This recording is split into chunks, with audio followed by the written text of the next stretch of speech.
The graceful woman before her eyes was in such a pitiful state. Transported to ancient times, she had become a fat slob. Even the maids couldn't help but mock her. Look, she can't even get up. This fat slob dares to stand around doing nothing. We'll teach her a lesson. I don't think she's not working. She just can't move.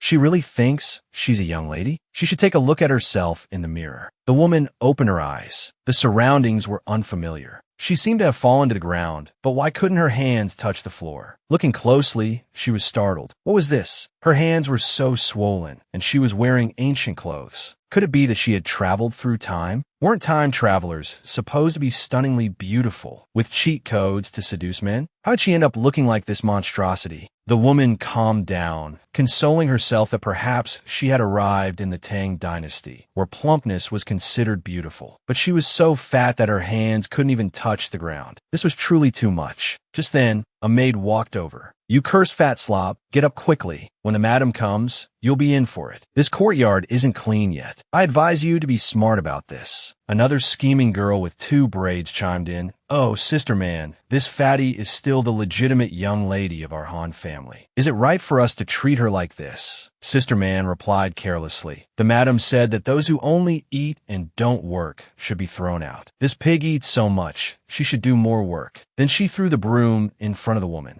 The woman struggled to grab the broom, trembling as she used it to stand up. She let out a loud cry to the heavens. The broom broke into 2 pieces. It seemed that although she had gotten fat, her strength was still the same as before. Just as she was feeling relieved, a panting voice called out, "Young lady, why are you here? Are you all right?" It's all Spring Red's fault for letting the young lady be bullied. The woman thought to herself, it's not too bad after all. I'm actually a young lady, and I have a maid looking after me. The maid was shockingly thin, about a quarter of her size. The woman thought to herself, could it be that she had stolen all of the maid's food? Feeling guilty, she muttered a sorry. However, looking at the dilapidated courtyard around her, did this really match the status of a young lady? She sighed inwardly, wondering how she would live from now on. Even the bed seemed to be shaking, afraid it might collapse under her weight. The woman recalled her life in modern times. Although she was an orphan, she had some looks and a hot figure. She had put all her efforts into setting up a traditional Chinese medicine clinic. Who knew that before she could even open for business, she'd end up in such a rundown place? Han Fei shook her head, trying to clear her mind. The focus now wasn't on her life before time travel, but on her current identity and the matters related to this place. When in Rome, do as the Romans do. Just then, she heard a commotion outside, with loud, clamoring voices. Han Fei's thoughts were interrupted. Angrily, she kicked open the door and shouted, "What's all this noise about?" Suddenly, it became eerily quiet. Plot triggered. Character weight loss and fitness course. Mail system activated. Host, please be prepared. The current task is to counter the second madam, rewarding 1 willpower point. Please don't be careless. Han Fei looked confused. Did someone just speak inside her head? Suddenly, there was a loud slap. Her petite maid had been struck. Sister man, putting on airs, said, "Doesn't the young lady know to greet the second madam? It must be Spring Red's fault for not teaching her proper etiquette. She can't even handle such a small matter."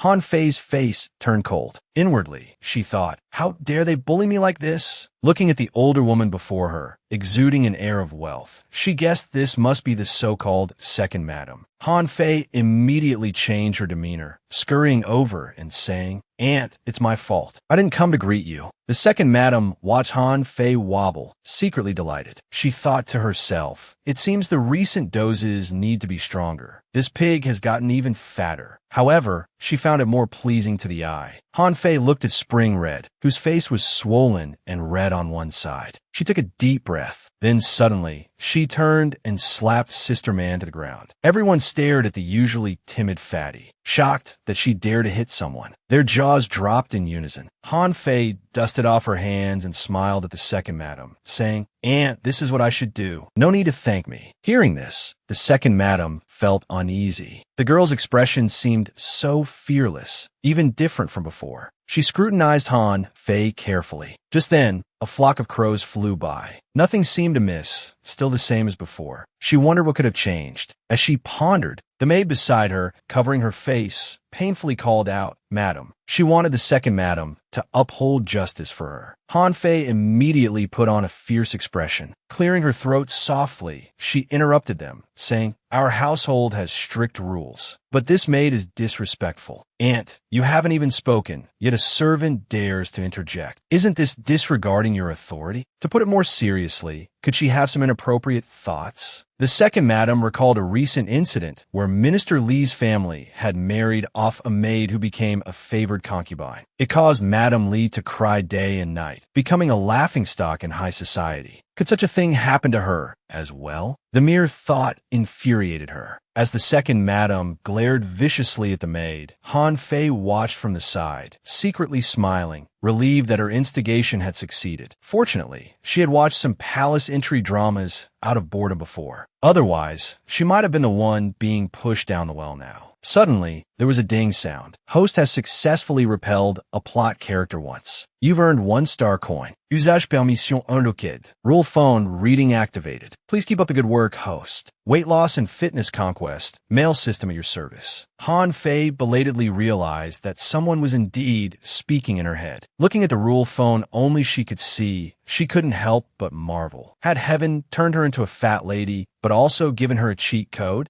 But what was this weight loss, fitness conquest, male god system all about? Host, please focus. The target task isn't over yet. Please pay attention. Just as Han Fei was puzzled, her body crackled with electricity. The system directly shocked her to her knees. The ground instantly cracked, forming a small pit. Seeing this scene, the second madam and the maid were both dumbfounded. To be able to crack floor tiles by kneeling, if she were to use brute force, none of the three would be a match. The second madam decided it was best not to provoke her. She hurriedly retreated with her two maids. Spring Red, seeing this, cried and said, "Young miss, this servant Spring Red says it's not worth kneeling down." Spring Red doesn't fear being bullied, but the young miss's dignity cannot be insulted. Seeing Spring Red crying beside her as if she were about to die, Han Fei's expression was quite helpless. She told Spring Red not to be too emotional. "Help me up first, then we'll talk." Lying on the bed to catch her breath, Han Fei sighed that the day had finally passed. However, that strange system had disappeared after she knelt down. No matter how she called, there was no response. Just as she closed her eyes, planning to rest for a while, a voice suddenly came. "Host, please wake up." Han Fei immediately sat up reflexively. Han Fei questioned the system. "Aren't you playing dead? Come clean, what exactly are you? And why do I need to get up?" The system replied coolly, "Host, you're too fat. Please be prepared to lose weight at any time and place." Hearing this, Han Fei was at a loss for words. Even a mere system was criticizing her weight. She thought about it and decided to let it go. She couldn't stand this cumbersome body either. She sat up. Then she asked what the weight loss, fitness conquest, male god system was for. To urge the host to successfully lose weight, successfully transform, and successfully conquer male gods. Han Fei scratched her head, utterly confused. She could understand the weight loss part, but what was this about male gods? The system told Han Fei to prepare to receive the original host memories. Before she could react, another surge of information hit her. Yuan Shan was the legitimate young lady of the Han family. Although she was the daughter of the prime minister, her mother died right after she was born. Her father, the prime minister, was always busy with state affairs. The second madam was in charge of everything. Yuan Shan, heartbroken and without a father's love, ate more and more, eventually becoming a 300-pound fat girl. Han Fei's fleshy hands fell heavily on the table, making the whole room shake. She made a silent vow. A woman who can't control her own weight can't control her life. Spring Red had never seen her young lady angry before. She retreated a few steps in fear and asked tremblingly, "Young miss, why do you look so upset?" Seeing Spring Red's exaggerated reaction, Han Fei sighed and said softly, "Help me do my hair." As Spring Red combed her hair, she said happily, "Young miss, today is the day the master returns." After getting ready, we should hurry to see him. A man was leisurely sipping tea from his cup. This was Han Fei's father. Han Fei immediately performed a deep bow, kneeling and saying, "Father, I'm sorry Fei is late." Looking at the big, chubby girl before him, he couldn't help but sigh. Thinking of his deceased first wife, who was a renowned beauty, he wondered how she could have given birth to such an ungainly daughter. At this moment, the system issued another task. Father's affection level is -200. Please increase his affection. Task time is 1 hour. Task difficulty is level B. Good luck, host. Han Fei was stumped. Affection level -200 in 1 hour? What kind of joke was this? Looking at her father's stern, gloomy face, she guessed he probably wished she'd disappear. She feared only her death might increase his affection a tiny bit. Han Fei broke into a cold sweat and asked what would happen if she failed. Electric shock punishment 10 times stronger. Han Fei was thunderstruck. Yesterday's electric current had made her kneel. At 10 times the strength, she might be shocked into idiocy. Han Fei forced out a smile. She smiled at how even the Manor's maids could bully her. Her own father's affection for her was -200. How could she increase it by 30% in just 1 hour? If she failed, she would suffer 10 times the electric shock punishment. Just as Han Fei was at a loss, her half-sister arrived. Her biological sister was truly a beauty. Her father immediately changed his expression. Han Fei grumbled inwardly. One standing, one sitting. There should be a limit to favoritism, right? At this rate, nothing I do will matter. This task is clearly meant to be the death of me. At this moment, her father spoke. Recently, the emperor wants to select a suitable young lady of rank to marry Prince Qin. As this news broke,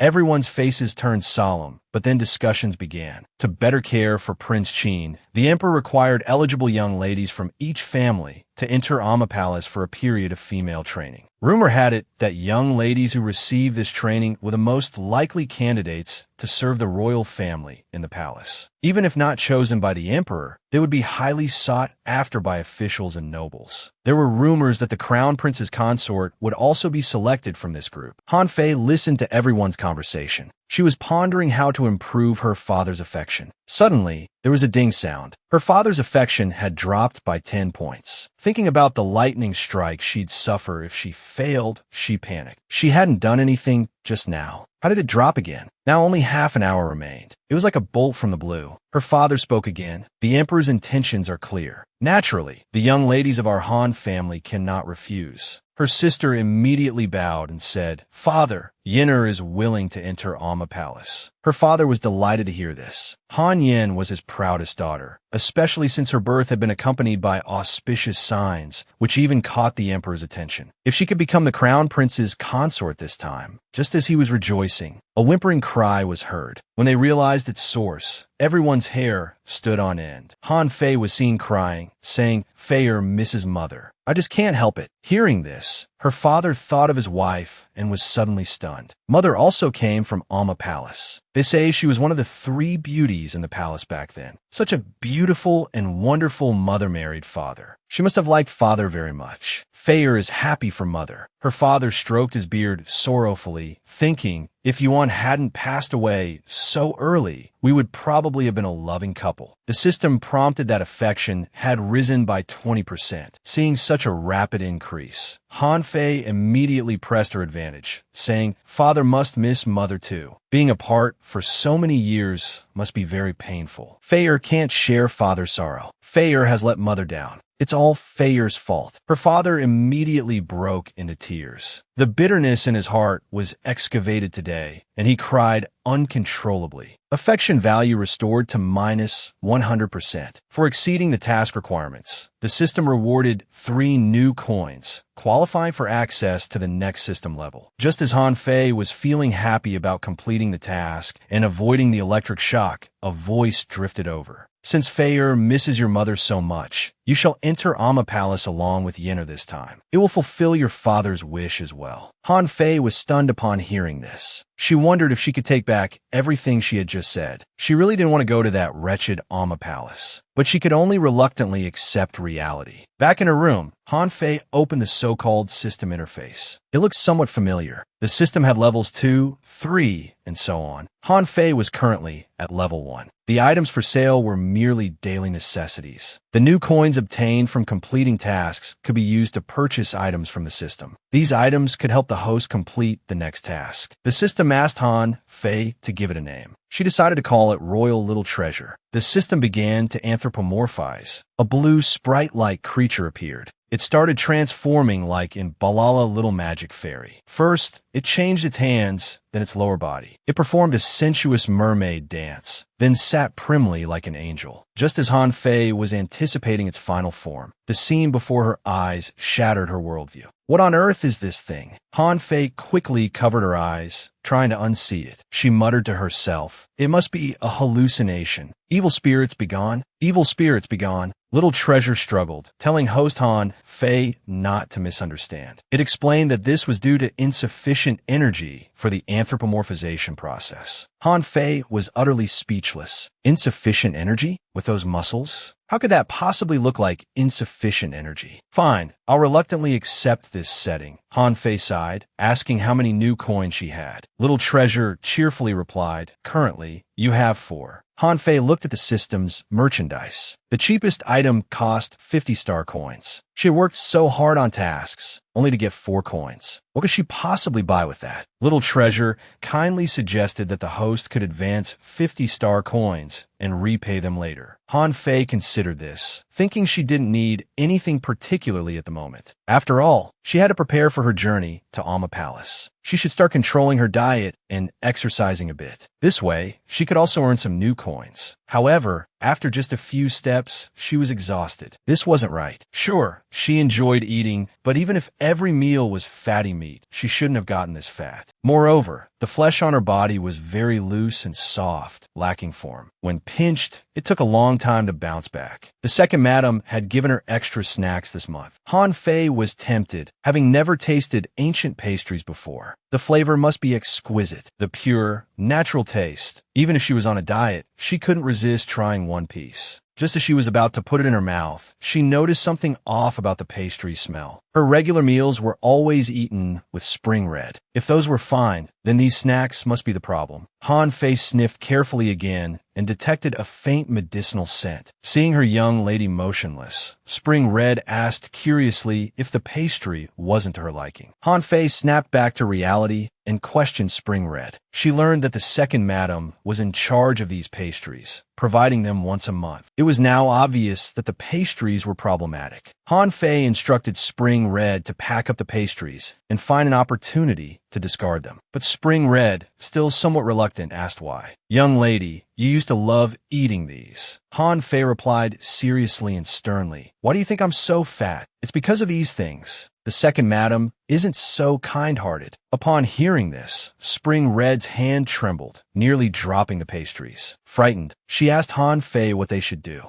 Han Fei thought about how the second madam was always causing her trouble. It wouldn't be right not to retaliate somehow. So she decided to head to the front courtyard to improve her relationship with her father. The system, Little Treasure, excitedly asked Han Fei if there would be a reward for improving her relationship. Han Fei had no time for Little Treasure's chatter. Before she could reach her destination, she saw maids hurrying somewhere urgently. Han Fei quickly grabbed one of the maids to inquire. She learned that her half-brother, the second madam's son, had fallen ill with a severe cold. Spring Red mentioned that the young master had always been in poor health. He was often bedridden, and at just 8 years old, doctors had already said he wouldn't live past 12. At this moment, the system prompted, "Save the young master for a reward of 20 new coins." Han Fei noticed the crowd ahead was extremely dense. Using her size to her advantage, she successfully pushed to the front. Inside the room, charcoal was burning. It was just the beginning of autumn. The doors and windows were tightly shut with no air circulation. With so many people crowding the entrance, even Han Fei could barely stand it after a short while. How much worse must it be for the sick person lying in bed? Han Fei pushed through the crowd, loudly ordering the maids to make way. Her already irritated father, upon seeing this scene, immediately began scolding Han Fei. But Han Fei didn't stop there. Instead, she swiftly opened all the windows. The second madam by the bedside cursed at Han Fei, asking if she wanted her son to die. She said Han Fei would come to no good end and called for her father to stand up for his son. After doing all this, Han Fei explained that the air in the room wasn't circulating, and with the concubine blocking the air, her little brother would suffocate. The second madam didn't believe her and harshly said, "My lord, quickly drive this harbinger of misfortune out." She said Han Fei would bring bad luck. Han Fei called for warm water. She asked the boy if he was still conscious. If so, he should do as she said. After drinking the water, when she told him to vomit later, he should remember to drink 2 bowls. The second madam, seeing her son's feeble state, was heartbroken. But when Han Fei told the boy to vomit, he was too weak to move, not even having the strength to throw up. Han Fei immediately dropped the bowl in her hand, nearly hitting the second madam. Then she delivered a heavy punch to the boy's stomach. Instantly, with a splash, the boy vomited a large amount. Seeing her son in such distress, the second madam, enraged, grabbed Han Fei's hair and demanded, "How could you hit him so hard? Look how violently he's vomiting. What are you up to?" A voice softly came through. His mother and father immediately rushed forward to check on him. Seeing their son's complexion had improved considerably, they finally relaxed. The boy even affectionately called out "sister." The maids, witnessing this, gossiped among themselves. So the young lady really does care for the young master. She's not just a bringer of death, but can save lives too. Han Fei heard this, and her system prompted. Father's affection increased by 50%. Current affection, -50. Reward, 5 new coins. Wiping her sweat, she sighed in relief. The boy said he was hungry. The second madam immediately, in a flurry, ordered the servants to bring some fresh soup. Han Fei, seeing this, gestured for the servants to stop. She loudly said, "That won't do." Facing the second madam's confusion, Han Fei explained that her little uncle was still young, his body not fully developed. He couldn't handle such rich broths day and night. He should have more coarse grains to regulate his digestion. Her father, having seen Han Fei's methods indeed improve his son's complexion, told the second madam to follow Han Fei's advice. He said the ginseng soup wasn't necessary, and all the charcoal fires in the room should be removed. The system prompted, task half completed. Reward, 10 new coins. Han Fei thought about how she had nearly been buried alive, so completing half was good enough. It didn't matter anymore. At this moment, her father asked Han Fei to come out with him. Han Fei felt a wave of panic. Had her sudden medical knowledge exposed her? She tentatively asked her father if he needed something from her. Her father, with a hint of affection, said, "I've neglected you in the past. You did well today. In a few days, it will be time to enter Amma Palace. You should prepare well." Han Fei was speechless, so it was just about this. Nevertheless, she obediently replied, "Yes, father. Fei'er will go prepare now." The list of ladies entering Amma Palace was released, and the streets were filled with clamor. The common people were shocked, wondering if their eyes were deceiving them. That lady named Han Fei, isn't she the fat young lady from the Han family? Are there others in the capital with the same name?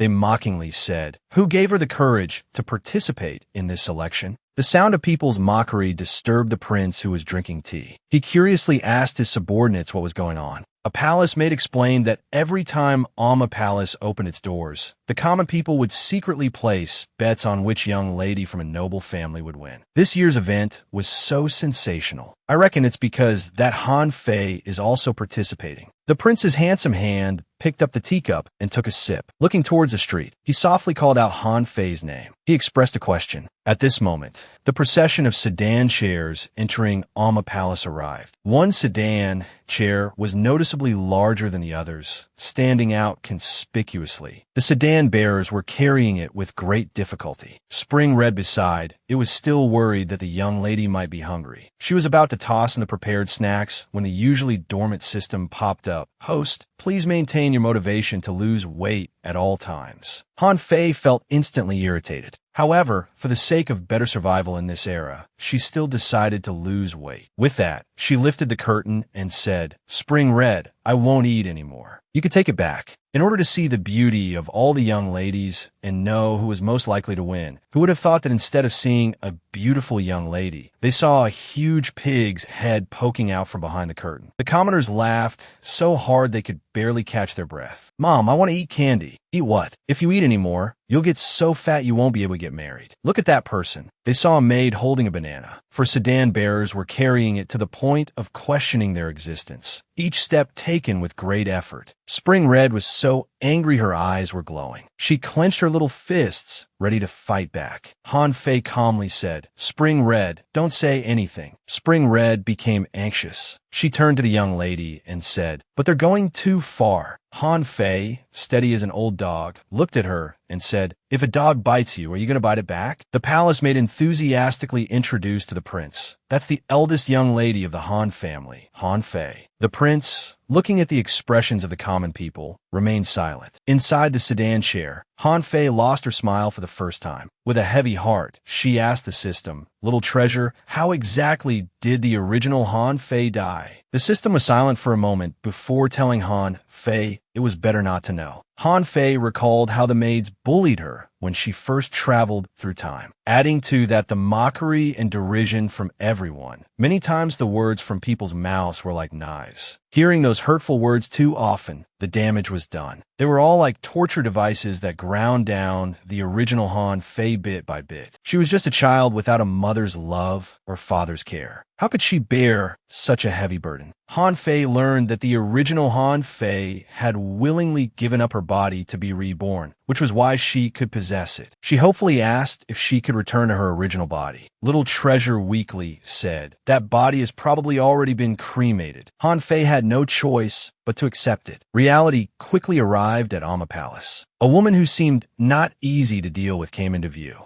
Xia Qingqing started walking, but her own weight wouldn't allow her to move easily. The sound of her footsteps was very loud. Everyone turned their heads at once, looking straight at Han Fei. Han Fei could only say awkwardly, "It's an accident. It must be an accident." When Han Fei took a deep breath and started walking slowly again, the sound of her footsteps was still as loud as before. She couldn't help but cry out in her heart, "What kind of setting is this footstep sound? Is the author trying to kill me?" The young ladies all started laughing softly. Their combined laughter disturbed Madame Roan. She turned her head angrily and said, "Silence while walking. Remember your manners, all of you." A young lady in purple, feeling dissatisfied, arrogantly spoke up, "Madam, you said we should walk without making noise. But the commotion Han Fei is making is almost disturbing the peace of the entire palace." A young lady in red chimed in, "That's right, madam. If Han Fei is so uncouth, won't she bring shame to Amma Palace?" At that moment, all eyes were on Han Fei. As for Han Fei, she didn't care if they looked at her or what they said about her. The system prompted, "The crowd is ridiculing the host. Please counter perfectly. Reward, 2 star coins. Failure penalty, deduction of 10 star coins." Hearing this, Han Fei was at a loss for words. She had worked hard to complete one task for only 5-star coins, and now she was about to lose 10-star coins. This system was even more exploitative than a landlord. Madame Rong spoke, "Young lady, in the palace, every step is scrutinized. Please walk carefully." Han Fei cursed inwardly. If she could, she wouldn't want to make any sound either. But with her weight, what could she do? A thought crossed her mind, and she decided to seek help from the system. She glanced at her sister beside her, who indeed proved unreliable, not having said a word in her defense. Han Fei bowed to Madame Rong, apologized, and hurriedly urged the system. Little Treasure said she needed to use star coins to exchange for something. She wondered what she could afford that would be useful now. After searching for a while, she actually found something. Han Fei immediately urged to use it. "Don't hesitate. Hurry up. This is what you said yourself, host." After a surge of electricity, Han Fei took off her shoes. The young ladies, unable to bear the foot odor, dropped their jaws in shock, loudly exclaiming that removing shoes in the palace was extremely disrespectful. Madame Rong watched silently from the side, wondering what the fat lady was up to. Han Fei slowly raised herself onto her tiptoes. Han Fei instantly felt her feet cramping. Beneath her solemn expression was a heart ready to roar. She was a 300-pound fatty, not a 90-pound girl. This posture was literally killing her. Han Fei's peculiar posture, combined with tears falling like pearls, emitted a radiant glow. Even Madame Rome beside her felt that this scene and person were dignified and impactful. However, Han Fei only felt her soles were about to give out. She wanted to terminate this task, but Little Treasure could only console her, saying once started, it couldn't be stopped. To compensate for the host's suffering, star coins wouldn't be deducted this time. Han Fei couldn't understand the purpose of this posture. Little Treasure languidly said, "The first step in the birth of a goddess." Before she could react, her body moved involuntarily, walking while covering herself. She muttered, "Heaven sent calamity, unpracticed, unlearned, unbelieved." Looking to ancient times, for extremities wasted, 9 states split, heaven fails to cover all, earth fails to carry all, fire blazes endlessly. At this moment, the emperor happened to be nearby and witnessed this scene. Today, this minister's daughter comes here to walk, wishing to use the earth as stone, feet as wings, heart sincere in this. As the ritual finished, Han Fei was in unbearable pain. Before anyone could react, with a thud, Han Fei knelt on the ground. At this moment, the air was exceptionally quiet. A burst of laughter broke the silence. We thought this ancient rhapsody had been forgotten by all. Unexpectedly, we were given a surprise today. Seeing the emperor's arrival, everyone promptly bowed. Han Fei, still on the ground, broke out in a cold sweat. How could she remember? To think someone could recite it completely. He wanted to take a closer look at who it was. Madame Rong stepped forward and said, "Your Majesty, it's the young lady from the Han family, named Han Fei." The Qin emperor was taken aback. Stroking his beard, he thought, isn't the Han family that of Han Shanqing, who constantly seeks audience, buzzing around him like a fly? To think it was the daughter of the minister he disliked the most. But having asked, he had to continue. The emperor cleared his throat and said, "Where is this Han Fei? Let us see." Han Fei finally spoke. "This minister's daughter is here." Upon seeing Han Fei's appearance, the Qin emperor almost rolled his eyes. Struggling to hold back his laughter, at this moment, he felt a bit of sympathy for Han Shanqing. The Qin emperor's thoughts passed in the blink of an eye. He quickly resumed his gentle demeanor and said, "It seems Minister Han is indeed skilled in educating. This ancient rhapsody, we thought in this vast nation, not many would remember it." The Qin emperor's expression was full of nostalgia. Madame Rong also looked at Han Fei with great admiration. Han Fei sighed. Just moments ago, everyone had been mocking her. How did they suddenly change their tune? She quickly asked the system what Little Treasure had done to her. Why did everyone suddenly act as if she was extraordinary? Little Treasure explained that the current country was called Hanlin. This ancient rhapsody was passed down from the founding of Hanlin. It praised the deity who helped establish Hanlin. Everyone who presented a petition would walk barefoot on the Yangwan Road. Yes, that's the road beneath your feet, and they could only walk on the front half of their soles. Han Fei wondered if she had been too ostentatious. A voice spoke up. "Your ability to remember the goddess's contributions is a comfort to our Hanlin nation." Having seen much scheming and duplicity, the emperor finds Han Fei's nature quite genuine. At this moment, a hunched eunuch cautiously approached the Qin emperor and whispered. The Qin emperor's face suddenly darkened terribly. He muttered the words, "Yinju." Then he left with a parting instruction. "We shall take our leave. Nanny, give them a good lesson." He then hurriedly departed. Nanny Rong watched the emperor's retreating figure. She turned and sternly told the young ladies, "Remove your shoes." Seeing their hesitation, she barked, "Why are you all standing there? All of you, stand on your tiptoes to commemorate the goddess's contributions to our great Hanlin. This is a most honorable act. Wipe those expressions off your faces." Looking at Han Fei's small feet, scratched and bleeding from the pebbles, she said, "Han Fei, you need not participate. You've already done well. This ritual is complete for you. You may walk normally." Han Fei, overwhelmed by the favor, responded, "Yes, Nanny." The beautiful young ladies behind her darkened their faces, seemingly saying it was all because of this fat girl that they had to walk barefoot. Back in the resting palace, Han Fei collapsed face down on the bed, gratefully sighing that at least she could rest for a day. The Amma Palace courses would officially begin tomorrow. After resting for a while, Han Fei told the system Little Treasure to stop playing dead. It had made a mistake and was trying to hide. Little Treasure emerged, slickly saying, "I didn't. I helped you through that difficult situation." Han Fei nearly stabbed it. "Little Treasure, are you sure you helped me? Did you see how those women looked at me? They wanted to kill me. On the first day, I've offended a bunch of people." Han Fei yawned and scratched her feet. She asked Little Treasure if today's task was considered complete. "It's done. The new coin reward has been issued." Han Fei wondered if she couldn't complete this task. Besides the electric shock punishment, was there anything else? It was just a casual question, but the system fell silent for quite a while. Just as Han Fei was about to fall asleep from exhaustion, a voice drifted over, "You'll die." Hearing this, Han Fei instantly became alert. She could hardly believe her ears. She asked loudly, emphasizing each word, "What did you say?" Little Treasure calmly sipped coffee and said, "The host will die." Though she shuddered again, Han Fei immediately adjusted her emotions and rationally analyzed. How could your highness die? At most, it would just hurt a bit. I'm tough-skinned. I'm not afraid of these things. The system seriously said, when the points reach 100, the host will die. Anfis slapinas banisha instantly. Her mind raced through possibilities. She tentatively asked Little Treasure, I'm not your first host, am I? Little Treasure answered seriously and somewhat coldly, correct. Han Fei learned that the mentioned points were from each task set by the system, and her most important task in this era was to complete these missions. Each completed task would earn new coin rewards. Similarly, failing to complete would result in corresponding punishments and unfinished points. Apart from the ultimate tasks of losing weight, getting fit, and conquering male gods, the tasks for each stage were randomly generated based on the host's actions. Han Fei couldn't accept reality. She grabbed Little Treasure and apologized, saying, Sorry, but watching you talk somehow hurts my eyes. I just couldn't help it. After a moment, she regained her composure. She asked Little Treasure about the death it mentioned regarding the system. Little Treasure replied, without hesitation, having this lousy system, if you don't complete tasks as required, your soul will scatter. Fortunately, there's so much delicious food in ancient times. You might as well try to survive in this era. In Amma Palace, Mother Roan was training the young ladies to walk. Han Fei thought to herself, as a chubby girl who gets out of breath just walking, how can I possibly stride gracefully while balancing a vase on my head? Sure enough, the sound of shattering porcelain echoed through the palace. Having destroyed too many vases, Han Fei was punished to face the wall and reflect. Before her lay a pile of broken vase corpses. She felt utterly ashamed. However, her half-sister from the same father could perform the task perfectly. The other young ladies didn't drop their vases, but walked awkwardly. This sister was indeed extraordinary. Surrounded by mocking and scornful gazes, with no lunch to eat, Han Fei didn't slack off. She thought, it's just one meal. Standing here will help me lose weight, and I can earn some new coins too. Standing can help with weight loss, and earning some new coins isn't bad either. At this moment,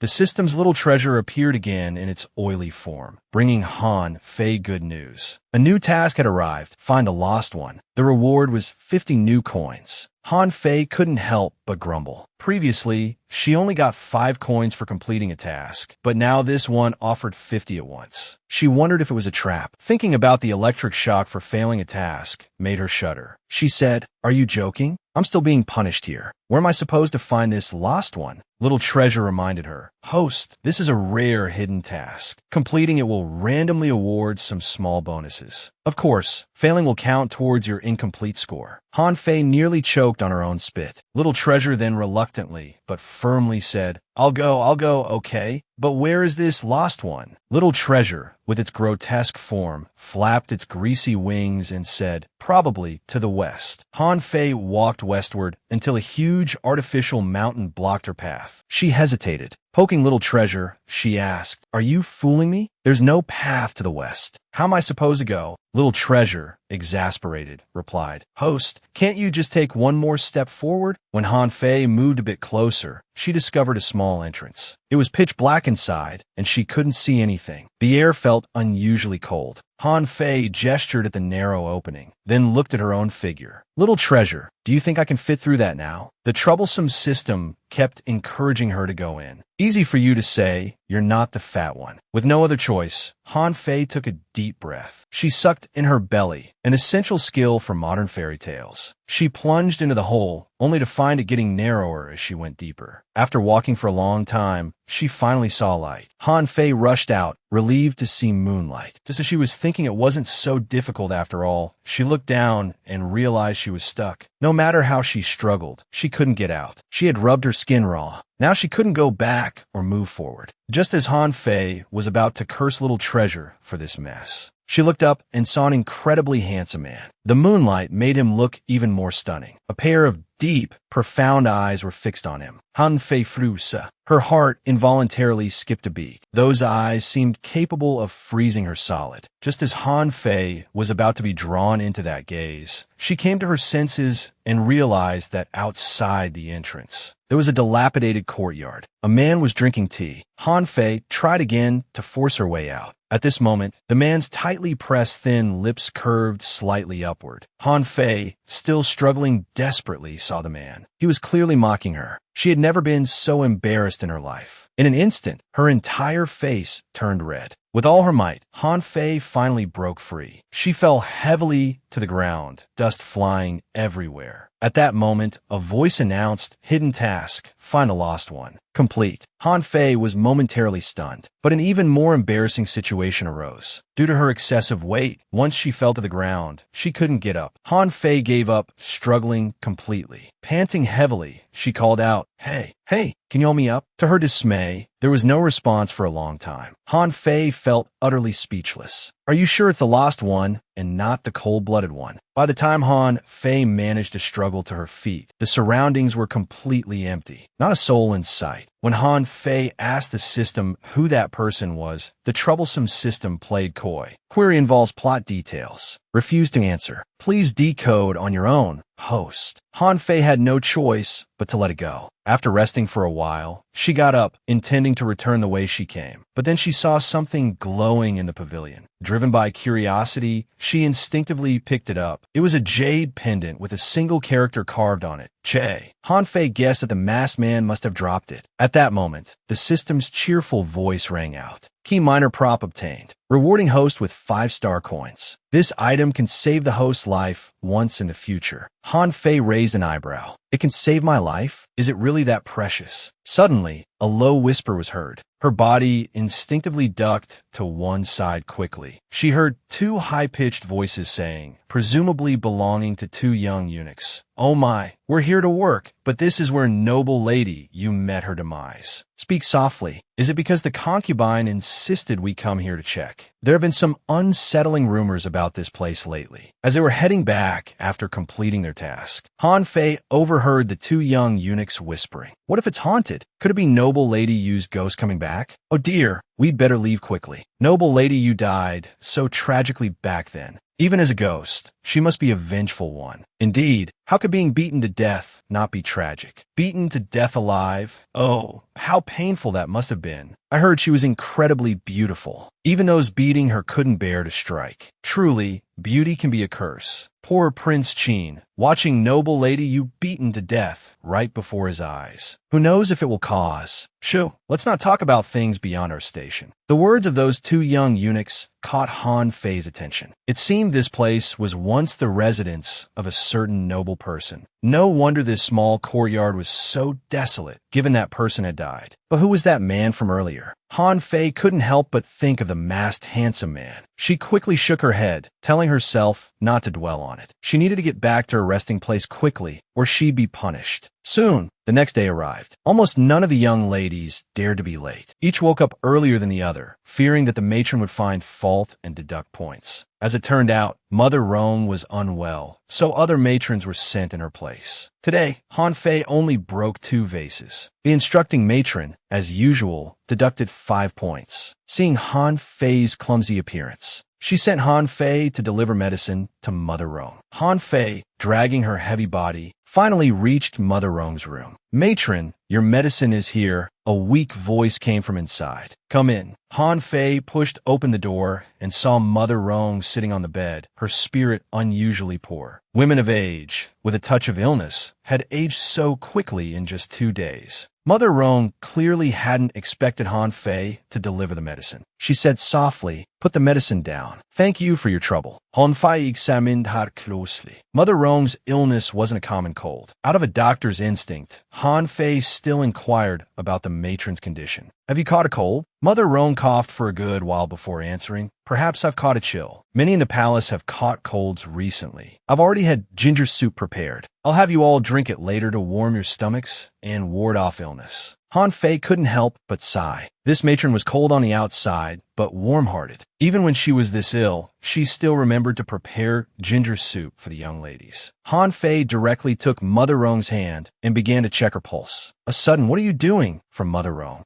brought Han Fei back to her senses. Inwardly, she lamented, "Oh no, I haven't shaken off my doctor's habits from my past life." She had inadvertently shown her medical skills. Regardless, Han Fei directly said, "I've studied some medical books since childhood and know a bit of medicine. If you trust me, matron, perhaps you could try this prescription." Mother Rome was stunned for a moment. Then she scrutinized Han Fei up and down. Han Fei broke out in a cold sweat. How could she forget? In ancient times, it was taboo for doctors to prescribe recklessly, let alone someone who wasn't even a doctor. Just as Han Fei was anxiously wondering what to say, Mother Rome withdrew her gaze and said, "Leave your prescription, young lady. Go back now, and don't neglect your walking practice these 2 days." Han Fei immediately bowed gracefully and prepared to leave. As she was about to close the door, a voice came, "Toes on the ground, measure in your heart. With a path in your heart, you can walk straight and steady, truly befitting a young lady of noble birth." Mother Rome's words were quite useful. Han Fei managed to pass the vase balancing walk. After easily completing the rehearsal, she began practicing yoga in her room. 2 characters meaning lose weight were prominently displayed on the wall. Han Fei, who just a week ago couldn't get up after falling, could now perform the backbend in yoga. Just as Han Fei was seriously resolving to focus on losing weight, there was a sound outside the door. Han Fei hadn't noticed yet, but the narrator looked towards the door. Good heavens, it was quite a shock. Mother Rome was furtively observing Han Fei. As Han Fei was turning to prepare for the next pose, "Young lady, you're in good spirits." This voice truly startled Han Fei. After all, her posture must have seemed very strange in ancient times. She was extremely embarrassed and could only say stiffly, "Good evening, matron. I thought I'd exercise a bit to avoid falling ill. Is there something you need?" The matron, sipping her tea, responded softly,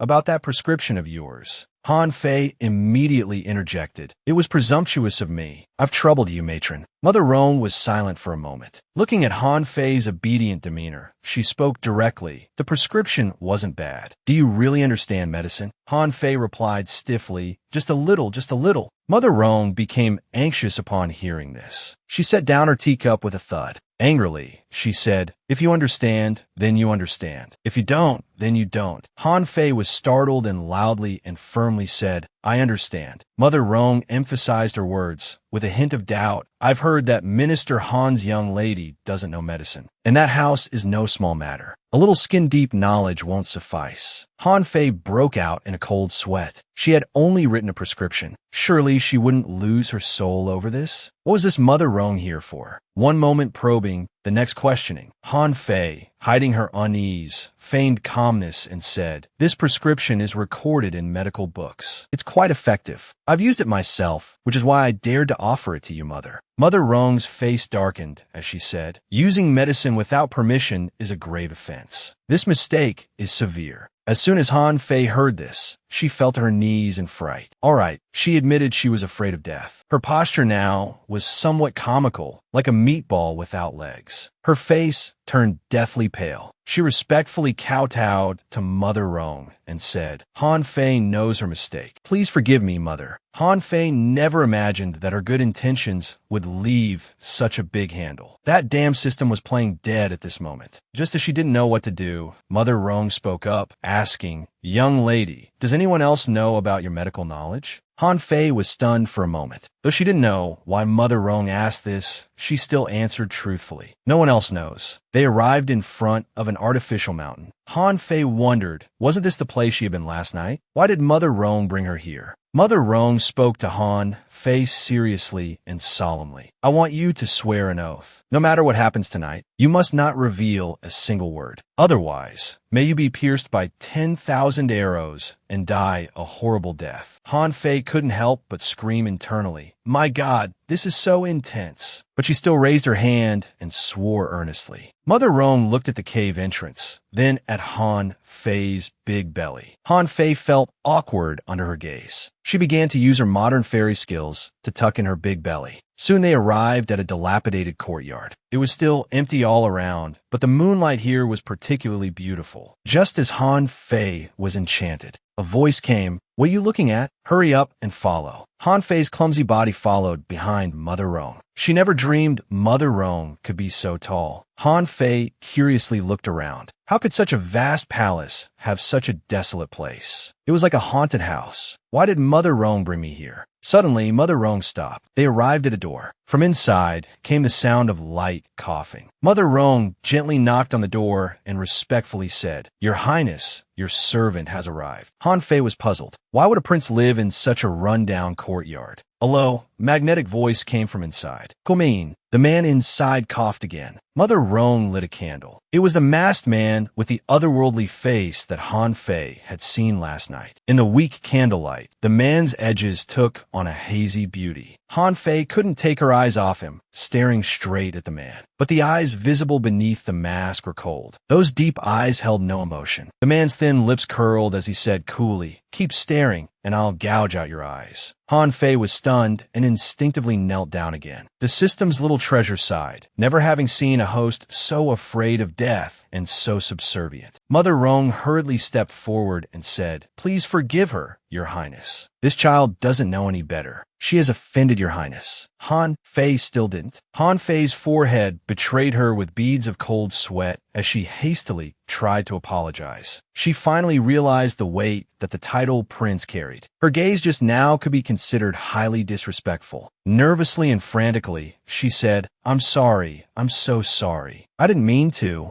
I just noticed that the prince's forehead looked dark, suggesting a possible bloody disaster." Hearing this, Mother Rong felt her old face was about to lose all dignity. She feared she might have brought a fool along. The mask covers half his face. How could you possibly see his forehead? Han Fei froze, realizing her mistake. She quickly added, "A bloody disaster. It's a bloody disaster." The man spoke with a mix of melancholy and a hint of murderous intent. "If there's to be a bloody disaster, what do you propose to do?" "Damn it," Han Fei thought. At that moment, the system urgently transmitted, "The male lead has initiated a request. Please accept, host. Please accept. It's an emergency." Han Fei, startled, shouted, "This servant, Han Fei, will do everything in her power. I'll brave fire and water, devote myself entirely to the prince, and serve until my dying breath." The air suddenly fell silent, which was most terrifying. Han Fei's face turned bright red. Inwardly, she muttered, "I've embarrassed myself beyond belief. What on earth am I saying?" At this moment, both people present were shocked by Han Fei's words. Mother Rong looked at Han Fei, thinking this child might be a bit foolish, but perhaps she was the best candidate. The man cleared his throat, breaking the awkwardness. He almost laughed as he said, "Remember what you've just said?" Han Fei wondered if she had just resolved the crisis. But before she could think too much, the man before her began to cough violently again. This time, the coughing was prolonged, as if it wouldn't stop. His visible thin lips turned even paler. Mother Rong hurriedly went to pour some water. "Prince, please wait. I'll get you some water."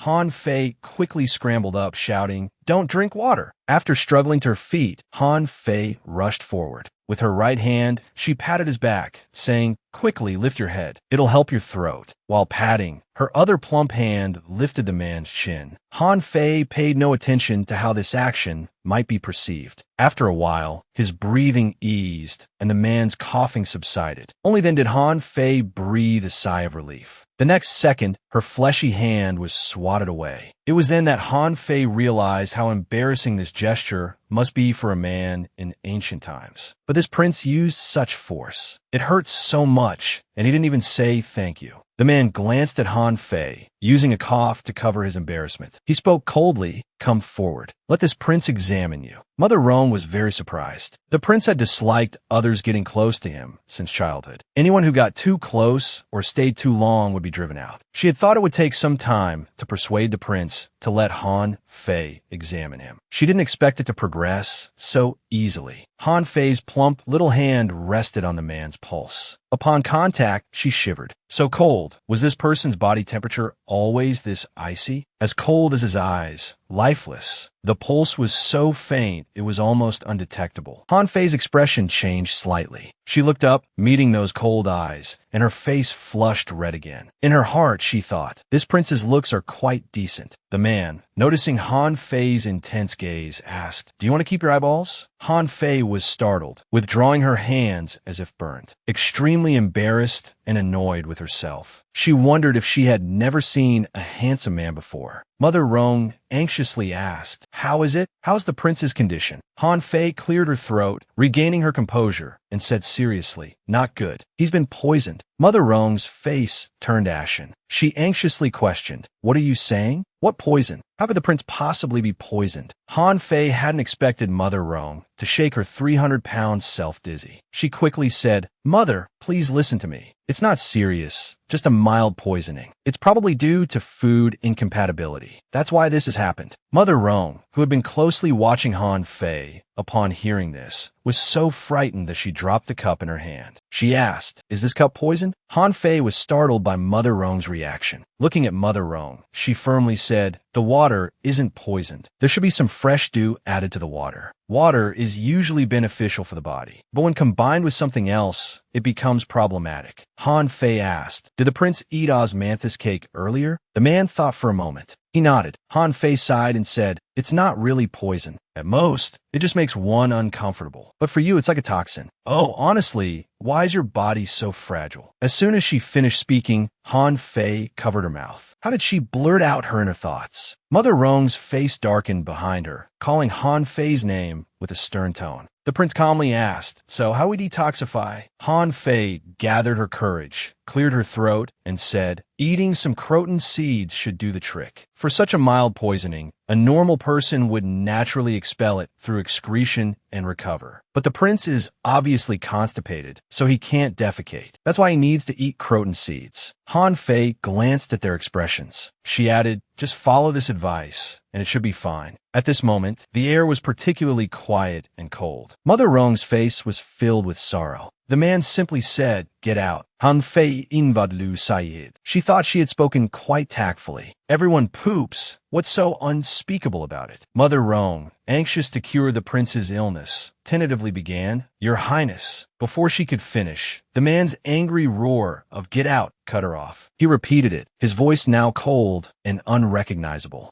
Mother Rong bowed and said, "This old servant will arrange everything the prince needs. Please take care, Your Highness." The prince stared out the window, silent. Han Fei, observing what had just transpired, mused inwardly about how such a cold person could survive. But Mother Rong's attitude towards this person was also quite intriguing. Logically, the prince should have his own residence. Why was he in the palace? And in such a dilapidated, haunted place at that? Han Fei felt concerned for this man. With such a weak constitution, staying alone in such a damp place couldn't be good for his physical or mental health. At this moment, the prince, with his eyes closed, said, "Mother, you need not come anymore." Mother Rong's body stiffened. She blurted out, "This old servant once promised." "Leave?" Seeing the prince so determined, Mother Rong could only respond, "Yes, this old servant will take her leave. Han Fei, let's go." Han Fei was relieved she could go eat something good. The damned system prompted, "Urgent task. First step in treating the male god. Please personally help the male god through this crisis." This is a main storyline task. No divorce. Mandatory execution. Han Fei's body was controlled, unable to move. She thought, the prince couldn't be the male god the system mentioned. Could he? Are you kidding me? This sickly man, how could he live up to the title of male god? Insulting the male god. Deducting 2 star coins. In view of the host's protest, triggering mandatory task execution. Han Fei was going crazy. Could this system be any more treacherous? At this moment, she couldn't leave even if she wanted to. The prince looked at Han Fei. He asked if Miss Han had any other business. This system was truly a ticking time bomb. After calming her emotions, Han Fei asked the system to release her. She would carry out this task. The control was lifted. Han Fei immediately knelt before the prince. She managed to squeeze out a tear from her eyes. Mother Rong was startled behind her, wondering what this child was up to now. Facing the prince's cold gaze, Han Fei spoke with a sincere tone, begging the prince to hear her out. She insisted that he must follow the method she had just described. Otherwise, Han Fei would be uneasy. As soon as these words were uttered, the man's gaze grew even colder, tinged with a hint of murderous intent. Han Fei's heart was racing. but her expression remained sincere. Mother Roan was too scared to move. How dare this child speak to the prince in such a manner? Did she not value her life? The longer the man remained silent, the greater Han Fei's fear grew. At this moment, she understood that the sickly prince before her was far from ordinary. After a while, the man withdrew his gaze and spoke softly. Han Fei felt relieved. She placed both hands on the ground, trying to get up, but 300 pounds was indeed 300 pounds. Her legs were numb. As she was halfway up, she fell hard. Fortunately, she grabbed onto something. It felt soft. She looked up and realized how embarrassing the situation was. Mother Roan, who wanted to help Han Fei up, suddenly turned pale. Her eyes were filled with despair as she looked at Han Fei. Han Fei swallowed hard, realizing she had grabbed onto the prince's thigh. But the texture of the leg felt strange. Han Fei couldn't help but squeeze it again. Had enough. Han Fei fruse completely. She carefully withdrew her hand. At this moment, she found it odd. With her weight pressing down, how could the prince not have any reaction? The prince remained motionless. Mother Roan, behind him, couldn't bear to watch anymore. She roughly grabbed Han Fei's arm, intended to pull her up, but with Han Fei's weight, she instinctively blurted out, "Nini, your legs aren't right." At this moment, the disgust in the man's eyes instantly turned to ice-cold anger. A gust of wind pushed her away. A black shadow suddenly appeared before everyone, accompanied by the smell of blood. In an instant, it dragged Han Fei away. She rolled awkwardly on ground twice. The pain made her tears fall. Her clothes were covered in dust. In fear and shock, Han Fei, lying on the ground, looked up and down at the prince. Then she said, "You can't stand up at all." Mother Roan shouted to Han Fei to stop. Han Fei didn't listen. She stubbornly looked at the man and continued, "Your legs are very soft. There's no muscle movement at all. You can't stand up. It's because you're a cripple. You're Prince Qin." As soon as the words left her mouth, Han Fei froze. The man before her was unbelievably frail. A minor food incompatibility causing slight poisoning seemed as if it could take his life at any moment. No wonder this man didn't feel anything when she, despite her weight, pressed against him. No wonder he couldn't relieve himself normally due to his inability to move. In her original memories, there was such a prince, mocked by the world for being a cripple. The troublesome system now prompted that Amma had publicly started seeking a marriage, and the protagonist was Prince Qin, Qin Shi. Han Fei was stunned, her eyes fixed intently on him. The man closed his eyes and said softly, "Jifeng, deal with her." The next moment, a cold,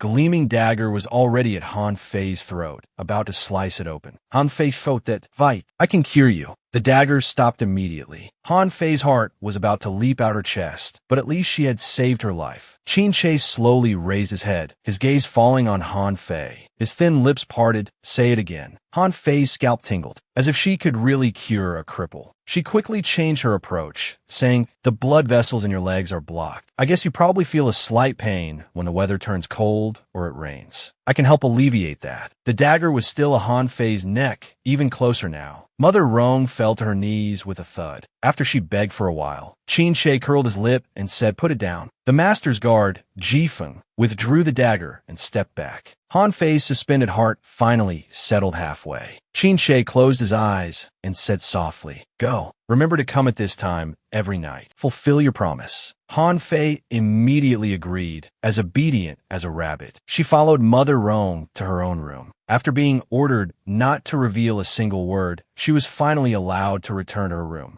The moment the door closed, Han Fei leaned half her body against the door, covered in cold sweat, marveling that she was still alive. The chubby little bow flew out and said, "Host, congratulations on taking the first step." Then he happily set off fireworks for Han Fei. Han Fei was so angry her heart ached. She exclaimed frantically, "I almost got killed. What first step? I nearly met the king of hell. I had just opened a traditional Chinese medicine clinic and then inexplicably came to this place with a damn task that will kill me if I don't complete it. I just want to live peacefully. Why is it so difficult?" Han Fei held back tears, feeling extremely wronged. Her round figure was like a mountain. Seeing Han Fei so upset, Bao told her some good news. After completing the task, you'll receive an ultimate reward. Han Fei asked without hope, "What reward?" When the words "returned to modern times" fell, a dazzling light bloomed in Han Fei's eyes. Her dead heart slowly came back to life. The next night, Han Fei waddled on her chubby legs to the prince's quarters. Before opening the door, she confirmed with Bao if she could really return to modern times. The answer was affirmative, giving Han Fei the motivation to complete the task. Han Fei bowed respectfully and said, "Your Highness, I need to perform acupuncture on your legs." Halfway through her sentence, Han Fei thought to herself, "Do you mind showing your bare legs?" If she said that out loud, would she be beheaded? At this moment, the man quietly clenched his hands and said, "No need. You may go." Han Fei frowned and said, "Your Highness, don't you trust me? If left untreated, you'll feel unwell every time the seasons change." Inwardly, she thought, if this prince refuses treatment, how will he ever repay the debt he owes? Han Fei firmly stated, "I'm not leaving."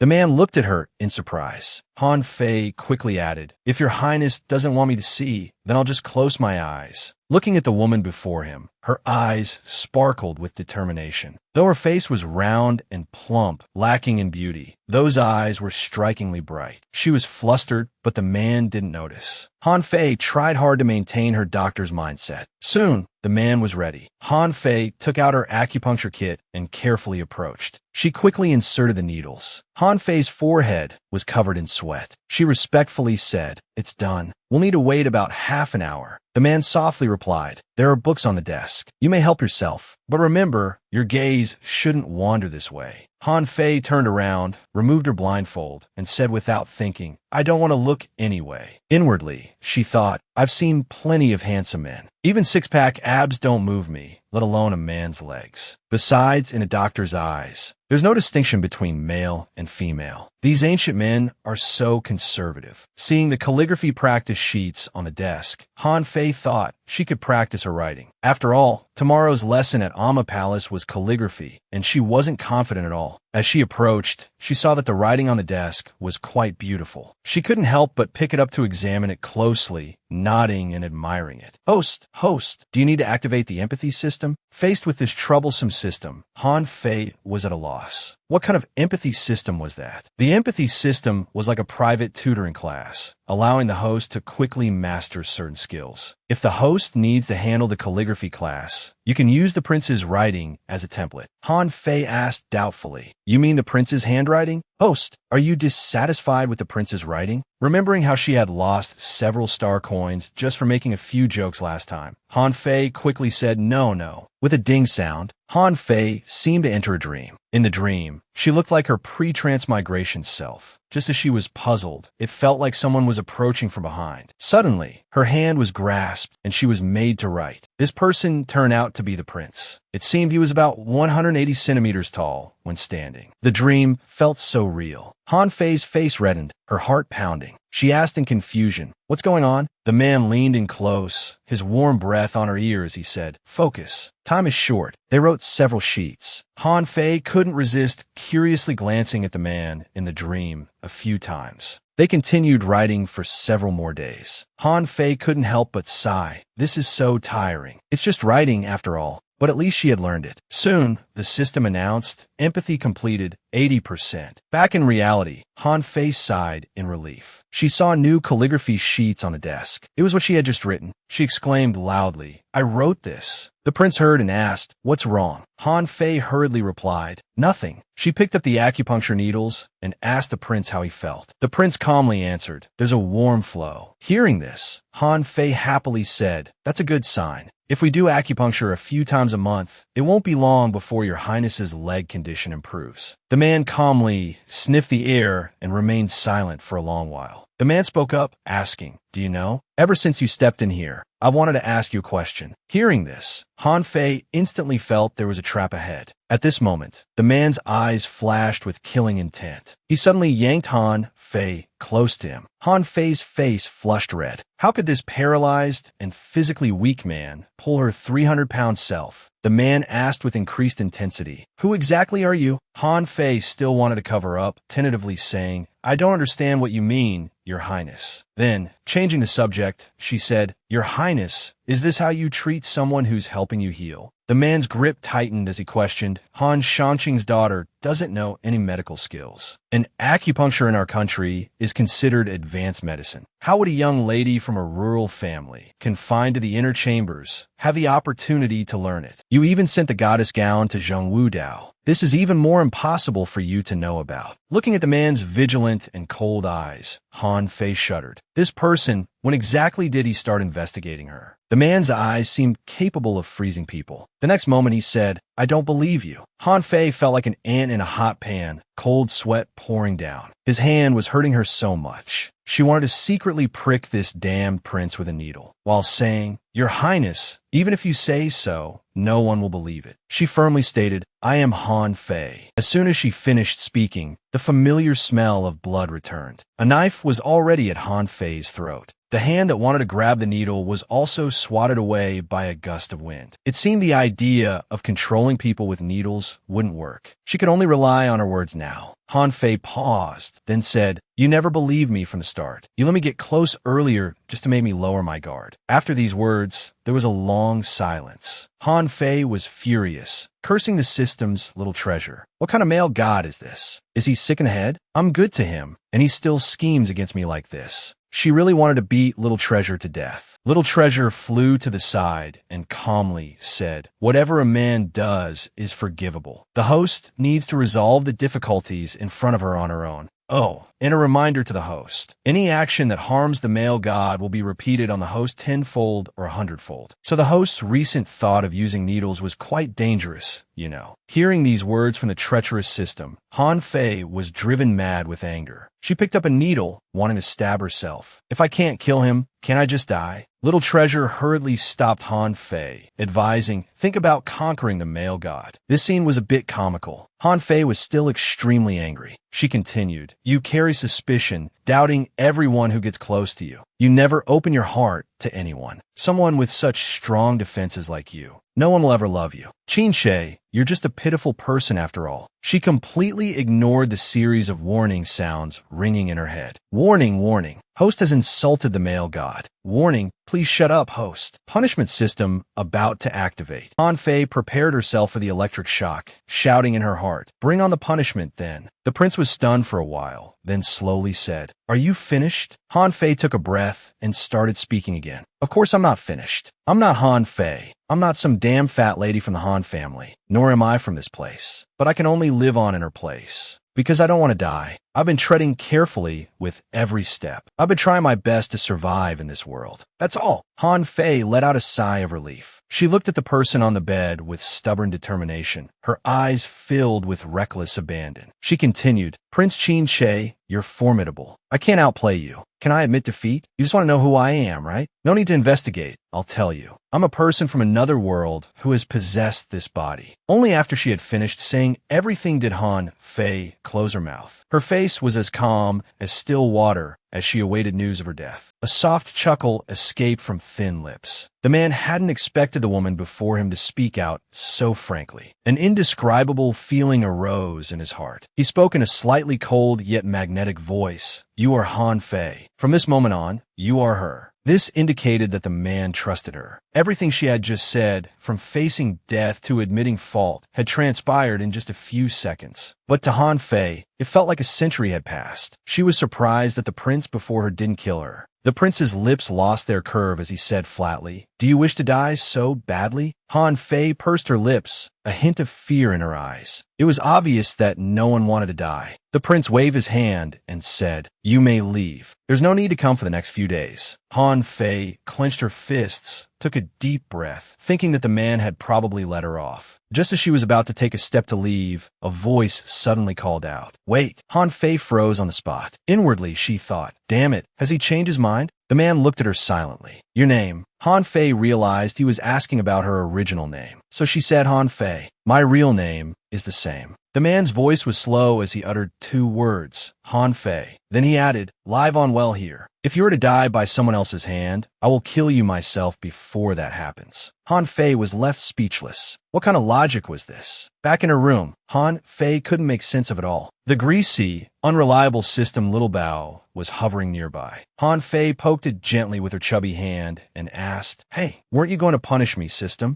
Little Bao, in its unseeing posture, accused the host. "You were too harsh on the male god just now. And how could you reveal your biggest secret?" "But congratulations, host," Han Fei interrupted. "Isn't my biggest secret you unreliable system? Tell me, what are you congratulating me for?" Little Bao flapped its greasy wings and said, "The male lead has activated the favorability system for you." Han Fei became interested. She hadn't expected that her outburst not only didn't cost her life, but instead brought her unexpected fortune. She then asked, "Favorability? Is it like the favorability of Han Shanqing, the original's biological father, towards Han Fei?" Little Bao waved its hand dismissively. "How can that compare? The male god's favorability is super hard to obtain. But since it's been activated, I'll now present the rewards to the host. Reward: 100 new coins, 1 use of a scenario Little Helper, 1 experience a mind dream, 1 bottle of aphrodisiac tears, 3 bottles of ineffective slimming water, 1 chance to enchant the male god, and a deduction of 10 new coins from your debt. Current debt, 988. Looking at the long list of rewards, Han Fei was happy, but also thought, this male lead must have a masochistic tendency. Just a bit of scolding, and there are so many rewards. Looks like I'll have to do this more often. Han Fei smiled slily. Little Bao reminded her, these are all good things. The one that helped you recite ancient prose last time and perform the ancient sacrificial ritual was the scenario Little Helper. Thinking of that embarrassing scene, Han Fei wished she could find a hole to crawl into. The mind dream allows you to enter someone's dream and understand their most genuine thoughts, ideas, and darkness. But it's very dangerous. Han Fei thought of the masked prince. What would that person's dreams be like? Would his hidden thoughts be dirty? Han Fei became intrigued by this function. Not interested in listening to Little Bao's other nonsense, she directly told Little Bao that she wanted to use the mind dream. Little Bao warned Han Fei that once inside, she might get trapped. If she saw something unpleasant, it could cause her consciousness to soften, and then she wouldn't be able to get out. These words couldn't deter Han Fei's desire to enter that person's dream. She just wanted to know what was going on in the mind behind those eyes that often carried killing intent and coldness. Han Fei lay down and quickly entered the prince's dream. The snow in this dream was quite heavy. The first sensation was cold, so cold that goosebumps rose all over her body. She couldn't help but curl up tightly, but found it had no effect. She discovered that a scar had mysteriously appeared on her hand. At least this palace swallowed people whole without spitting out bones. The voices grew softer and more chaotic. Among the crowd, a youth in red clothes stood out particularly. The person being beaten was none other than the Cold Prince. Not a single person dared to step forward to stop it. They all stood by watching the show. The red-clothed youth spoke, "Beat this bastard to death for me. I don't have a brother like you. You're nothing but a mongrel. Don't even think about competing with me for the throne." The mixed voices converged into a sharp weapon. Looking at the prince on the ground, nearly beaten to death, Han Fei rushed over, shouting, "Hey, stop it!" But before she could reach them, all the people dissolved into ice and snow, disappearing before her eyes. Han Fei stood there, stunned. Was this his past? For some reason, Han Fei felt a bitterness spreading from the corner of her mouth. Her heart experienced a feeling she had never known before, as if something was blocking it. The pain gradually spread. She couldn't understand why she felt so awful. Looking up again, she saw the prince and his mother cuddling together. The prince's mother spoke gently. "Don't hate your mother. It was I who misjudged people back then, trusted the wrong person, and loved the wrong person, which implicated you. Remember, you are not a bastard. You are my most beloved child." Before she could finish speaking, his mother was dragged away by the nanny behind her. By the decree of the emperor, Jade Consort is suspected of harboring rebellious ministers. For endangering the prince, she is granted 1 cup of poison. The chaotic voices rose again. The prince cried out fiercely, but couldn't stop anything. His mother was seen being grabbed by several people and forced to drink the poison. "Chair, don't look. Mother will be fine." Qin Haonan, The biggest mistake of my life was falling in love with you and marrying you. I've implicated Chaeyer. It's my fault. His mother's last moments were filled with such regret and resolution. Han Fei's heart clenched again, aching terribly. The pain spread throughout her body, making it hard to breathe, to the point where she couldn't stand. Unable to bear it any longer, she fell onto the snowy ground. She felt extremely tired, her heart accompanied by intense discomfort. Just when Han Fei thought she might never escape this dream, a pair of hands pulled her up. Embracing her, a voice said, "Be good, don't look anymore." That voice. Han Fei looked up and met the man's gentle eyes. The scent from his nose was familiar, yet weary. The man's handsome mouth moved Han Fei's heart. She jumped up in shock. She was now in her original form from before the transmigration. How did the prince know her name? When entering someone else's dream, does that person know someone has entered their dream? Han Fei's face reddened as she tentatively asked, Are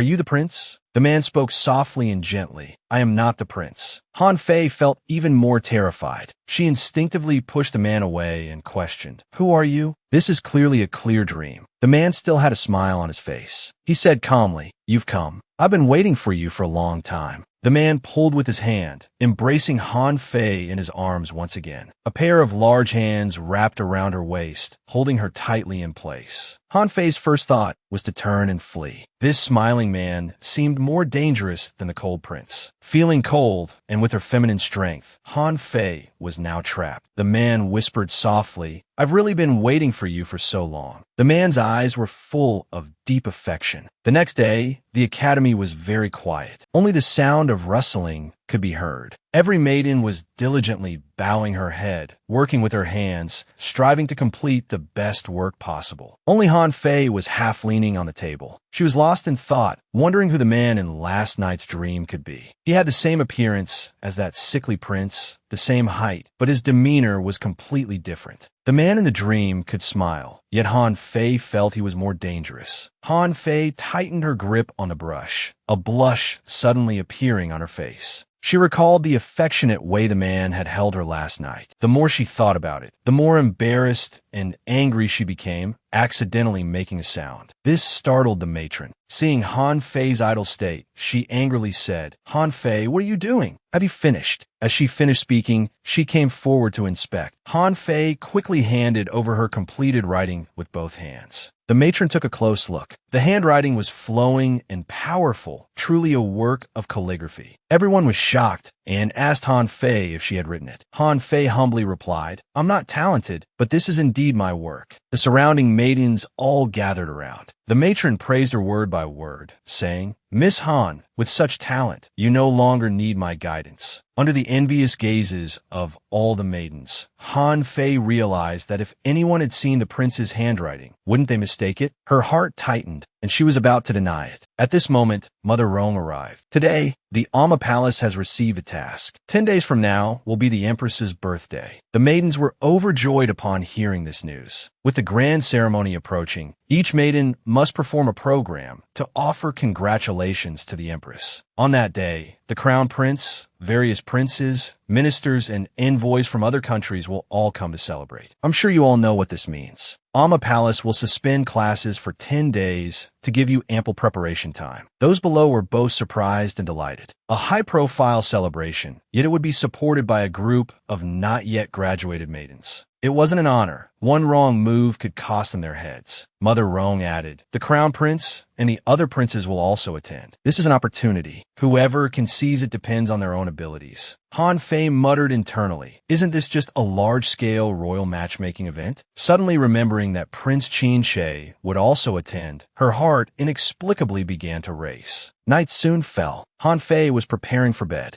At this moment, thunder sounded and rain began to fall. She seemed to remember something and shouted, "Oh no!" She swiftly slipped out of the room. Her 300-pound weight splashed in the water. Each step sent water splashing towards Han Fei's eyes. Suddenly, a chill came over Han Fei's eyes. She couldn't help but start crying. Little bows, oily gestures, secretly delighted that no matter how pig-like the face, it would still have a tear-stained effect. Accompanied by intense panting, Han Fei burst through the door, asking concernedly, Are you all right? A flicker of emotion seemed to pass through the man's eyes. He just silently gazed at Han Fei, soaking wet, with a panicked expression on her face. Though the woman before him was in such a disheveled state, and even appeared somewhat comical due to her excessive weight, the man didn't find it amusing. Instead, his emotions seemed to churn and darken. Han Fei didn't know what the man was thinking, and without waiting for an answer, she approached him. Nervously examining the man, she then reached out to massage his knee, saying, "You must be in pain. I'm sorry. It's my fault for not warning you."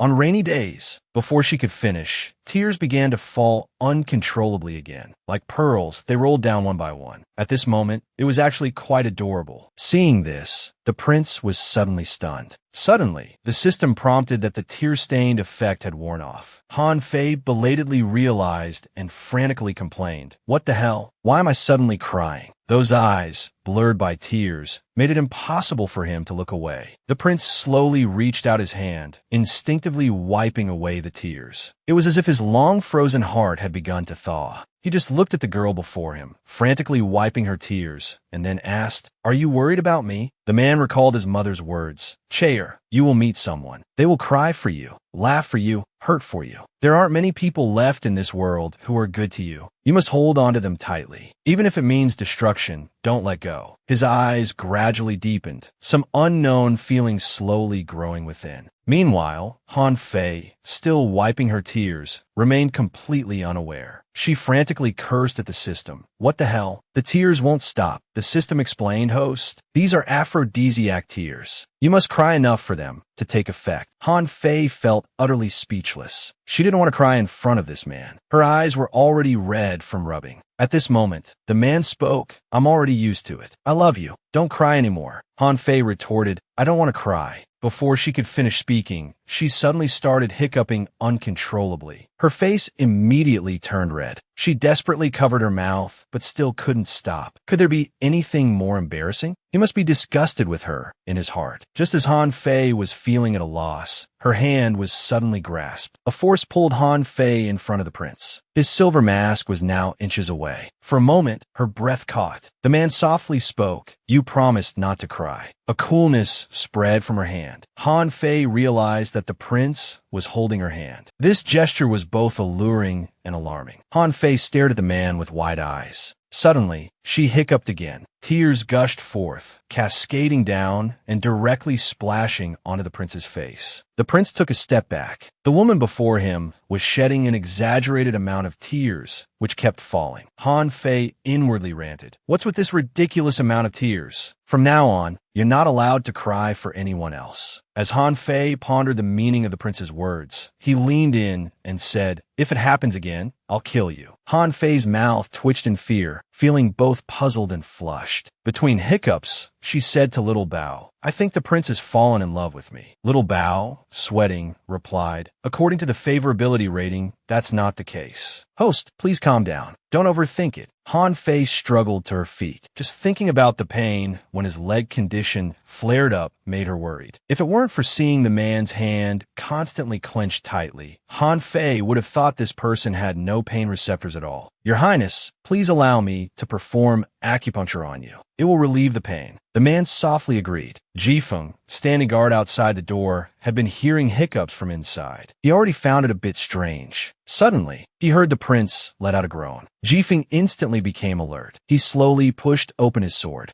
Just as he was about to enter the room, he suddenly heard the prince say, "Be gentle." Jifeng abruptly stopped, frozen in place. His mind raced through countless scenarios. Jifeng turned to stone on the spot. Subconsciously, his inner thought screamed, "I didn't hear anything." But then he thought about the 300-pound fatty possibly forcing himself on his master, or his master being drugged. He suddenly felt uneasy. This was not good at all. Just as he was about to frantically shout and push open the door, a voice came from inside. "Do not enter." Jifeng couldn't believe his ears. Could it be that the prince had truly fallen for the 300-pound fatty? Was this voluntary? Imagining the scene inside the room, Jifeng's worldview shattered into pieces. Inside the room, the prince was holding Han Fei's hand, guiding her forward. Han Fei still had the prince's headband tied around her eyes as she performed acupuncture on him. The prince was drenched in sweat, breathing heavily. He accidentally gripped Han Fei's hand too tightly. Han Fei let out a startled cry. The prince instinctively released her hand. Soon, the acupuncture session ended. Han Fei asked worriedly, "Your Highness, how do you feel now?" The prince, recalling the acupuncture points and process, felt very embarrassed. He averted his gaze from Han Fei and slowly said, "It's not necessary. You may leave." Seeing that the prince indeed seemed to have found significant relief, Han Fei didn't insist further. As she was about to leave, she was suddenly called back. Han Fei knelt beside the prince. Prince Qin was startled by Han Fei's action, but quickly regained his composure. After all, her behavior had always been different from others. Han Fei looked up with pitiful eyes and said, "Since childhood, I've never been fond of the four arts. Could your highness help me?" The prince sighed. With the celebration approaching, mastering the four arts wasn't something that could be achieved in a day or two. However, the man had already thought of an idea for Han Fei. "Do you know about the war drums of the frontier?" Prince Qin slowly raised his head, gazing at the night sky outside the window. He spoke softly. "Legend has it that in one battle, the drum sound was so resonant it traveled 1,000 miles. Those who heard it were filled with courage. It could defeat 3 armies, a single person's effort leading to the victory of 1,000,000 warriors. This is the goddess drum. This is the goddess drum," he concluded. Han Fei was mesmerized by the prince's deep, magnetic voice. At this moment, the prince's eyes sparkled with a dazzling light. He was clearly a proud soul, yet imprisoned in such a broken body, enduring for such a long time. Soon night fell.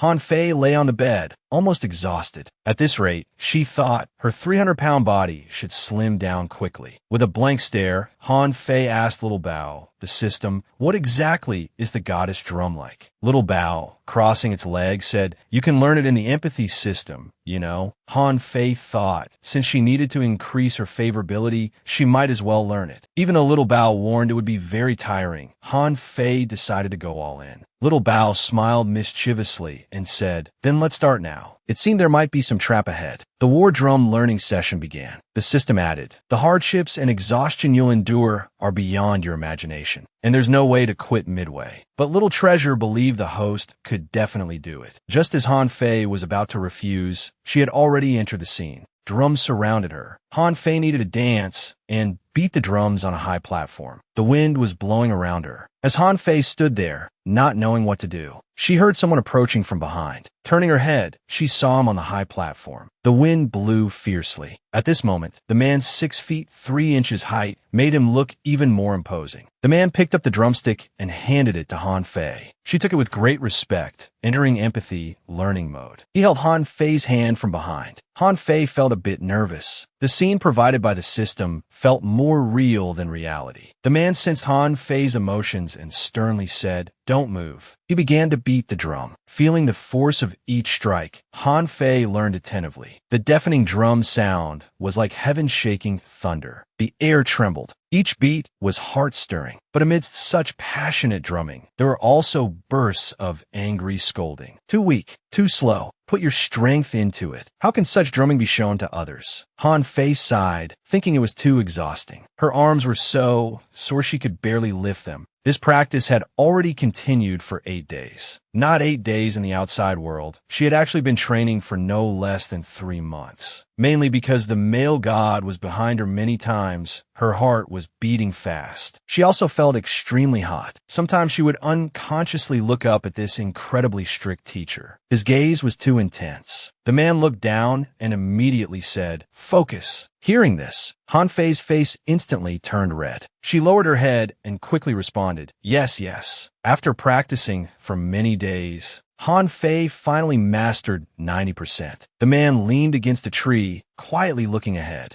His gaze fell on Han Fei. Han Fei was learning diligently. Soon she could almost grasp the essence of the goddess drum. The man looked at the woman with satisfaction. These months of experience hadn't been wasted after all. Meanwhile, Han Fei's half-sister, Han Yin, who was also a woman who had transmigrated, had been struggling in this strange place. That fat girl who had stolen all her glory. Now she had even lost to this fat girl in the recent calligraphy competition. Now her own beauty dance was only 80% complete. Han Yin demanded the system to activate high-intensity learning mode. This time she must practice to 100%. Although the system warned that this would leave hidden dangers in her body, Han Yin didn't care. She absolutely refused to lose to a fat girl. If this fat girl stood in her way, she would make her life a living hell. She couldn't help but calculate that doing more tasks was not as effective as a single mood swing from a male god. This deal seemed quite profitable, but now she was penniless. The precious Chinese herbs in the system were very good for the prince's recovery, but she didn't have enough money. She could only slowly save money by doing tasks later to buy them. Han Fei thought he didn't seem to lack anything. But then Han Fei remembered, every time she treated him, she always used the prince's silk bandages. So she decided to give the prince some silk bandages. Today, as usual, she would first check the prince's physical condition. Han Fei began to take his pulse. Each time her fingertips touched his slightly cool skin, Han Fei marveled at how this person's body temperature was always so low. Han Fei furrowed her brow, but continued to concentrate on taking his pulse. Then, her chubby face tightened with seriousness as she addressed the prince. "Your Highness, if you don't take care of your body, even my miraculous medical skills will be useless." Han Fei was about to explode with anger. His pulse was even more chaotic than before. To the uninformed, it might seem as if this body already had one foot in the grave. Jifeng, standing behind, grew anxious and loudly said, "You must not be disrespectful to His Highness." The prince, with his eyes closed, remained silent for a moment before saying, "I know my own body well." Upon hearing this, Han Fei became even more agitated. She angrily retorted, "So, Your Highness still doesn't trust my medical skills." Seeing that the man opposite her didn't respond, Han Fei took a deep breath and firmly stated, "But regardless of what Your Highness thinks, I will do my utmost to cure you." Gradually, even Jifeng's gaze changed. When had this woman started to care so much about His Highness? Then Han Fei put on her silk band and was about to begin treating the prince. The man could only obediently comply. After a good while, the treatment was finally complete. Han Fei removed her silk band. She took out a silk band she had prepared in advance. The surface of the silk band was slightly cool. It was made of the finest silk and had been soaked in many precious medicinal herbs. It could calm the mind and aid sleep. As she spoke, Han Fei suddenly felt a bit ashamed. Giving a silk band to a prince seemed too meager a gift, no matter how she looked at it. Seeing the man standing there motionless, Han Fei simply tossed it to him. Then she turned and ran, saying, "I took one of yours. Now I'm returning one to you." Her face was bright red as she tried to run out. Jifeng caught her and asked, "Miss Han, do you know the customs of Hanlin?" Han Fei asked in confusion, "What customs?" Han Fei was completely baffled.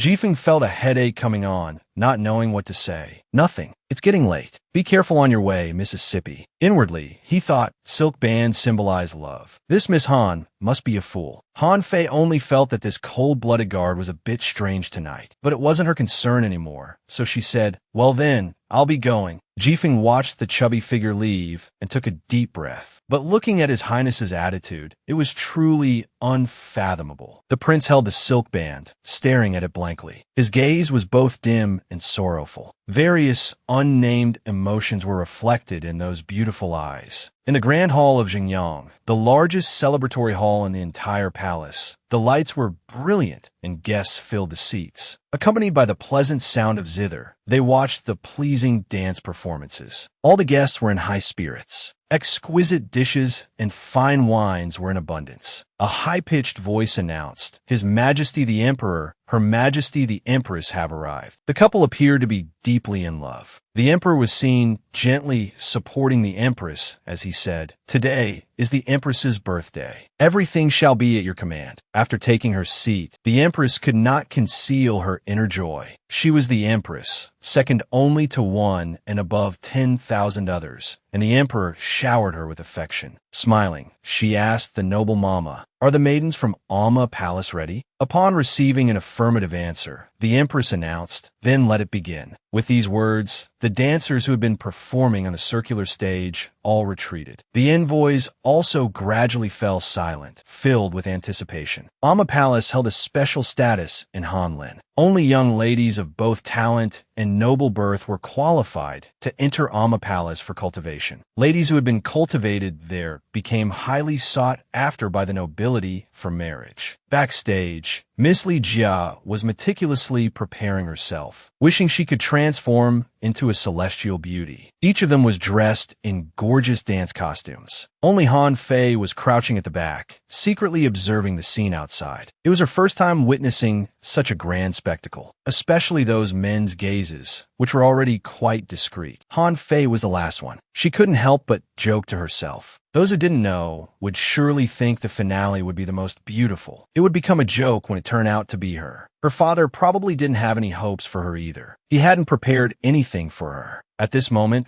the system Little Bao happily hovered around Han Fei, saying, "Host, please choose a set of clothes you like." Looking at the beautiful clothes in the system, she wondered if her 300-pound body could fit into them. Greasy. Little Bao reminded Han Fei that she could choose the largest size. Han Fei carefully compared the options. She chose a set of red dance clothes. A zither had already been placed on the lotus platform. Li Xiangjuan was the first to perform. When this young girl drew the first slot, her face turned pale. She almost fainted. However, her performance on stage was not bad. Han Fei closed her eyes, immersing herself in the zither music. The girl also had a gentle and quiet appearance, the image of a well-bred young lady. It was a pleasing sight. Speaking of which, there was one thing Han Fei was confused about. Her own father was originally an unfavored minister. How did the higher-ups agree to let his two daughters enter Alma Palace together? Looking at the exquisite beauty of the candidates, the men below were almost drooling. Han Fei looked left and right. She was indeed searching for that person. He had said he would be watching her. It was important to confirm the prince's position now, so as not to waste all her efforts these past days. If she could increase her favorability, that would be even better. The cold prince felt her gaze and spotted Han Fei, his eyes fixed on her without moving. Han Fei's face turned red under his gaze. She quickly hid to calm herself. This woman was extremely eye-catching. Her long sleeves hung down, as graceful as a blue heron. With the rhythmic drum beats, a single glance from her could captivate the entire audience. Han Fei couldn't help but admire how beautiful this woman's hands were. Han Yin, perfect in both form and spirit, seemed to transform into a crane spreading its wings, ready to fly. Her long skirt didn't seem to weigh her down at all. It didn't hinder her steps in the slightest. Her dancing figure made her appear even more beautiful. The crowd was transfixed, unable to look away. Some men even covered their mouths to prevent themselves from drooling. This dance was truly captivating and unparalleled. As Han Fei marveled, her gaze unconsciously sought out his figure. She saw the man intently watching her. She was so angry she could barely speak. She thought, "Look all you want. If I had known, I wouldn't have treated you so well." The final celestial maiden flying pose, accompanied by a faint teardrop hanging on her eyelashes, slowly fell as they trembled. It was as if it had fallen into everyone's heart. As the music stopped and the dance ended, the entire venue fell into dead silence. Suddenly, a deafening round of applause erupted. The woman on stage was graceful and outstanding. Her beauty and temperament coexisted without any shortcomings. The crown prince Qin Mu, occupying the first seat, revealed a look of intense interest on his handsome face. He praised, "What a city-toppling, peerless dance." The emperor also nodded with satisfaction, commending, "Not bad. Whose daughter is this?" Han Shanqing hastily and respectfully replied to the emperor, "It's the old minister." The emperor said with a beaming smile, "Minister Han has taught her well." After the initial shock, Han Shanqing's heart was filled with wild joy. His daughter, in whom he had placed great hopes, indeed did not disappoint him. Han Yin would bring him immeasurable wealth and glory. As the other maidens finished their unremarkable performances, it was soon Han Fei's turn. The circular stage was surrounded by pink gauze. As everyone wondered what was about to be performed, Han Fei, dressed in a red dance costume, was already standing on the stage. At this moment, Han Fei felt her cheeks burning for some unknown reason. Below the stage, the prince's face remained cold, but his gaze never left Han Fei for even half a second. He was eagerly anticipating Han Fei's performance. Han Fei, with her chubby appearance, held a guzheng. At this moment, she was very nervous and flustered. Little Treasure told Han Fei not to be too nervous, as it would make it harder to perform well. He also reminded her, Han Yan's dance just now was too perfect, with a perfection ratio as high as 90%. It was almost to a degree impossible for humans to achieve. It was too impressive, so the failure rate for this task was very high. Although Han Fei knew her sister had used ghost fragrance, which was essentially cheating, she had no evidence to prove it. She could only do her best. She took a long, deep breath. Thinking of the nearly 3 months of relentless practice, she figured it couldn't go too badly. Moreover, the prince was watching her. She murmured, "I can't let him down. I must win." While everyone else was in a commotion, only Qin Che sat quietly in his place. Han Fei gripped the drumsticks tightly, poised to begin. She suddenly opened her eyes, a flash of sharpness appearing in her gaze. The drumsticks in her hand twirled in a circle before striking down forcefully. A heavy dong sound, like a thunderclap, shook everyone present. It was as if their eardrums had been pierced, reaching the depths of their souls. A resonance erupted suddenly. All conversations ceased. All eyes turned to the circular stage. That powerful drum beat had parted the gauze slightly, revealing the silhouette within. Dong, another deep, otherworldly drum sound, even longer and heavier than before. At this moment, Han Fei was fully focused, as if she had truly embodied her role. She was the deity leading warriors to charge forward, protecting their homeland. Each connection between drum beats created a resonance. The rapid drumming seemed to strike everyone's hearts forcefully. It was as if everyone had been transported to a battlefield. At this moment, righteous passion was boiling. Han Fei was determined to recreate it 100%. She gave it her all, as if her body had entered a completely new realm. This was a state she could never reach in normal times. She was exhausted, her hands damp with sweat, but she couldn't stop. She had to win, as if she were truly on the battlefield. The passionate melody was accompanied by the sound of fierce winds, echoing and surging. Everyone's blood was stirred. If they could charge into battle at this moment, they would surely return victorious. The practice in virtual space was completely different from reality. In reality, each beat seemed to consume all of Han Fei's spirit. The drumming had already left her utterly exhausted. The anxious little treasure shouted, "Host, stop quickly. Your physical strength can't take it anymore. Your life value is dropping dangerously." The prince below realized something was amiss. He knew the Goddess Valley was extraordinary. It would greatly consume the spirit and energy of the drummer. In severe cases, one might even vanish within it. In a moment of agitation, he rushed out, shouting for them to stop. The next second, with a loud thud, he fell heavily to the ground. Jifeng quickly arrived at the prince's side. While supporting the prince, he said the prince's health was paramount. The prince, no longer concerned for himself, hurriedly told Jifeng to stop Han Fei. The drumming still hadn't ceased. Beneath his cold exterior, he was now anxiously shouting Han Fei's name. He had never hated his physical limitations before, but at this moment, he loathed himself intensely. The final surge of energy burst forth in all directions. At last, it was perfectly completed. By now, Han Fei was utterly exhausted. Her heart was beating beyond its limits. It seemed someone was calling her name. The wind lifted the gauze. In that fleeting moment, as it fell, she saw him. The system little bow finally proved useful, replenishing Han Fei's energy. She quickly recovered. Meanwhile, those outside had not yet emerged from the lingering effects of the drumming. Moments later, applause thundered throughout the entire palace like a storm. If Han Yan's enchanting dance was stunning, then Han Fei's war drums were earth-shattering. The drumming, as if from another world of extremes, shook everyone's hearts. As the crown prince of Yanzhou, Bai Li Wenqiu's eyes gleamed. He wondered what kind of being could produce such drumming. He hadn't stopped applauding yet. He praised, "A general's success is built on countless bones. Who says this isn't a general's arrival? I've long heard of the power of border war drums. Today, I can finally say my wish has been fulfilled." Many others shared this sentiment, especially the military generals. Han Yan, hiding in the shadows, listened to the unending applause, her face nearly distorting with anger. The wait was indeed 300 jin. Try as she might, she couldn't run fast. Soon, Ro Mama caught up and said they should leave. There were too many people here tonight. They shouldn't draw attention. How pitiful. After running for so long, she was only half a meter ahead of Ro Mama. Han Fei agreed. She trudged forward with heavy steps. The oily little bow sensed something was wrong and quickly reminded her, "It's the left, host. You're going right." Han Fei abruptly stopped. Perhaps due to the excessive drain on her spirit from performing the Goddess Valley, her sense of direction was particularly poor today. A gentle voice came. "Are you a candidate for imperial concubine?"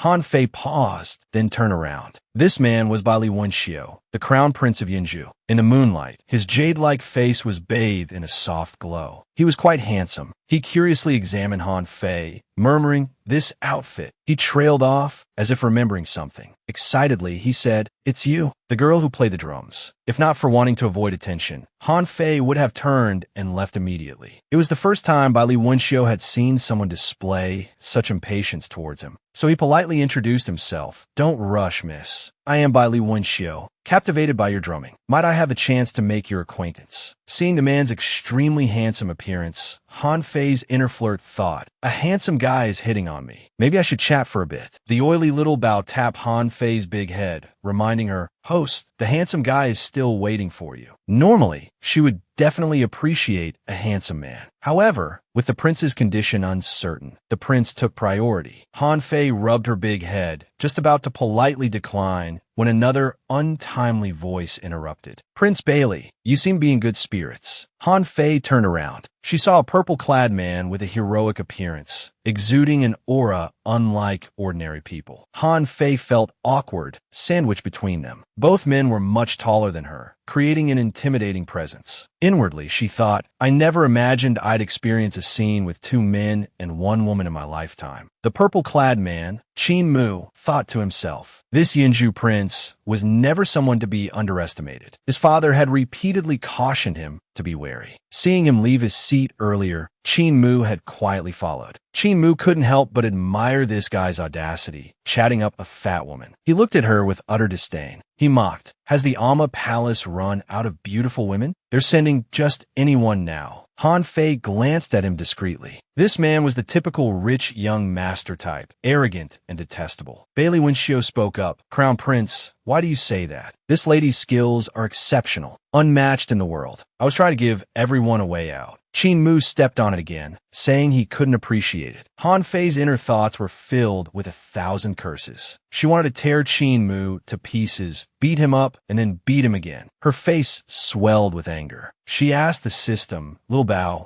this bastard must be the prince who bullied the Wang Yi when they were young, right?" System Little Bao advised Han Fei to stay calm. Princes weren't people one could offend casually. Right now, finding a way to leave seemed to be the priority. Han Fei couldn't stand listening to this man spew nonsense anymore. "So what if I'm fat? Am I eating your family's rice?" Han Fei directly pretended to have a stomachache, even making sounds. Seeing Han Fei's pained expression, Bai Wenxiu concernedly asked what was wrong. Han Fei tremblingly said, "I need to use the latrine." Bai Wenxiu was completely stunned. Qin Mu's face darkened even more. He almost wanted to order someone to seize this foolish woman. But this fat woman was the world-renowned young lady from Minister Han's family. Despite not being favored by his father, Han Shangqing had managed to maintain his position as minister. Both his daughters had even entered the Amma Palace for training. It was truly remarkable. Now wasn't the time to make a move against this fat girl. He coldly said, "Get lost." Han Fei, receiving the order, immediately fled. With her short legs, she quickly arrived near a rockery. In the night, she faintly heard voices saying something about brother and sister, extremely difficult to describe. Han Fei paused. Had she heard something she shouldn't have? "Don't look at improper things. Don't look at improper things." Xiao Tao carefully tended to Wang Ye's wounds. Soon, the bandaging was done. Wang Ye's expression was gloomy. He softly said, "You may leave now." Hearing a hint of weariness in Wang Ye's voice, Xiao Tao respectfully acknowledged and withdrew. The man's silhouette in the room looked very lonely. A bitter laugh echoed in the room. He looked at his hands, emotion still unsettled in his eyes. That drumbeat was a shock he had never personally experienced before. But for some reason, everyone was staring at him. He felt as if something belonging to him had been peeked at. He greatly disliked this feeling, yet couldn't stop it. His dark eyes were like an abyss, with gloomy emotions surging up. The familiar sense of violence came over him again. He covered his mask with his hand, trying to calm himself down. His eyes gradually revealed a pained expression. A voice came to Chair. If you particularly care about something, you must kill all those who have taken it from you, or destroy that thing. The words in his mind kept repeating. He couldn't accept such an obsessive approach. This kind of thought indoctrination, however, made his headache worse. His eyes turned red. Faint bloodshot lines appeared. The teacups placed on the table in front of him all shattered. Water splashed everywhere. After a while, the voice finally disappeared. He gradually calmed down. He let out a sigh of relief. At this moment, Han Fei, panting, pushed open the door and entered. She happily said, "Wang Yi, I'm here." The woman's round, plump face, under the reflection of her red clothes, looked even more adorable. Han Fei obediently asked, "Wang Yi, where are you hurt?" The man's cold face, his beautiful eyes, quietly looked at Han Fei. That sudden violent grip held her very tightly, as if unwilling to let go. Han Fei followed his hand to look at the man's face. There were several cracks on the silver mask. The exposed eyes were very black and deep, like the starry sky, extremely beautiful. She even saw her own reflection in them. She foolishly reacted and opened her mouth, while Wang Yi, the corners of the man's lips slightly raised. His eyes were full of tenderness, as if looking at someone he deeply loved. The candlelight atmosphere added a touch of ambiguity. Han Fei's face turned red. Nervously, she called out again, "Wang Yi." The man gently opened his mouth and said, "You can call me a Che."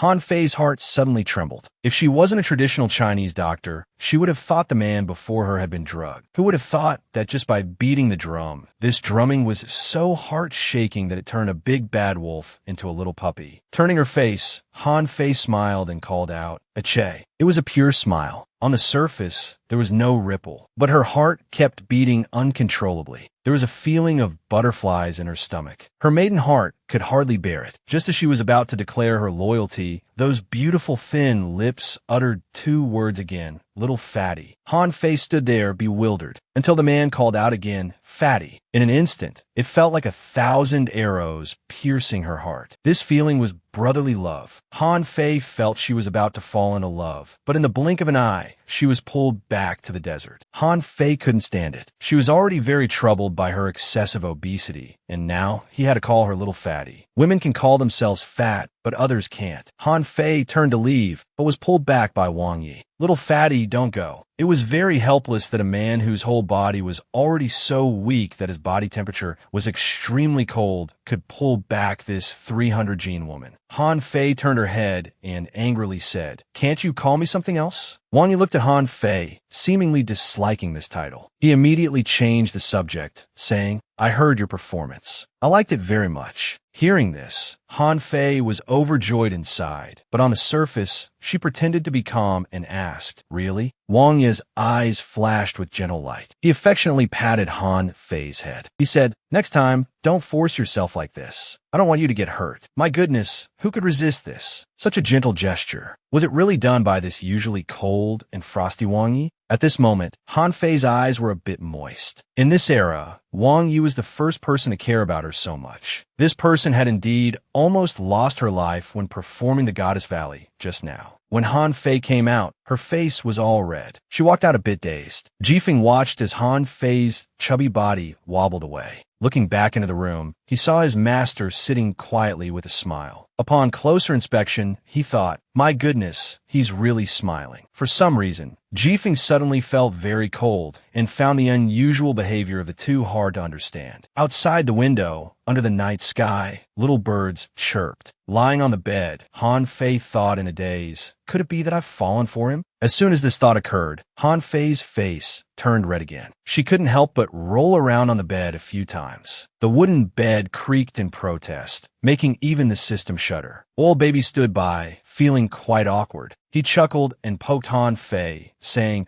"Based on my simple observation, host, you've fallen in love." Han Fei suddenly became hesitant. She had never been in love before. At this moment, she couldn't be sure if her feelings were influenced by the system. This was just a conquest game she needed to complete in this era. Once she conquered the character and completed the task, she would be completely free and able to control her own life. If she invested real emotions, the voice in her head kept repeating, "Let go, cut off these naive feelings." But her fingertips seemed to still retain his temperature. Though it was cold, it felt like a burn when touched. Han Fei stared blankly towards the window. The prince seemed to be sitting there desolately. He always wore that cold expression. A wife abandoned by everyone. A prince confined to the cold palace despite his noble status, with a broken body despite his high position. If even her feelings for him were fake, he would be too pitiful. Thinking about this, Han Fei's heart ached for some unknown reason. The bright morning sunlight shone upon the earth. Han Fei opened the window. Before her eyes were fully open, she heard people talking nearby. "Have you heard? That Li Rilon was caught by the matrons last night. They say she was having an affair." Han Fei's eyes widened instantly. The drama plot was actually true. The palace maids whispered, "This is a treasonous act." "Who's the man?" "Don't know. Seems he wasn't caught." Han Fei cleaned her ears, trying to hear more clearly, but the voices had already faded away. After washing up and getting dressed, she went to Matron Rome. Seeing Han Fei's dark circles, Matron Rome was almost frightened away. She sternly said, "Were you thieving last night? Hurry and get ready. We're going out of the palace on business." Hearing she could leave the palace, Han Fei was beyond excited. She hadn't explored the streets of ancient times yet. One thin, one plump, though wearing black cloaks, they still stood out. Matron Rome put on her hat and whispered to Han Fei that the prince's supplies were insufficient. That's why she brought Han Fei out under the pretext of shopping. "I have other business to attend to. Wait for me here before sunset." Han Fei obediently agreed. Looking at the bustling streets, it was very lively. Hanlin's commerce was thriving, with many merchants coming and going. It was evident that the Qin emperor was not an incompetent ruler. The country was well governed. Watching Matron Rome's retreating figure, Han Fei started wandering the streets on her own. Before she knew it, she arrived at the entrance of a Chinese medicine shop, thinking of buying some medicine for the prince. Perhaps there were precious herbs in ancient times that didn't exist in modern days. Just as Han Fei was about to enter, she was blocked by the shop owner. "Women are not allowed inside." Han Fei was very puzzled. She asked why the owner looked so contemptuous. He turned and left, saying something about washing damaged herbs. Han Fei was at a loss for words, but she couldn't cause trouble now. This ancient world was truly too feudal and backward. The reason was really far-fetched. Not far away, Han Fei heard, "Please let us in. Please let the doctor treat him." The owner refused to let the mother and son enter. Go, women are not allowed in. Tell your man to come and ask for the doctor." The woman's eyes were full of tears. She said pitifully and helplessly, "My husband is bedridden. How can he come?" Seeing the owner unmoved, the woman quickly took out her purse and said, "I'll pay you."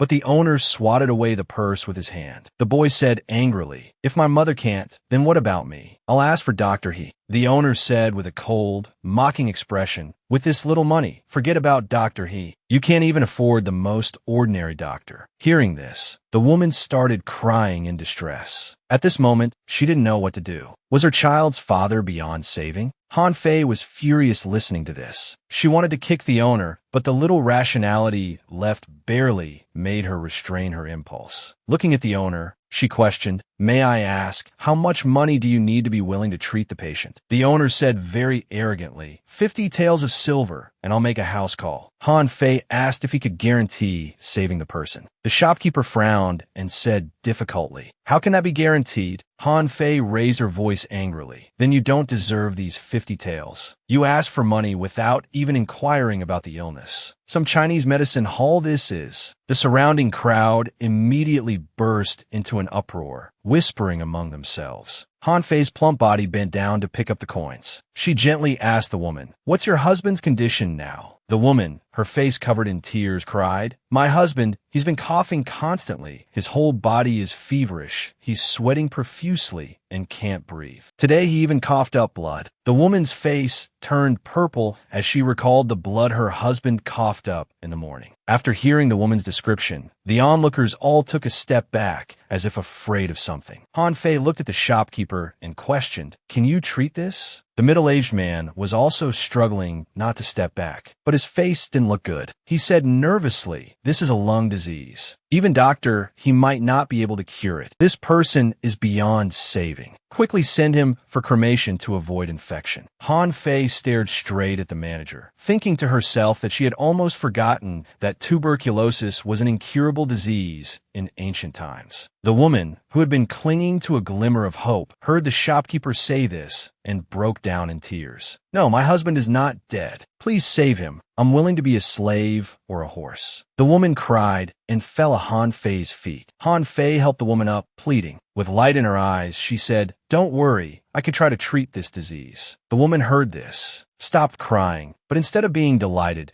she looked at Han Fei hesitantly and asked, "Really?" The shopkeeper immediately mocked. A mere woman daring to make such a boast. This sentence was already blatant sarcasm. The crowd burst into laughter. Han Fei didn't care about others' opinions at all. She firmly said, "A doctor should do their best, not let patients wait for death. Such a doctor is unworthy of being a healer." As these words were spoken, the entire crowd fell silent. Everyone looked at Han Fei with astonished gazes. Han Fei took out the money that Matron Rong had given her. She told the woman's son, "Now, listen to my instructions. Go inside and buy medicine for your father, all right?" The boy nodded obediently and quickly ran into the medicine shop. Han Fei called out from outside, "Bai Bu, 1 qian. Whole dried ginseng, 3 qian." Inside the shop, they prepared the medicine. Poria, white atractalodes, 3 qian each. The shopkeeper listened while mocking. Really, anyone dares to prescribe medicine these days. Fritillaria bulb, 2 qian. Lotus leaf, 3 pieces. Hearing this, the shopkeeper's expression suddenly changed. This prescription sounded more and more intriguing as he listened. Soon, the apprentice had the medicine prepared. The boy ran out with the medicine.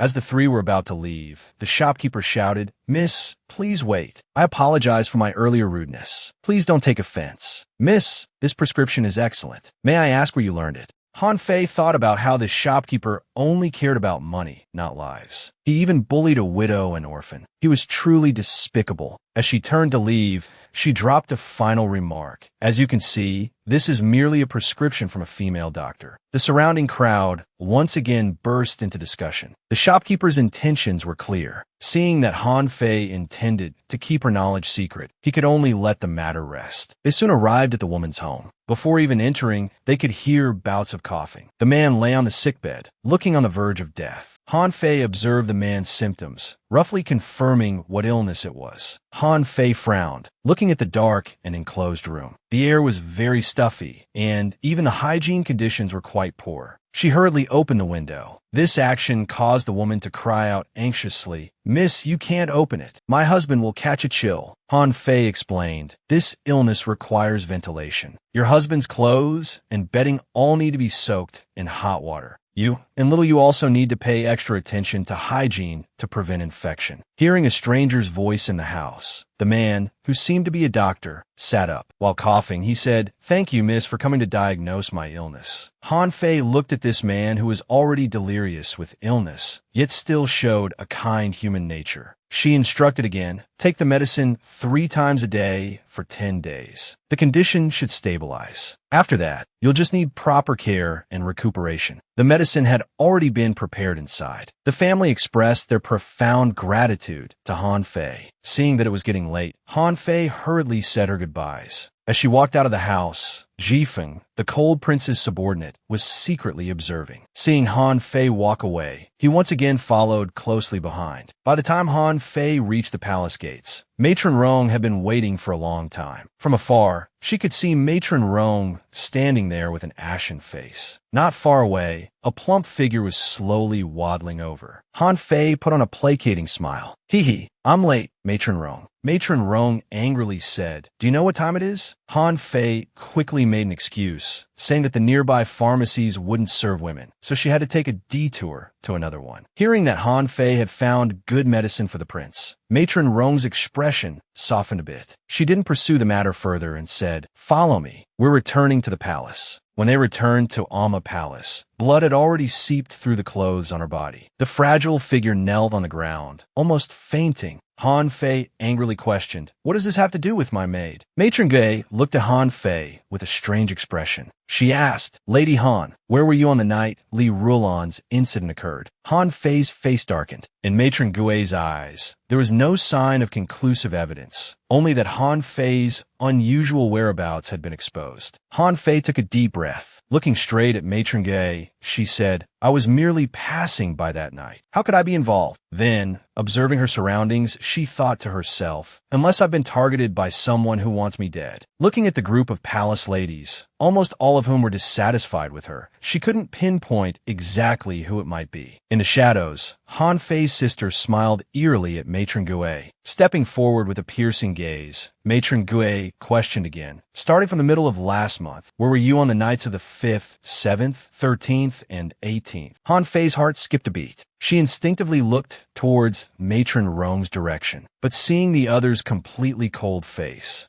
Han Fei realized that if the prince's matter were to be exposed, it would likely be even more serious than the current situation. So Han Fei lied, saying she was in her room. Matron Gui immediately said sternly, You're lying. After Li Rulan escaped, she left a letter. Matron Gui respectfully handed it to Matron Rome. Everyone was looking at Han Fei, their eyes filled with mockery. Matron Rome quickly scanned the letter, her face gradually sinking, turning slightly pale. Han Fei couldn't see the contents of the letter, but from the matron's expression, she could tell that this letter was extremely unfavorable to her. Matron Rome's heart was in turmoil, but her face remained as stern as ever. She had wanted to salvage the situation, but Matron Gui was convinced that this letter was written by Li Rulan to Han Fei. Now, she could only temporarily inconvenience Han Fei. Matron Rome's heart sank, but she said sternly, Come, take Han Fei into custody. Several robust matrons immediately stepped forward. Two of them silently took hold of Han Fei's arms, one on each side. Han Fei gave Matron Rome a deep look, but remained silent. She didn't know what had happened. Han Fei's silence, at this moment, seemed more like a tacit admission. Seeing the disliked fat lady being taken away, the palace ladies couldn't help but secretly rejoice. She's finally getting what she deserves. That's what she gets for always showing off. Who knows what kind of relationship she had with Li Rulan? Maybe she's just as dirty. Matron Rome looked at the palace ladies with an unpleasant expression. The palace ladies quickly fell silent again. She then said, regarding today's events, don't speak of what shouldn't be spoken. If I find anyone gossiping, the Amma Palace surely won't tolerate them. The banquet is over and classes will resume soon. All of you, behave yourselves. Han Fei sat on the ground, letting out a soft sigh. It was her first time being locked up. There wasn't even a single window. Han Fei began to think. The information she could gather from everyone's expressions was too limited. Before she could react, she was already locked up. What exactly was written in that letter? Han Fei poked at the system. Little Bao, stop pretending. You must know everything. The oily Little Bao, try to look cool even when troubled, said, This matter is indeed strange, but it's related to the plot. I can't say anything. Han Fei scratched her head, saying irritably, You actually don't know anything, do you? With that expression on the system, many people would probably start fighting. Han Fei struggled to get up. The unreliable system couldn't be counted on. She'd have to rely on herself. Han Fei began exploring her surroundings. What if there was a secret passage here? If she faced mortal danger, she could make a quick escape. On the rooftop, Wang Ye's guard Jifeng was observing Han Fei. The man looked very serious. Sorry, I suddenly realized Jifeng is quite handsome too. With a light touch of his toes, he flew up. Inside the room, Wang Yi sat quietly, listening to Jifeng report on Han Fei's whereabouts and experiences. At this moment, Wang Yi felt quite troubled. He worried about her well-being in the dark room, but he couldn't be by her side right now. He could only instruct Jifeng to keep watching and report any developments immediately. Wang Ye's elegant hand lightly touched the hair tie. It was a gift from Han Fei. He couldn't help but ask if she was all right. Jifeng confidently replied that she was fine. Wang Yi remained outwardly silent, but inwardly thought, couldn't you say more about her? You're truly as stingy with words as they come. Han Fei was still exploring the dark room. Suddenly, she noticed something odd about the bricks under her hand. Opening it, she discovered a piece of paper. After taking a few deep breaths to calm herself. She tried to gather her thoughts. Li Rulon's letter to her was meant to frame her. Now that Li Rulon had run off with her man, it was as if there was no one to testify against. Without finding them, they would only believe what was written in that letter. The key problem was she indeed wasn't in her room those few days and couldn't provide any evidence. For Li Rulon to escape, someone must have guided her. Why did the person behind this want to push her out as a scapegoat? Han Fei pondered with a headache. How could she extricate herself from this? She couldn't figure it out. Fortunately, she wasn't someone who lost sleep over troubles. By the next day, it was almost noon. Han Fei was still sleeping. This was probably her best sleep since transmigrating. The system, Little Bao, was anxiously pacing around, urging the chubby girl to wake up. A faint sound of footsteps approached. Han Fei suddenly became alert. They weren't coming to behead her, were they? She quickly got up and moved to the door. Through the crack, she saw a figure approaching. It was Matron Rong, with a group of people behind her. Matron Rong spoke. Han Fei, you've committed adultery with a servant, violating the 7 grounds for divorce. Do you admit your wrongdoing? Han Fei's eyes suddenly became sharp. She said in a deep voice, Han Fei doesn't know what wrongdoing you speak of. But her heart sank. Such a grand spectacle meant it wasn't just about the affair. There might even be witnesses. Sure enough, the matron continued. The guard from the medicinal food kitchen has already confessed to your illicit relationship. What do you have to say for yourself? Han Fei clenched her fists tightly, but she also understood Matron Rong's intention. It seemed like an interrogation, but in reality,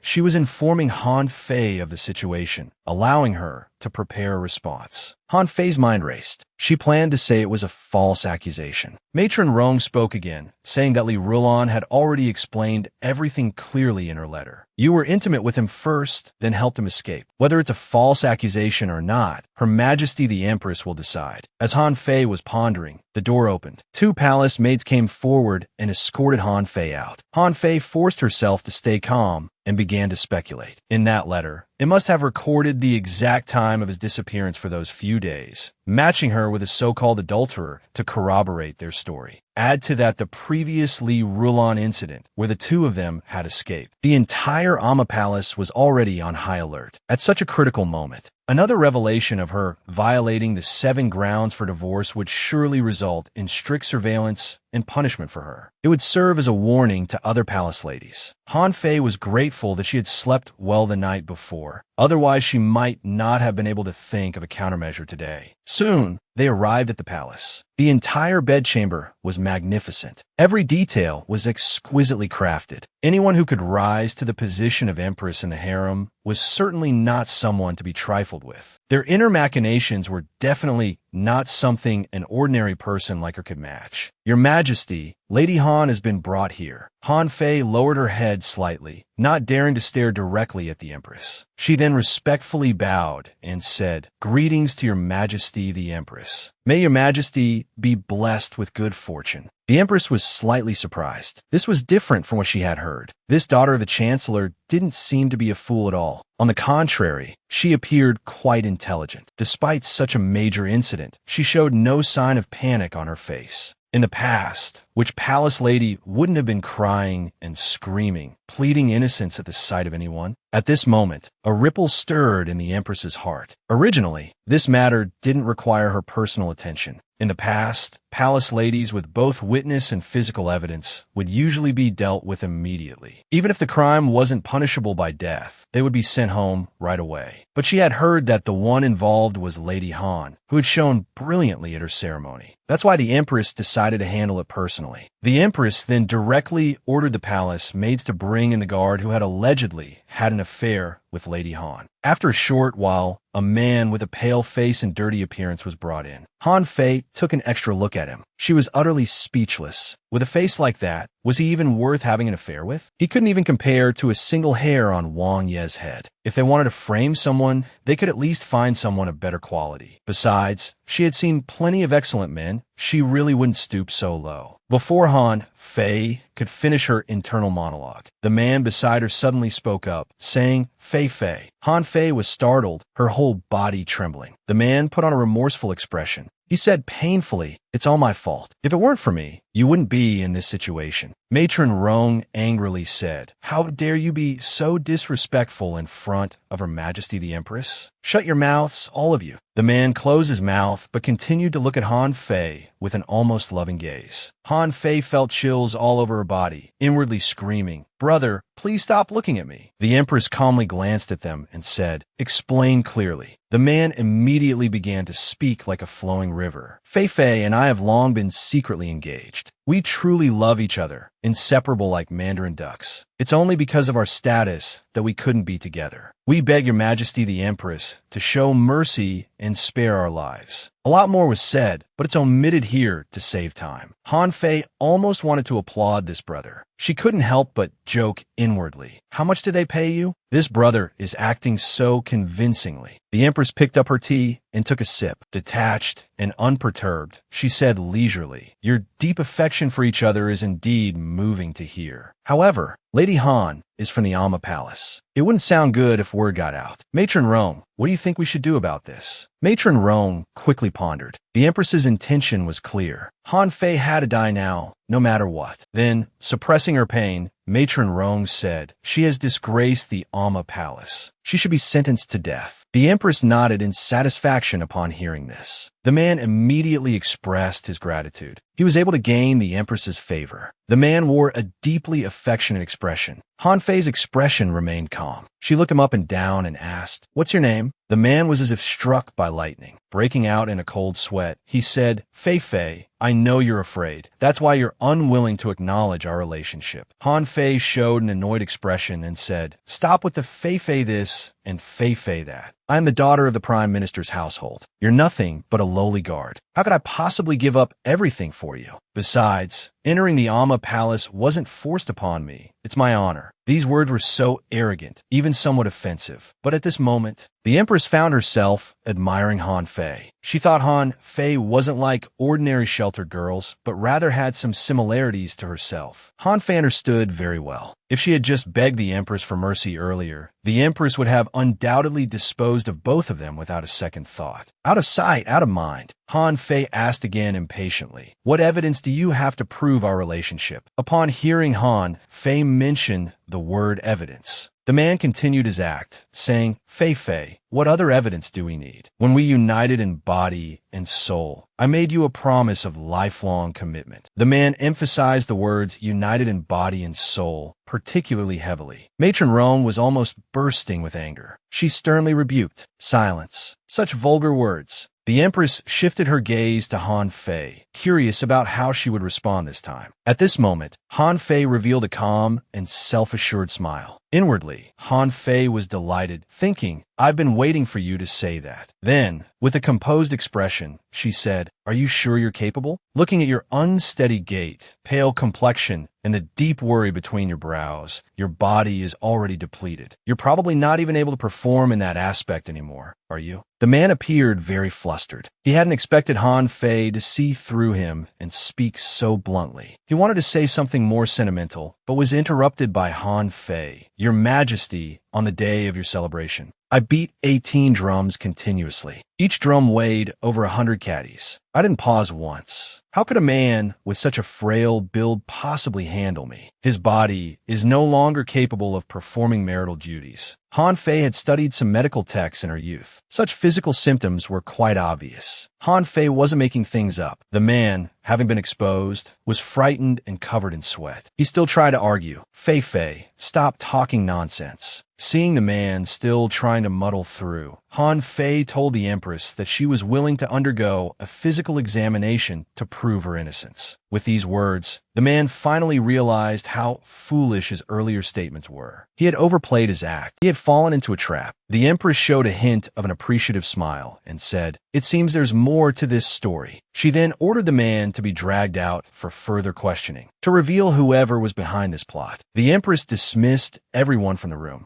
until only she and Han Fei remained. Han Fei clearly sensed something was amiss, but she remained calm and observant. The Empress spoke. Han Zenu, although what that guard said was false, where exactly were you on those nights? Han Fei instantly broke out in a cold sweat. She hadn't prepared an excuse for this trap yet. The Empress set down her teacup and said in a terrifying tone, "Tell me the truth. I'll protect you for now." Han Fei's mind was racing. She came up with an idea. At this moment, she was incredibly grateful for being a 300-pound fat person. She began to speak, saying it was a bit embarrassing to mention. She decided to just go for it. With a resigned expression, she said, "As you can see, Han Fei's figure is obese. I'm ashamed to be seen, so I often exercise diligently late at night." The Empress was very satisfied upon hearing this. She believed Han Fei's words and then said, "It's not something to be ashamed of. Be more careful next time to avoid giving others something to gossip about." The Empress sipped her tea, leisurely thinking that the Amma Palace was full of such tactics, and even more sophisticated ones were just rare occurrences. At this moment, the Empress had an idea.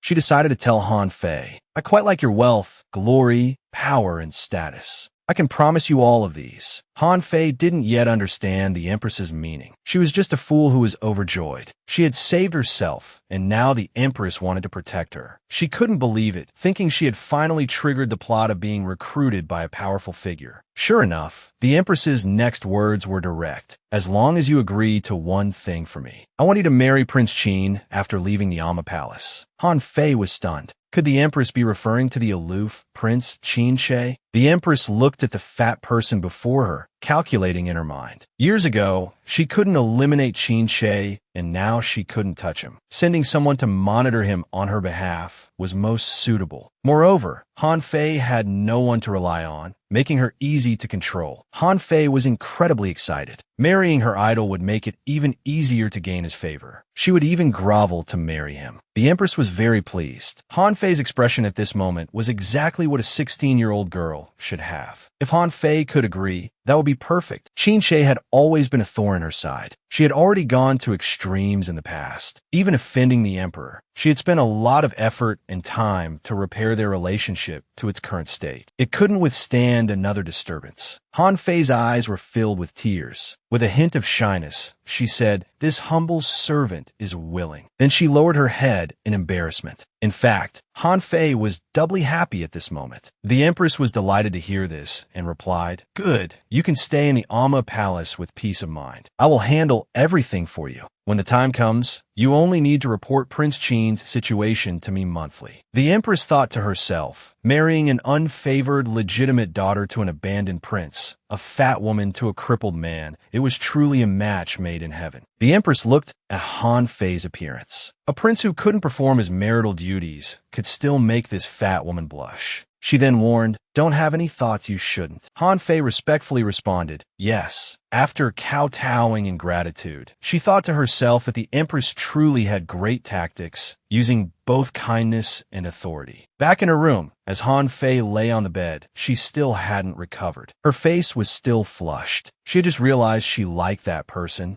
and now she was unprepared to accept that she would marry him. Thinking about the scene, why was she, a 27-year-old woman, still calling him her idol? Now, with an extremely greasy expression, the little treasure said, "At the tender age of 20. It's just the right age, fresh and delicious." Han Fei suddenly felt that traveling to ancient times was worth it. He's already 27 in modern times. It's like an old bull eating tender grass. In modern times, only a rich older woman could enjoy such treatment. It's so worth it to sleep with a young hunk for free. The greasy little treasure was shocked by this. She hasn't even married yet and is already thinking so much. A friendly reminder to Han Fei, the host, "I think you should be worried about the Empress's task." Hearing this, Han Fei felt more and more discouraged. Would this affect her relationship with the Cold Prince? Han Fei couldn't figure it out no matter how she thought about it. Now the prince lives in a dilapidated courtyard with no status to speak of. Why would an empress be so wary of a crippled prince? Suddenly, there was a knock on the door. "Miss Han, the prince wants to see you." She hurriedly went to open the door. It was Ji Feng, the cold-blooded assassin. Han Fei hesitated and explained, "I've just been arrested. I'm afraid it's not good to see the prince rashly." Hearing this, Ji Feng directly reached out and grabbed Han Fei. Han Fei was suddenly startled. Before she could react, she was dragged away, her feet leaving the ground. She couldn't help but marvel at how impressive Jifeng was. Not only could he fly himself, but he could also make the 300-gene Han Fei fly effortlessly. This friend was worth keeping. At this moment, Han Fei's sister Han Yan's face looked extremely unpleasant. Her delicate face was full of gloom. She couldn't believe that Han Fei had returned safely from the Empress. Han Yan had never taken this so-called legitimate elder sister, Han Fei, seriously. She had transmigrated into this body and helped her mother step by step to gain power. They had driven Han Shangqing's original wife to death. Even Han Fei, the legitimate daughter, lived like a servant in the household. All of this was her plan. In modern times, she was nothing but a weak person, ignored and bullied by others. But here, she had power, status, and beauty. She even had a system like a golden finger. She only allowed herself to live better, not worse than her current life. In Amma Palace, Han Fei had repeatedly stolen her spotlight. She had thought this time she could surely get rid of her, but she didn't expect to miscalculate. The system Little Jean persuaded the host not to be angry. Han Fei was just lucky. It's better to be patient for now and not rush things. Han Yan's face calmed down a bit. She thought that at least she hadn't left any traces. Even if investigated, it couldn't be traced back to her. After bouncing in the air for a long time, Han Fei finally landed safely. Her legs went weak, and she almost fell to the ground. Just thinking about that feeling of being airborne made Han Fei a bit nervous. Her head was spinning, worse than motion sickness. She hadn't recovered yet. Seeing Han Fei dawdling, Jifeng directly picked her up and tossed her into the room. This Jifeng was really a Chinibi guy. Han Fei's pores all opened up at this call. She slowly raised her head.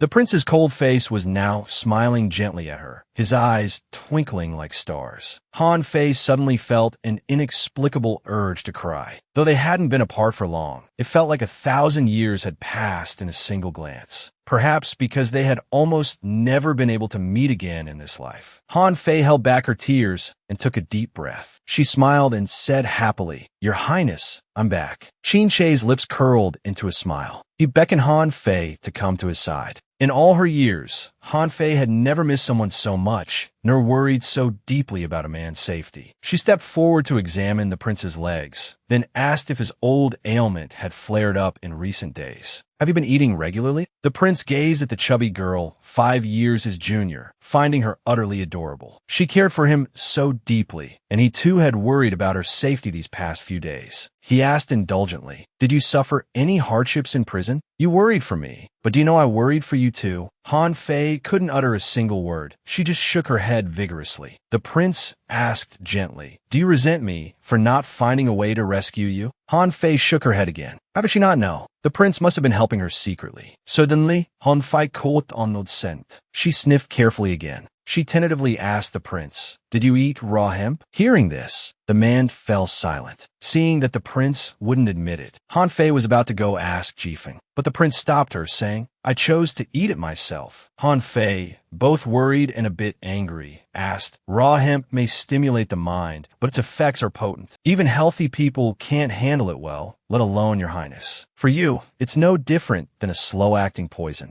The smile had vanished from the prince's lips. His cold face bore a hint of sorrow as he said, "I don't have much time left." Han Fei stood still, trying hard to recall her Western medical knowledge. A pair of legs nearly beyond repair might not be curable even in modern times, but it was worth a try. What if a miracle happened? She understood the prince's feelings. Han Fei reached out to take his pulse, saying, "Still, you can't damage your body like this." The prince suddenly withdrew his hand, not allowing Han Fei to treat him. Han Fei was furious. She shouted, "Do you know what raw hemp is? Did you ask me before deciding to die? I'm your primary physician. If you won't let me examine you, don't call my name." With that, Han Fei angrily turned to leave. The prince, realizing the gravity of the situation, couldn't let his dear, chubby Han Fei get upset. He quickly called for her to stop. Han Fei turned her head, her brows furrowed, thinking, "Let's see how you're going to make it up to me." To her surprise, the man asked, "What did the Empress say to you?" Han Fei stood still, doubting her ears. Indeed, all men were scoundrels. Han Fei asked incredulously, "So this was your real purpose in summoning me tonight?" At these words, the prince panicked. He had merely wanted to change the subject and happened to think of a question. He hurriedly explained, "That's not it." For a moment, Han Fei felt that her previous coyness was nothing but a joke. However, for two people attempting a romantic relationship, trust was fundamental. Clear communication was the remedy for maintaining the relationship. It was better to be straightforward than to keep probing. She directly answered, "She wants me to marry you, to monitor you." These words shocked everyone present. The prince clenched his fist. His heart was in turmoil at that moment, but he still asked, "And what are your thoughts?" "I pretended to agree, but I don't want to harm you." After saying this, Han Fei turned her head, looking at the prince, and asked, "Do you trust me?" The man seemed to breathe a sigh of relief. He calmly said, "I believe you. If it weren't for me, you wouldn't be under the Empress's control." Upon hearing this, Han Fei's heart was no longer troubled. The prince still trusted her deeply. Her gaze slowly slid down from his face. Gradually, she noticed something she had overlooked before. His clothes were dirty. There was even some mud on the hem. These marks couldn't possibly have come from sitting indoors. Han Fei suddenly seemed to understand something. She asked, "You took the sacred hemp. Were you trying to stand up?" The man remained silent. His eyes were no longer calm as before, but filled with a hint of bitterness. No one knew that when the prince learned of Han Fei's capture, he had been anxious every day. There were many moments when his emotions nearly overwhelmed his reason. He was just a hair's breadth away from recklessly rushing to take her out of the palace. Han Fei looked at the prince, her face full of concern. The prince, unable to bear her stare, said helplessly, "I have no way to deal with you. You must have come to be my nemesis." Seeing the blood marks on the prince's hands, Han Fei took out some ointment. She said, "Let me apply some medicine for you." He no longer resisted. Han Fei concentrated on scooping out the ointment. She carefully applied it to his hands. Her gaze was focused, as if she were performing an extremely important task. The man seemed to lean in closer. Han Fei could feel his breath. She looked up and almost lost her composure. The prince was truly irresistibly handsome. Inwardly, she exclaimed in a frenzy, "This is too much." She, an old Annie, was being completely captivated by this young man. The prince truly found the woman before him adorable. Besides his mother, she was the only one who treated him with such sincerity. The prince's lips parted slightly, and he playfully called her Little Chubby. Han Fei, who had been concentrating on applying the medicine, was stunned by this sudden nickname. The prince smiled indulgently and said, "It's nothing. I just wanted to call you that." That smile was so healing. It was just like Wang Yibao's. It was truly captivating, almost taking her life. If this continued, she might run out of blood from nosebleeds. Soon, dawn was approaching. The roosters began to crow.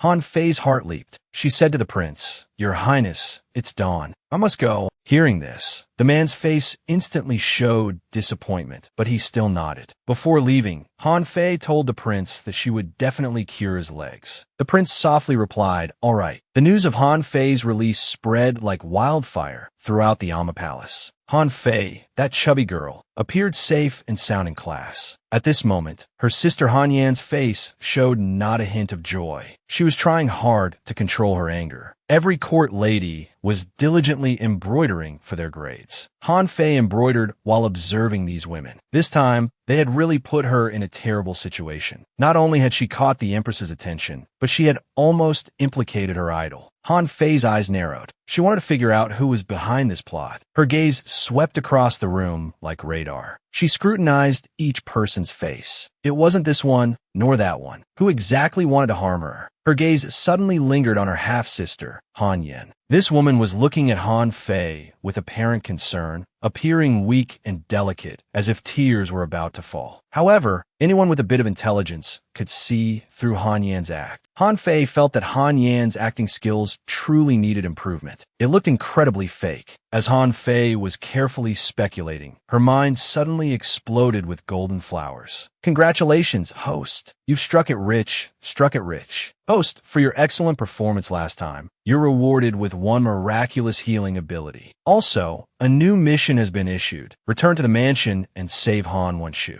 There were a bunch of other rewards, but Han Fei didn't have time to listen to them all. She focused on the words miraculous healing and anxiously asked the system, "Little treasure, can miraculous healing save my beloved?" The oily little treasure spread its hands and said helplessly, "The difficulty coefficient for men is too high. It won't work. Han Fei was stunned. She wanted to argue, but couldn't. Her heart felt heavy. Seeing Han Fei's silence and gloomy expression, the oily little treasure quickly added, "But for the sake of my host, I've decided to go into seclusion, research information, and find a way to save your beloved." Han Fei perked up immediately upon hearing this. She looked at Little Treasure with admiration, exclaiming, "I didn't expect you, you troublesome system, to be so useful after all." At this moment, Little Treasure's expression turned serious. It said, "I've detected another force similar to mine near the host. It's very likely to be another system. But don't worry, host. I'm the latest version." Han Fei felt completely dumbfounded. Her advantages were already few, and now someone else with a similar system had appeared. Could it be that someone else was also completing system tasks, competing with her? The oily Little Treasure could only feign confusion, vaguely answering, "I don't know. Usually, there's only one system in a world. Perhaps there will be new variables." Han Fei was utterly speechless. It was as if nothing had been said at all. Seeing her displeased expression, Little Treasure quickly made an excuse about going into seclusion. Han Fei stood there, her eyes lifeless. But suddenly, remembering her determination to save the prince, she was instantly reinvigorated. Unknown variables, huh? Bring it on. Meanwhile, Han Yin was meticulously finishing her needlework. A lifelike phoenix with spread wings ready to fly emerged from her embroidery. The instructing matron lavished praise upon seeing it. Han Yin obediently curtsied and said, Han Yin will take her leave now. She hadn't gone far when the surrounding court ladies curiously gathered to look, all marveling at how incredible the embroidery was. Han Yin revealed a perfectly measured smile, standing tall and enjoying the glory this world brought her. At this moment, Little Gold flew over to inform her, "Host, the ceremony mission has failed. Completion rate deducted by 5%. Han Yan's expression changed instantly. If all the completion rate was deducted, she would no longer belong to this world. She clenched her fists, gritting her teeth in anger. Little Gold hurriedly consoled her. Host's dance of allure was clearly the best. I don't understand why the main system judged it this way." Han Yan's gloomy face turned her ire towards Han Fei. When she had transmigrated into this body as an infant, she had supported her own birth parents and driven Han Fei's mother to death. That fat woman she had never taken seriously. Why was it that, after entering the Amma Palace, she kept losing to this 300-pound fatty? This person who obstructed her repeatedly caused her missions to fail. Han Yin suddenly thought, could Han Fei also be a transmigrator? The system was shocked and immediately denied it. Impossible. Host, you're overthinking. There can only be one system in a world. The main system wouldn't break the rules. That thing Han Fei played at the ceremony last time, something called the Valley of the Goddess, seems to be a myth that people here strongly believe in. She just got lucky, like a blind cat catching a dead mouse. Han Fei is also stupid, getting everything wrong at the most crucial moment at the end. Upon hearing this, Han Yan's hateful emotions slightly calmed down. She let out a sigh of relief and said it would be best if that were the case. The next morning, Han Fei truly feared nothing, sleeping like a dead pig no matter what happened. Awakened by the chattering voices of the court ladies outside the window, Han Fei, with her eyes closed, opened the window and softly exclaimed, "It's so noisy. Who is it? I need to try on that outfit for the Empress's flower viewing banquet. I must dress up nicely." Upon hearing about the Empress, Han Fei instantly became alert, wondering what mischief the Empress was planning with this flower viewing banquet. By the time Han Fei was ready, the court ladies were about to depart. She almost arrived late. Matron Gue looked back and said, "Everyone's here, follow me." Along the way, the court ladies chattered incessantly. "I heard the Crown Prince will be there too. Not only that, but also the new top scholar." Two court ladies discussed enthusiastically. "The Crown Prince is the most worthy of investment. He's the Empress's son. The second prince is a great talent too, not bad." The court lady in blue asked confusedly, "Isn't there also a third prince?" The court lady in red became nervous and quickly hushed the other to speak softer. She then said, "The third prince's birth mother, Lady Yu, was a beauty offered to the emperor by a foreign general. The emperor once favored her greatly, which incurred the empress's jealousy. The empress schemed to have her demoted. She was moved to the neglected Qingqing Palace. Even when she became pregnant later, she couldn't regain the emperor's favor. Later, no one remembered this mother and son. Until the third prince was 6 years old, Lady Yu suddenly died. No one knows what happened. Shortly after, the third prince's leg was crippled. This third prince is truly unfortunate. Not long after, even the consort who was raising him died suddenly. The imperial astrologer said this child was inauspicious, with a strong face that easily harms others. He advised the emperor to bestow a mask to cover his face and avoid calamity. Since then, the palace lost a third prince, but gained a Prince Qin in name only. Being titled a prince early meant he was completely cut off from any real power, until the emperor suddenly called for a nationwide selection of court ladies, and incidentally, to choose a wife for Prince Qin. When this news spread, everyone was waiting to see the joke. Such a useless prince getting married, putting aside his status. With Prince Qin's crippled body, even impotence would be normal. No one wants to be a living widow. Han Fei, listening from behind, grew increasingly angry. The prince had such a difficult life. He was such a good person. Why do people always gossip with such hurtful words? Han Fei kicked the tea table in front of the court ladies, wondering how they would continue their idle gossip now. The sleeve of the court lady in red was soaked with tea. She cried out softly, "My clothes!" Han Fei, what are you doing? Han Fei said apologetically, "I'm sorry, my leg cramped." But in her heart, she thought, compared to the hurt your words would cause if they reached the person you're talking about, this punishment is minor. At this moment,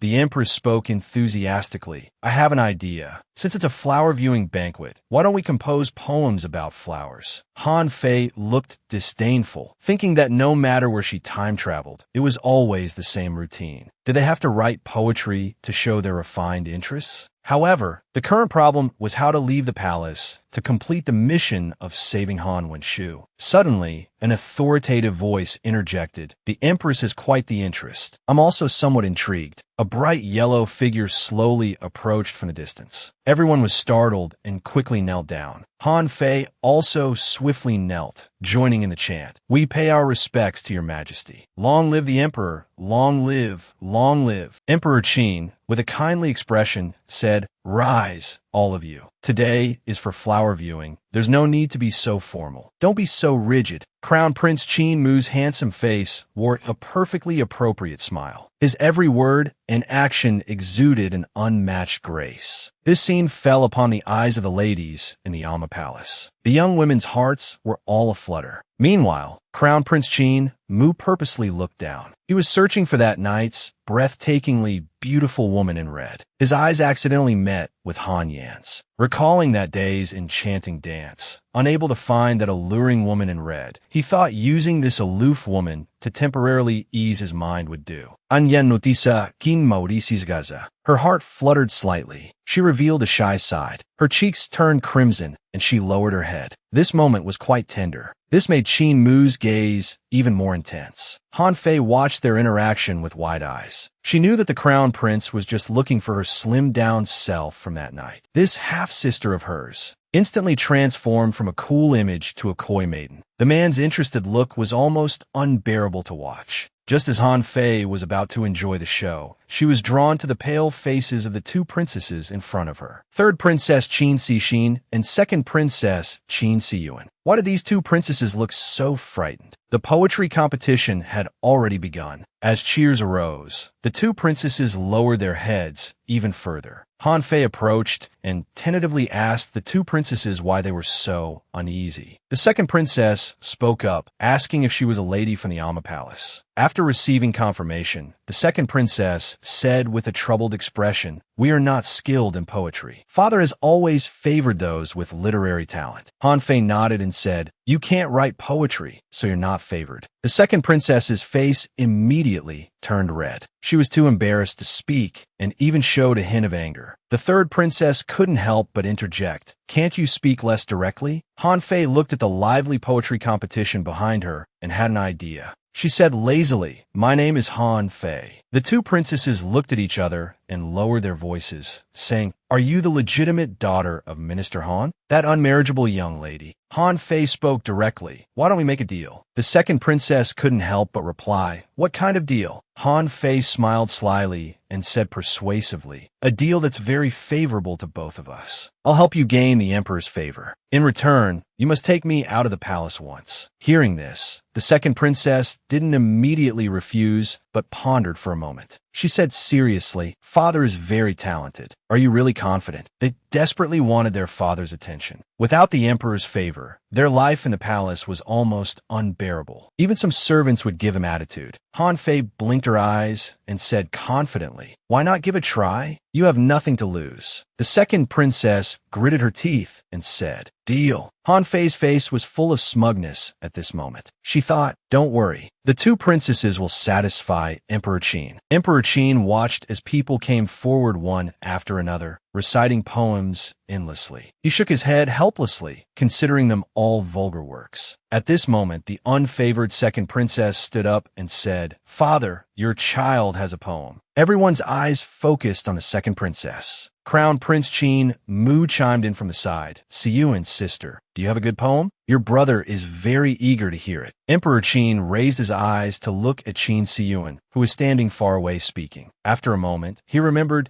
that she was one of his daughters. Emperor Qin looked at her with interest. Qin Siyuan took a deep breath. Meeting Han Fei's encouraging gaze, she slowly stepped forward. She knew that if she missed this chance, she might have to wait until marriage to gain even a shred of her father's attention. Her clear voice slowly recited, "In the past, my deeds were unremarkable. Today, my thoughts roam free and boundless. With spring winds at my back and swift hooves beneath, I see all of Chang'an's flowers in a single day." As the last word fell, silence enveloped the room. Boundless Chang'an flowers. What fine poem. Emperor Qin's gaze shifted from calm to surprised as he savored each word of the poem. Then, he began to applaud with satisfaction. 3 consecutive excellent fully expressed the emperor's approval. He even looked at Qin Siyuan with admiration. Qin Siyuan was almost moved to tears, but she held them back. She bowed formally and said, "It's just a practice piece. I hope I haven't embarrassed you, Father Emperor." This line was taught by Han Fei. When receiving praise, one must never show pride. The more humble, the better. Sure enough, the appreciation in Emperor Qin's eyes became even more evident. At this moment, another voice spoke up, "Father Emperor, your child also has a poem to humbly present." Emperor Qin looked over with a smile. This time, he was even more expectant. One princess had already impressed him greatly. How could it be that his other daughter also seemed so talented? Qin Sixin mustered her courage and stood up. Her sister's success had made her more confident. She slowly approached, moving as lightly as the wind. Her lips parted gently as she recited, "I urge you, cherish your golden robes. I urge you, treasure your youthful days. When flowers are in bloom, pluck them without delay. Don't wait until the branches are bare and empty." Hearing such a fine poem, Emperor Qin's breath caught, and he couldn't help but applaud vigorously. Everyone followed suit, and a thunderous applause erupted. Emperor Qin exclaimed, "Excellent poem! Excellent poem! Indeed, our Hamlin kingdom is in its prime now." The empress beside him also praised, "I believe we have found our champion. Both princesses are truly exceptional." Both princesses let out a sigh of relief. They didn't care about the rewards. Gaining their father's praise and attention was worth more than any prize. After this banquet, the attitude of the palace towards them would surely change dramatically. The two princesses turned to look at their great benefactor who had caused this change. Seeing Han Fei at the back, bored and dozing off with her chin propped up, their respect for her deepened even more. To create such masterful poems in such a short time, and even consider how they should respond after reciting, it was truly impressive. Han Fei, sleeping soundly, was suddenly awakened by a noise. It was a loud crack. The teapot on the ground had shattered into pieces. The culprit was Han Yen. It was understandable. Han Yen was known for her talent, but today she hadn't shown it all.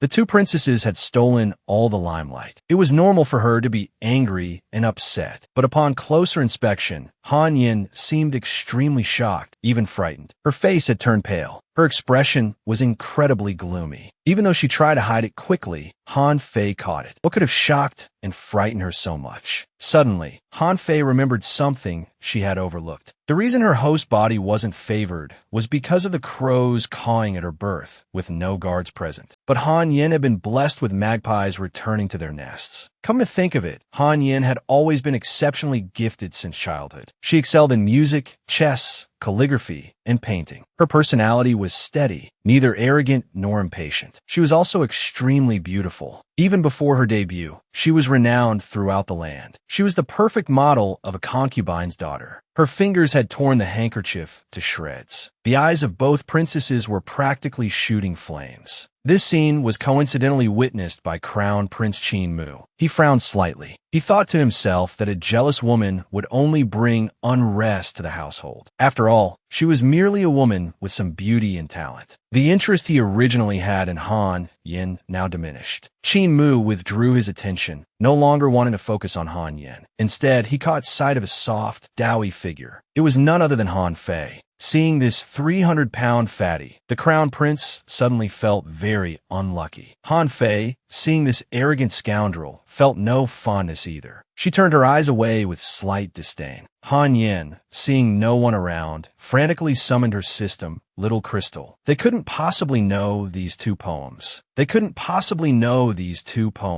Little Crystal, looking at its host who was on the verge of becoming a mental patient, tremblingly said, "It's impossible for there to be two transmigrators." Han Yin shouted, "I don't care. I'm the protagonist here. The other transmigrators must be found and killed, all of them." Soon night fell. Han Fei, in an effort to lose weight, was doing yoga. It wasn't long before there was a knock at the door. Han Fei had already guessed who it might be. Sure enough, it was the princesses she had helped at the poetry gathering, Qin Siyuan and Qin Sixin. The two entered the room. Han Fei's face remained impassive upon seeing them. Seeing this, the princesses simultaneously felt a flash of admiration, convinced that this person must be deeply insightful. The princesses respectfully bowed to Han Fei, saying, "Please accept our bow, sisters." Initially, Han Fei felt unworthy when the princesses bowed to her. But to her surprise, the next second, both princesses knelt down. They said formally, "Please guide us, Master Han." Han Fei was shocked by the title Master Han and said, "Princesses, please rise quickly. I cannot bear such a title." Han Fei was breaking out in a cold sweat internally. She thought, "I only wanted to leave the palace to save Han Wenshu and complete the system's task. How did it turn into this?" At this moment, the system Little Treasure prompted, "Host, agree to them." Han Fei was surprised. Wasn't Greasy Little Treasure in seclusion? How did it come back? Greasy Little Treasure told Han Fei some bad news. The main system was in chaos and couldn't query the number of the second system. Han Fei carefully reconsidered and said, "I think that person might be Han Yin." Little Treasure immediately sensed trouble and wondered what Han Yin's ultimate task could be. Both of them fell into deep thought over this question. Meanwhile, the princesses behind Han Fei had been waiting so long they were almost turning to stone. They suddenly realized they had forgotten something. They hurriedly turned their heads and said awkwardly, "We're being too polite, too polite. The palace is difficult to navigate, and my words carry little weight. I'll need the princesses' help to leave the palace." Seeing that Han Fei was willing to take them as disciples, the two princesses immediately felt relieved. Han Fei thought that although the two were not favored, they were princesses after all, and this lack of favor was only temporary. Now with Han Yin as an intruder, they were all unfavored. Mutual help would work. Besides, the two princesses could help divert Han Yin's attention. After sending off the two princesses, Han Fei rushed to the cold prince's residence without delay. System Little Treasure reminded Han Fei, "The Empress won't leave the male lead alone for long. If he doesn't have real power, he won't be able to help the male lead at all. He might even be caught." At this moment, he really missed that person. Finally arriving at the prince's door, he gently knocked. After receiving a response, she pushed open the door and entered. Her Her eyes immediately sought out the prince. At that moment, the prince was reading a book. Seeing the man's poor complexion, Han Fei called out to the prince with concern. As soon as she spoke, a cool voice responded, "It's just a flare-up. No need to worry." Han Fei felt her body stiffen. After a long silence, she asked the prince to extend his hand so she could examine it. However, Prince Qin Che slowly moved his hand away, not wanting Han Fei to examine it. When Han Fei pulled the prince's hand over to look, she saw a pool of blood in his palm. Tears involuntarily fell from her eyes. He was so gravely ill, yet he never uttered a word, enduring it all alone. And she, constantly threatened by others, was spread too thin, failing to realize how severely the prince's condition had deteriorated. Seeing the woman's dejected expression, the prince said, "There's no need to worry excessively. It's not that bad. You're just a doctor, not a god." He then smiled indulgently at Han Fei and asked, "Are you tired of me?" Han Fei forced herself to be cheerful, feigning surprise. "How could that be possible? What do you take me for?" The prince's face suddenly reddened for some reason. He said, "Of course you're." Han Fei curiously asked, "Of course I'm what?" The woman continued to press for an answer. The prince regained his composure and said, "I'll tell you when the time is right." Han Fei finished administering acupuncture treatment to the prince. Afterwards, she began to chatter about the events of the past few days, recounting everything to the prince as if engaging in idle gossip. She talked for a long time until it was time for her to leave. Han Fei told the prince, "I'm about to leave the palace once, so I came to bid you farewell." The prince reminded her, "Be careful not to leave any traces when meeting with the two princesses. After returning, tell them not to make a fuss during this period. Father's favor won't last long. The two of them should differentiate their personalities. Siyuan should maintain her vivacity, while Cixin should remain gentle. If they don't want to be treated as objects for marriage, they need to prepare now. Don't give others any leverage against them." The prince offered many suggestions, some of which Han Fei hadn't even considered. The prince was more comprehensive in his thinking than she had imagined. Han Fei treasured his advice, nodding earnestly. Finally, the prince told Han Fei, "Don't do anything you're not confident about. If you encounter any problems, come to me. Remember that." Han Fei suddenly felt as if she had truly traveled back in time. Protected by a domineering CEO, the feeling was absolutely amazing. As she was leaving, Han Fei kept looking back, saying, "After I'm gone, please don't overexert yourself. Take care of your health. Wait for my return." As she walked, she pondered how to find rare medicinal herbs to treat the prince's illness. Meanwhile, Han Fei's father, Han Shangqing, was kneeling on the ground, his face extremely pale. Han Shangqing said respectfully, "Your humble servant has a matter to report. I beg your majesty's understanding." The two princesses' hearts skipped a beat. Recently, they had been following Han Fei's advice, and things had improved tremendously. Hearing this, the two princesses sought an opportunity. They quickly reminded Emperor Qin, saying they had heard that Minister Han's children were only a few years old and quite pitiful. The elder princess chimed in, saying, "Minister Han's two daughters are currently observing mourning at the Alma Palace. They must be equally anxious, father. Perhaps they could be prepared for marriage together." The two played their parts perfectly, complementing each other. Hearing this reasonable suggestion, Emperor Qin agreed. Minister Han was instantly moved. He had always thought the emperor disliked him. She couldn't wait to get rid of him. Yet today, he provided such great help. Han Fei, a traditional Chinese medicine practitioner who had transmigrated to ancient times in order to complete the tasks of the system in her mind, with her 300-pound body, sat swaying back and forth in the sedan chair on her way home. She couldn't help but sigh that getting involved with the princess was indeed convenient. Say you want to leave the palace, and you can leave. But now it was simply a scene of utter speechlessness. Han Fei silently glanced at Han Yin, sitting beside her. This half-sister really made it impossible for her to be happy. Another thing was, had the little boy's condition become so bad? The last physical examination was fine. How did it suddenly? Han Fei looked at Han Yin beside her again. Although there were tear stains on her face, there wasn't a hint of sadness in her eyes. Han Yin and the boy were both from the second wife's family. This little boy was Han Yan's own brother. Even if she was a transmigrator, after spending so much time together, couldn't her brother's severe illness move her heart at all? Such a calm and scheming person should be the system's favorite. But Han Fei found this person quite terrifying. Then Han Fei pinched her own thigh hard. Forget it, it's too much. It hurts like hell. She really couldn't act this out. Although she was very worried about this boy, she had only transmigrated here not long ago. She had only met the boy once, so there wasn't much emotional connection yet. It was normal that she couldn't cry at this moment. Soon the carriage arrived at the Han mansion. Han Yin immediately burst into loud sobs. Who knew there was an upgraded version? Impressive, impressive. Han Fei couldn't help but give Han Yin a thumbs up. Before they got close, they could see people bustling in and out of the room. Everyone's face looked grim.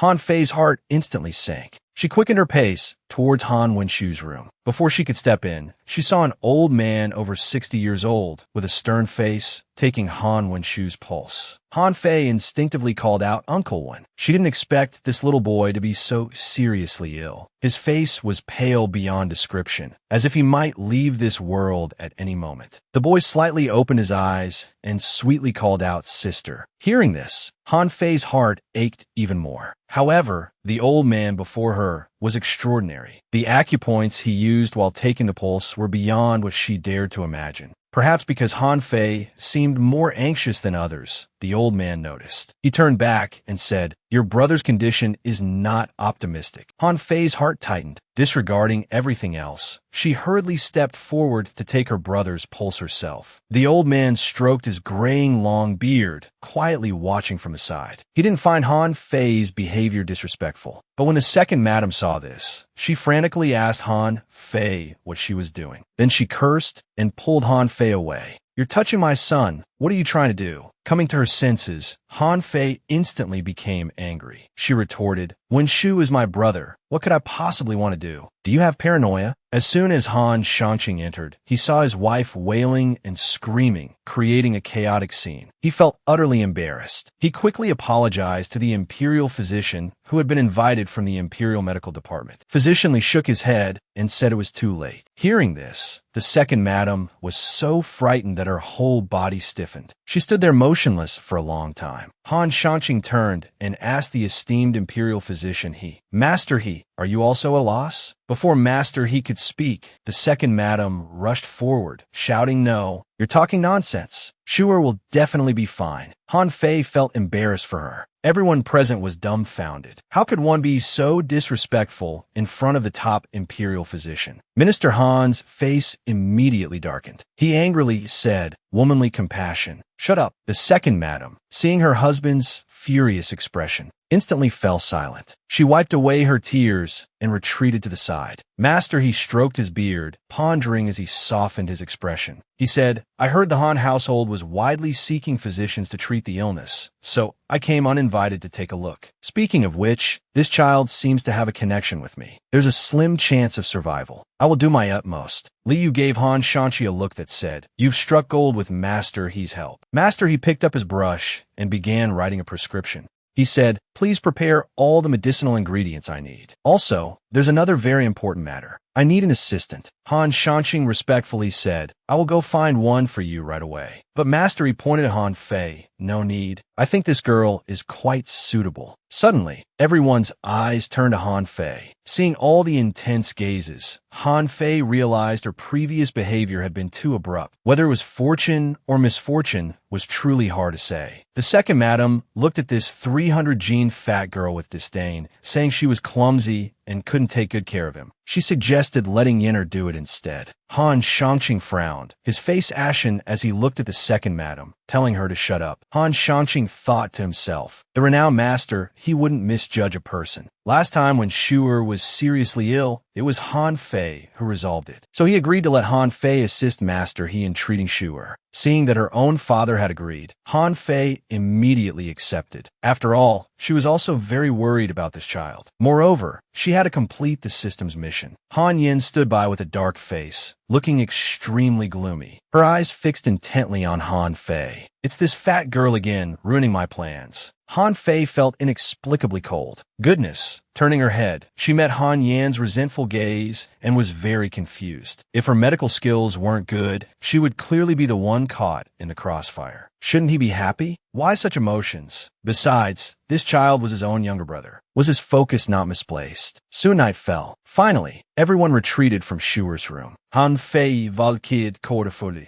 secretly glancing at the surroundings. She was both terrified and a bit impatient. She had originally thought of directly treating Han Wen-shu, but unexpectedly became Master He's assistant. She didn't know if there would be any unforeseen circumstances. Rashly stepping forward to treat him, if anything went wrong, it would likely cause family turmoil. Han Fei carefully considered. It would be more appropriate to sneak over and take a look. She opened the door and looked around. Very good. No one was there. Han Fei, with her 300 gene weight, rolled and crawled forward stealthily. Even secretly treating the cold prince in the palace hadn't been this nerve-wracking. Han Fei gently pushed open the door. She walked to the boy's bedside. Death seemed to be spreading around him. Touching Shu'er, she said, "You must be strong. Sister knows someone. He is very handsome. Although his mother is no longer in this world, and he suffers from a leg condition that prevents him from walking, he has never given up. Moreover, due to his long-term inability to walk, he even suffers from severe constipation. Sure, you're already so handsome as a child. You'll definitely be extraordinary when you grow up. And sure, you have your father and mother by your side, and you have your sister to care for you. We should be like that person. We can't give up, okay?" Han Fei thought to herself, "My idol prince wouldn't blame me no matter what I say. He'll understand why I'm saying this now." Sure enough, Shu'er firmly believed he could do it too. Then Han Fei asked Shu'er to give her his hand. She wanted to check his pulse to see how advanced his condition was. Han Fei's hand paused on his pulse. The pulse beneath her fingers was extremely chaotic. Her eyes widened, and her fingertips began to tremble. This was the pulse of someone near death. Han Fei felt a sharp pain in her chest. Looking at his still childish face, yet his life was nearing its end. She hoped she had made a mistake. She quickly asked, "Last time I checked you, you were showing signs of improvement. How come now?" Before she could finish speaking, the little zombie fearfully clung to Han Fei, crying out in a soft voice, "Sister, I don't want to die." The boy's embrace made Han Fei realize something was wrong. How could Shuner's body have weakened so severely? His body temperature was alarmingly cold. Han Fei pulled back Han Wen-shu's little face. She examined it closely. His pale face had a faint purple tinge. Han Fei murmured in realization, "Sure, you've been poisoned." Han Fei couldn't believe it. Who would be so cruel to such an adorable child? At this moment, Master He, standing behind her, spoke up, "Poisoned?" Han Fei whirled around. Master He was staring at her with piercing eyes. Han Fei hesitated. When had Master He come in? She hadn't noticed him at all. But now Master He was looking at Han Fei with great admiration. He realized he had underestimated this young woman. Master He smiled and said, "You truly do understand medicine." Han Fei quickly pushed Master He out, wanting to speak privately. Children couldn't keep secrets. If it reached the second madam's ears that she was skilled in medicine, it would be trouble. Another reason was that they shouldn't discuss the patient's condition in front of him. It could spread negative emotions. That would be terrible. Outside the room, Han Fei said respectfully to Master He, "Regarding the poisoning, I hope Master He can tell me everything he knows." She added that her guess about Shu'er being poisoned was just a bold speculation. Master He said gravely, "Not all poisons in this world are obvious. Some are colorless and odorless. With this poison, the victim doesn't show signs of poisoning, but their body rapidly weakens until death." Hearing Master He confirm what kind of poison it was, Han Fei couldn't believe it. Shu'er was harmless. Who would want to hurt him? Master He wasn't concerned with finding out who the perpetrator was. The most important thing now was to find a way to save the boy. He then said, "This poison comes from Wangu Valley. The so-called physicians there specialize in researching poisons. They're a disgrace to our medical community." Thinking of this, Master He instinctively spat in disgust at these people. Wangu Valley has done too much evil. Years ago, the court sent people to eradicate them. They've long since vanished. Han Fei could hardly believe her ears when she heard that no physician had come to invite him. Seeing Han Fei's delayed response, the beautiful shop owner resorted to provocation. "Miss Han, are you afraid of losing? But what does it matter if your medical skills are superior?" Before she could finish, Han Fei directly asked the question on her mind. "If you don't have a single physician, what's the point of such a large pharmacy?" The beautiful shop owner rubbed her brow and said, "Miss Han, do you think doctors grow on trees? Training a qualified doctor requires countless efforts and resources. In Hanlin, doctors are in high demand. Not only is it difficult to train them, but it's even harder to retain them. The beautiful shop owner said, "Our Shenangjia has no shortage of money." Han Fei felt very envious hearing this. If she were a rich woman in ancient times,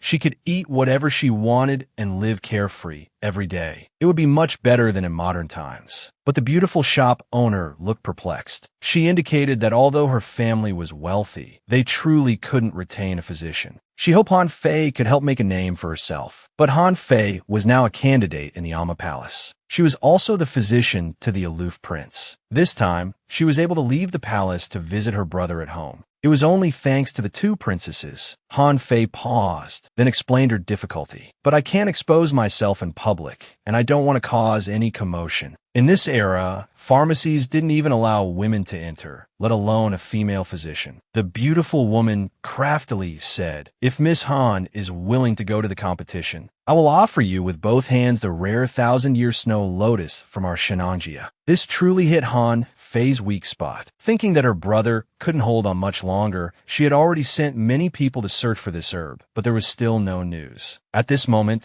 the annoying little treasure chimed in with a suggestion, "Host, you can agree now. This is a good opportunity. You might even be able to obtain top-grade medicinal herbs to treat the godly prince." Han Fei still had some concerns. "What if my identity is exposed?" The annoying little treasure leaned towards Han Fei's ear and whispered. The audience was quite confused. "Aren't you two the only ones who can see each other? Why do you need to whisper?" The annoying little treasure, with a cunning glint, said, "This way, you can save both your brother and your crush. It's killing two birds with one stone." Such a good deal. Of course, Han Fei agreed. The beautiful shop owner noticed that Han Fei was very interested in the 1,000-year snow lotus. She gave a guarantee. "It will be in full bloom in a few days. I'll definitely send it to your residence then." As they chatted, the sun was about to set. To avoid anyone discovering her whereabouts, Han Fei once again rushed back home with all her might. When she returned to the Han residence, Han Fei's first reaction was to check on her brother. When Han Fei arrived at her brother's room, she found the door half open. Master, he wasn't there. She couldn't rashly go in to treat him. Han Fei quietly peeked inside from the doorway. When Shu seemed to be asleep, his little face still pale, and her birth sister, who had also transmigrated, Han Yin, was standing by the bed, motionless like a female ghost, staring at him. Han Fei's pupils constricted. She saw Han Yin slowly move. Looking closely at that delicate face, her eyes flashed with a murderous light, like someone about to commit a crime. She saw her slowly extend her hand, gradually approaching Han Wenshu. A sister killing her own brother? How ruthless could she be? Han Fei made a cat's meow outside. Han Yin in the room instantly withdrew her hand, her eyes vigilantly scanning the surroundings. Then she resumed her usual gentle expression, opening the door to check if anyone was outside. Han Fei shouted from outside, "Shoo, shoo, shoo! Where did this stray cat come from? It's really disturbing the peace." Han Yin felt speechless. She inwardly grumbled, "You fat pig, isn't your voice louder?" To cover up her panic, Han Yin spoke to Han Fei, "Sister, please lower your voice. Shu'er is resting." Looking at Han Fei's foolish smile, Han Yin's deep eyes seemed to be judging something. This stupid woman couldn't possibly have noticed anything. After exchanging a few pleasantries, Han Fei walked into the room, her expression as if she had simply come to check on her brother. Vital signs normal, still breathing. He's still alive. Her anxious heart was half relieved. However, she noticed a small, inconspicuous needle mark on the boy's neck. Han Fei froze in place, as if struck by lightning. Han Yin noticed Han Fei's unnatural movement and casually asked, "Sister, what's wrong with you?" Han Fei immediately stretched lazily. It was possible. If it was a task, such task requirements would have already violated the rules. How could the main system issue such a task? A web of thoughts spread in Han Fei's mind. Her brain was working rapidly, each guess being brought up only to be dismissed one by one. To kill a defenseless child, she actually used the ancient and silent method. If it weren't for encountering the top traditional Chinese medicine doctor in the Imperial Medical Hall, old he, Shu'er, would probably not have come back. It was evident that this Han Yin had extremely deep schemes and calculations. Unable to understand after much thought, now the 1,000-year snow lotus hadn't arrived, and there was nothing she could do to to help her brother Shuer at the moment. Han Fei lay on the bed, using rare ancient medicinal materials to make a face mask to relax first. When the time comes, she can fight with all her might, facing any situation without panic or disorder. She truly was an impressive woman. With a bang, Chun Tao rushed in carrying a red box, shouting, "Miss, someone sent this. They said it's very important and must be handed to you personally." Han Fei, upon hearing this, already knew what it was. She quickly sat up and opened the red gift box. As expected, it was the 1,000-year snow lotus. This beautiful shop owner was quite efficient. Not bad, not bad. Now Shuer could be saved. Bringing it before Old He, out of a doctor's habitual caution, Old He examined its age. A fragrant aroma wafted out and lingered. It was indeed a 1,000-year snow lotus. Old He was puzzled. He had sought help from so many people without any news. Yet how did this little girl have such miraculous abilities? The price paid for this treasure must have been considerable. Han Fei paused, looking at Old He. Her eyes were filled with genuine concern. A warm current flowed through her heart. "Master, it's not a big problem. Please don't worry. Quickly take this snow lotus to prepare the medicine." After several hours, a bowl of antidote made from over 100 kinds of precious herbs was ready. Oldie pressed the boy's acupoints, allowing him to smoothly drink all the antidote in the bowl. Minister Han and the second madam, along with others, watched nervously from the side. As a mother, the second madam asked worriedly if Shuer felt any discomfort. The little zombie, Shuer, weakly shook his head. The next second, his pupils dilated. He violently coughed up a large mouthful of blood. The second madam instantly went berserk. Pointing at Old He, whom even the emperor had to respect, she cursed, "You quack! What have you done to my Shuer?" Fortunately, Han Fei held her back. Otherwise, she might have gone to pull his hair. Oldie was quite helpless. He turned and said, "This old man is no quack. Look, isn't your son already much better?" Indeed, a mother's strength is immeasurable. The 300-pound Han Fei was pushed flying several meters by the second madam. The second madam looked closely. At this moment, her son's face was rosy and glowing. Han Fei's system prompted that the task was completed with a random reward of one spiritual dream. Han Fei let out a long sigh of relief. This meant her brother was out of danger. While everyone was crowding around the boy, Old He seized the opportunity to pull away the 300-pound Han Fei. It could only be said that Old He, wanting to take on a good disciple, had strength no less than a mother's. Old He seriously asked Han Fei what her plans were next. If she hadn't thought it through, why not follow him to roam the world, taste hundreds of herbs, and emulate the spirit of Shinnong? Han Fei remained in place, thinking to herself that this method was far too primitive. She was a practitioner of traditional Chinese medicine in modern times as well. Everything she needed to know was written in books. There was no need to taste 100 herbs. Seeing that Han Fei had not responded for a long time, Old He persuaded her again, saying that this small Han residence couldn't keep her. She was destined for great things in the future. As Old He waited with great anticipation, Han Fei still chose to politely decline. She said that she was indeed tempted, but currently she was a candidate in the Amma Palace. Old He was stunned, marveling at how Han Fei's identity seemed to change constantly. However, the current Emperor Qin still owed him a favor. He could find a way to bring Han Fei out of the palace. But Han Fei shook her head helplessly. Old He tentatively asked, "Could it be, disciple, that you want to marry into the royal family?" Han Fei's eyes sparkled, and with a determined expression, she said, "No, there's someone in the palace I want to protect." Hearing this, Old He had no choice but to give up. Everyone has their own choices, and one cannot force them. Soon night fell. To lose the extra flesh on her body, Han Fei still disciplined herself by doing yoga. After all, her relationship with the aloof prince hadn't been confirmed yet. After several hours of exercise, Han Fei collapsed on the bed, exhausted. It really was easy to gain weight, but hard to lose it. If she were in modern times, watching a live-stream fitness class with a trainer, she might have more willpower. Han Fei suddenly thought of today's reward, the spiritual dream realm.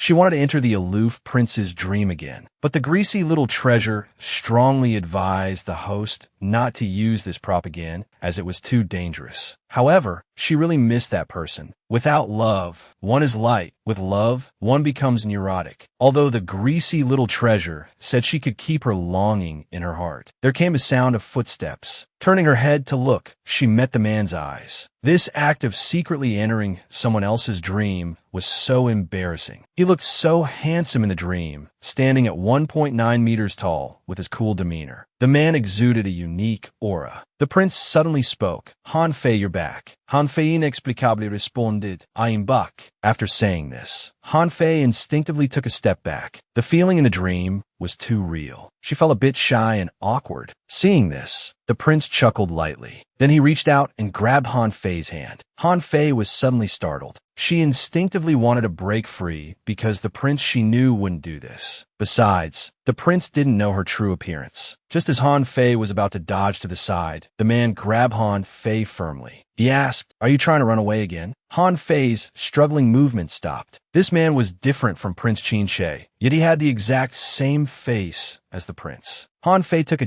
deep breath and asked him seriously, who exactly are you? Why do you know me? Are you Prince Qin? The man's eyes darkened, and he gripped Han Fei's hand tightly. At this moment, Han Fei felt a bit nervous. Haven't I told you before? Ie me kinke. After the man finished speaking, his hand tightened its grip again. Han Fei was completely confused about this person now. She felt both nervous and a little scared. She felt that the person before her seemed a bit dangerous. Just as Han Fei was immersed in her own imagination, the man smiled and said to her, let me show you this world. Han Fei glared angrily at Qin. You still haven't explained the question I just asked. You're not the Qin I know. I won't go. The man, however, looked at Han Fei with deep affection and said, Han Fei, how long have I been alone? That's how long I've been waiting for you. But you only have eyes for him. Even coming here was for him. But I yearn for you just as much. Han Fei stood still, thinking to herself, what nonsense is this man talking about? At the same time, the man clenched his fist. Suddenly, the previously calm world was engulfed by a fierce wind. The gale blew in from all directions, making it difficult for Han Fei to keep her eyes open. The surrounding blood also turned red. Those dark eyes also bled crimson tears. The atmosphere around was filled with an intense, oppressive feeling. Han Fei took a long time to recover. She felt that this person's state of mind was somewhat off. Just as Han Fei was about to be blown over by the fierce wind, a pair of hands steadied her. She instantly felt warmth. Looking up, it was still him. His head rested on her shoulder, gently breathing into her ear. You shouldn't have come back. Now that you're here, I won't let go. Han Fei was held tight, unable to struggle. With a thunderous boom, the snow stopped falling. The next second, she felt her body lose control. The man picked her up. She let out a surprised cry, but instinctively wrapped her arms around his neck, angrily saying, put me down. What are you doing? The man holding her laughed softly. I am him, and he is me. Han Fei, we are Qin. Before Han Fei could understand, good heavens, he suddenly took flight. The entire white world was left beneath their feet. She had never flown before in this life and was severely afraid of heights. Looking down, she felt as if her life was about to end. She had no choice but to cling tightly to the man, saying, jumping so high, where exactly are we going? The world is so vast, I don't want to see it anymore. I just want to stay where I was. Can we? The man ignored Han Fei's pleading voice and said calmly, Feier, we're going home. Han Fei was completely bewildered. Home? When did they have a home together? Was it his home? Or whose home? But Han Fei had no chance to refuse. She was carried forward, continuing to fly, still at high speed. The vast whiteness beneath her feet, the world flowing past like a tide. The wind, too strong and overwhelming, forced her to squint her eyes. She buried her face in his chest, her nose filled with a familiar scent. Was he the godlike Prince Qin? Seeing the woman nestle closer to his chest, the man shouted, what are you trying to do? Let go of me. Hearing this, he immediately released her. Han Fei almost wished he hadn't let go, because he had placed her on a bed. It was too embarrassing. The woman hurriedly tried to get up, but the man's beautiful eyes were right in front of her. Han Fei, beneath him, dare not move. Unexpectedly, this person who felt like the prince yet didn't quite seem like him actually became more daring. This posture was too suggestive. The prince buried his entire face in Han Fei's neck. The warmth of his breath on her neck. Han Fei only felt him getting closer and closer. She hurriedly shouted, cut, cut, cut. This progress was too much. Hey, get up. Han Fei used her hands to push hard against the man. However, the strength difference between men and women was always significant. The man on top of her didn't budge an inch. Don't move, Han Fei. Let me hold you for a while. Help, the real-life prince.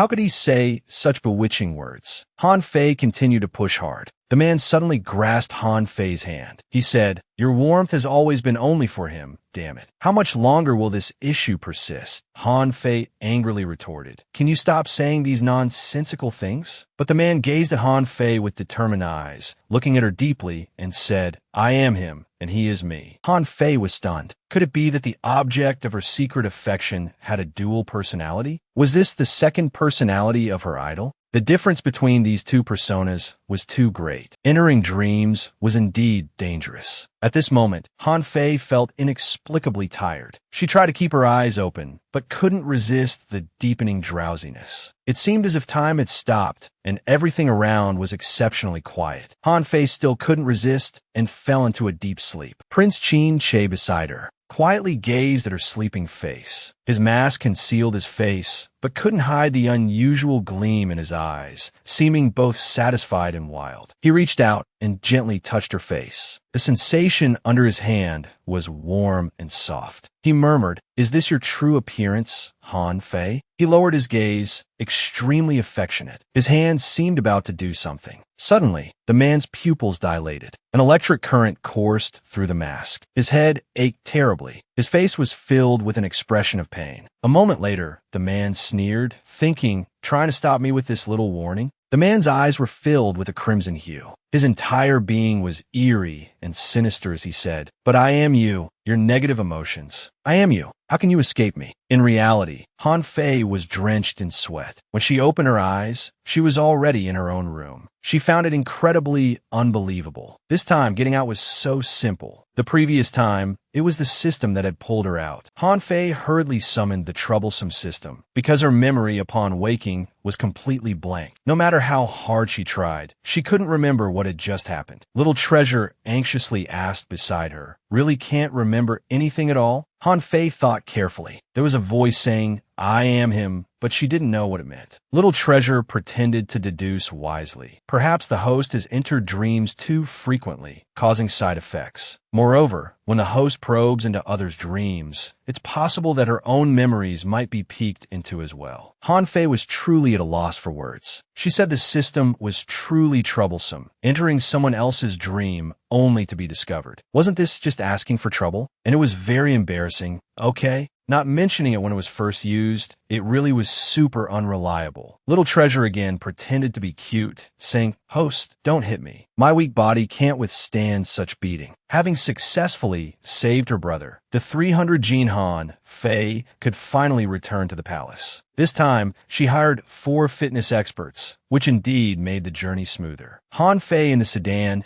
chair was very grateful. This trip out of the palace not only completed the system's task and earned rewards, but she also gained a top traditional Chinese medicine doctor as a master, met an impressive female boss, and even agreed to participate in a pharmacist competition. Suddenly, she felt that being transported to ancient times wasn't so boring. The outside world was quite exciting indeed, but her idol, the prince, couldn't leave the palace to see this interesting world outside. Han Fei rummaged through the depths of her memory for that face. Who was this person with a dark and violent personality, yet looked exactly like the prince? What was his relationship with the prince? Han Fei thought that she couldn't frequently visit dreams now, so she could only find a way to investigate through her idol, the prince. Finally, they arrived at the birdcage that was the imperial palace. In the quiet of the deep night, Han Fei, as usual, came to the prince's courtyard. Jifeng still had that arrogant, sky-high attitude. Han Fei happily greeted him. Then she tossed a sachet to Jifeng. "This is for you."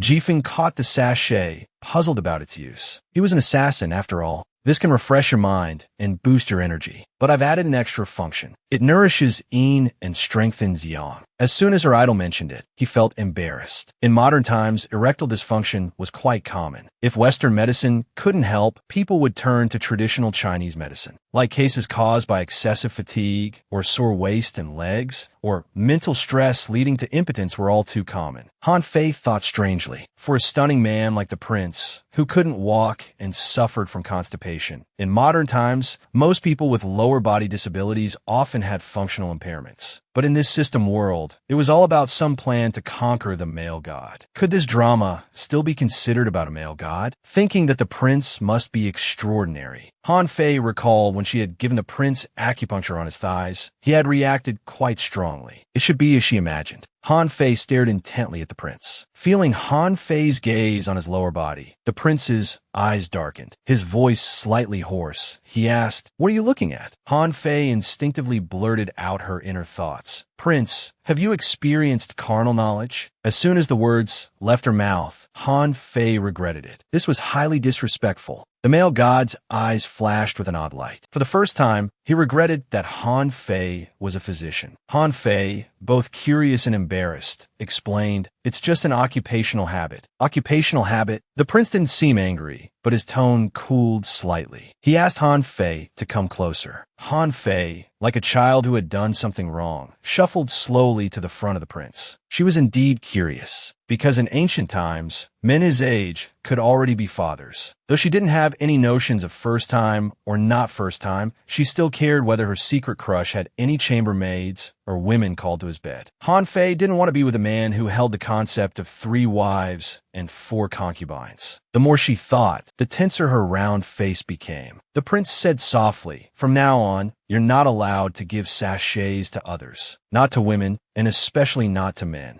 Han Fei muttered quietly, "Not even to women?" The prince is too domineering. The prince seriously told Han Fei, "And another thing, don't let your mind wander." Han Fei opened and closed her mouth, then said hesitantly, "Prince, if you tell me, I won't imagine things." Hearing this, the man took a deep breath. How could this girl, 5 or 6 years younger than him, have such open thoughts? A slender hand patted Han Fei's head. He said, "I've never had any experience, but my body is in good condition. No need for Dr. Han to worry." Hearing this, Han Fei felt the weight lift from her heart. Immense joy flooded in. She stared slyly at the man, still unsure if the prince was impotent or not. Han Fei, her face flushed, said, "Prince, treat illness if there is one. Maintain health if there isn't. Don't be shy about seeking medical help." Her gaze involuntarily drifted toward a certain spot right in front of her. Before she could get a clear look, she was pulled forward by a force. "Why don't you verify it yourself?" Han Fei was instantly overjoyed. Such a great opportunity. But thinking of the prince's alluring appearance, the two of them would have to kiss. Oh no, that's not right. She wanted to go, but she was a traditional Chinese doctor. Traditional medicine is about treating patients. What nonsense was she thinking? Besides, the one making a move was the person she had a crush on. This truly couldn't be cured. Unable to cure it, Han Fei ran out in a flash. "I'm sorry for disturbing you."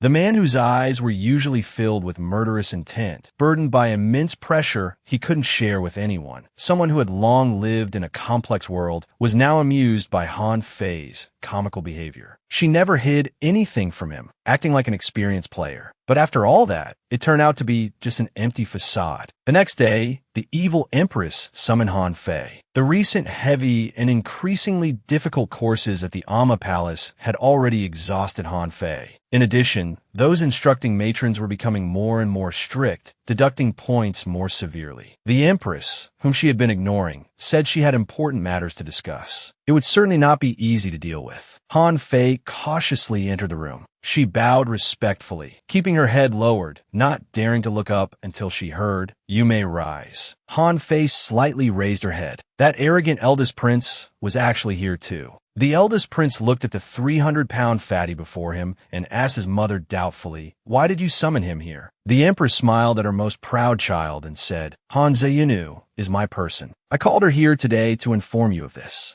The eldest prince looked the chubby figure up and down, his face full of disdain. He sneered him. Han Fei maintained a calm exterior, but inwardly, she fervently agreed. She wanted to say, "He's just a loser. He's really not suitable for anything. Please let me go." However, the empress didn't agree with the eldest prince's view. She admonished, "My son, remember this. Using people appropriately is like wielding a sharp sword. You may return now." The eldest prince bowed respectfully. He said, "Your son understands." Though he said this, as he passed by Han Fei, he revealed a malicious smile, his eyes fixed on her. He stared so intensely that Han Fei's back tingled. He opened his mouth and silently mouthed 2 words, "Fatty." Then he strode out of the room. Han Fei stood there stunned, belatedly realizing what 2 words he had just said. She was about to explode with anger. What an insufferable, arrogant man. Such a childish brat, calling me fatty. Your whole family is fat. Han Fei held back her anger for a long time. When she looked up, she met the Empress's thoughtful gaze. The Empress looked at Han Fei pensively, leisurely, sipping her tea. She said gently, "Come, have some. The pastries from the imperial kitchen have just been delivered." Han Fei looked at those exquisite pastries that seemed so delicious, hesitating for a moment. Seeing Han Fei's reluctance to move, the Empress, whose gaze had been fixed on Han Fei, said in a stern voice, "Why, don't you dare to eat?" Han Fei immediately squeezed out a delicious. After saying this, Han Fei reached out to take a pastry. As she was about to put it in her mouth, she played a little trick. Under the cover of her wide sleeves, she tossed the pastry into her sleeve. Then she pretended to be eating. She dabbed a tiny bit of salt near the corner of her mouth, feigning an expression of delight. Then she reported to the Empress, "It's truly delicious." The Empress watched Han Fei's satisfied expression. She hadn't expected him to be so cunning. Han Fei very naturally wiped her mouth, appearing very happy on the surface. But in her heart, she had grown cold towards the Empress. She had just sniffed the pastry. Amidst the faint fragrance, she had detected a hint of medicinal smell. She didn't know exactly what had been added, but it was certainly nothing good. At this moment,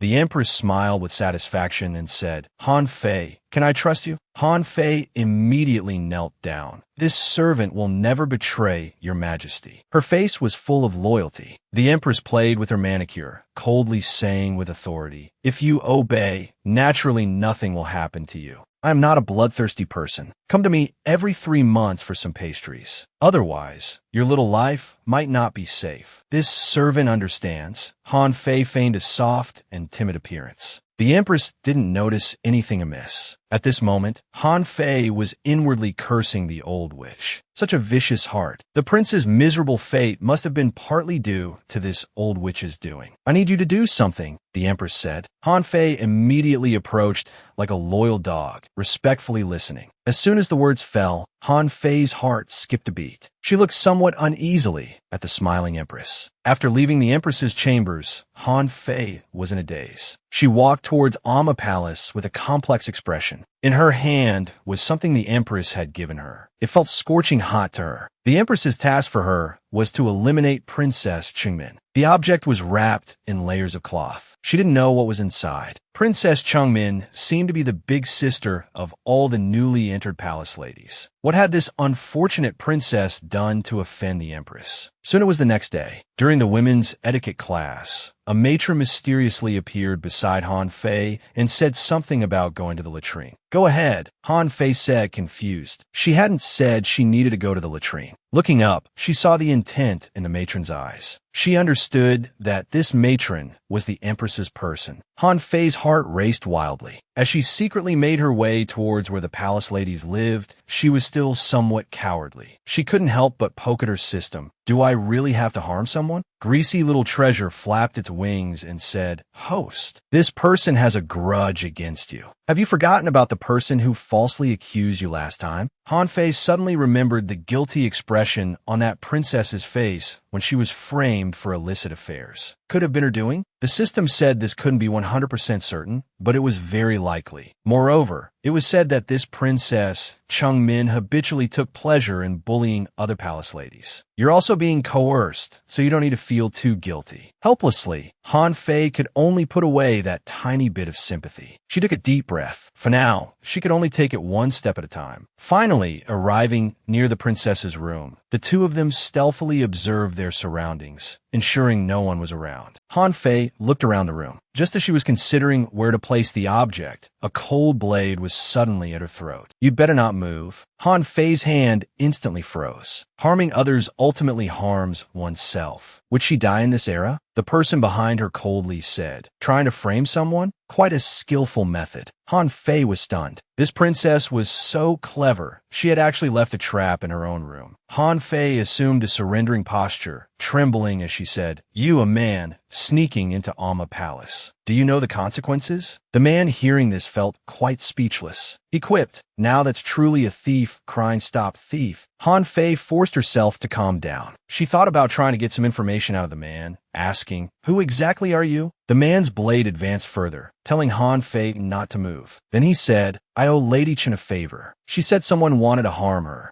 Han Fei started muttering to herself. I didn't expect to actually be brought here. Does repaying a favor really require risking one's life? She then put down the object in her hand. The man found this woman quite strange, speaking to him with such a commanding tone. Just as the man was pondering, Han Fei made a nimble move to escape the sword's edge. She suddenly rolled on the ground, her movements so grand and quick that the person behind her hadn't even reacted before Han Fei had already hidden under the table. The greasy little treasure, witnessing this, couldn't help but marvel, host, these agile movements don't look like those of a fat person at all. Han Fei vigilantly watched the man behind her. Not even a second had passed when her previously tense expression suddenly burst into uncontrollable laughter. This bearded uncle was actually wearing a palace maid's outfit. The incongruity was extremely comical. Han Fei laughed so hard her stomach hurt, rolling on the ground. The man, however, seemed to be angered by wearing women's clothing. You're facing death, and you still want to negotiate? Although there were two people behind him protecting Han Fei, he was a high-ranking member of the Assassination Guild. Escaping would be a matter of minutes. Once he returned to his master's mansion, Han Fei would soon no longer be in this world. But Han Fei wasn't scared at all. Instead, she frowned at him and said, You've been poisoned. Don't you know? Qi Yukong was somewhat incredulous. He then tentatively asked, What do you know? Han Fei curled her lips into a smile and said with a yawn, I know quite a lot. Don't you feel chest tightness, shortness of breath, and chest pain? In a few days, you'll probably start experiencing full body paralysis. Qi Yukong's pupils suddenly constricted and all his muscles tensed. Yet he struggled to control himself as he said, Are you a doctor? Han Fei feigned modesty, waving her hand and saying, Not really. I can handle small poisons and such though. The man breathed a sigh of relief. After all, how could a woman be a traditional Chinese medicine practitioner? But regardless, as long as she could detoxify, that was fine. The two men in black behind her looked at Han Fei's modest demeanor with exasperated expressions. A woman who could be accepted as a closed-door disciple by a top traditional Chinese medicine practitioner, and who was even recruited by Shenangjia, how could she not be considered a doctor? At this moment, Qi Yukong's breathing became heavier. He wanted nothing more than to rush over and grab Han Fei tightly. Instead, he controlled himself and fell to his knees with a thud. Looking earnestly at Han Fei, he said, Please, miss, save my life. Seeing that the man now trusted her, Han Fei began to probe for information. First, tell me who you are and what your relationship is with Princess Qingmin. Qi Yukong resignedly said, My name is Qi Yukong. I'm a top assassin from the Assassination Guild. I was previously favored by Princess Qingmin's father and had no choice but to agree to work for him. Han Fei couldn't understand how Qi Yukong had become an assassin. She had only noticed his pale complexion, which seemed to indicate toxin accumulation. But she wasn't sure what kind of poison it was yet. If she could tell with just a glance, her eyes would be as good as an X-ray machine. Seeing that the man had revealed everything, Han Fei directly walked to the bed. She placed the item the Empress had entrusted her with under Princess Qingmin's pillow. After all, this wasn't a place to linger. Finally, she negotiated with the man. If you want me to save you, you'll have to pretend you didn't see anything that happened today. What's your decision? Qi Yukong hurriedly pledged his loyalty. Princess Qingmin and her father are not righteous people. Why should I risk my life for them? I know nothing of what you've done here, miss. Han Fei smiled cunningly and said, If I'm not mistaken, the poison in your body must be from the assassination chamber, right? Is your life only worth this small matter? Han Fei's implication was that she was getting the short end of the stick. Qi Yukong, thinking of his life that was worse than death, said, 3 years. For these 3 years, I'll work for you.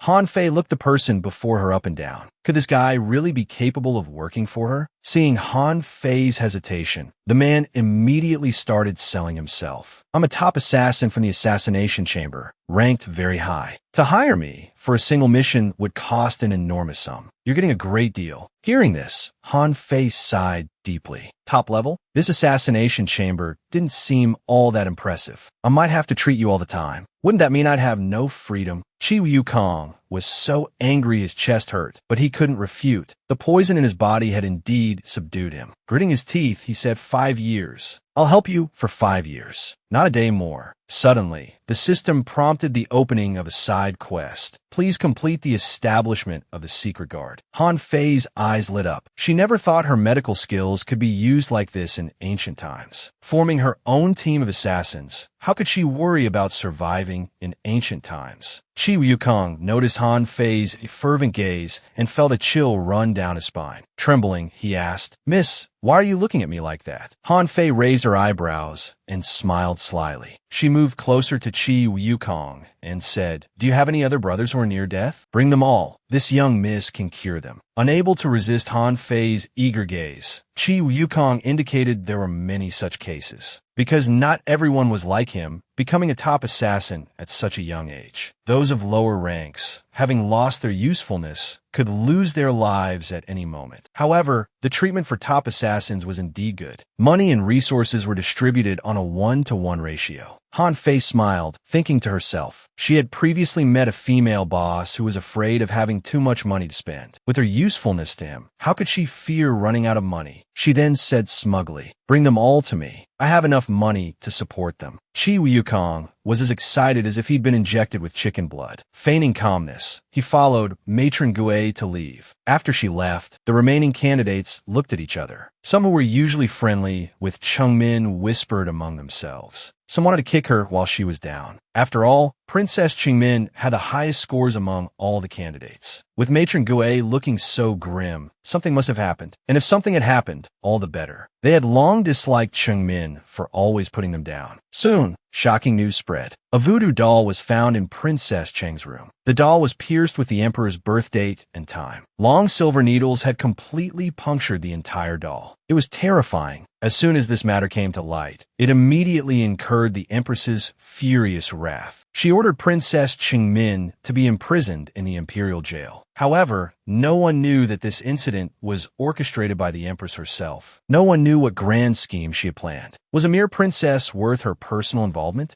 The entire Amma Palace was subjected to a thorough investigation because of this incident. Those candidates who had been close to Chengmin could barely protect themselves. How could they dare to prove Chengmin's innocence? They wished they had never known her. Han Fei, however, felt very melancholic. Life was unpredictable, full of twists and turns. To survive in this era, she had also done some bad things. Although Princess Chengmin had tried to frame her last time, even attempting to kill her, Han Fei still felt very guilty. She even felt selfish. In order to treat the cold prince, she had been forced to do things she didn't like. This era was truly complicated. She really didn't want to stay here. Except for matters concerning her beloved prince, Han Fei didn't take anything else to heart. Although she laughed and joked every day, Han Fei considered herself colder than anyone else. The dungeon was damp and chilly. Chengmin sat curled up in the corner, his entire face buried in his knees. He never imagined that he, who had always gotten whatever he wanted since childhood, would end up in such a predicament. Even the little mice came over curiously to inspect this new arrival. Chengmin thought that while he might not be the most socially adept person, he had always been cautious. He wondered who could have framed him so discreetly this time. With no clues, his face looked extremely grim at this moment. Suddenly, a voice drifted in. "Princess Cheng, have you given up?" Chengmin abruptly raised his head. A cloaked figure appeared in front of the bars. Backlit, their face was indiscernible. Chengmin frowned and asked, "Who are you?" "Lower your voice, my Princess Cheng. Do you want to attract others? Don't you want to be rescued? How can someone who doesn't even dare show their face save me?" Chengmin stood up abruptly. "My father will get me out of here." To his surprise, the person sneered, "You've committed such a grave offense. How could your father possibly save you?" Chengmin's face suddenly turned deathly pale. He explained, "I was framed by someone. The person outside the cell." Spoke again. "Does it matter? Someone up there wants to get rid of your father, the Ling Yun King. Who else would investigate the truth?" Hearing this, Chengmin's eyes darkened. His father was the powerful Ling Yun King, and he himself was a princess. How could such a clumsy scheme lead to his imprisonment without even an interrogation?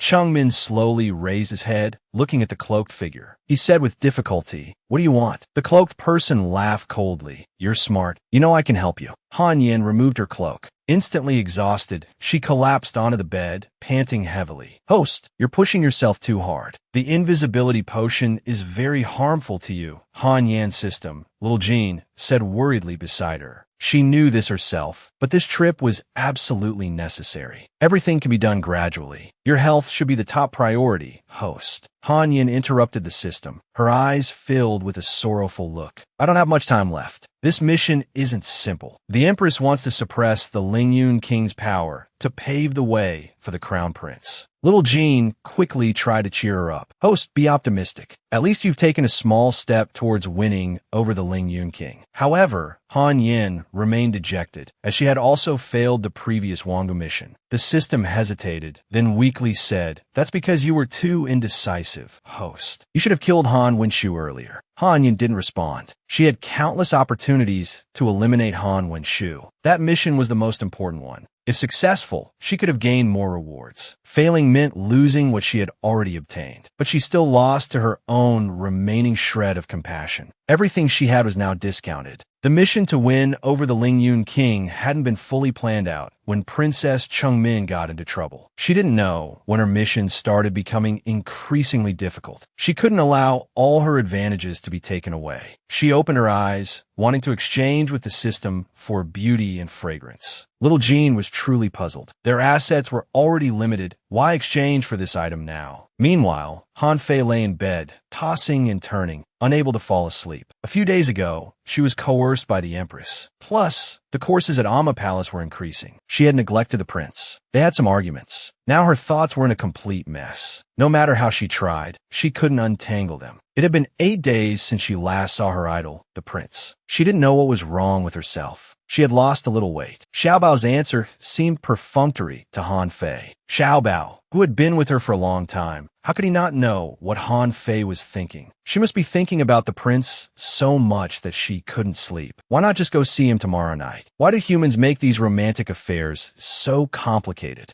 At this moment, in the dilapidated courtyard, the aloof prince, due to the change of seasons, was becoming increasingly weak. Bouts of coughing could be heard from the room. Jifeng outside was extremely anxious, asking the prince's permission to fetch the physician Han Fei. But the aloof prince said it wasn't necessary, not to disturb her rest. Hearing this, Jifeng was deeply worried, sighing, not knowing what to do. A series of soft footsteps approached. Suddenly, Jifeng's pupils dilated. He hurriedly bowed. The man before him was the king of Hanlin, the most noble person in the entire country, yet not a good father. Emperor Qin dismissed everyone. He stood quietly in front of the wooden door, as if the wooden door before him separated two worlds. After a while, he spoke. "Chair, still unwilling to see your father?" The man inside was too weary to even speak. Emperor Qin waited for a moment, then gently opened the door. The prince turned his face away, not wanting to reveal his agonizing leg pain in front of this person. In front of him, he didn't want to show even a hint of weakness. Emperor Qin, seeing the large beads of cold sweat on his son's face, asked with concern, "How is your leg condition? Does it still hurt at the turning point?" These words made the prince's heart extremely complex. He couldn't help but think, now you know to care? Where were you when mother died? After a while, he spoke flatly. "It's late, Father Emperor. Please return." Emperor Qin was stunned, but didn't reply. Silence spread between them. Suddenly, Emperor Qin said, "Chair, take off your mask." As he said this, Emperor Qin's expression softened, his eyes flickering with a hidden expectation. Qin Shi suddenly clenched his fist, slightly raising it, but he kept restraining himself. It almost exhausted all his strength. He said, "Has Father Emperor forgotten? It's long past. The pain I no longer wish to remember." The anguish kept spreading in his heart. While Emperor Qin opposite him seemed like someone had uncovered the taboo he had always concealed. He didn't like being rejected, even by his own child. He directly reached out, wanting to remove his own son's mask. After 20 or 30 years without seeing him, he had long forgotten what his son looked like. The prince, enduring the pain, moved his body to avoid it, just as the hand was about to touch the mask. With a thud, the prince fell heavily. Emperor Qin stood there, stunned and at a loss. The prince, unable to endure any longer, roared in agony, "Look carefully. I'm not him." Emperor Qin's heart clenched suddenly. Bitterness spread in his mouth. His gaze upon Qin Shi was extremely complex. regret and nostalgia, heartache and bewilderment. After a moment, Emperor Qin stepped back. Then he turned to leave, leaving behind a few words. Rest early. I will come again another day. Jifeng thoughtfully watched the departing figure. He flashed into the room in an instant, seeing the prince collapsed on the ground, extremely disheveled. Frightened, his face turned pale. He wanted to step forward to help the prince up. At this moment, the prince, recalling the scenes from just now, felt utterly disgusted. A dark, negative emotion slowly rose, as if it would occupy all of his thoughts. He laughed maniacally, like a demon from the abyss. His hand painfully clutched at his mask. The next moment, he flung off a silver mask, which clattered to the ground. A series of coughs sounded incessantly. The laughter slowly subsided, but his expression remained extraordinarily pained, as if recalling something. As if the pain had reached its peak, the next second his hand covered his thin lips. A violent fit of coughing. Crimson blood flowed through his fingers, dripping onto his clothes, spreading into red circles. The next morning, Han Fei was having tea with two princesses who had recently gained the emperor's favor. These two princesses were both shrewd and didn't forget to offer help to Han Fei, who had assisted them. However, recently the two princesses had heard that concubine Miao was pregnant with the emperor's child, and the emperor was very fond of her. They didn't know if they should do something, so they sought advice from their master Han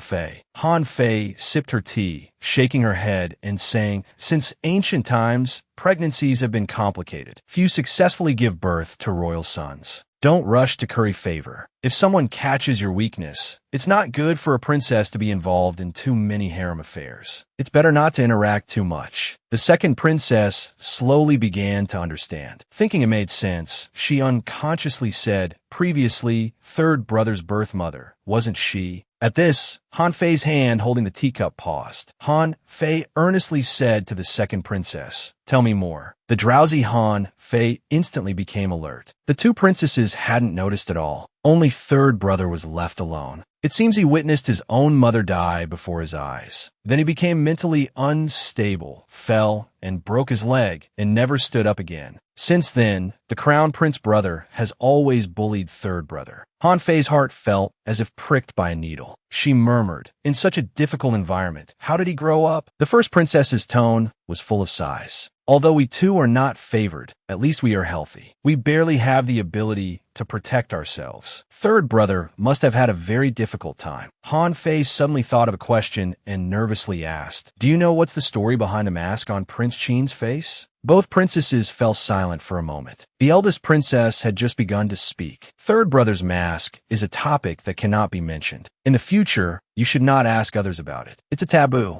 Han Fei also knew well that she couldn't inquire too deeply, lest she make the two princesses suspicious of her relationship with the prince. Afterwards, Han Fei casually said, "It's getting late. I'll take my leave now. Remember what I said earlier. Don't get too close to the concubines." As Han Fei walked away, she thought to herself, feeling uneasy. She didn't know how that person was doing now. She considered going to check on him later. Suddenly, a figure appeared in front of Han Fei. Before she could react, Jifeng grabbed her and flew straight up into the sky. Han Fei was extremely exasperated internally, sarcastically thinking, "I know your Qin Gong is impressive, but do you have to be so fierce?" It wasn't long before they arrived outside the prince's chambers. Han Fei felt dizzy all over. Jifeng spoke with concern. "The prince isn't eating. Miss Han, please go check on him quickly." Upon hearing this, Han Fei thought to herself, "It's only been a few days since I last saw him, and this disobedient patient dares to go on a hunger strike?" She immediately instructed them to reheat the meals. Han Fei gently pushed open the door, her eyes searching for that aloof man. The floor was covered with smashed dishes and food. Didn't this guy know that every grain is the result of hard work? He looked so desolate. Han Fei cautiously approached, wanted to chat with him and offer some guidance. Suddenly, the man's voice came out, cold enough to frighten her. Han Fei almost thought she had misheard, but she was used to this man's temperament by now. She walked over and crouched down, teasing, "What's wrong, Your Highness? Don't take advantage of our close relationship to be harsh with me, just because you know I care about you. I have a fragile heart, you know." At this moment, Han Fei's skin was as fair as Snow White's. She was slightly plump, but her features were very attractive. When she smiled, she was like a little sun, warming and healing everyone. The prince, seeing that it was Han Fei who had come, seemed to have missed her a bit after not seeing her for days. Noticing the man's slightly softened expression,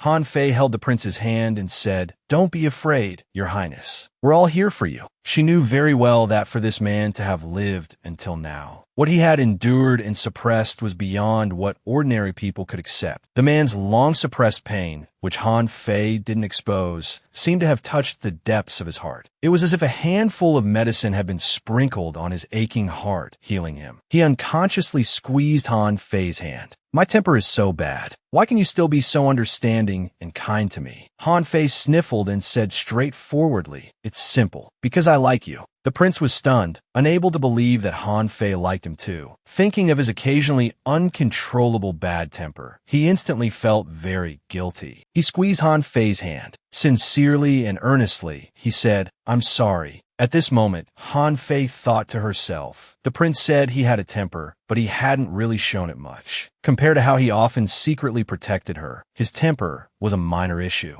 This caused her to forget her reserve at this moment. Since she hadn't received a response to her confession of liking him, she stared at the prince and said, "And then?" But the man's face was full of sorrow as he murmured, "Han Fei, I live from day to day. I dare not make any promises to you lightly." Han Fei also knew about the prince's current predicament. He could possibly be secretly eliminated by the Empress any day. However, she believed in taking things as they come. The worst mistake people make is to grieve over things that haven't happened yet. She blinked her eyes and said, "All right, but I can't guarantee I'll wait for you forever, you know." She laughed genuinely. The prince gazed at her gently. In truth, being able to protect her completely was his greatest happiness. At this moment, the greasy little treasure bounced out to flatter her. "Wow, host, you're amazing. You're a master at flirting. Look at how the prince is dazed by your charm." Han Fei looked at little treasure confidently and said, "Don't get excited. This is just a small feat. I have even more impressive tricks up my sleeve." Han Fei seriously asked the prince, "If you could choose, what kind of life would you want to live?" The prince looked out the window, his eyes full of longing. On sunny days, admiring flowers. On rainy days, listening to the wind. If only there was one person in white robes, drinking tea, journeying together through the mortal world. Han Fei took a deep breath and continued, "Then I shall guard you for 100 years without worry." Her small hand, with its slight plumpness, made the man blush. At this moment, he knew Han Fei was serious. He too would strive to get better, to protect her until they were 100 years old. Seeing that the moment was right, Han Fei suddenly shouted, "Jifeng, serve lunch. The prince is willing to eat now." She grinned and said to the prince, "My lord, it's not good to skip meals." Soon, the food was served. Although it wasn't made from extremely expensive ingredients, it was very delicious and appetizing. Someone was supervising nearby, making the prince feel very uneasy. Eating for the first time felt like being at work. If they kept staring like this, he felt he might melt. The prince put down his chopsticks. He told Han Fei there was a book on the desk for her. Han Fei was overjoyed to hear this. A gift from her idol, she definitely had to go see it. Before she even reached the desk, she saw a slightly worn book. Just as she was about to pick it up for a closer look, the system suddenly prompted a task: Medical Sage's Legacy. Complete comprehension would reward 10,000 new coins, with an additional random reward. Han Fei felt like doing somersaults. Usually, a task only gave 5 new coins, but this one was worth 10,000. Becoming rich was just around the corner. Before putting it away, Han Fei couldn't help but look at the prince. Indeed, a gift from her idol was extraordinary. So awesome. Han Fei secretly told the prince that this book looked very powerful. The man, however, casually said he had obtained it by chance. He felt like he should try it. The next day, Han Fei, as a maiden of the Amma Palace, attended training as usual. Madame Rong spoke up, saying she would now announce the content of the next evaluation. You will each be sent to different ordinary households to live for a month. This will be your assessment. You may not bring any valuables or maids. A series of rules made without money or maids. How were they supposed to survive? Han Fei thought that Madame Rong was being vague and hadn't clearly explained the test. It couldn't possibly be just living somewhere else for a month. She waited for a long time, but didn't get any explanation from Madame Rong. Instead, a wooden box was brought in. All the maidens were to line up and draw lots to decide their destinations. When it was Han Fei's turn, she couldn't help but look at Madame Rong, hoping for some inside information. But Madame Rong just avoided her gaze. There was no choice. Too many people were around, and they couldn't risk others suspecting their relationship. She could only randomly pick a slip of paper. Opening it, it read Waterside Village, Household 68. Many maidens returned to their rooms with worried faces. Going from being a pampered young lady of a noble family to becoming a commoner wasn't something everyone could accept with a balanced mindset. But Han Fei wasn't bothered. After all, she had been an orphan since childhood and had experienced everything. This task wasn't difficult for her. Suddenly, her room door was opened. A black shadow darted in swiftly. They lined up neatly against the wall. Han Fei turned her head to look. After seeing who had arrived, she immediately said excitedly, "Little Kong Kong, you're here." Chi Yu Kong, who had originally been quite satisfied with his name, felt instantly deflated when Han Fei called him this. He wanted to object, but considering he needed her help, he held it in. However, his brothers couldn't contain themselves and laughed without restraint. To think that a renowned assassin would have such a nickname. Seeing Chi Yukong's respectful demeanor towards the woman before them, they deduced that she must be the one who could neutralize the poison. To think it was actually a woman.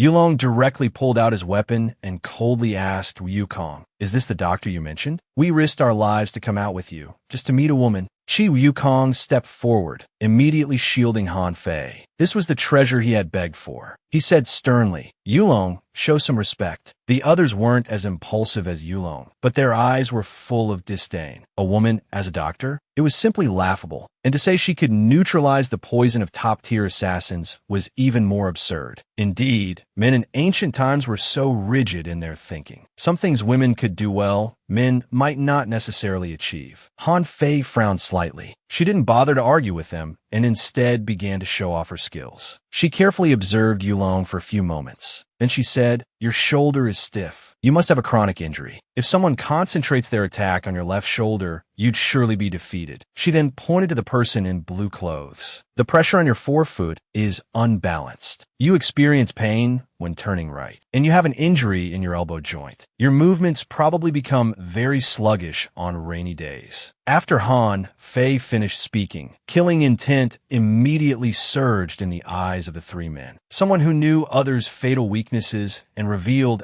everything had to be eliminated. Just as Yulong was about to step forward, he was blocked by two men in black behind Han Fei. He could only angrily question, "How do you know all this so clearly?" Han Fei knew this farce was about to end. She stepped forward and said, "It's simple. Your bodies told me. Because I'm a doctor. I can neutralize the poison in your bodies. I keep my word, but this will take some time. It can't be done immediately." Wukong quickly stepped forward to increase their trust.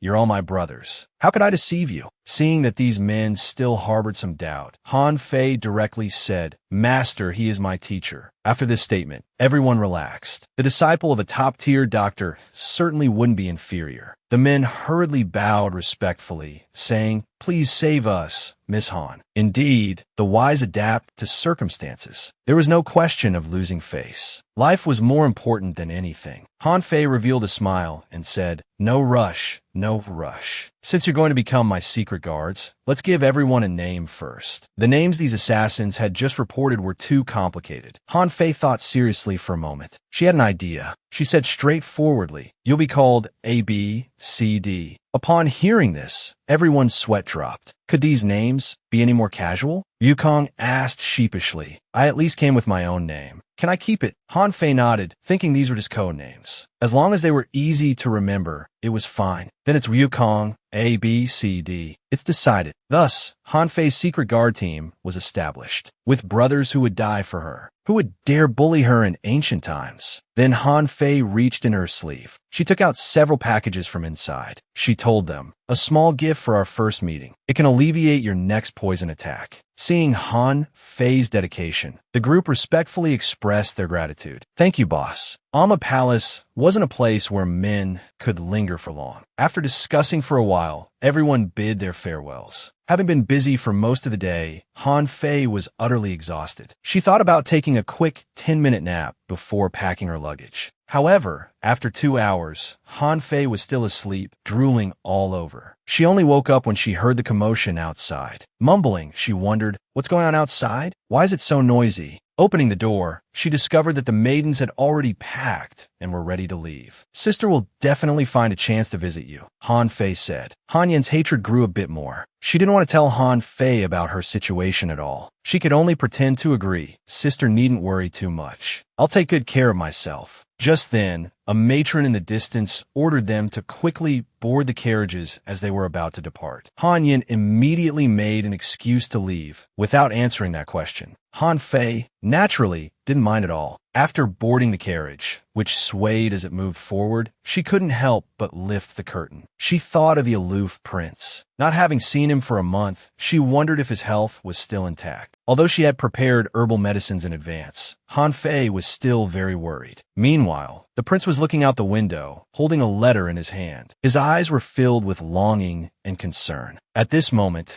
Jifeng came in to report to the prince. "Miss Han and the others have left. The shadow guards have also been secretly dispatched. This is the letter Miss Han left for you." The prince opened the envelope. "Forgive me for not knowing how to bid you farewell in person, so I quietly left. Fearing you might not keep me in your thoughts, I deliberately left this letter. I only regret that my feelings are too deep for this short paper. I can only count the days by whispering to you in my mind. Please don't be sad alone. I will return to your side as soon as possible." The prince read the letter several times until he could recite it by heart. But at the moment, his mind was still full of thoughts of her. Although Han Fei's handwriting was identical to his own, which was very suspicious, the prince still chose to believe her. Soon, as the sun was about to set, they finally reached their destination. Han Fei had been fighting the urge to vomit while in the sedan chair. As soon as she got off, she started retching violently. "It's truly nauseating," she thought. "If I were any thinner, I might as well have walked." After a while, Han Fei looked around. The stone tablet clearly read Waterside Village. She truly couldn't have imagined that her assigned location would be so remote and desolate. Dilapidated houses were everywhere. Feeling somewhat devastated, she had no choice but to start walking. The villagers on the street cast glances at this elegantly dressed person. The wariness in their eyes was quite evident. Han Fei asked the woman ahead with a smile, "Excuse me, where's household 68? The woman suddenly became agitated. "What do you want? We have nothing here for you to plunder." Seeing the woman so nervous, Han Fei could only explain helplessly, "You misunderstand. I'm here to find someone. Household 68 asked for my help." The woman told Han Fei to wait, but walked forward very cautiously, as if she might call for someone to drive Han Fei away at any moment. It seemed this village didn't welcome outsiders. Han Fei said earnestly, "I'm just a young woman. With so many of you here, there's no need to fear me." The woman hesitated slightly, as the chubby girl in front of her spoke very frankly. Han Fei observed everyone around. All the people here were thin and sallow, with haggard faces. Moreover, the rice plants were lying listlessly in the fields. Han Fei said directly, "I've been entrusted to come here and help you. Your crops here always fail to grow, and you don't have enough food, right?" The woman looked Han Fei up and down. Since she knew the situation of their village so clearly, it seemed that Lu Ping's health was poor and had called someone to help. Looking at her build, she also seemed capable of hard labor. Then she warmly pointed to a distance and said, "Household 68 is over there. You can go." It was almost the most dilapidated house in the entire village, located at the very edge. Just as Han Fei was about to walk in, a little girl bumped into her. Seeing who it was, the little girl bounced and said, "Mother, mother, a big sister has come." A woman inside the house worriedly said, "Shueju, don't run so fast." Then she walked out to greet the visitor. The woman was too thin. Her entire body was out of shape, caused by long-term malnutrition. Her cheeks were sunken in. Her once beautiful features now looked ghostly, somewhat frightening. The woman embarrassedly opened her mouth. "You must be Miss Han, right? I'm Lu Ping. I didn't expect you to arrive so quickly. You must be very tired. Please come in and sit." Then she instructed her daughter to help Han Fei prepare the bedding. The little girl was very obedient and immediately ran into the room to tidy up. The woman began to explain, "I don't know who that person is, but I took their money, so I have to take care of Miss Han for a month. It's just that my health." The woman's expression was very troubled. The next second, she wanted to return the money to Han Fei. At this moment, Han Fei finally understood. It seemed that Ama Gong's task was to save this village. Han Fei stopped her, saying, "Lu Ping, if there's anything I can really help with, I will do my best. I'm just your sponsor. My offer to help you is sincere." That night, Han Fei stayed in this house. Because they knew she was coming, Lu Ping had already cleared out a room. Although it was very simple, it was comfortable. Although Lu Ping's family was poor, they treated guests extremely well. Han Fei was truly exhausted from a day of travel. Finally able to get a good sleep, she fell asleep instantly as her head hit the pillow. But she was awakened by bursts of coughing, like a machine gun that wouldn't stop. Han Fei thought about how irritated Lu Ping's body was. Trakon diker said. Han Fei heard an interesting term. Dragon, tiger, seal. The old village chief stared at Han Fei with his cloudy old eyes, examining her unfriendly, as if not wanting her to know something. Seeing this expression, Han Fei quickly said, "I don't want to know. Old chief, let's leave it at that." Inwardly, she thought she didn't want to trigger any mysterious plot. Otherwise, she'd have to complete tasks and exhaust herself to death. Seeing that Han Fei didn't want to delve deeper, the old village chief thought to let it go. He thought this chubby girl seemed honest and not a bad person. At this moment, a stunningly beautiful woman ran over. "I'm exhausted. To find you, I've gone through hell and high water." This person was the fabulously wealthy female boss, named Hao Meili. The villagers all turned to look. Han Fei pulled Hao Meili aside and asked, "Tell me, what's so urgent?" Hao Mei said with a hint of apology, "I didn't want to disturb you specifically, but it's about the big competition. It's urgent now. Whether we can make a name for ourselves depends on you, Fei Fei." The female boss, Hao Meili, coming at this time, revealed a lot of information. This place was where Han Fei was completing Ama Gong's task. The fact that the female boss could find this place meant she already knew her identity. Indeed, with money, one could do anything. Everything could be bought, including her identity information. Since she was here, might as well accept it. Han Fei suddenly noticed something unusual about the nearby map, so she stepped forward to examine it, even using her nose. The female boss hadn't finished speaking when Han Fei beside her suddenly disappeared.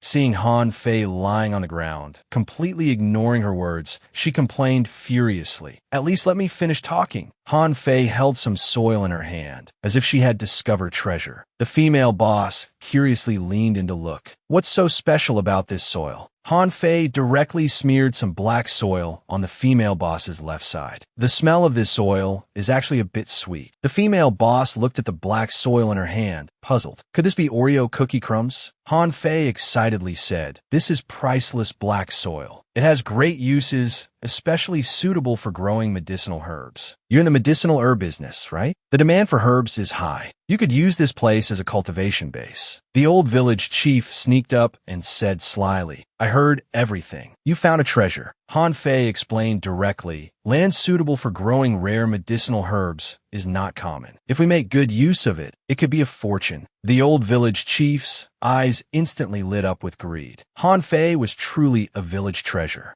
Not only did she solve the hunger problem, but she could also lead the village to prosperity. The old village chief said, "I'll immediately find some people to guard this treasure. It's worth a fortune." The female boss thought to herself, "This is not good. The villagers already know. The meat has flown from our mouths." She had originally planned to buy this black soil land, but now it seemed not so easy. Shenangjia had only red soil herb gardens for so many years. A black soil herb garden would be difficult to buy even if one wanted to. Han Fei smiled slyly, her words carrying hidden meaning. Actually, there's no need to ask others. Right, village chief? The old village chief broke out in a cold sweat, thinking, has this Miss Han seen through something? Finally, he played dumb. I'm just an old man. I don't understand what the young lady is saying. Han Fei looked at the villagers working behind her and said, aren't they the best choice? Each one is strong, steady on their feet, and moves in an orderly manner. Even though they've been hungry for a while, they still follow discipline. It's just like a well-trained army.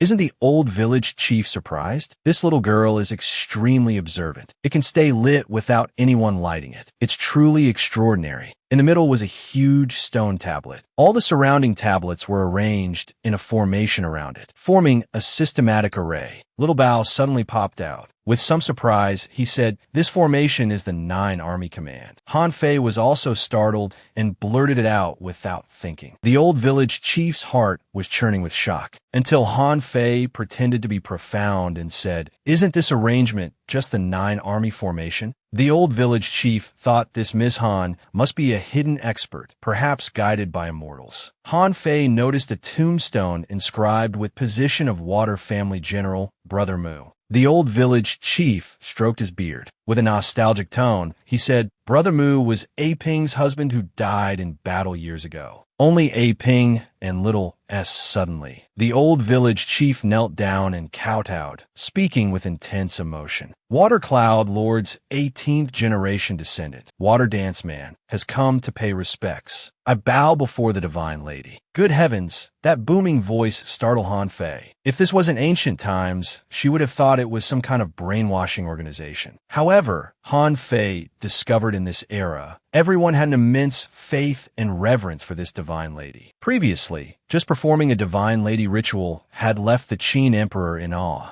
Who exactly was this Divine Lady? The old village chief looked at Han Fei with a puzzled expression, gesturing for her to follow him. They passed by rows of spirit tablets, arriving at a tombstone. Beneath it was a small stone coffin. The old village chief used all his strength to slowly push the coffin open, revealing what was inside. The old village chief spoke, this is what we've been guarding for generations. The dragon and tiger are enough to command our Water Cloud Lord. The other bracelet is the glory entrusted to us by the Divine Lady. It's something our clan must protect with our lives. Han Fei's little heart could barely take it, telling her about such important things. If they were lost, it would be impossible to suspect fellow villagers. The suspicion would fall on her. Han Fei asked tremblingly, such important items, village chief, you just casually show them to me. You're not going to silence me in the next second, are you? The old village chief gently wiped his tears, murmuring that the Divine Lady's lineage had finally declined. Generation after generation, they had weakened their bloodline, living in seclusion. They dared not hope to repeat the glory of their ancestors. They only wished to pass these items down through the generations, guarding the Divine Lady's radiance. The young lady's curiosity had been satisfied. He pleaded, considering the hospitality of Waterside Village, not to reveal the secret. Han Fei could only respond, of course. In her heart, she thought, old village chief, if you hadn't told me so much, who would have known? Now, it was like a ticking time bomb. It seemed this village was concealing something very important. She could only wait for the troublesome system to find more information. Soon night fell. The troublesome system sent a message. The 9 Army Command was a military formation for leading troops into battle, unique to the Divine Lady. Again, the Divine Lady. Han Fei didn't know how many times she had heard this term. Previously, she had played the Divine Lady's 18 border drums, said to have the power to summon wind and rain, shaking people's hearts. Han Fei let out a deep breath. Go on, continue, she said. Under the Divine Lady's command were indeed 9 brave and battle-hardened armies. 1,000 years ago, they were spread across several hundred countries, large and small. The world was in chaos, with bloody wars for resources never ceasing. At that time, for the sake of the people, to prevent them from living in misery, the Divine Lady unified the country. She divided it into the nations of Han, Lin, Qingyin, Yunzhu, and Lianzi. Hearing this, Han Fei couldn't help but sigh. Indeed, to be remembered by people for over 1,000 years, she was no ordinary figure. Someone like the Divine Lady, in modern times, would be like the CEO of a listed company. She wouldn't need a man, nor would she need to date. But the greasy little treasure said, in unofficial histories, it said the Divine Lady was married. She had a husband. Han Fei was stunned. Who would dare to marry the Divine Lady? This person must be a god emperor. The gossip session was almost over, and she had to get up early tomorrow. As soon as Han Fei touched the bed, she fell asleep. Soon, she entered the realm of dreams. It was beautiful, with snow drifting gently. He thought he had entered the dream of the cold and aloof prince again. However, unlike before, this time he was floating in mid-air. His body felt weightless, and it was even semi-transparent. It was as if he had become a ghost. But never mind. Being able to fly in this dream was quite nice. Suddenly, Han Fei's gaze fixed on something in the distance. On the edge of a cliff, on a mountaintop, there were two figures. He wanted to get closer, but found he couldn't. A faint sound of conversation reached him. The two were saying something, but he couldn't hear clearly. Something about Han returning, inevitable destruction, and impossible disbandment. He felt annoyed listening to this nonsense. As they spoke, the two embraced. This was no way to flaunt their relationship. Yet, these two looked somewhat familiar. It was a bit blurry, and he couldn't see clearly. Han Fei tried to fly closer again. Suddenly, a gust of wind came, blocking his path once more. The whole scene fell into a strange atmosphere. Go back, go back. This is not for you to touch yet. The time has not come. This was truly bizarre.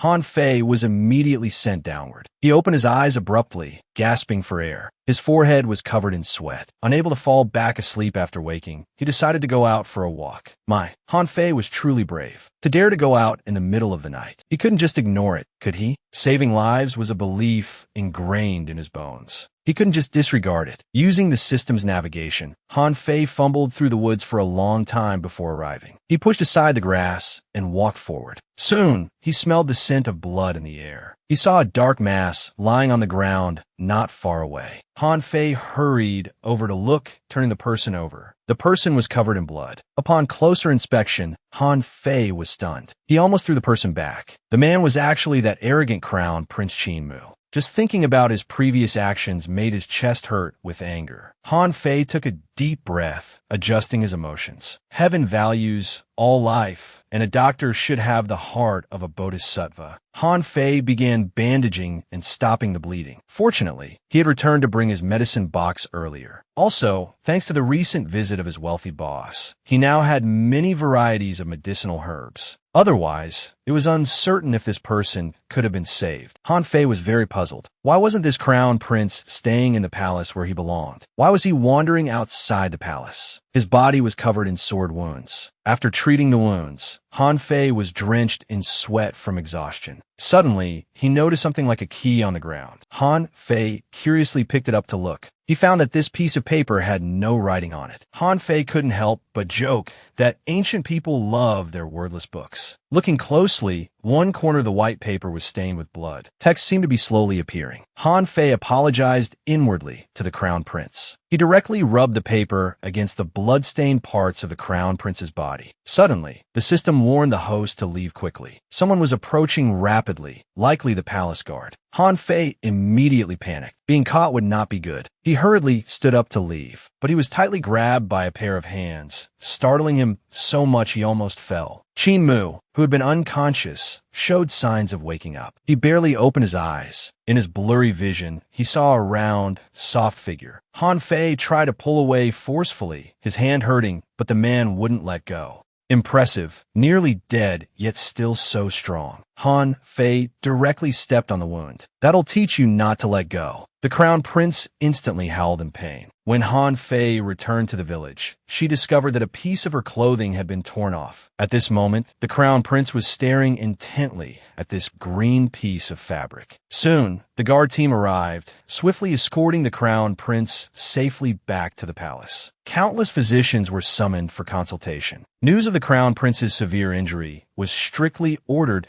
to be kept secret from the outside world. Han Fei wasn't interested in why the crown prince was injured at all. Instead, the white paper that revealed a pattern when stained with blood piqued her interest. Suddenly, good news came from a system. A plot task was triggered. Unlock a stack of treasures. Hidden task. Random reward. Han Fei's eyes lit up upon hearing this. Random reward meant there was a chance to obtain top-tier rewards. Moreover, such tasks were extremely rare, comparable to the scarcity of national treasures. In other words, there was a possibility of obtaining top-grade medicinal herbs. Then the aloof prince could be saved. Suddenly, Han Fei felt a stinging pain in her hand. Looking down, she saw it was the key she had picked up last night. It was so sharp that it could cut through skin. Whoever forged this key was truly incompetent. Greasy Treasure didn't know what to say upon hearing this. Suddenly, he noticed a strange aura. At this moment, Han Fei's pupils were flickering with golden light. She felt as if she had entered another world. Everything in her mind was incredibly clear, but soon she felt very tired. The only thought left was to save him. That night, Han Fei slept soundly. She felt as if she had been kicked open by lawn. This shocked the people around. Qi Wukong, holding Han Fei in his arms, shouted, "What are you daydreaming about? If I hadn't arrived in time to stop it, you would have been crushed to death." Han Fei was puzzled. How come it was little Kong Kong who saved her? Were the two assassins usually hidden nearby? But seeing Wukong's worried expression, she quickly comforted him. "Don't worry, big brother."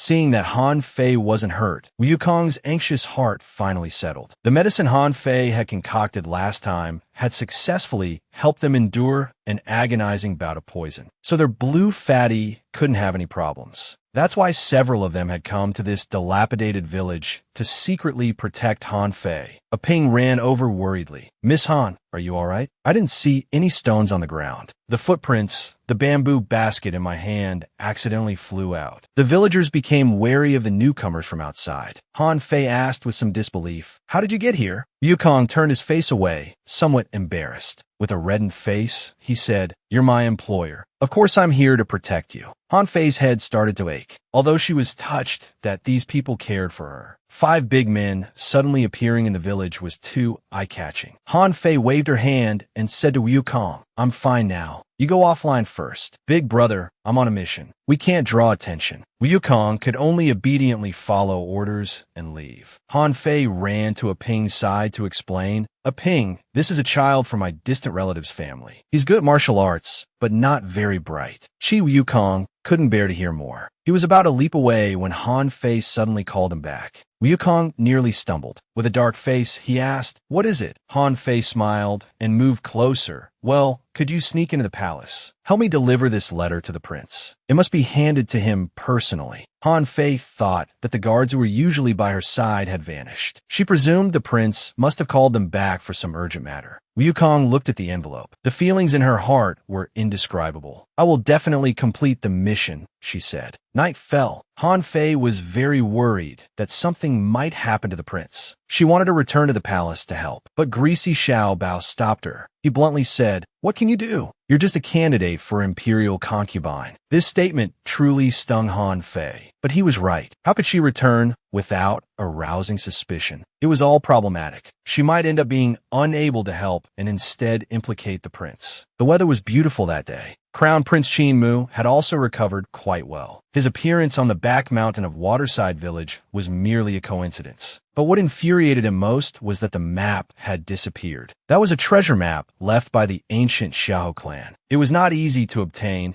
costing so much manpower and resources. But if his father, the emperor, knew he had a treasure map and didn't hand it over, instead wanting to keep it for himself, he would lose not just the throne, but even his position as prince. Now it felt like he had suffered a loss he couldn't even complain about. But was the piece of cloth in his hand from that girl that night? He had heard the imperial doctor mention. His blood loss was too severe. If not for timely treatment, he might not have lasted until the guards arrived. Thinking of the girl from that night, he murmured, "Did she save me? I remember her hands were so soft." As he was lost in thought, suddenly a voice called, "My son, you're not fully recovered yet. Why are you so pensive?" Hearing his mother speak, he clutched the cloth tighter. If his mother found out, she would surely dig to the bottom of it. However, the empress was not so easily fooled. Although the crown prince earnestly said it was nothing, the empress still questioned directly, "Did something else happen outside the palace?" The crown prince's face became somewhat unnatural. He said, "Nothing happened. I was just wondering who might have tried to harm me. My journey outside the palace was extremely secretive. Not many people knew about it. Who could have known my whereabouts? They sent away all my personal guards and attacked me alone. Their moves were swift, without hesitation, every strike hitting its mark. A top-tier expert who existed like a shadow. No matter how hard the Crown Prince thought, he couldn't figure out who would have such a trump card. Hearing her son's words, the Empress panicked. Her son was her greatest assurance. If anything happened to him, a group of people in the harem would be waiting to take her place. Her power would also be weakened. She hurriedly advised, be extremely careful in your future actions. This time you were lucky, someone saved you. In the future, I will arrange some top assassins to be by your side, to protect you completely. The Crown Prince naturally knew what his mother was thinking. Although the court officials all believed he would inherit the throne, only he knew that his father's trust in him was not enough. There were still many things he needed to do. Seeing her son gloomy, the Empress spoke.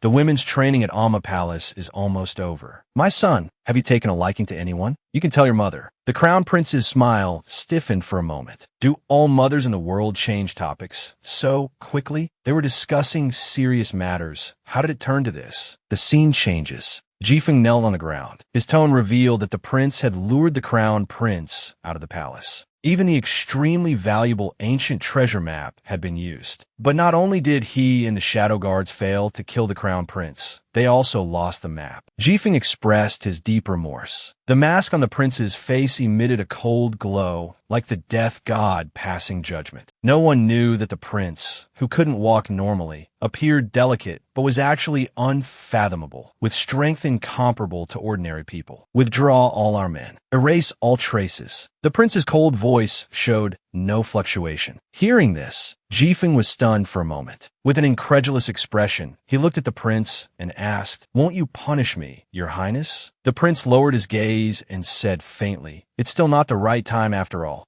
This failure might be my fate. Complete the second task well. Now go." Jifeng dared not say anything more and could only obediently bow and retreat, until only the prince was left in the room. The failure of this mission was more serious than he had anticipated. He couldn't help but smile self-mockingly. In this world, only one person could heal him. He reached out and carefully took out that letter from his bosom. It was a letter written by Han Fei. They hadn't seen each other for a long time. "I haven't heard from you in a while. Are you well?" The man murmured. Perhaps the happiest moments were when the two of them simply accompanied each other. But being born into a royal family meant he was destined to never find peace. The scene changes. Han Fei, a traditional Chinese medicine practitioner who had traveled to ancient times, was happily practicing yoga to lose weight. Just as she was getting into it, she was suddenly interrupted by a scream that echoed across the sky. Her face changed. She immediately ran towards the direction of the sound. It was little sister Shueizhu. Her mother, A Ping, was holding her and calling out worriedly. As Han Fei approached, she saw that Shueizhu's face was ashen, her lips slightly purple. She had clearly been poisoned. Han Fei bent down and grasped her wrist. The pulse was chaotic. Who would poison a defenseless little girl? Han Fei asked A Ping what Shueizhu had just eaten. A Ping, sweating profusely with anxiety, tried hard to remember and said tremblingly, "Shueizhu just ate some banana and well water. I just brought the well water back." She drank a mouthful. Then she collapsed. Could the well water be poisoned? Upon hearing this, Han Fei thought, regardless of whether the well water was poisoned or not, she instructed A Ping to quickly notify the villagers not to touch the well water to prevent more people from being poisoned. She herself would stay to treat little sister Shueizhu. Soon night fell. Shueizhu had also regained about 80% of her consciousness. Fortunately, there was quite a lot of water in the well, which had diluted the poison considerably. Although the poison acted swiftly, it could still be cured. Who on earth would repeatedly poison a poor and backward village? Han Fei told the village chief with a solemn face that the well poisoning and the previous poisoning were likely done by the same person. Everyone's expression was very serious, especially the old village chiefs, which had turned almost black. The village didn't have anything particularly valuable. If there was, they could have just taken it directly. Why go to such lengths? The poison was only put into one rarely used well. The purpose was very clear: to threaten the villagers. And it must be. They're after the secret hidden for many years. The legacy of the goddess. But thinking again, it doesn't make sense. If they wanted to steal it, why not just do it directly? Han Fei shook her head, using such a clumsy method as poisoning. And each time it's conveniently discovered and promptly resolved. I'm afraid their purpose isn't just one. Han Fei pointed at the villagers and said, the legacy of the goddess isn't just the things in that stone coffin. The old village chief, who had lived for so long, didn't know there were other treasures in the village. He asked, puzzled, what else there could be. Han Fei smiled and said the chief was confused. Isn't the entire water spirit army the greatest treasure? Hearing this, everyone was shocked. Han Fei continued, saying the goddess had 9 armies under her command. Each army was an incomparable treasure and wealth in itself. The old village chief and others suddenly realized. So that was the reason. An army that only obeys one person is absolutely a useful and sharp blade. Seeing that the enemy doesn't want to kill everyone, then this behavior is a form of intimidation and threat. Han Fei naturally wouldn't let these people off, because little Shueizhu almost lost her life, and saving the waterside village was the task Amagong gave her. Han Fei smiled very meaningfully and said, Chief, do you want to take revenge? So Han Fei naturally wouldn't let those behind this off. That day, the whole village was very eerie. The entire waterside village was filled with mournful sounds. Paper money for the dead was flying everywhere. Everywhere you could hear bursts of heart-wrenching wails. An atmosphere of grief and sorrow was permeating. At this time, a middle-aged man carrying a basket on his back, hearing the cries and laments coming from the village, revealed a satisfied expression. Aping saw the man and asked in surprise, Dr. Gu, why are you here? The man put on a worried look and asked, I haven't come to check for a long time. Has something happened in the village? What a hypocritical face. Aping, thinking of what happened to the villagers and her daughter, couldn't help but cry, saying, recently, many people have been mysteriously poisoned. The older ones couldn't hold on and passed away. Dr. Wu, please come and take a look quickly. Han Fei happened to pass by. Anyone appearing at this time was suspicious, and this doctor just happened to be here. Han Fei asked Aping curiously, who is this gentleman? Aping introduced with great respect. Miss Han, this is Dr. Gu. He's a very good person. He often treats our villagers for free. Dr. Gu at this time had a confident look, seeming eager and impatient. Han Fei pretended to be sincere and said, then please, Dr. Gu, come in and take a look at the patient. She led him to Aunt Ping's house. The patient lying on the bed was pale, looking like they were about to pass away. Han Fei politely invited Dr. Gu into the room. Dr. Gu hurriedly went forward and pretended to check the pulse. With a mysterious and profound expression, the villagers anxiously asked Dr. Gu, how is it? Can this child still be saved? Being urged, Dr. Gu frowned, deciding to stick to the plan. He shook his head helplessly and said, this is poisoning. The poison is very potent. I have no way to cure it. Hearing this, little Shueizhu lazily got up and said, Dr. Gu, you're lying. You're the one who poisoned us. At this moment, all the villagers fell silent. Dr. Wu was as flustered as an ant on a hot pan. He looked here and there, not knowing what to say. He turned to run, but found his path blocked. Han Fei sighed and walked over. She had originally wanted to extract more information to warn the villagers, but forgot to tell little Shueizhu. In that moment, the truth was exposed. She directly asked this so-called doctor, your vigilance is so low, you can't possibly be the mastermind. Tell me, who instructed you? The man tried to quibble. I'm just an ordinary doctor. Why are you framing me? Han Fei said mockingly, well, trying to get the upper hand by speaking first. You're not bad at playing the victim, but that only works if you're really a doctor. Unfortunately for you, I happen to know a bit about medicine. That pulse-taking technique you just used, I'm afraid you learned it on the spot, didn't you? Dr. Gu's face suddenly turned vicious. Gritting his teeth, he said, I calculated everything, yet I didn't account for this unexpected variable. Han Fei had long suspected this doctor was not right. No matter how careless a doctor might be, they wouldn't mistake chrysanthemum for a cough remedy. Suddenly, Han Fei's eyes widened. She immediately shouted, "Ping, stop his mouth." But it was too late. This Dr. Gu had already bitten into poison and committed suicide, falling to the ground. Han Fei truly hadn't expected this. He died quite resolutely. Now the lead was cut off. With an ashen face, Han Fei stepped forward and crouched down. She searched left and right, and all of Dr. Gu's belongings were brought out. One item made Han Fei alert. It was something like a token with a very mysterious pattern on it. It emitted a faint glow, unlike ordinary objects. She carefully hid it away and told the village chief to make sure people guarded strictly to prevent more villagers from being poisoned. Looking at Han Fei, who was clearly on an extraordinary mission, the old village chief nodded seriously. Night fell. Han Fei sat in the pavilion, carefully examining the token. She felt as if she had seen this token somewhere before. Her mind was searching for that vague memory. Suddenly, a voice came, "You're very perceptive." It scared her to death in the middle of the night. Han Fei whirled around.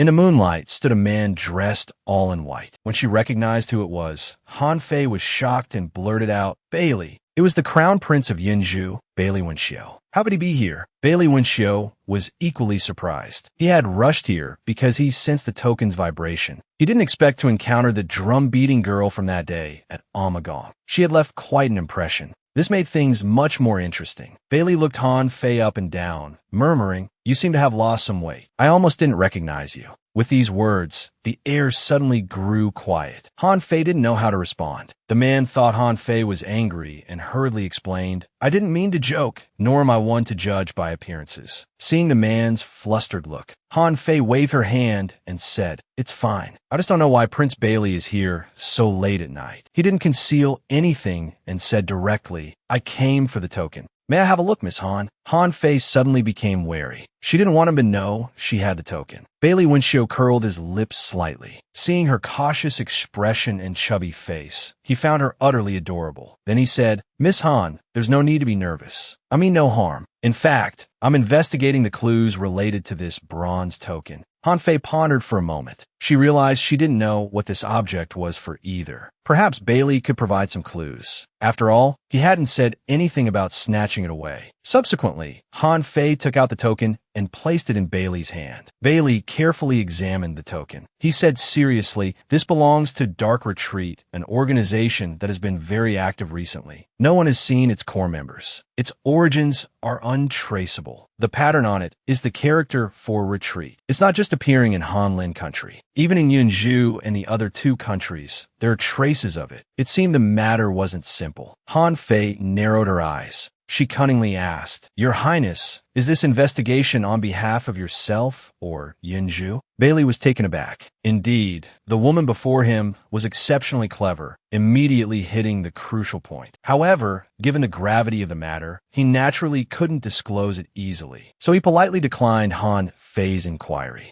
Han Fei pretended to understand and said, "It seems this organization must have taken something from you." Bailey was greatly shocked. How could such confidential information be leaked? He nervously asked, "How did Miss Han come to know this?" Han Fei smiled slyly. She had managed to extract information from him so quickly. All those years of watching TV dramas hadn't been in vain. She then boasted, "See, now I know." Bailey Wenxiu, at that moment, wanted to hit himself, but he quickly thought of a way to counter. He smiled and said, "Miss Han, you're too naive. How do you know I'm not just pretending to deceive you?" Han Fei was instantly petrified. She thought to herself that Bailey was indeed quite clever. With this statement, it became truly difficult to distinguish truth from falsehood. The scene changes. A figure is flying around the imperial palace. This person was Han Fei's secret guard. Qi Yukong, after much difficulty, finally reached the prince's residence, just as his toes touched the ground. The prince's subordinate, Jifeng, had his sharp sword at his throat. Jifeng's martial arts were clearly superior to his. Sweat slowly trickled down Qi Yukong's face, but he dared not wipe it away. Just as Jifeng was about to make his move, Qi Yukong hurriedly spoke. "Wait, I'm here to deliver a message for Miss Han." Jifeng withdrew his sword. A cool voice came from inside the room. "Bring the letter here." Qi Yukong's nerves were all on edge. Jifeng's intense killing intent just now made him extremely wary. He presumed the prince must be inside the room. Chi Yukong didn't dare to linger and flew away shortly after. Inside the room, the prince finished reading the letter and let out a long sigh. His emotions surged uncontrollably. Indeed, for those in love, a day apart feels like 3 autumns. In the darkness, a silver-white mask lay silently on the table. The man looked out the window, staring at the bright moon in the sky, lost in thought. He opened his mouth, whispering softly, "Han Fei, are we looking at the same scenery?" The moonlight that night was indeed exceptionally beautiful. The scene changes. Under the light of a withered yellow lamp, a red hairpin was glowing. Han Fei's half-sister, Han Yin, was admiring her own beauty in front of a mirror. Han Yin, who was also completing the Amma Palace mission, had her own methods. She couldn't tolerate other transmigrators stealing her spotlight. She hadn't yet found the other transmigrator, which had become a thorn in her heart. She believed she should be the protagonist of this world, naturally the most beautiful. The little system nervously said, "Host, you're already very beautiful." Han Yin remained silent. Suddenly, a voice came. A glint of murderous intent flashed in Han Yin's eyes. A dark shadow slipped in through the window. Respectfully kneeling on the ground, it said, "Master, everything has been taken care of." The man raised his head, revealing a face covered in scars beneath. Yet his eyes couldn't conceal their deep affection. Han Yin gently caressed the man's face. She asked tenderly, "What reward do you want?" The man's expression turned humble. He said, "I'm willing to do anything for you. It's my honor. No reward is necessary." Han Yin smiled with satisfaction. She said, "Then help me get rid of those troublesome people." Hearing this, Jimu stood up and disappeared from Han Yin's sight. Han Yin's expression instantly turned to disgust. She took out a handkerchief and wiped the part of her hand that had touched Jimu's face. Little East worriedly said beside her, "Host, you've been using your beauty to bewitch people's hearts. I'm afraid it's not a long-term solution." But Han Yin didn't care. She said, "If you worry about this and that when doing things, you're destined to never achieve greatness. Now I only regret not being beautiful enough." Han Yin shouted at Little East to use new coins to buy appearance points. Little East seemed very troubled upon hearing this, because Han Yin's current beauty was already at the system's limit for modification. If more appearance points were added, it might cause side effects. The arrogant Han Fei couldn't listen to what others said. She shouted at the system Little East, "Hurry up." Little East let out a long sigh and reluctantly complied. With a flash, Han Yin looked at herself in the bronze mirror. Seeing her increasingly exquisite and beautiful face, she smiled with satisfaction. This was far more powerful than modern plastic surgery. Even her hands became more beautiful. Her skin was as white as a freshly peeled egg, exceptionally delicate. Now no one could be more beautiful than her. Han Yin laughed, almost maniacally. Suddenly, a task came from a system. The task content was to approach the prince and make him smile. With such unparalleled beauty, making a mere man smile would be simple, especially a man who couldn't walk normally. The scene changed. Han Fei was drinking water in big gulps. Irritated, she called into the room, "Are you done yet, young Master Bailey?" The person had been inside for a long time without a sound. Han Fei couldn't help but feel worried. Finally, someone came out. A figure with graceful demeanor took small steps out. But when the view zoomed in, this beauty's expression wasn't too pleasant. Han Fei struggled to hold back her laughter. It was really hard to suppress. If she laughed too exaggeratedly, young Master Bailey might give up and quit. Indeed, a handsome man is still handsome even in women's clothing. He could still pass as a beautiful woman. Bailey Wenxiu was only doing this to repay a favor to Han Fei's master, Old He. To go to such lengths as to actually appear in women's clothing was truly embarrassing. Han Fei stared at herself so intently she wanted to dig a hole and crawl in. Bailey turned his face away and said, "Miss Han, I truly regret agreeing to this." Han Fei thought they couldn't linger too long, or she might really suffer internal injuries from holding back laughter. She coughed a few times, reached into her sleeve, and tossed Bailey a human skin mask. "Put this on, and you'll be completely safe." This was the human skin mask Han Fei had exchanged with the system. Bailey Wenxiu's eyes changed slightly. He sighed, "To think such strange things exist in this world. Miss Han truly has impressive methods. It's really hard to imagine a mere palace lady candidate hiding such depths."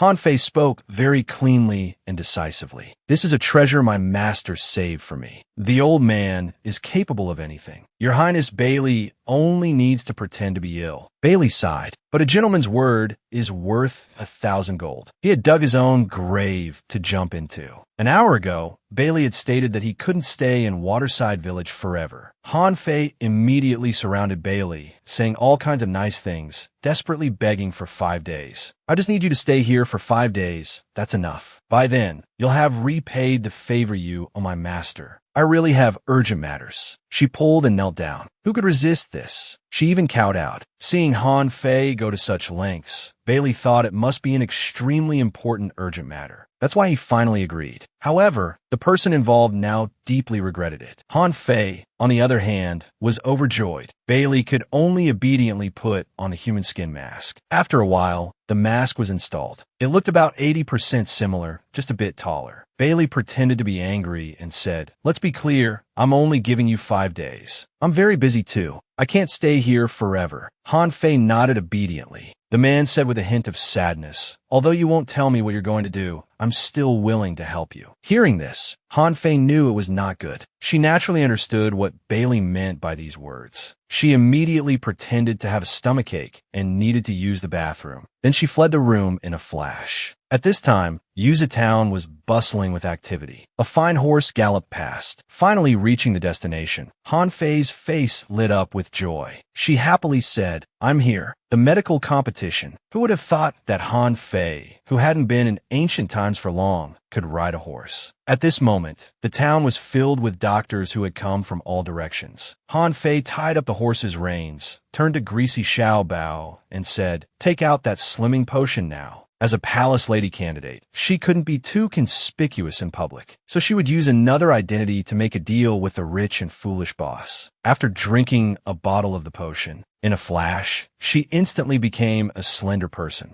Han Fei walked with light steps towards the prearranged inn. Inside, it was exceptionally noisy, everyone discussing this competition. Han Fei walked straight to the agreed room. She couldn't let her valuable rich boss wait too long. At this moment, everyone was introduced to this person as Han Fei's junior sister, Boss Hao. She immediately greeted her long-lost friend. "Great. I'll take you to eat something delicious. Order as much as you want." Hearing this, Han Fei's eyes immediately lit up. Having a rich female friend was really not bad. But unfortunately, the damn system reminded her that the voice-changing potion had a bug. It would revert to the original voice once salt was eaten. Just like that, a delicious feast disappeared at this moment. Han Fei could only smile awkwardly and say, No, I'm a bit tired from the long journey." Boss Hao thought for a moment. Indeed, it was better to rest early to ensure victory in the competition. He then smiled lightly and said, "I was inconsiderate. Young lady, please go and rest. I've already booked a luxury suite for you." Opening the door, Han Fei's eyes were met with extremely expensive redwood furniture. Although it couldn't compare to a modern presidential suite, it had its own unique charm. Exhausted, Han Fei flopped onto the bed. Not bad, not bad. It even had silk bedding. Han Fei rolled over, but her mood suddenly dropped. This kind of longing, unable to meet, was too painful. She wondered what the prince was doing right now. Unable to resist the longing, Han Fei had an idea. "Little treasure, why don't I enter the dream world again? What is love in this world that makes people willing to live and die for it?" Little treasure shook its head helplessly, advising, "Host, you must be careful. If you enter the dream and something dangerous happens, what if you can't get out?" Han Fei, deep in her emotions, couldn't care about so much. Soon, Han Fei arrived in the prince's dream. This time was very different from before. She found herself in a tunnel. She saw a white expanse ahead and was about to walk forward when, suddenly, she was nearly knocked off her feet by a violent snowstorm. Han Fei was almost buried by the wind and snow. The blizzard was incredibly intense. She felt cold to her very bones, with icy wind penetrating every crevice. Her whole body felt frozen. Even her muscles were too stiff to move. Han Fei grew angry. Not caring how much snow she might swallow, she shouted furiously, "Qin Che, stop this!" Unexpectedly, the howling blizzard miraculously calmed down. Han Fei opened her eyes. She found herself in front of the wooden cabin from her previous dreams. Thinking the prince might be inside, she was overjoyed. She started to rush inside, but stumbled and fell. At that moment, a man chuckled softly. It was the prince, sitting on the roof of the cabin. Just as Han Fei got up and looked up, she saw the man slowly disappearing from the rooftop. Han Fei wanted to chase after him, but alas, she was wearing high heels. She couldn't understand why the prince was hiding from her. Both hurt and annoyed, she thought, I don't believe I can't find you. Soon, Han Fei saw a person wearing a black cloak by a small lake. By now, Han Fei was exhausted. She tentatively called out, Your Highness. The person didn't respond at all. Han Fei quickly approached. Suddenly, she was grabbed by the hand. Where are you trying to run off to now? Han Fei was pulled into the prince's embrace. The air between them was unusually intimate. The prince just silently gazed at her. Snowflakes drifted down from the sky, landing on the prince's hair. Han Fei, without knowing why, instinctively wanted to brush them away. But just as her hand was about to touch the prince's pupils suddenly dilated. He took a small step back. Han Fei froze in place at his movement, her expression a mix of disbelief and a hint of embarrassment. Though they were not far apart physically, their hearts seemed separated by the Milky Way. Han Fei thought the prince didn't recognize her, but upon further reflection, she realized that wasn't right. Even when she had appeared as 300 pounds before, the prince had recognized her at a glance. Was the prince in the dream the same as the one in reality? Han Fei was very confused. At this moment, the man's expression turned slightly pained. His eyes glowed red. His whole demeanor became eerie as he said, I really want to keep you here forever. Han Fei was shocked to hear this. If she couldn't leave this dream world, it would be equivalent to death. What would happen to the prince in the real world then? Han Fei wanted to approach the prince and ask for clarity, but he avoided her again. Unable to control her emotions, Han Fei was told to leave immediately and not return to the palace. Suddenly, the prince's eyes flashed red again. His head was splitting with pain. Soon, he began to laugh maniacally. Looking at Han Fei, he extended his beautiful hand. Han Fei hesitated, unsure whether to step forward. The prince spoke tenderly, Fair, stay by my side. His intention was to keep Han Fei with him forever in this dream. Seeing the man's deep affection, Han Fei instantly fell in love. She thought to herself, if she could always be with her idol, even a simple life wouldn't be bad. So she reached out her hand. Suddenly, the snow began to intensify. Han Fei couldn't open her eyes. She only heard a voice saying, I've used all my strength. Leave this place. He wants to trap you here, to keep you forever. Han Fei stepped forward, desperately calling out, Your Highness, where are you? But the blizzard was too strong. Han Fei couldn't move half a step. She could only shout, I want to be with you. Han Fei used all her strength to move forward, but her feet still wouldn't budge. Yet she grew more determined with each setback. She firmly said, Qin Shi, I'm telling you, I won't give up on you, and you're not allowed to give up on me. Do you hear me? The prince sighed deeply upon hearing this. Han Fei, why are you so stubborn? But I can't let anyone hurt you, including myself. Soon, the violent blizzard stopped. The sky suddenly cleared. Han Fei immediately looked around, but found nothing. Han Fei asked herself, had he really given up on her? Dreams are a person's truest expression. Thinking of this, Han Fei's heart ached unbearably. Soon, exhausted, she fainted. When Han Fei woke up in reality, there were still tears in her eyes. A melancholic atmosphere surrounded her. She sat there, dazed and lifeless. Little Treasure, seeing the host in this state, quickly came forward to comfort her, asking if something had happened in the dream. Han Fei hesitated to speak. Thinking about the prince's unclear words, she decided to observe for a while before saying anything. The greasy system wouldn't be able to help much, even if it knew. It was better to worry alone.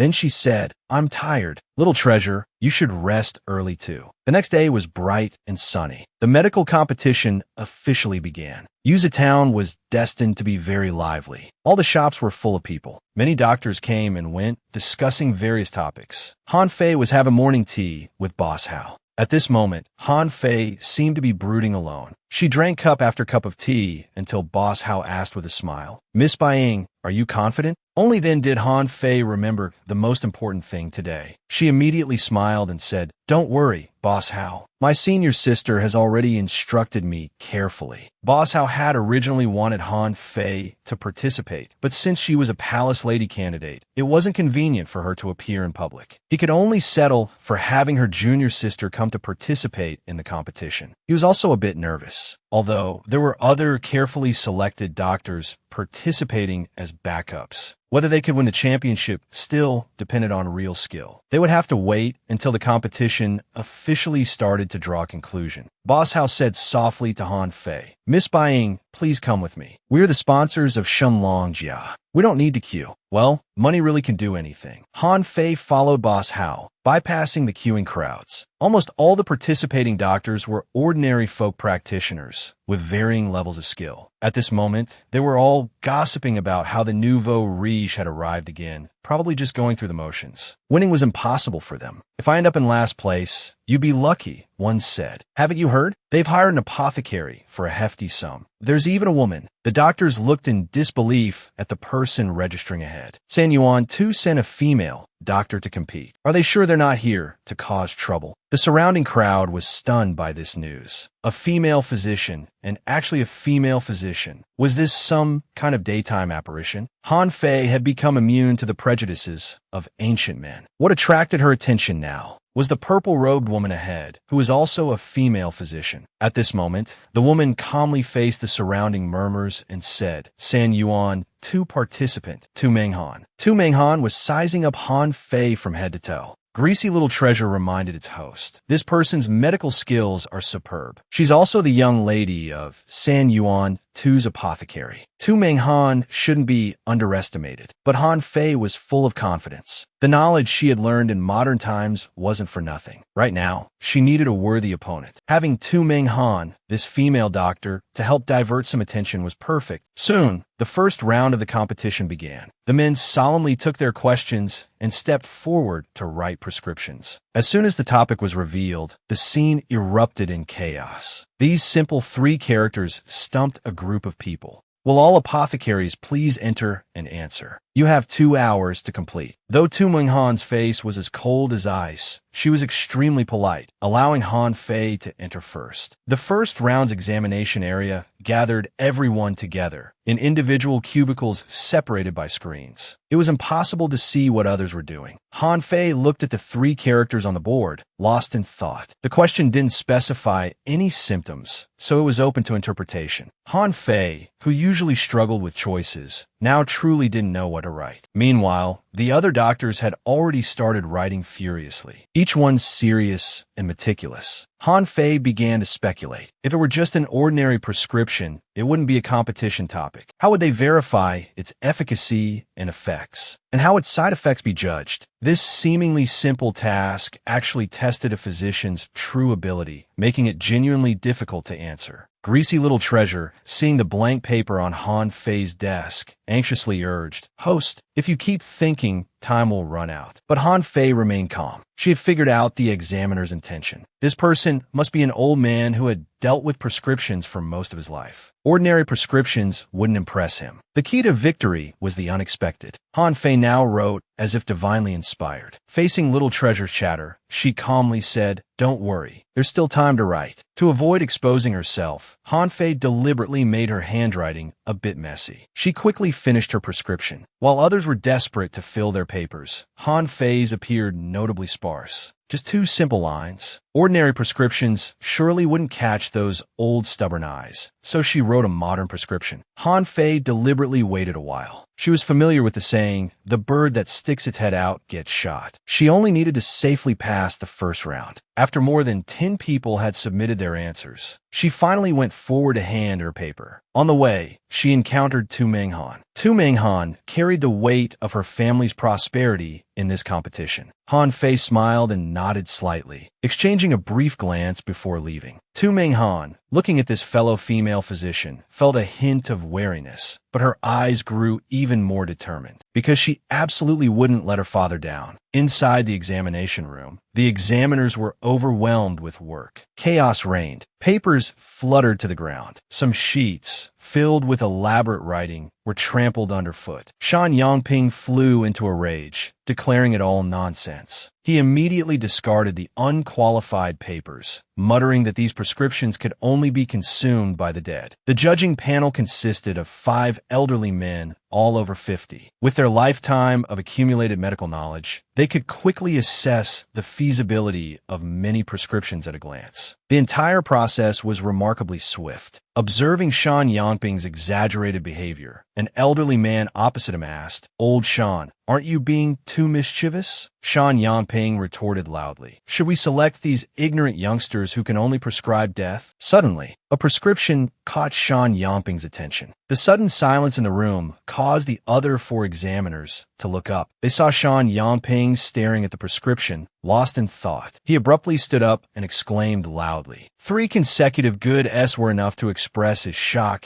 and admiration. The other four examiners became intrigued and asked, "What prescription is this that warrants such a reaction?" They all gathered around. Sean Yangping had already secretly memorized the number, thinking to himself that he must recruit this talent under his wing, no matter what it takes. Another old physician also marveled. A common cold prescription with ordinary ingredients, yet combined in such a way to produce remarkable effects. Everyone nodded in agreement. Using minimal effort for maximum effect, it had cracked the problem. Truly a genius of the age. Soon, the day of the results announcement arrived. Han Fei didn't have to wait long for the news. Boss Hao pushed open the door with a beaming smile, looking exceptionally excited. The number of people who passed from Shenangjia this time was quite good. Including Han Fei, there were 4 in total. Boss Hao, with an adoring face, praised, "Miss Bain, you're truly amazing. You've passed the first round smoothly." Han Fei, who had been certain of the outcome, calmly said, "Boss Hao, there's no need for such politeness. The next round is in 3 months, right?" After receiving Boss Hao's affirmative answer, Han Fei packed her luggage at an astonishing speed. She had long since had enough. To maintain the effect of her transformation here, she couldn't eat anything with salt. How was that any different for not eating at all? Quickly, she finished packing her belongings in no time. She ran out, legs stretched. Boss Hao hadn't even reacted yet. He then saw Han Fei return, smiling and saying, "Boss Hao, please excuse me. I have urgent matters to attend to. We'll meet again in 3 months." She then blew a flying kiss to Boss Hao and left, leaving him standing there dumbfounded. At this time, both sisters were truly busy people. With a bit of salt in her stomach, a beautiful young girl instantly transformed into a voluptuous woman. Han Fei rode at full speed towards Shuabian village, because she didn't know how long His Highness Bailey could hold on. After 2 hours, she was about to reach the entrance of Shuabian village. Suddenly, Little Treasure, the system, shouted, "Host, you can't go back. Shuabian village is surrounded." Han Fei immediately pulled the brakes, asking Little Treasure if he knew who they were and how long they had been there. The troublesome Little Treasure only said, "I'm not sure, but I can sense it's very dangerous." It was as good as saying nothing. Han Fei looked towards Shuabian village in the distance. She couldn't just run away now. It wouldn't be right to abandon her brother. His Highness Bailey was still waiting, she thought. What should she do now? Han Fei stared ahead. Of course, she decided to observe for a while. At this moment, the bandit leader from Pingyi's family was cursing and shouting, "Move faster! Don't dawdle!" The well-trained villagers of Shuabian village had all been controlled within a few days, though certainly not by force. Most likely, they used some unsavory methods. At this moment, from the words of the 2 leaders, it was learned that all the people near Pingyi's family were gathered here. There was also a sick woman lying in bed in the inner room. This person was actually Yunju's crown prince, Bailey Wenxiu. To help Han Fei, he had truly gone all out. At this moment, with bandits outside fiercely shouting to drag him out, Bailey was as anxious as an ant on a hot pan. He lay on the bed wearing a mask. Fortunately, he had managed to fool them in bed. His height would certainly give him away if he stood up. As a palace lady candidate, the crime of sneaking out would certainly be detrimental to Han Fei. He had a signal flare on him. If only he could launch it, his loyal subordinates would all rush over. Then these bandits would be no threat. But if he did so, his whereabouts would be exposed. He was originally on an incognito tour and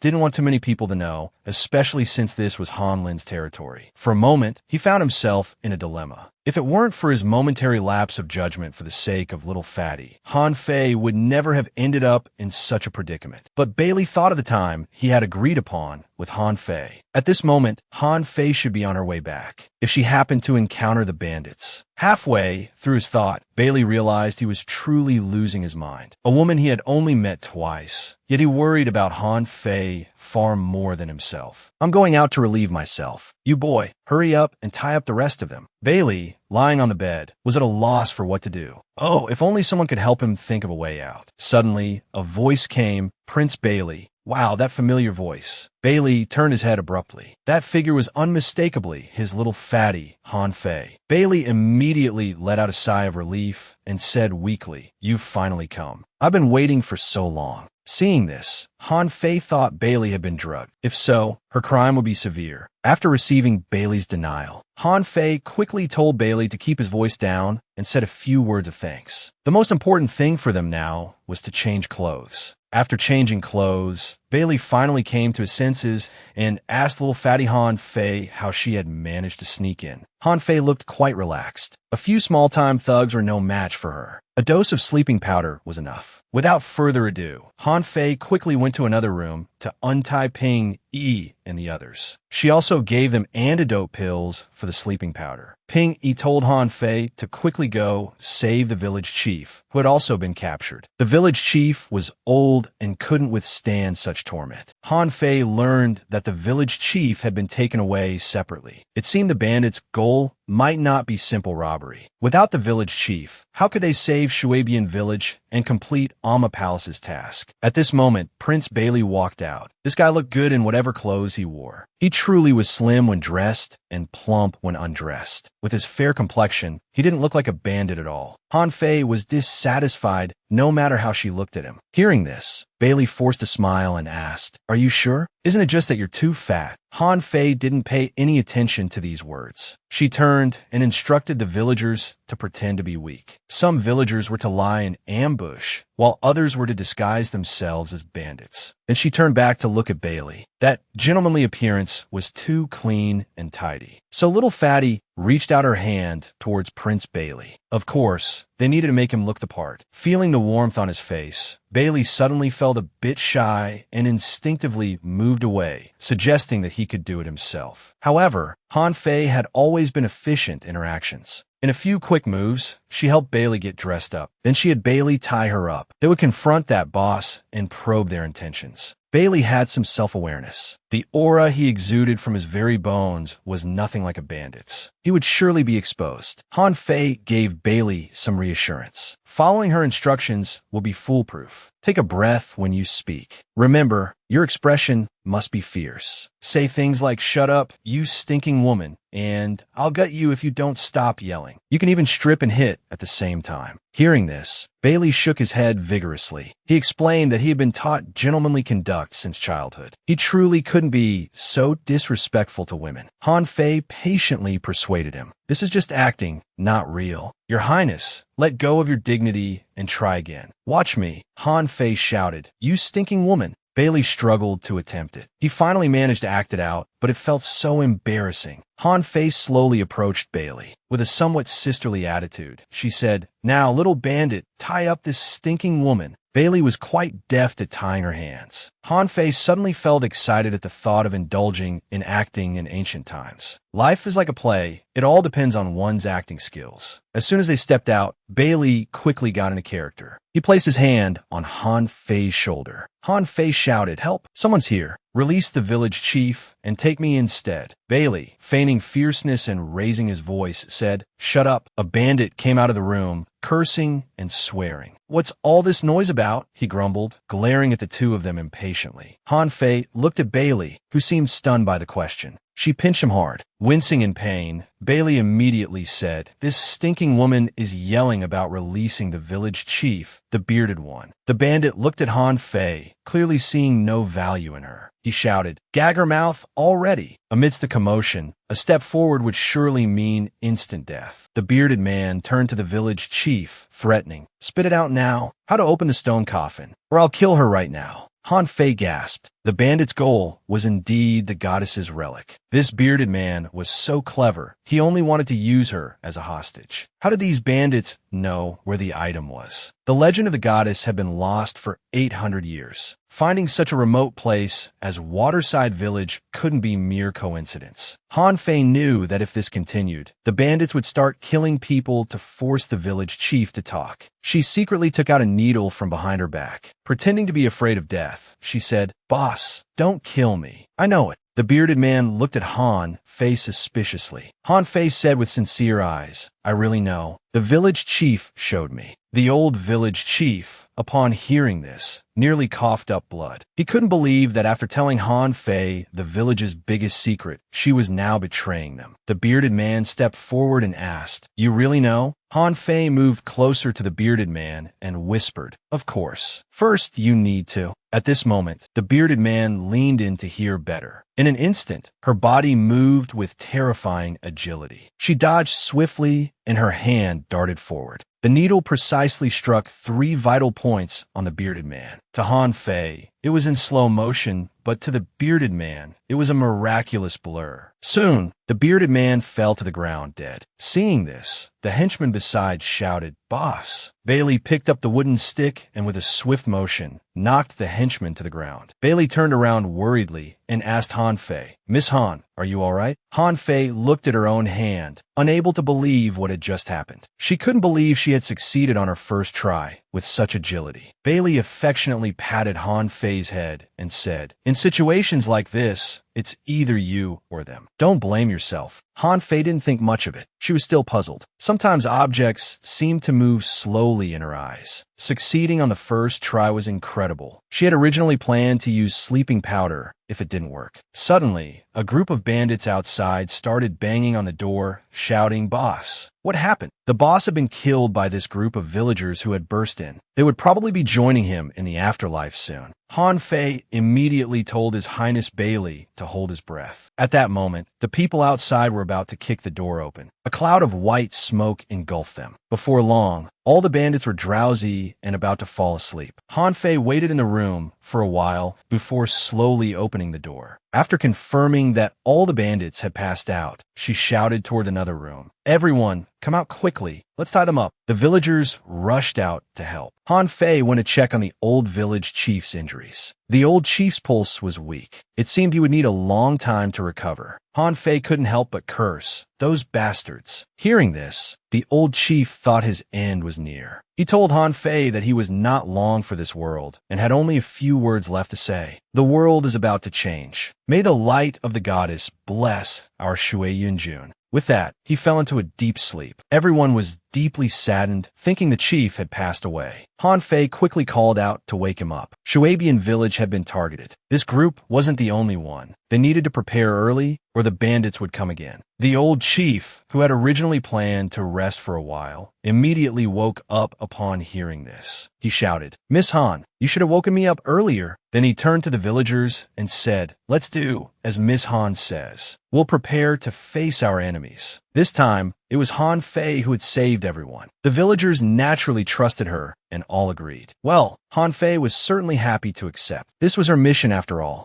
Han Fei acted decisively. Following the old chief's instructions, she opened the stone coffin in the goddess's tomb. She took out the 9 armies tactics, which even she didn't know about. It truly opened everyone's eyes. Every page was awe-inspiring. For this confrontation with the enemy, she decided to use several moves from the 9 armies tactics. Bailey listened attentively to Han Fei's plan. This Hanshio girl had truly impressed him. Soon night fell. They were prepared this time. It seemed the boss's chances of survival were slim. As the bandits continued to advance, about to enter the village's boundaries, the villagers hiding in the shadows all held their breath in anticipation. The leader, noticing the unusually quiet surroundings, became suspicious. It seemed there was more than just animal traps. On such a quiet night in the forest, without even the sound of birds, it proved that there were people nearby, and many of them. It's not scary when bandits are educated, but when they're too clever. The leader shouted, "Not good. Retreat." But escaping wouldn't be so easy. The villagers emerged from their hiding spots, lighting torches and getting into battle formation. At this moment, the bandits realized that one of their small teams had disappeared. These villagers were truly formidable. The villagers, holding various peculiar objects in their hands, charged forward with unwavering determination. Their battle cries echoed through the skies, as if recreating the Shuiyun residence from 800 years ago. The air gradually became thick and hazy. The bandit leader soon realized something was amiss. It was likely a hallucinogenic powder. The leader shouted a warning, "It's poisonous. Quick, take cover." Han Fei smirked at their cunning. Suddenly, the once flat ground was riddled with pits. The bandits, already unsteady on their feet, began to fall into them. Han Fei rolled up her sleeves and shouted, "Quickly, capture them all!" Just as she was about to rush forward, a hand held her back. Bailey, his sword dripping with blood, looked at Han Fei and said, "Blades show no mercy. You shouldn't go." Only then did Han Fei realize her oversight. She didn't know martial arts. Going in would only cause trouble. Besides, she really wanted to live longer. So she obediently nodded. She took the opportunity to thank Bailey. "Thank you for your efforts, Your Highness Bailey. If there's anything Han Fei can help with in the future, please don't hesitate to ask." Han Fei's generosity truly impressa Bailey. He wondered how many facets were hidden beneath that round face. She was truly an enigma. "Han Fei, every time I see you, you're different." Han Fei smiled genuinely. "I'll take that as a compliment, Your Highness. I am who I am, never changing. If Your Highness has the heart, you'll see me clearly." Bailey clenched his fist. He still had urgent matters to attend to, and he was no longer needed here. He spoke, "Han Fei, you truly are interesting. Unfortunately, I must continue investigating the clues about the dark withdrawal. We must part ways here. May we meet again, if fate allows." After a long day, it was finally time to rest. Han Fei was about to blow out the candle. Chi Wukong entered Han Fei's room in an instant, respectfully saying, "A letter from the prince." Han Fei snatched the letter eagerly. She had been going mad with longing for him these past few days. After not seeing him for so long, she wondered how his health was. Watching Han Fei forget her friend at the sight of the letter, Chi Wukong was inwardly weeping. He had suffered quite a bit during his visit to the prince. However, after reading the letter, Han Fei's expression became unusually grave. Chi Wukong, concerned, asked, "Miss, what happened?" Han Fei only asked one question, "Is he all right?" Wukong answered truthfully, "He coughs frequently. He doesn't seem well." Han Fei covered her face, about to cry. "The prince says he's getting married, but the bride isn't me." Chi Wukong was stunned upon hearing this. As an assassin, he truly didn't know how to comfort a heartbroken young lady. But Han Fei was far from fragile or aloof. It wouldn't be so easy for the prince to shake her off. "You run, I chase. You're destined to be unable to escape, even with wings." She was no naive fool. The prince must have his reasons for doing this. Han Fei's rapid change of expression truly impressed Chi Wukong. Han Fei thought to herself, "There's no rush now. I'll go back and strategize after dealing with the Shuabian village issue. The prince surely has his own plans. I shouldn't act rashly." Even if they knew Han Fei's identity as a palace lady candidate, they couldn't stop her from leaving. The old village chief said indignantly, "Miss Han, if you need anything in the future, as long as it's not against heaven and earth, our Shuabian village is at your service." Hearing this, Han Fei had a thought. The secret of Shuabian village might still be unknown to others. There might be more troubles ahead. Although she would return to the palace, she could still guide them remotely. She then told the village chief not to worry too much. The old chief agreed, but said the world was full of unpredictable dangers. So he took out the village's heirloom, a mysterious jade bracelet from 800 years ago. He requested Han Fei to keep it safe for him. Han Fei hesitated slightly, because this object was feared by too many people. After the old village chief's repeated requests, Han Fei finally agreed, and told the village chief that she would definitely keep it safe, until everything was arranged properly and there was absolutely no risk. Under the reluctant gaze of the entire village, Han Fei mounted her horse and set off back to the imperial palace. Within those high walls and deep palace, she still had a war to fight, and that was a war that belonged only to her. She had to win. The scene changes. The blood-scented assassin Jifeng was respectfully kneeling before the prince. "Your Highness, the maidens from Alma Palace are on their way back to the palace." The person opposite didn't respond for a long time. Jifeng looked up. The prince sat there looking out the window. As the cool breeze blew by, it seemed unable to carry away the prince's melancholy. Jifeng hesitated for a moment, but still spoke up. "Your Highness, how should we arrange things with Lady Han at that time?" The prince suddenly spoke, "Jifeng." Jifeng was startled, just as Jifeng was unsure what the prince was about to command. An unusual sound came from the courtyard outside. "Who's there?" He was already 80% sure. "Yes, Your Highness. I'll go handle it right away." Jifeng respectfully accepted the order. Sure enough, Han Fei was coming in from the rockery in the courtyard, her body twisting frantically. She finally climbed out of the rockery and happily greeted Jifeng. "I'm back. I want to see the prince." Even though the prince had already written to Han Fei, telling her that he was going to marry someone else, Han Fei still came. But Han Fei still came. Jifeng made excuses. It's late. The prince has already gone to bed. Please go back. Han Fei was a bit angry. I've come all this way, and you won't even invite me in for tea? That's too much. Jifeng didn't dare disobey the prince's orders. He stammered, not knowing what to say. Looking at the figure inside the room, Han Fei blurted out, "Who sleeps sitting up?" She glared at that figure and uttered 2 words, "Childish." Then she turned and told Jifeng, "Tell your master that this time I'll play along with his little game of hide and seek." Then Han Fei crawled back out through the rockery. By evening, that plump figure came again. Jifeng was stunned. When these two had a falling out, he was always the one who suffered. He reluctantly blocked Han Fei, holding his forehead and saying, "Lady Han, please don't make things difficult for us." Han Fei wanted to go in, but couldn't. This straight-laced Jifeng, Han Fei couldn't beat him either. She paced back and forth outside the door anxiously. She couldn't understand why the prince would suddenly act like this. Even the matter of her borrowing a corpse to return to life, the prince knew about. She suddenly realized that since she wrote that letter, the prince hadn't replied. She blurted out, "Oh no." The handwriting in that letter was an imitation of the prince's, so it was identical, and she had been commissioned by the empress to get close to the prince before. Could it be that the prince thought she was a spy? If she didn't explain in time, the misunderstanding would surely deepen. Inside the room, the prince listened to the footsteps, his heart extremely conflicted. He didn't know if what he was doing was right or wrong. He could protect Han Fei completely, but it would cause her to be hurt and upset. He didn't want that. The pain in his body, plus the bitterness in his heart, made him clench his fist involuntarily. At this moment, Han Fei spoke. "I've been thinking, your sudden coldness. There's no reason for it to be like this. So I guess there must have been a problem with the letter I sent you."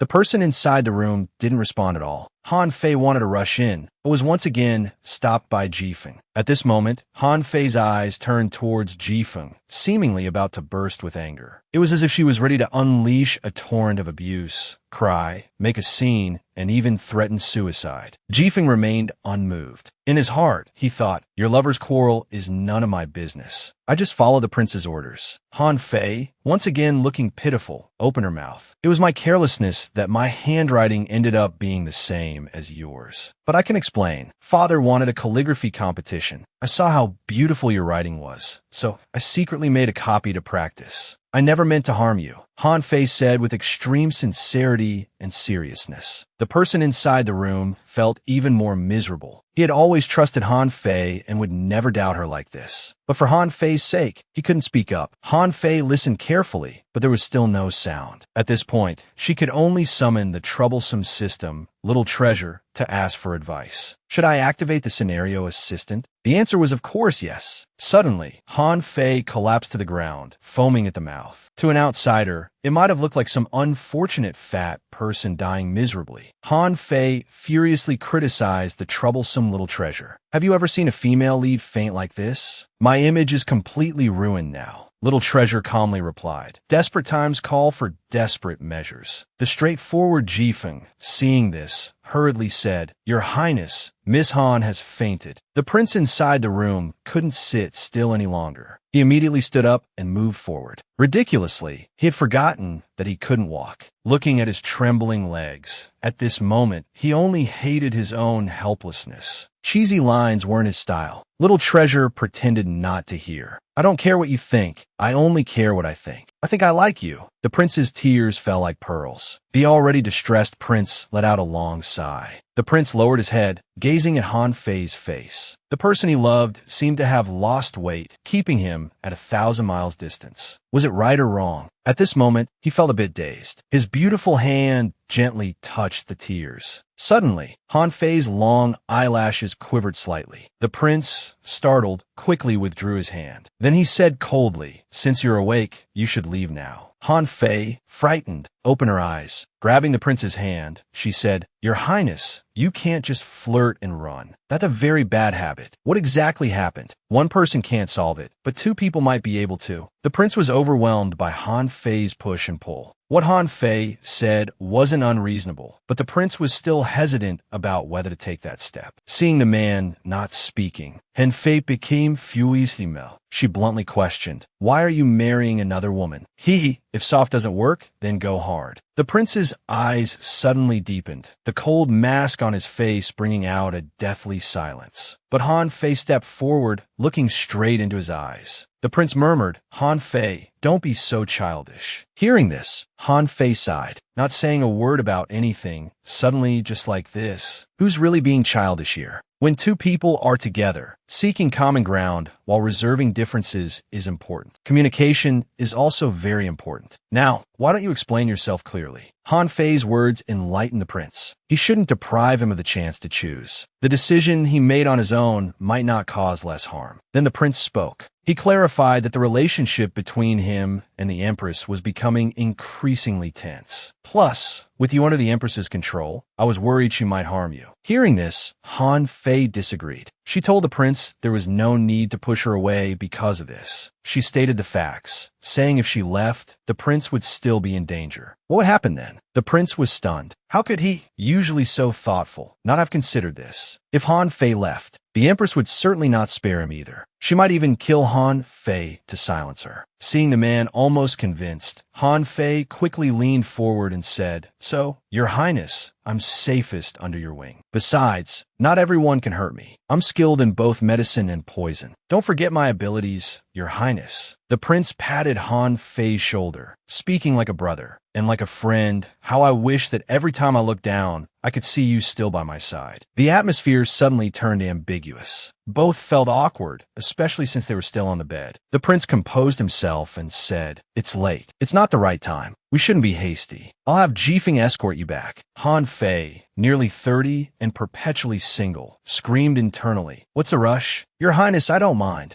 Outside, Jifeng marveled at how quickly the two had reconciled. Soon, the next day arrived. All the palace ladies were summoned by the Empress. Every palace lady was nervous and uneasy. Han Fei, however, yawned, wondering what drama the Empress had in store this time. Meanwhile, Li Xiangjuan was anxious because of a letter from her father at home. The content subtly expressed the hope that after completing her training, she would voluntarily request to marry Prince Qin in the Great Hall. But the prince was the least favored son, and his legs were unable to walk. She now wished she could be the last empress, looking down on everyone from above in majestic splendor. But her gaze fell on Han Fei. Their eyes met, and undercurrents surged. Han Fei was startled, frozen in place. The Empress quickly averted her gaze and said, "Did you all gain anything from this outing? Any interesting stories to share with me?" At this moment, a voice arrived. "Why not let me hear as well?" Instantly, everyone knelt down. The imperial aura immediately commanded the scene as they paid their respects. "Palace Lady Han Yin, what interesting experiences did you have on this trip?" The question Han Yin gracefully raised her head, smiling as she said, "Your Majesty, if you ask about interesting experiences, I do have some. Without any deaths." The other palace ladies all looked towards Han Yin. The emperor on the platform looked at Han Yin with interest, thinking this palace lady resembled him so much. Han Fei harbored a question in her heart. Her adopted sister seemed to be getting prettier. Could it be that she had gone out of the palace for plastic surgery? Han Yin appeared to be pondering for a moment, but internally she was furiously addressing her system. "Little thing, hurry up and think of an interesting anecdote for me." Under Han Yan's constant urging and insults, Little Dong finally found a rumor. It was said that across the street lived a nearsighted old master known for his tyranny. One spring festival, to show off, he hung a couplet: "Father nearsighted, son nearsighted, father and son both nearsighted. Mother-in-law madam, daughter-in-law madam, thin mats are madam." But the next day, this nearsighted old master fainted. The people in the shop, including Prince Qin, were intrigued by his words. It turned out a poor scholar passing through town, displeased, had swiftly changed it to "Father Pure Land, Son Pure Land, father and son both pure land. Mother-in-law teacher husband, daughter-in-law teacher husband, both in-laws teacher husband." The emperor burst into hearty laughter. Interesting indeed. This scholar is quite a talent. Sister Han Fei didn't find it particularly amusing. Watching the prince's exaggerated reaction, she guessed the interesting part wasn't the story, but Han Yin himself. The Empress, seeing the Emperor's captivated look, suddenly changed her expression. She sternly said, "Han Yin, don't you know Pure Land is a forbidden phrase in the palace?" Han Yin turned pale with fright. Trembling, he begged for forgiveness. Han Yin had no intention of violating palace rules, nor any improper thoughts. "Your Majesty, please understand." Han Yin was wrong. As he spoke, tears fell, making him appear even more pitiful and endearing. Prince Qin intervened. "Empress, there's no need for anger. He's still young. Let him off this time." The Empress took a deep breath, controlling her emotions. She had intended to punish Han Yin, but to avoid appearing narrow-minded to Prince Qin, she put on a benevolent facade. As the Emperor says, "Well then, your punishment is to copy the women's code 30 times. Han Fei, to show sisterly affection, helped plead for Han Yin, though she really didn't want to get involved. But being family, she had to avoid leaving an impression of discord. Now she only hoped that two high-ranking individuals wouldn't turn their attention to her. But the Empress still wanted to use her and wouldn't let her off easily. The Empress looked at Han Fei and asked, "Han Fei, I heard Waterside Village encountered bandits. Are you alright?" Damn, just what she feared. With no choice, she steeled herself and began. Han Fei spoke seriously, inventing a story better than any scriptwriter. She said she had been sleeping when the bandits surrounded the village. "I pretended to have a stomachache. The bandits had no choice but to let me go relieve myself." Prince Qin asked, "Why didn't you take that chance to escape?" Han Fei had been waiting for this question. She continued her fabrication. "This slave was taught by father in the palace never to abandon others to save oneself. For a woman to have such awareness is truly noble," the Empress said, immediately trying to gain some favor. She smiled and said, "Emperor, I previously recommended Han Fei. Now it seems she truly lives up to expectations." Han Yin, feigning concern, asked his sister, "Sister, how did you ultimately resolve the crisis? Were you hurt?" In reality, he just wanted to extract more information or make Han Fei embarrass herself. The two above looked at Han Fei expectantly. There was no way out now. She continued inventing. "To catch thieves, first catch their leader.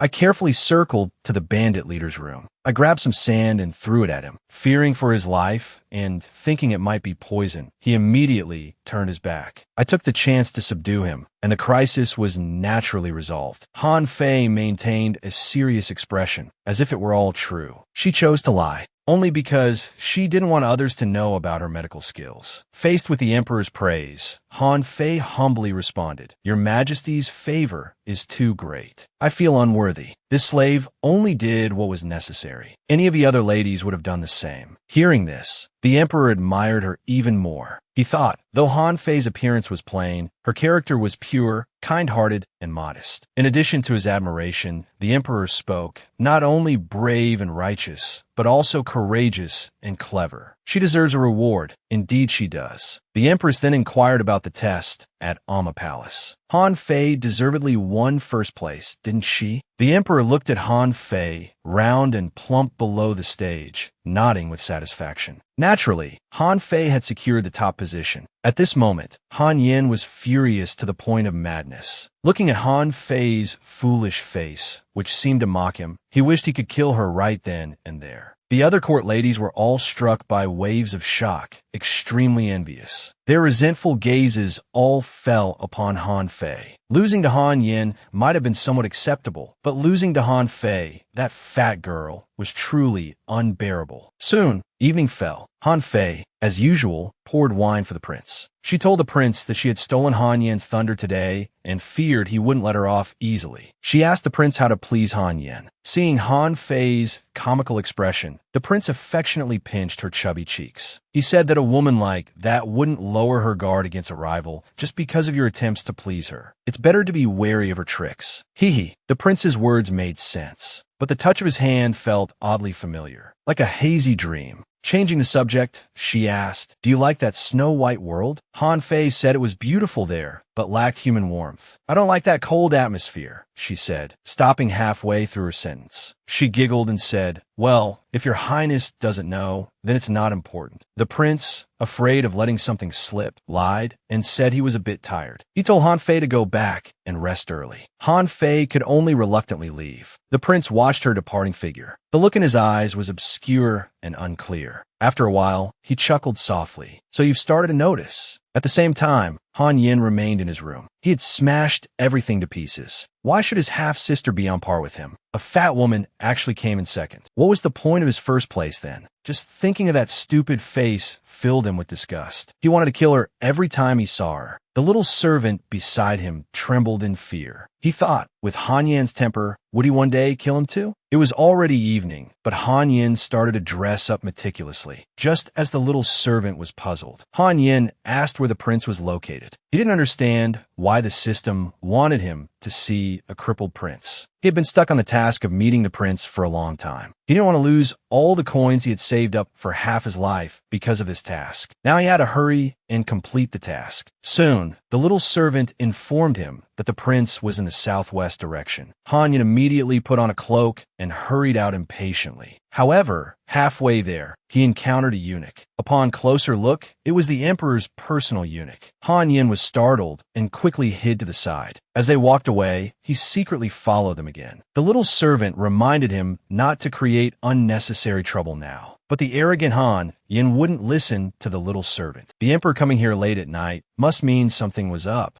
Han Yin's steps were very light, like a ghost. Following them, he arrived at a secluded backyard. But in a moment of carelessness, he lost track of them. Han Yin stomped her foot in frustration. The prince hadn't encountered the emperor and had even lost track of him. Meanwhile, in the Qingqin palace, the prince was sitting by the window, reading a book. The emperor was gazing at him intently from outside. The prince's pointed chin, his beautiful eyes, looked exactly like his mother's, the emperor's beloved consort, the love of his life. But this didn't prevent the emperor from favoring other concubines. Watching the entranced emperor, his personal eunuch reminded softly, "Your Majesty, you mustn't go any further." Such a quiet warning naturally couldn't wake the emperor from his trance. He reached out his hand towards his beloved consort. With a slap, the prince interrupted him. The prince looked at this so-called father with extreme disgust. "You scoundrel," the emperor said longingly. "Your eyes are just like your mother's." At these words, the prince could no longer contain himself. He roared, "At this point, you're using me to reminisce about my mother? Don't you find that ridiculous?" The emperor's gaze turned cold. Without saying much, he turned to leave, leaving behind these words, "If you find it ridiculous, then come and rebel against me." At this time, Han Yin had lost her way. Everywhere was empty and desolate, let alone finding the prince. A cold wind blew. The rustling of leaves made the surrounding atmosphere eerily strange. She ran forward in fear. In a moment of carelessness, her left foot tripped over her right. She fell forward with a cry of surprise. Han Yin fell into a warm, broad chest. She looked up and saw it was none other than the current emperor. The emperor, looking at the startled beauty before him, felt waves of emotion in his heart. After a moment, Han Yin lowered her head, her face slightly flushed, and performed a respectful bow. The imperial aura emanating from the man before her was overwhelming. The emperor kindly helped Han Yin up. He said, "Rise." Han Yin slowly stood up, her head lowered like a maiden in love, perfectly portraying the image of a shy young girl. The emperor spoke softly, "Enough. You resemble someone I once knew.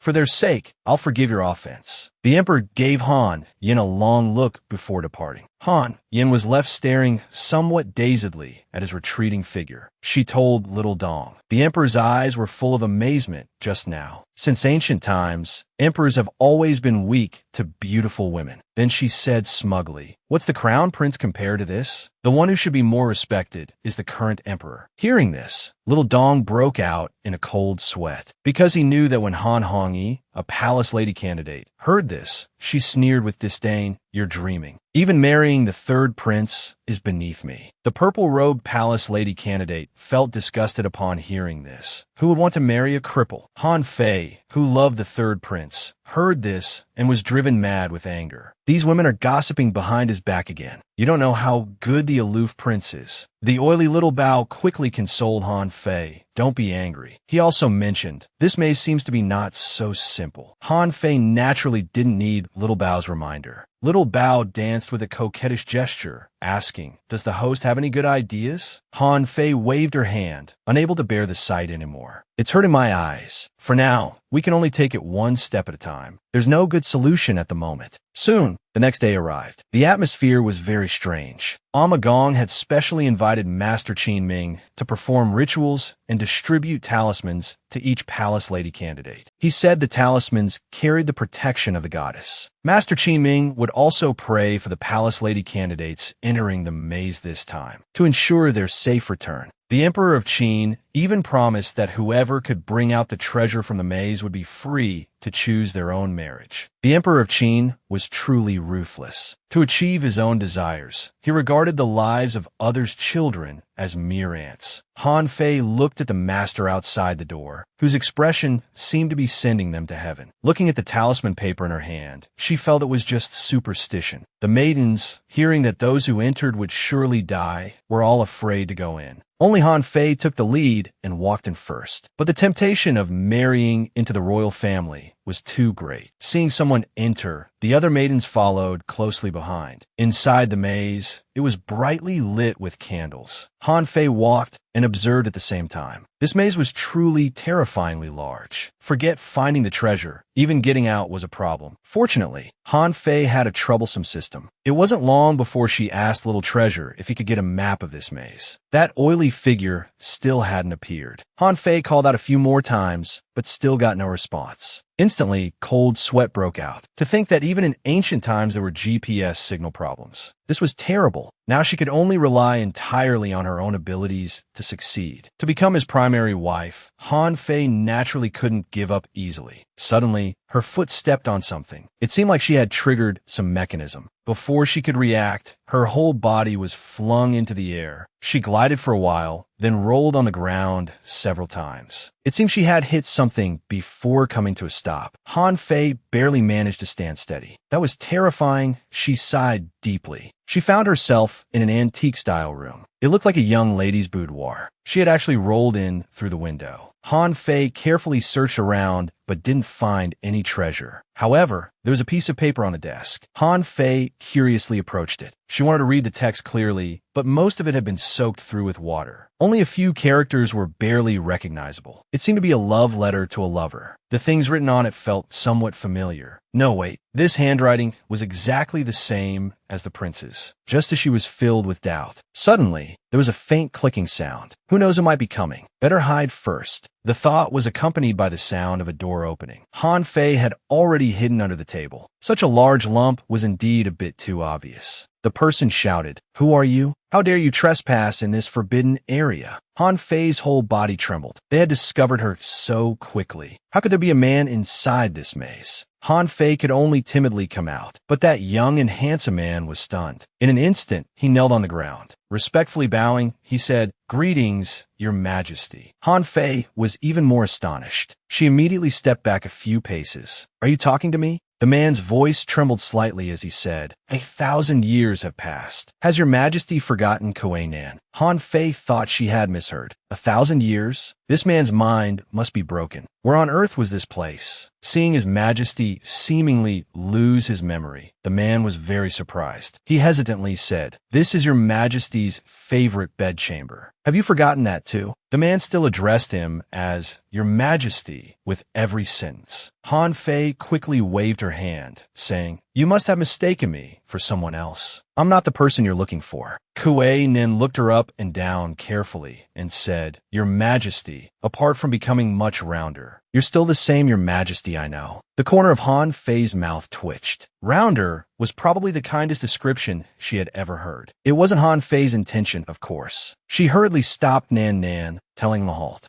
Nan Nan just lightly waved his hand, and tens of thousands of skulls retreated. Seeing His Majesty's anxious appearance, Kuei Nin paused and said, "Your Majesty, please calm down. We haven't laid hands on the palace ladies. However, someone else took the opportunity to sneak in. I'm afraid the situation is dire. Entering the maze is the final test for the palace ladies in Amma Palace, and it was personally decreed by the Qin Emperor. Logically, apart from these palace ladies, it's impossible for anyone else to enter the maze, unless the one who inserted people is the Qin Emperor himself. But even so, how could the Qin Emperor explain this to the world? After all, these palace ladies are the daughters of high officials. Not wanting to think too much, Han Fei directly ordered the capture of those who intended to harm the palace ladies. Having an army of skeletons was quite useful when you wanted someone alive. In no time, all those who had sneaked in were tied up tightly. Han Fei picked one who looked relatively pleasing to the eye, gave him an injection, and then gagged his mouth with cotton. Then she asked, "Who sent you? What's your purpose?" The people nearby heard this, and their faces turned grim, about to do something. Han Fei gave an order. Everyone's mouths were stuffed with cotton. Wanting to die isn't that easy. It seemed these people were prepared not to talk. Then let Granny Nanny give you some acupuncture. Let's see how you little swallows and Z-Ways handle it. Whether you talk or not, you'll be in excruciating pain like dumplings. Nan Nan's eyes sparkled beside her. This perverted yet satisfying technique was indeed His Majesty's special formula. Holding up the needle and stepping on his hand, Han Fei warned, "Speak up. I'll give you one more chance." The man remained silent, breathing heavily. After a few needles, it was as if his skin was being peeled off alive. Screaming in such a tough manner, he seemed to be a professional assassin. It looked like none of these people would let out even a fart. Han Fei deliberately mocked. "Forget it. Even if you don't say anything, I've already guessed. I just don't understand what he's trying to achieve by doing this." The man who had just been pricked with needles looked at Han Fei with hatred. This fatty was doing it on purpose, wasn't she? Pricking him for fun. The Qin Emperor had absolutely no motive for this crime. To be able to do this right under the Qin Emperor's nose. And with the entire maze being under the imperial city, yet this person knew the route, it must be someone from the royal family. The aloof prince could be ruled out. That left the empress, the crown prince, and the second prince. But these three weren't very likely either. Could it be the Qin Emperor himself? How cliché. If true, that would be truly terrifying. She couldn't understand the various reasons. Right now, finding a way out was the priority. Han Fei looked at Nan Nan, hesitating, trying to figure out how to begin.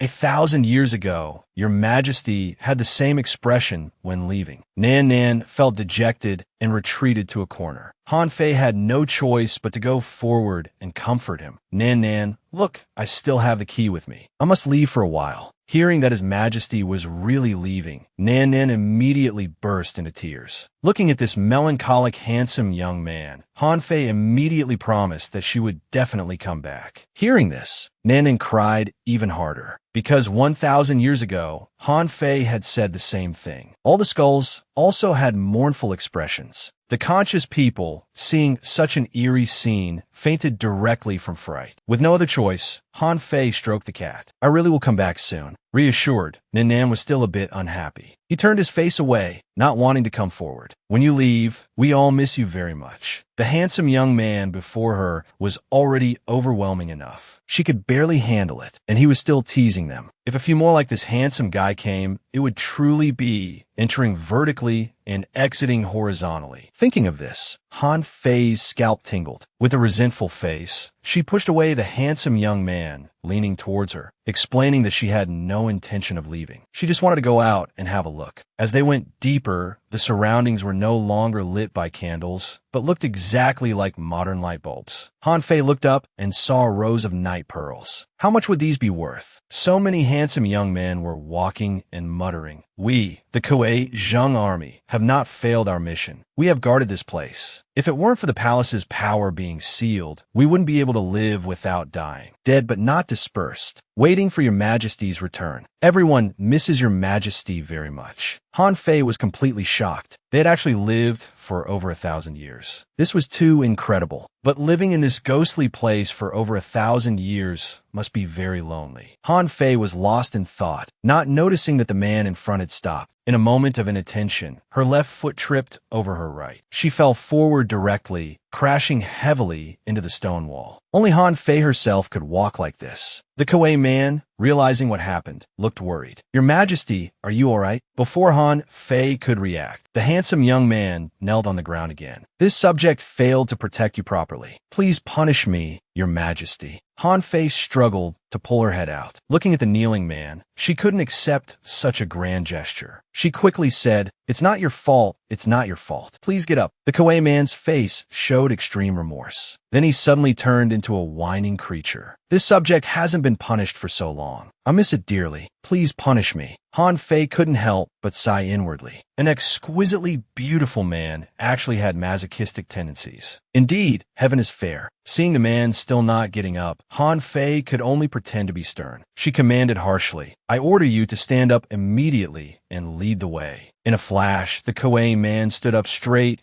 and immediately continued walking. Han Fei had figured it out. To deal with this person, stern commands were more effective than gentleness. Soon, the two arrived in front of a large red door. Han Fei was still desperately trying to recall where she had heard the 3 words Kuei Zheng Army before. The Kuei man pushed the door open. His handsome face turned back, saying softly, This is your Majesty's study. Would you like to take a look? As soon as the door was pushed open, upon closer inspection, this layout looked very much like a modern-style military base from TV dramas. There were maps and rulers. The arrangement of books was also very modern. Han Fei hesitated for a moment. Just as she was about to take her first step in, her brain suddenly froze for a moment. Many images flashed through her mind. Your Majesty, the 9 armies cannot be deployed all at once. Since ancient times, the puppet army has been meant to guard the palace. They cannot leave the palace at will. The western city of Shanha has been breached. The enemy has entered our defenses. Your Majesty, please reconsider.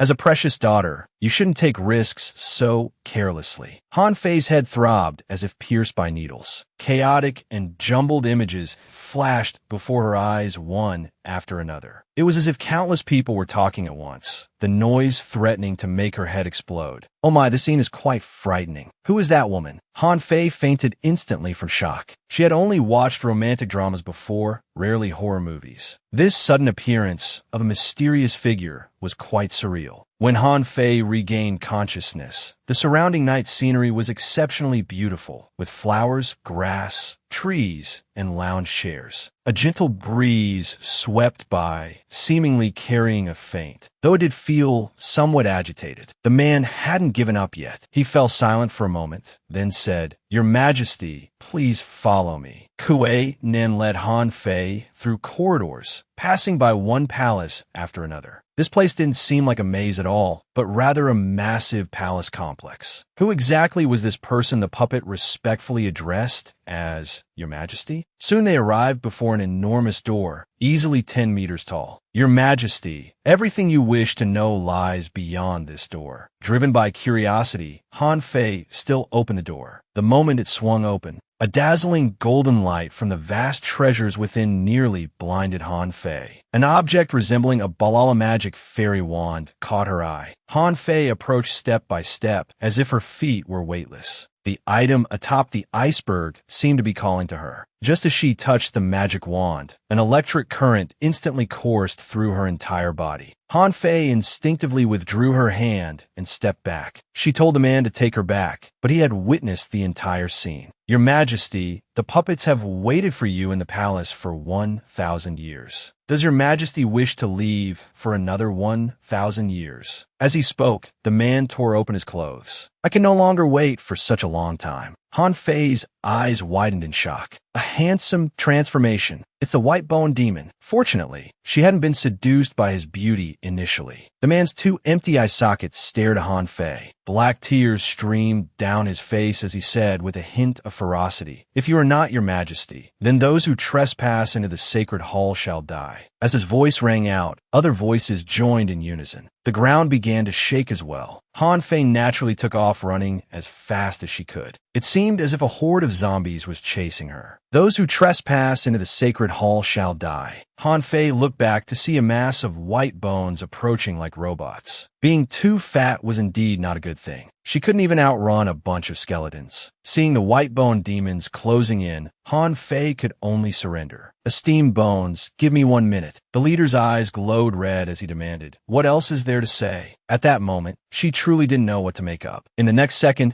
Han Fei took off running again, leaving behind the words, I won't say anything. I'm running, and you can't catch me. Stay. The white-bone demons stood dumbfounded. Had they been tricked? With one command from the man, the white-bone demons set off in pursuit once more. Nan Nan couldn't help but sigh. This familiar recipe, this familiar routine. It was no different from the emperor's. Everyone gave chase. Han Fei, running desperately forward, was frantically thinking. He didn't want to die so quickly. A group of skeletons actually ran so fast. Couldn't they stop chasing? Just as the thought ended, a pair of hands attacked. Nan Nan directly grabbed Han Fei, clutching his throat. Die, you imposter. Han Fei, quick-witted in the emergency, said, wait, something's poking my butt. Nan Nan actually paused, distracted by a bracelet. This is His Majesty's bracelet. Han Fei picked up the bracelet. Unexpectedly, the relic of the goddess entrusted to him by the waterside village had saved his life. For safety, he had been wearing it all along. All the skeletons stared at the bracelet. When something happened, it swayed left and right, like teasing a little kitten. Who knew this bracelet would be so useful? Han Fei tentatively threw the bracelet. The next second, all the skeleton's attention was on it. Soon, Nan Nan had the bracelet in his mouth, approaching Han Fei. Handsome brother can be both cat and dog. His actions were lightning fast, too. At Nan Nan's command, see the jade bracelet as you would the goddess. Kueijing army, obey. We pay homage to your majesty. A group of skeletons knelt before him. The scene was truly shocking. Seeing His Majesty's shocked expression, Nan Nan instantly felt his acting was good. 1,000 years ago, His Majesty also liked to play like this, appearing in another form, then pretending not to know them. Han Fei looked at the bracelet, smiling slyly. Nan Nan, seeing Han Fei's expression, sighed in relief. Surely His Majesty was enjoying this game. This expression was definitely his. His Majesty wouldn't recognize them wrong.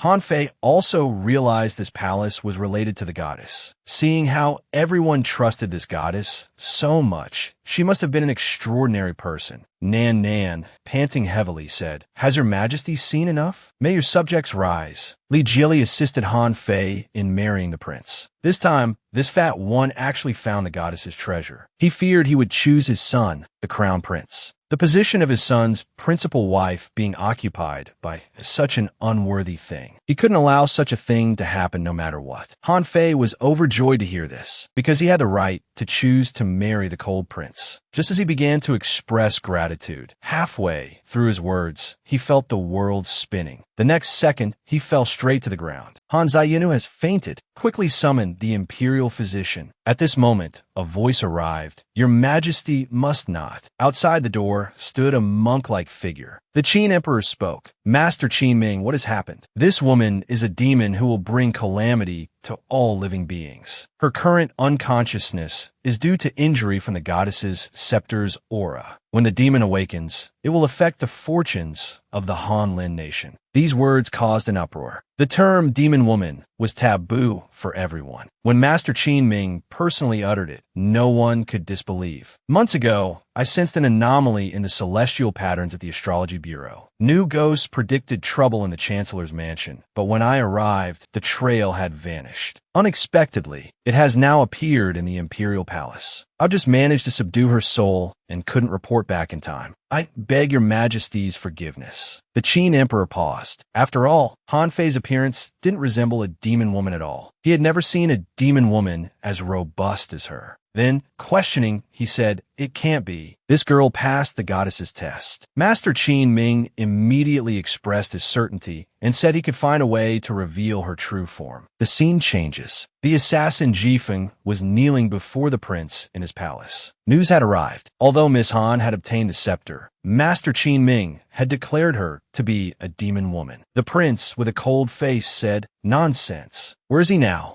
Jifeng, with a woeful expression, said, The emperor has had him placed under house arrest. He fainted as soon as he left the underground palace. He's still unconscious. The prince remained silent for a long time. Jifeng, feeling indignant for Han Fei, was muttering to himself. The prince was already thinking of ways to rescue Han Fei. This time, no matter what method he had to use, he was determined to save her. Everyone knew that this knot was too big. What the palace lacked, least, were people who had been put to death due to matters of supernatural forces and chaos. Meanwhile, Han Fei was dreaming. She was floating, her feet not touching the ground. It was fun, but suddenly the system Little Bao warned, Host, please return to your body immediately. Han Fei was startled. The way it was said, could it be that her soul had left her body? When she looked down, indeed, the person lying below was herself. Had she died and become a ghost now? The oily little Bao said seriously. That bald-headed fellow is unexpectedly powerful. He actually used magic to separate the host's soul from her physical body. Han Fei couldn't understand. Why would the monk do this? Never mind that for now. Since I'm not dead, I need to get back to my body quickly. Han Fei made a dash towards her body. She tried hard to squeeze into her body, but she passed right through it. This was bad.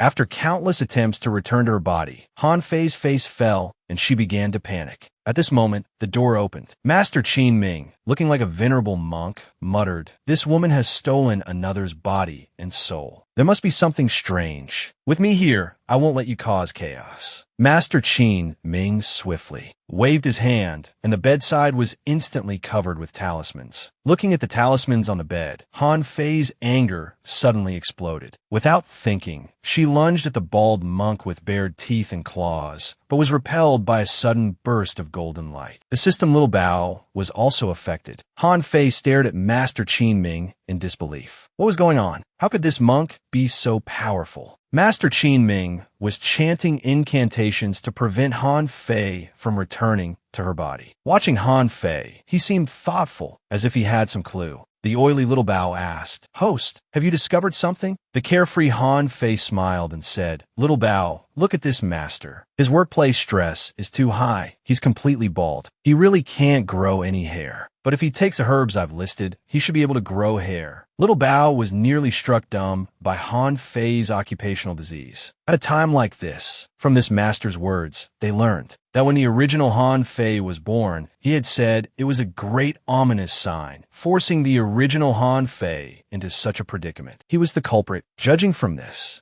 person wasn't sent by Han Yin to deal with her. But there was a new question. If he could detect that she was a displaced soul, how come he couldn't detect that Han Yin was too? Little Bao, flapping its oily wings, said, "This can only mean that the host and Han Yin come from different sources." "How are they different?" Little Treasure squinted his eyes and said with great certainty, "If it's the main system operating, then you yourself should belong to this world. Master Qin Ming shouldn't be able to detect you." Han Fei was shocked. If that was the case, she wasn't summoned by the main system. In this world, she was the one who didn't belong. Who was she then? And who had summoned her to this world? They pondered for a while, but couldn't figure it out. However, thinking that no one could see her now, how fun it would be to go out and wander around. Why not go see the Cold Prince first? The oily little Treasure roared in fury. Now is not the time to be lovesick. Your life is at stake. Seeking help from the prince is another matter entirely. Soon, the two flew to the prince's palace. They successfully reached the male god's room. Fortunately, there were no door guards or anything to hinder them. The prince sat by the window, frowning in thought. He looked every bit the image of a restrained male god. The oily little Treasure expressed his inability to bear the sight. Suddenly, the prince looked to the side. Their eyes met. Both parties stared at each other in a daze. He would do everything to rescue Han Fei, even if it meant sacrificing the position he had gained through enduring humiliation. For her, the prince was willing to risk everything, exposing all his forces. But the Qin Emperor would absolutely not allow the prince to marry. This test for the maidens in Amma Palace was just to send all the maidens to their deaths, using this to clear out the remaining forces in the court. The Qin Emperor's methods were becoming increasingly ruthless. The regents appointed by the late emperor had all been gradually eliminated by the Qin Emperor. Currently, he had almost complete control over the entire kingdom. The prince's power and methods were no match for now. His usual cool demeanor had turned into a low pressure. Suddenly, a gust of wind blew through the window. The silk ribbon Han Fei had given him was blown off. The prince tried to reach for it. A sharp pain struck him. Instantly, cold sweat broke out. His legs simply couldn't stand up. If he tried to stand again, it felt as if his legs would break the next moment. Jifeng and Han Fei beside him were both startled. Jifeng, quick and nimble, worriedly supported the prince. A bitter laugh slowly escaped from the prince's lips. As for Han Fei, she passed straight through the prince's body. It turns out the farthest distance is between life and death. The prince was still moving his already crippled body, trying to pick up the silk ribbon Han Fei had given him. Han Fei's eyes were now misty. The person she liked shouldn't have become like this. She must find a way to heal the prince's legs. Try as he might, the prince couldn't reach the ribbon that wasn't far away. Jifeng didn't dare to help. He could only quietly stand by the prince's side. After a moment,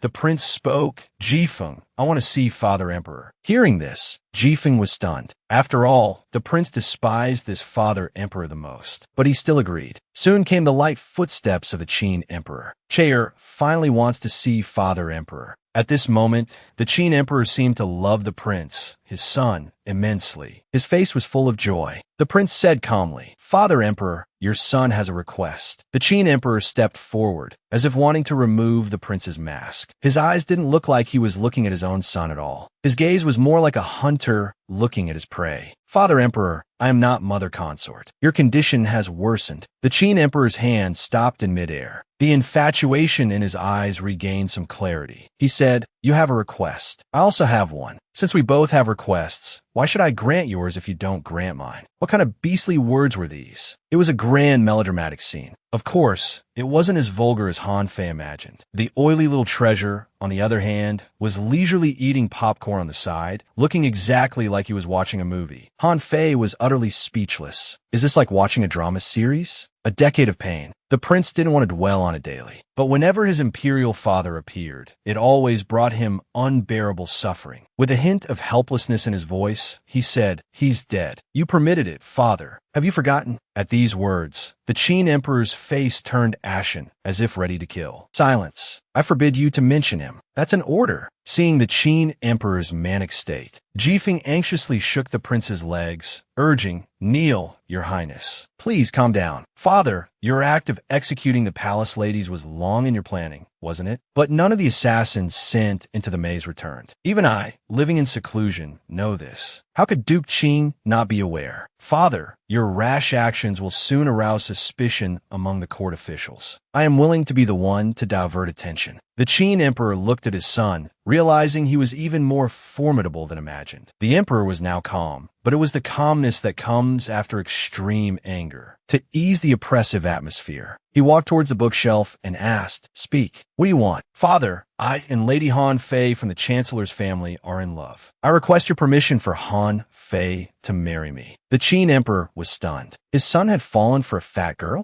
Han Fei stood frozen. Was the prince proposing to her now? Little Treasure was exasperated. It was the first time encountering such an absent-minded host, still daydreaming when facing death. After a moment's thought, the Qin Emperor said, "No." The prince, anxious, asked why not. "Master Qin Ming has already declared her a demon woman. She will bring calamity to our nation. Choose someone else." The prince, suppressing his anger, remained silent and pondered. With a sigh, he said, "If I agree to your request, father, will you grant mine?" Seeing his son's determined expression, the Qin Emperor was incredulous. His son would go to such lengths for that fat girl? Silence pervaded the room. The prince could never have imagined that his words would hasten Han Fei's death. Seize the demon woman Han Fei for bewitching the prince. Destiny. Master Qin Ming prepared to perform a ritual in the Great Hall to subdue Han Fei. Soon, Han Fei was carried into the Great Hall. Han Fei was utterly helpless. Changing the Qin Emperor's mind at this point seemed nearly impossible. Now that useless system couldn't help either. She couldn't seek help from anyone, nor could she return to her body. What did she do? Was this how it would end, in such a cliched manner? System Little Treasure didn't want this either. They hadn't even reached the final form yet. "I'm sorry about your situation." The imperial court naturally supported the Qin Emperor, ordering that if Han Fei was proven to be a demon woman, she should be executed immediately. Born into a royal family meant having no control over one's fate. Years ago, to secure his position, the Qin Emperor had allowed the Empress to kill his beloved. Later, he realized he couldn't bear such pain. For years, his mind had been in a semi-deranged state. He used his son to reminisce about the past, and his condition worsened. No matter how the prince protested in the Great Hall, it was all in vain. Soon, Master Qin Ming began the ritual. Chanting incomprehensible scriptures, Han Fei now appeared to be sleeping peacefully. Her soul, however, couldn't be controlled. It felt as if something was dragging it. Little Treasure's tiny heart was terrified at this sight. He hurriedly grabbed Han Fei, shouting, "Host, hang in there." Who would have thought that, even as a soul, Han Fei's weight was still considerable? Little Treasure didn't want Han Fei to meet her end here. because he hadn't yet achieved his ultimate state of handsome, beautiful, and adorable. If Han Fei were gone, he'd have to start cultivating all over again. As expected of you.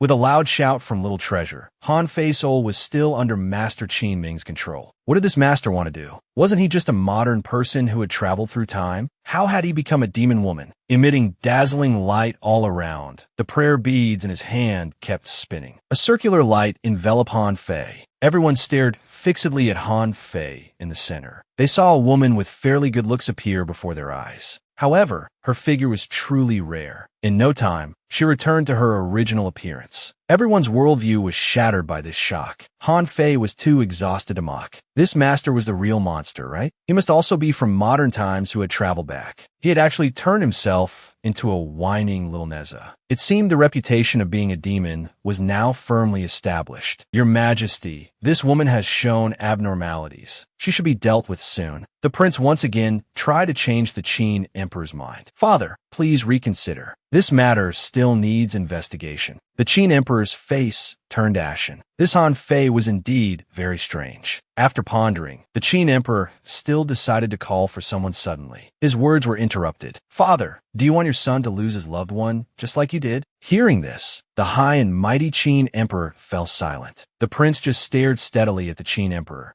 The gaze between father and son was sharp as swords. The outcome was already determined. Little Treasure guiltily expressed his apologies to Han Fei, saying he hadn't protected her well. Han Fei's smile was more painful than crying as she said it was all right. In ancient times, she had mostly been completing tasks, rarely enjoying life. Finally meeting someone she liked, someone who could heal her, and now they were to be separated by life and death. The greatest regret was that she hadn't yet cured the prince's legs. Perhaps this was predestined fate. No matter what, meeting him was the happiest thing in her life. One last embrace, and then farewell. Thank you for your companionship during this time. Just as everyone thought they were about to collectively meet their doom, the former imperial tutor Hui Min, who had been cultivating in the deep mountains, stepped out. Wait, Chun Hui Min has an urgent matter to report. What this subject has to report is also closely related to our Han Lin nation's fate. I hope your majesty will grant permission. As long as it concerned the Han Lin nation, it was naturally a big matter. The Qin Emperor let Imperial Tutor Hui Min proceed to the side hall for discussion. One fat and one thin naturally wanted to follow closely to eavesdrop. Who knew that this Imperial Tutor Hui Min's Taoist skills were so profound? With a light wave of his hand, Han Fei and Little Treasure were directly blocked outside the door. The masters of ancient times were too formidable. Imperial Tutor Hui Min explained to the Qin Emperor, according to Han Fei's 8 characters, she is not a demon woman. However, this woman's fate is quite unusual. In theory, a person with such a fate should not appear in the mortal world. But heaven has allowed her to pass the first life and death gate. There must be some arrangement in the grand scheme of things. The subsequent conversation between the two remained unknown to others. Afterwards, the Qin Emperor issued a decree stating that Han Fei, the daughter of the Chancellor's family, had been verified as legitimate and was not a demon woman. She was bestowed upon the third Prince Qin Shi as his consort. A propitious date would be chosen for the wedding. By imperial decree, Han Fei and Little Treasure were utterly astonished. What exactly did that master say? They couldn't wait for the two to get married quickly, so as not to harm anyone else. The Qin Emperor also wanted to indulge in more fantasies about his beloved through his son, so he naturally agreed. The next day, he summoned Han Fei and her father, though the Qin Emperor before them appeared relaxed. The aura he emanated was enough to make Han Fei break out in a cold sweat. After all, he had experienced the Emperor's methods firsthand. The little eunuch beside them felt speechless inwardly. Hadn't this been read yesterday? Why read it again today? Serving the Emperor was like accompanying a tiger. It wasn't his place as a mere eunuch to speak up. He knew nothing and dared not ask. As a Virgo, the Qin Emperor always did things to perfection. Yesterday's writing was too hasty and the literary style wasn't fully expressed. Today, he had a regained face. Han Fei, daughter of Chancellor Han, possesses graceful beauty and proper conduct. She embodies both virtue and talent. After careful consideration, we hereby bestow her upon the prince as his consort. She is ordered to leave Alma Palace in the coming days and return home to prepare for the wedding. Such a string of praises was truly undeserved. Which of these words had anything to do with her? Had this old, stubborn emperor taken the wrong medicine? Or was the scriptwriter deliberately mocking her? Don't you have a conscience? The Qin emperor smiled more warmly than an in-law, saying that after Minister Han rose, they would be family. Han Fei was about to stand up when her father decided to kowtow again. He even kowtowed heavily several times. One might think the emperor had saved their family for generations. The Qin emperor hadn't expected such courtesy from a minister he usually didn't think highly of. He once again told the father and daughter to rise. With her knees aching from kneeling, Han Fei's mind turned quickly. She said, "Father, please get up. If you don't rise, it will be defying the imperial order." Oh my! In a flash, Han Fei saw her father with tears streaming down his face, crying and thanking. "This old minister thanks your majesty for the great kindness. Isn't this display of snot and tears a bit exaggerated?" Her father cried, saying, "Your majesty, forgive this old minister's impropriety. This old minister is truly overwhelmed with emotion." The Qin emperor and her father both turned to look at Han Fei simultaneously. Han Fei was left standing there alone, bewildered. At this moment, the two men were like brothers in adversity. "Your majesty is wise. My big fat daughter has finally been taken off my hands. It wasn't easy. Brother, I understand you, but I still feel my son got the raw end of the deal. I can understand that men are visual creatures, but could you say it any louder?" Han Fei was so angry, she wanted to pull out a needle and step forward. Little Treasure reminded her, of the 1,000 paths to death, offending the emperor is number one. Success or failure. The whole family will shed tears in 2 lines. After exchanging pleasantries, the Qin emperor coughed lightly, indicating he had been a bit playful. As an experienced player, Chancellor Han naturally understood the hint. "If that's the case, this minister will take leave on behalf of my daughter first." Watching their departing figures, the Qin emperor seemed lost in thought. The act just now was truly exhausting. No one knew what scheme the Qin emperor was plotting. "Your Majesty, the divine maiden's star has brightened." The Qin emperor was startled, as if it were some earth-shattering news. It caused even the Qin emperor, accustomed to grand scenes, to lose his composure. With the sound of a teacup falling, he exclaimed, "What did you say?" Master Huimin calmly picked up the fallen teacup. Chen reported years ago that the third prince's fate was off course, and feared he might not meet a good end. The third prince's destiny is tied to the divine maiden's star. As long as the divine maiden's star didn't brighten, he couldn't be saved. The Qin emperor naturally understood 8/10 of Master Hui Min's meaning. He asked, "Are you saying that your majesty?" Months ago, when the fortune of Chancellor Han's mansion was unusual, the divine maiden's star brightened. This confirms that Han Fei can save the prince. Indeed, this woman's intentions seemed genuine. Recalling Han Fei from the past few days, the Qin emperor felt a slight apprehension. Master Hui Min was human, not divine. At this moment, he was also somewhat uncertain. After careful consideration, he told the Qin emperor, "This subject dares not rashly claim she is harmless. But whether she brings fortune or calamity is too early to determine now. If we were to deal with her..." He feared his words would be cut off halfway by the Qin emperor. The implication was that they could only take it one step at a time. Soon, morning arrived. Han Fei was having a beautiful dream. Thinking about what would happen when she married the cold prince, she couldn't help but feel shy for some reason. Her heart was racing. Almost 30 years old and still so flustered. Even now, Han Fei couldn't believe it was real. Happiness had come too suddenly. The greasy little treasure had eaten a mouthful of dog food, but still offered advice. "If you want to see him, just go. Why toss and turn here? This is a great opportunity. The one by the water gets the moon first. Quickly win over the godly prince, so I can welcome the next good-looking host," who knew that as soon as Han Fei entered the door, she would be kicked out. This was too embarrassing. Just as she was puzzled, Jifeng came out and said, "Miss Han, please go back. The prince says he cannot see you."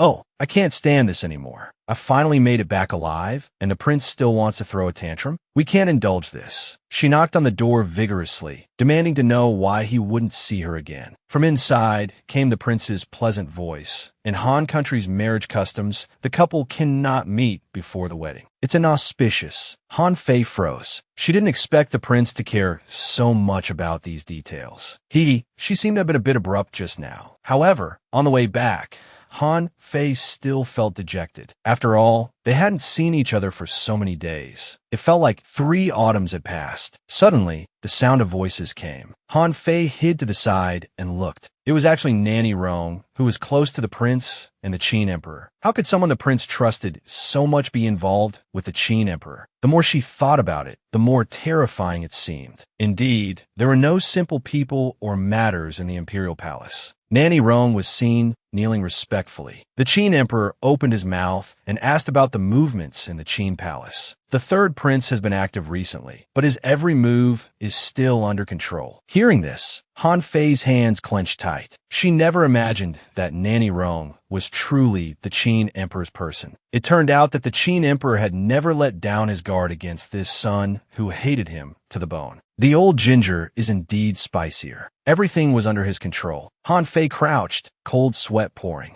She wondered what would happen if the prince found out about this. She imagined various possibilities, but these two could really talk. They chatted endlessly, revealing a lot of crucial information. After a few sentences, Han Fei was already starving. She just wanted to go back and eat some shumai. Suddenly, she slipped and fell. She let out a soft cry. "Who's there?" Han Fei was too scared to move forward. "Guys, help me think of a way out." At this moment, Han Fei was breaking out in a cold sweat. The oily little Bao said with great dissatisfaction, "Host, you're giving me a difficult task. I'm a handsome young man with both beauty and talent. I'm not Doraemon, you know." Hearing this, Han Fei was utterly speechless. This little Bao was rarely of any help when needed. In this life or death moment, he was still running his mouth. "Hurry up, big brother. What should we do? If I'm discovered, you'll have to find another host. Isn't that too much trouble?" Life was at stake. Quickly, little Bao thought of a plan. With a swoosh, the surrounding leaves rustled for a moment. Nanny Rong was startled by something that suddenly appeared. Upon closer look, it was just a small cat. A moment later, the little cat jumped elsewhere. It came to Han Fei's side and soon vanished in a thin air. Nanny Rong walked away, saying, "Your Majesty, it was just a stray cat." The two behind the fake mountain made sure the people had gone far. Han Fei and Little Bao both breathed a sigh of relief. Back in her room, Han Fei immediately gulped down several cups of water to calm her nerves. That was really close. She almost got caught. Little Bao, looking at the panting Han Fei, kindly reminded, "Host, you should really lose some weight. If this happens a few more times, even I, this handsome man, won't be able to handle it." Han Fei was so stunned she couldn't speak. Suddenly, Little Bao shouted, "Oh right, I almost forgot. The reward for the host's previous completed task hasn't been claimed yet." A flood of new coins and little assistants came rushing in like tigers. One might think she had suddenly become rich. But look at the debt ratio of 708 showed that this system was indeed quite tricky. It was too complicated. Han Fei really felt dizzy for a moment. She seemed to have heard something about a male reward. This needed to be taken seriously. The oily little Bao, swaying with a coquettish posture, said in a coy voice, "Oh my host, you heard it all, and still ask me?" It was really too much for the eyes. This little Bao always made people want to hit him involuntarily. Han Fei tried hard to restrain herself. Little Bao continued chattering nonstop. This time, not only did we get the rare lifelong soul-binding tool, but also the rare immersive experience. However, it's a pity that when the host was in danger earlier, these external objects were used in advance. Han Fei didn't care at all. What mattered was the prince's intention. The oily little Bao came to assist again, saying, "Host, do you want to strike while the iron is hot and flirt a bit?" Hearing this, Han Fei felt as if struck by lightning. The prince valued customs very much. In Han Lin country's marriage customs, the newlyweds couldn't meet before the wedding. It was considered unlucky. She really wanted to go and flirt, but how could she flirt without meeting? This wasn't the modern era where you could just open your phone and flirt however you wanted. Therefore, little Bao suddenly felt it was time to show off his wit and intelligence. The custom says you can't meet, but it doesn't say you can't chat. Don't say I didn't help you, host. Ding dong, a carrier pigeon message. In the Choqing Palace, the prince was seriously looking at something. Suddenly, something moved at the window. When he saw clearly, the prince was a bit startled, but not very surprised. His handsome hand gently touched the bird. The bird suddenly unfolded itself. It turned into a blank sheet of paper. The prince looked at the paper, silent for a moment. He was already 80% certain. He picked up his brush and wrote, "Is it little fatty?" The promised love letter had somehow turned into this kind of exchange. No matter what, he had to twist it back. Soon, the second letter arrived at the Choqing Palace. Whenever it concerned Han Fei, the prince's face always radiated an unusual gentleness. Quickly, the writing appeared. "Don't call me little fatty. Call me that again, and I'll bite you." The prince chuckled softly. Little Fatty was indeed unlike ordinary women. "Then I shall be an extraordinary man as well. If you want to bite me, you'll have to wait until our wedding night." Han Fei felt she had flirted too much. They had barely exchanged a few words, and she suspected this ancient prince was making suggestive comments. But she had no proof. Perhaps to alleviate the aftermath of being flirted with, Han Fei picked up the paper and bit it. "That's for calling me little fatty." To her surprise, fresh red blood appeared on the paper. "My goodness, what just happened?" Han Fei quickly called Little Treasure to clarify the situation. She felt like she had just bitten into real flesh. Little Treasure pushed up his glasses and began to explain seriously. Although the Wild Goose transmission is a lifelong tool bound to the host's soul, it can not only transmit one's thoughts to the other party, but if both parties have touched the paper medium, when the host touches it, the paper can still touch the other party. This was quite awkward. "Little Treasure, why didn't you tell me earlier?" I bit down quite hard. At this moment, blood was flowing from the prince's fingertip. Smelling the blood, Jifeng rushed in, asking, "Your Highness, are you all right?" The prince, his whole body emanating a lovesick aura, said, "It's nothing. You may leave." Soon, the paper revealed new writing. "I'm sorry, does it hurt?" The prince wrote back, "It does hurt a bit." Then the two, oblivious to all else, began to flirt. "Let me blow on it to make it better." Jifeng, who had just left the room, was utterly confused. What had he just witnessed? He must have opened the door the wrong way. Why was the prince smiling so strangely? It was terrifying. Suddenly, there was a knock at Han Fei's door. She hurried to open it. She thought it might be a surprise from the prince, but it was someone from the Empress. "Han Zinu, Her Majesty the Empress requests your presence." Han Fei grumbled inwardly. She had finally made some progress. Han Fei bowed respectfully and withdrew, but internally she felt no fear. "Old witch wants to harm my prince? I'll draw a circle and curse you." No one could be more important than her prince. The current empress had never hoped for true affection from the emperor. Mutual respect was enough. But ever since the prince's mother entered the harem, everything changed. For the first time, she noticed different emotions in the emperor's eyes. From favors and exclusive attention, step by step, it escalated to threatening her position. She secretly manipulated court opinion to suppress Snow Concubine, causing the emperor's enthusiasm to wane. The emperor's passion had cooled.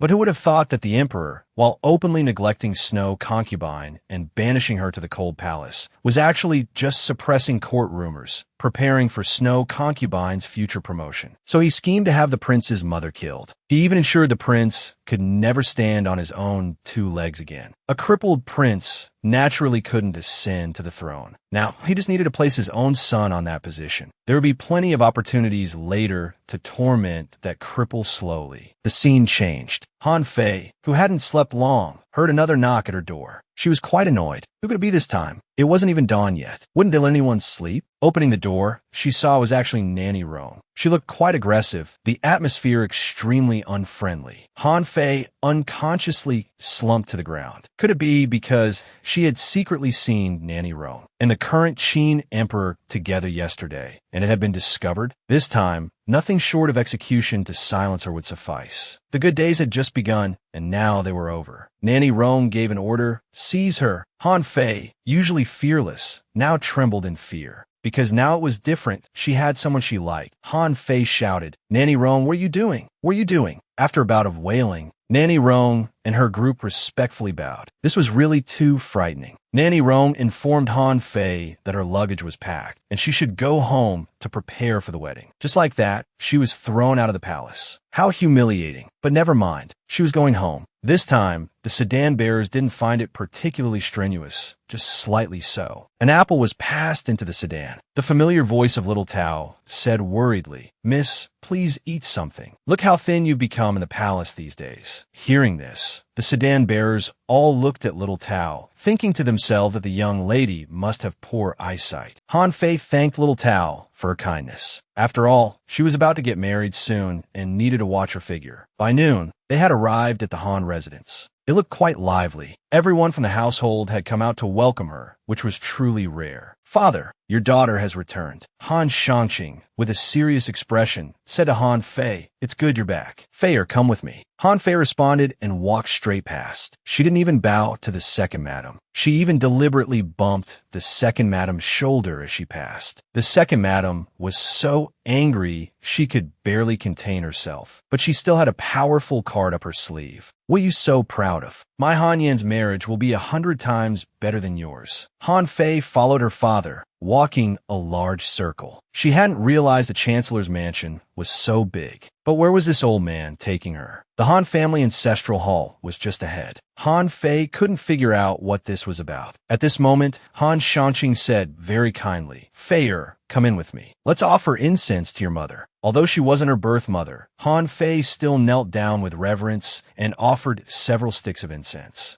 Han Shangqing said with great satisfaction, "Feier has finally grown up. Now she's about to get married. Although the third prince has his shortcomings, our Feier has found a place to belong with her conditions." Suddenly, the system prompted a side quest. Investigate the cause of Du Shenyang's death and avenge her. Reward, 10 star coins and 1 random item. Han Fei couldn't help but sigh. This name was indeed fitting. She then said, "Father, don't be sad. Though I couldn't show filial piety to mother, I will certainly be filial to you." Han Fei decided to take this chance to fish for information. Hearing this, Han Shangqing was touched by his daughter's thoughtfulness. He felt extremely guilty. Due to the concealment by the second madam of the household, he hadn't taken good care of Han Fei for so many years. He was on the verge of tears. Seeing this, Han Fei quickly consoled him. "Father, you're too hard on yourself." Then, not wanting to be too sentimental, she changed the subject. "I've heard that you and mother were like celestial lovers back then. A talented scholar and a beautiful lady. A perfect match that became a beautiful story. I heard that mother had suitors from high officials to nobles, lined up from inside the city to outside. But in the end, mother still chose you." Han Fei chimed in. "Then father must have been very impressive." Her father replied, "It wasn't that easy. Your mother was actually very hard to pursue back then. That year, your mother set up a pearl chess game to choose her husband, which became famous in the capital. Plus, there were already rumors that your mother was as beautiful as a celestial being. The number of nobles and officials seeking her hand was countless. That one chess game helped me eliminate many competitors. It must have been father who solved the chess puzzle." Recalling the scenes with his beloved wife from those years, the old man was very happy. "Your mother and I played chess for 3 days before I finally won. Your mother's intelligence was second to none in the entire capital. It was during these 3 days that we fell for each other. Soon after, I presented the family heirloom jade pendant along with a poem of 7 lines as a betrothal gift." Looking at her father, it seemed he had deep feelings for Han Fei's birth mother. But Han Fei had a doubt. Then how did father end up with second mother? Hearing this, the old man instantly looked as if he had been stabbed. He said with a helpless expression, "It was father's fault. When your mother was pregnant with you, I once got completely drunk with my colleagues. As a result, I accidentally had relations with your second mother. Because Yenner was conceived, it wasn't right to dispose of her." Han Fei pretended to be aggrieved and said, "Everyone says that Feier is inauspicious and caused mother's death." Hearing this, the old man immediately flew into a rage, shouting, "Nonsense!" Seeing her father so agitated, Han Fei asked very pitifully, "Then father, why have you ignored Feier all these years and been unwilling to see me?" Han Shangqing was instantly frozen. He couldn't really tell his daughter the true reason. He couldn't possibly tell his own daughter that he was purely looks-obsessed, that both he and his wife were considered extremely good-looking, yet they had given birth to a daughter like Han Fei with such an appearance. Every time he saw her, his heart felt uncomfortable. Also, because seeing her reminded him of his late wife. The old man sighed. Then he changed the subject, saying, "How can you take those superstitions seriously? Your mother was already weak during pregnancy, and after giving birth to you, she became even more frail. That's why she passed away less than a year later. Fei, do you still blame father? Han Fei shook her head, feeling somewhat relieved for her original self. She didn't expect her father still cared for her so much. In the shadows, the second madam watched the two chatting and laughing. They were chatting merrily. He was so furious he nearly went mad, wishing he could eliminate Han Fei right away. Greasy Little Treasure asked Han Fei about the task of investigating Du Shunyan's cause of death. What do you plan to do? Han Fei walked ahead, lost in thought. Hearing this, she joked, use the part that resembles your face shape. It's obvious the second madam did it. Little Treasure immediately felt personally attacked and retaliated. Then he said, it might not necessarily be the second madam. Since ancient times, there have been heartbroken women and unfaithful men. Based on Han Fei's observation, Han Shengqing wouldn't go so far as to kill his wife. From their conversations, his feelings for his wife seemed quite deep. There was a conflict of interest with his birth mother, and the second madam was the easiest to frame. Hearing this, Greasy Little Treasure found it somewhat reasonable. But so much time had passed, the evidence was likely long gone. What does the host plan to do? Naturally, find a way to lure the snake out of its hole. Han Fei seemed quite confident. Suddenly, a voice called out Mississippi. It was Han Fei's maid, Xiao Tao. She said breathlessly, Miss, your dowry is all prepared. Please come and take a look, Mississippi. It's all ready in less than a day. That's certainly quick. Actually, there's no need to rush. I don't hate Jabba that much. The scene shifts. Han Fei's half-sister, Han Yin, was by the pavilion in Alma Palace, lost in thought. She didn't seem to be in a good mood. System Little Jean said worriedly, Host, you still have 3 unfinished tasks. We need to complete them quickly. Hearing this, Han Yin said calmly, I know. Those 3 tasks were indeed challenging and concerned her own life. Seeing the host's listless appearance, Little Jean added, Host, if you don't complete them soon, all your points will be deducted. Before he could finish, Han Yin cut him off. I said I know. Can't you understand?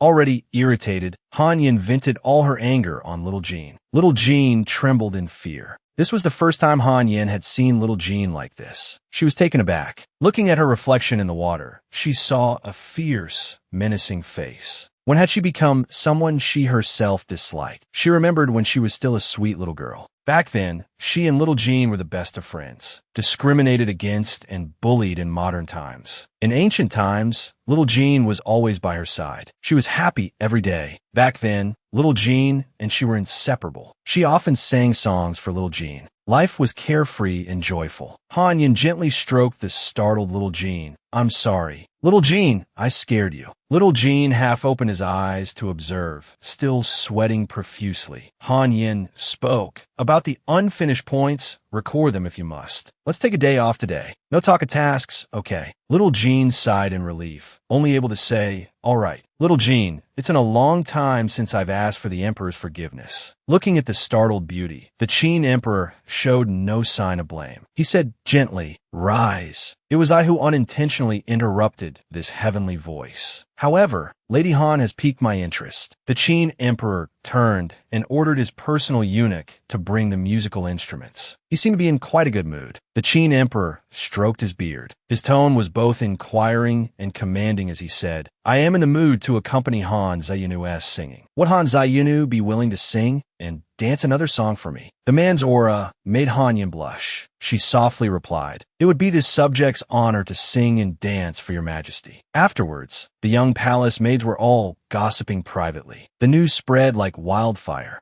It was passed on with vivid details and lively descriptions. The scene shifts to the Empress's chambers. A palace maid was respectfully bowing. She said she had urgent confidential matters to report. As the maid spoke, the Empress's expression grew increasingly displeased. The already jealous Empress angrily slapped her chair. I knew he couldn't forget that little hussy. Ever since that Han Yin returned from the countryside last time, she wasn't haggard at all. Her looks had become even more beautiful as an ancient enchantress. She even bears some resemblance to the Emperor's love from many years ago. The Empress became somewhat wary. She had been busy consolidating her son's position lately. I didn't expect this little tramp to come and provoke me. The Empress ordered the maid to bring Han Yin over. Han Zayunu, the Empress summons you. Han Yin was taken aback, but she still respectfully replied, all right, I'll go with the matron right away. At this moment, her heart was in turmoil. She already had plenty of worries lately, and now the Empress suddenly wanted to see her for unknown reasons. Soon, they arrived at the chambers. There were extra guards at the entrance. This setup suggested the matter was not simple. Han Yin steadied herself and bowed. Han Yin pays respects to the Empress. The Empress, reclining on a Namashay's lounge, looked quite haughty. Her makeup appeared more exquisite, and she looked much younger. Come and massage my legs for me. Damn it, what does this Empress want to do? Han Yin cautiously squatted down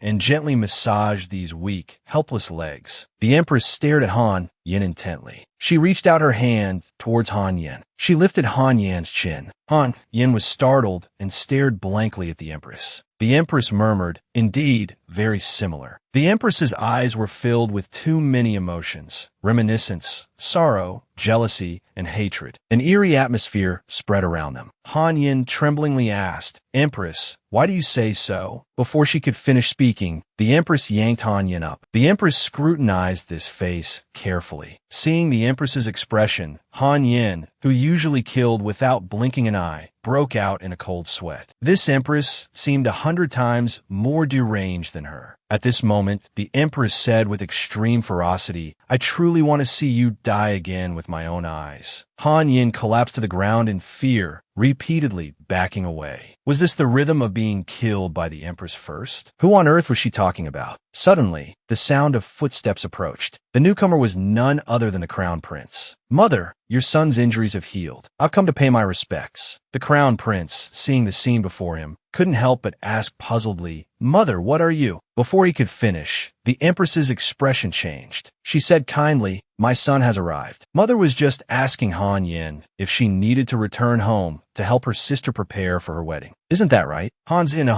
Yin looked at the Empress's cold gaze. She could only comply with the Empress's wishes. She said yes. The Crown Prince was very confused. "Mother, why do you care about a bastard?" He Fei realized that the fat woman's sister was still here. He changed the subject, saying, "Why care about that bastard's marriage to someone else?" With that time, the next second his gaze fell on Han Yin. Instantly, pink bubbles filled the room. "Why not care about your son's marriage instead?" Seeing her son's burning gaze on the woman on the ground, the Empress was furious. The old ones liked the young ones, and the young ones liked, but she never showed her vicious side in front of her son. She suppressed her anger and told Han Yin to withdraw first. Han Yin respectfully bowed and was about to leave, relieved to finally escape the clutches. She hadn't gone far when a palace maid caught up with her. "Han Zayinu, please wait. Does the nanny have something else?" The Empress is considerate of your sisterly bond and specially allows Han Zayinu to return home to help her sister prepare for the wedding. Hearing this, Han Yin was extremely unwilling, as she hadn't completed her task of getting close to the cold prince. But she could only obey. Was the Empress's intention now to drive her out of the palace? Han Yin couldn't understand why. She recalled what had just happened. "I really want to see you dead again." She wondered if it had something to do with the person she had just mentioned. Little Jean looked at Han Yin, her resentment growing a bit stronger. She comforted, "It's okay. Since the host has to return home this time, why not quickly complete the previous task in the mansion?" Han Yin impatiently waved her hand, indicating to little Jean not to say any more. She understood. "Young miss, this is the dowry prepared for you by the second madam on the master's orders. Please take a look." Young Mississippi. Han Fei touched the dowry and coldly replied, "Oh." Then, pointing at the second madam's maid, she questioned, "It's not poisoned, is it?" Upon hearing this, the maid instantly became flustered. Trying to maintain composure, she said, "Ha, what are you saying, miss? You're really joking."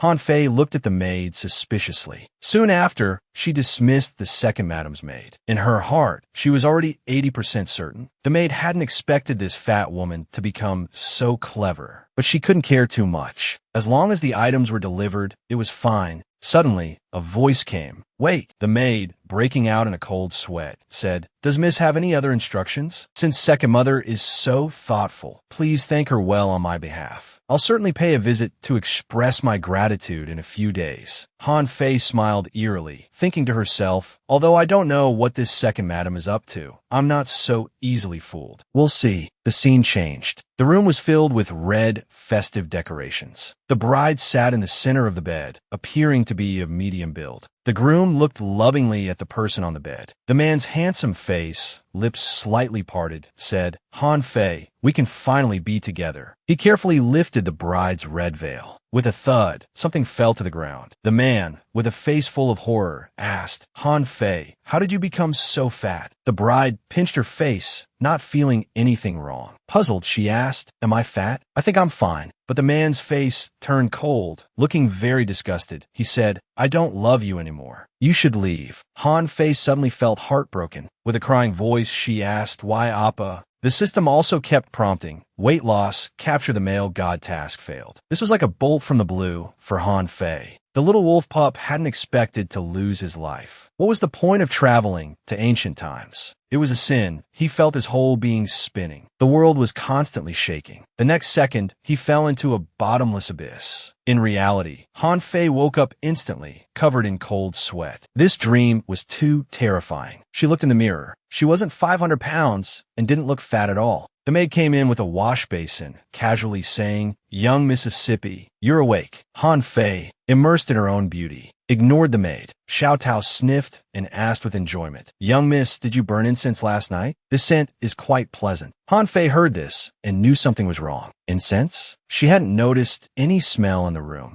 Xiao Tao mumbled, perhaps you've gotten used to it and can't smell it anymore. There wasn't this scent before, was there? Han Fei focused her gaze on the dowry items. Xiao Tao also noticed that the scent indeed seemed to be coming from these boxes. They began to open the boxes and inspect them. They zeroed in on a red pillow. Who brings just one pillow as part of dowry? It's always two, right? What was second madam thinking? Upon closer inspection, the scent was definitely coming from this pillow. Xiao Tao looked and realized these were part of the first madam's original dowry. How did they end up being given to the young miss? Moreover, the pillow was embroidered with the first madam's name. Han Fei felt utterly speechless. Packaging her own mother's dowry for her, second madam was truly stingy. The scent from the pillow was overwhelmingly strong. Upon closer sniffing, she detected the smell of winter grass and ghostly fragrance. Han Fei remembered her father saying that originally the doctor said her mother could recover if she rested well. But in the last few months, for some unknown reason, her mother was often awakened by nightmares and grew increasingly weak. Now Han Fei finally understood what had happened. Second madam, I'll catch your foxtail this time. She smiled brightly and told Xiao Tao to tidy up the dowry as she needed to go out for a while. Xiao Tao was left standing there, confused. Meanwhile, second madam stood outside the mansion. A carriage stopped in front of her. Han, Yin had returned home on the Empress's orders. Mother, brother. Second madam looked at her daughter, who appeared increasingly thin and felt heartbroken. Yinner, you've become so haggard after this trip to the palace. Han Yan's expression was gentle, but she had another purpose as she asked, Mother is concerned. By the way, how is my brother's health lately? The little zombie sweetly called out, Sister. Second madam reassured her. Your brother's health is a bit better now. She seemed somewhat hesitant and sad. Looking at the usually decisive Han Yin, the woman straightened up. Little Jean quickly urged the host. Take action now. There's not much time left for the mission. Han Yan stood silently, her face ashen. Her eyes flickered slightly. Steeling herself, she reached out towards her own brother. At the same time, in the night, a rather plump figure in a red robe, along with the maid Xiao Tao, was sneaking around second madam's residence. Equally stealthy, not even stepping on an ant, the maid Xiao Tao fearfully asked, Young miss, why are we in second madam's courtyard so late at night? Han Fei, having seen her fair share of big scenes, remained calm.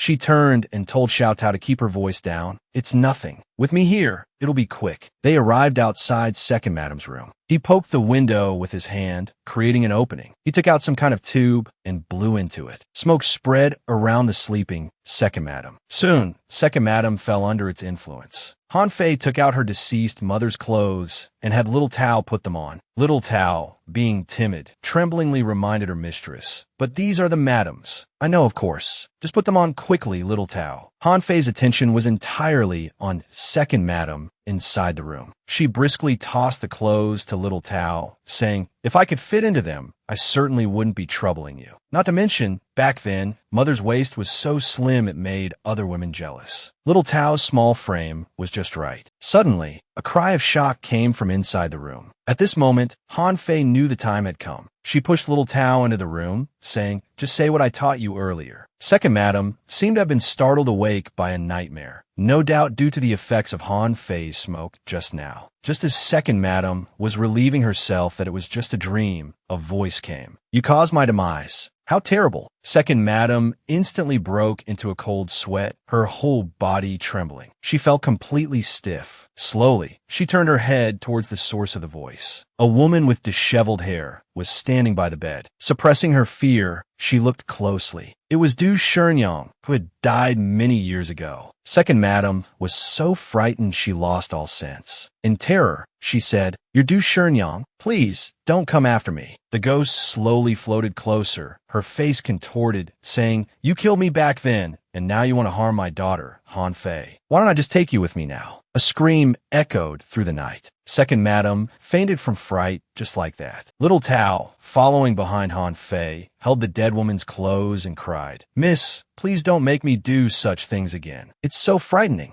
Han Fei, walking ahead, suddenly stopped. Little Tao paused, confused. Han Fei looked straight ahead and said, Little Tao, someone's there." The two hid behind a large tree, secretly observing Han. From the courtyard where the scribe lived, a person in a red robe emerged. What did that person want to do? At this moment, Han Fei seemed to know who it was. The next morning, a maid shouted, "Miss, something terrible has happened to the madam." The listeners hurried over. "Father, what happened? What's wrong with mother?" Han Yin had never seen such a scene at home before. They saw the mother babbling incoherently. "I was wrong. It was all my fault. Your Excellency, don't let Shenyang take me away." Han Yin realized the situation was serious and questioned the maid. The maid frantically explained, "Second Madam was fine yesterday. This morning, when I came in to help her dress, I found her like this." Second Madam kept saying, "It was all my fault. I shouldn't have put withered grass and fragrant wood in Shenyang's pillow." Han Shanqing stood by the bed, pausing. His wife before him continued in terror. "That stuff wasn't poisonous. It just caused nightmares. I only wanted to scare her, to keep her from sleeping well. I never thought she would die. Your Excellency, please make her forgive me." Han Shanqing could never have imagined that his beloved was somehow connected to the woman he had lived with for so many years. He simply couldn't believe this cruel reality. In disbelief, he questioned, "You don't know anything about medicine. How could you know about these things?" The Second Madam became even more flustered by her husband shouting. The Second Madam, shaken by the yelling, trembled and stammered, not knowing what to say. Her gaze fell upon her daughter, Han Yan. At this moment, Han Yan's expression was extremely cold. The Second Madam only had Han Yan left as her trump card. Naturally, she couldn't possibly implicate her daughter. She tried to cover up, saying, "I read about this method in a book. It was my own foolishness. It has nothing to do with anyone else." The man clenched his fists, his heart aching unbearably. His one unintentional mistake had led to the innocent death of his beloved. Han Fei, knowing the truth, carefully observed everyone in the room. Her system task was to uncover the culprit behind her birth mother's death. Her gaze fell on Han Yan. Her sixth sense told her that her birth mother's death was somehow connected to Han Yan. The man, unable to bear the pleading woman beside him, waved his hand dismissively and angrily rebuked. "I never thought it would really be you. Shenyang was always so peaceful. How could you be so vicious?" The woman who had been by his side for over 20 years now looked pitiful with her disheveled hair, but the man's heart remained unmoved, because no one could compare to his Shenyang. He now felt utterly disgusted. This household cannot tolerate such a malicious woman. "Guards, take this poisonous woman to the court of judicial review." The Second Madam panicked. This was a matter of life and death. Going to the court of judicial review meant certain death. She knelt on the ground, weeping and begging for mercy. "My lord, I truly regret my actions. Consider my years of service to you. Even if I have no merit, I have put in effort. Please spare me." Han Fei, seeing her father seemingly softening, couldn't help but sigh. Indeed, TV dramas do come from real life. Couldn't there be something more original? Han Fei, feeling indignant, added, "A life has been lost. It's too easy to just let it go like this." Second mother. Han Yin, looking at her mother, collapsed on the ground, remembered all the kindness her mother had shown her since childhood, and felt a twinge of sympathy. She approached her father, and spoke. Father, the dead cannot be brought back to life. Mother has served you for so long. She now knows her mistake. Please be lenient and don't send her to the court of judicial review.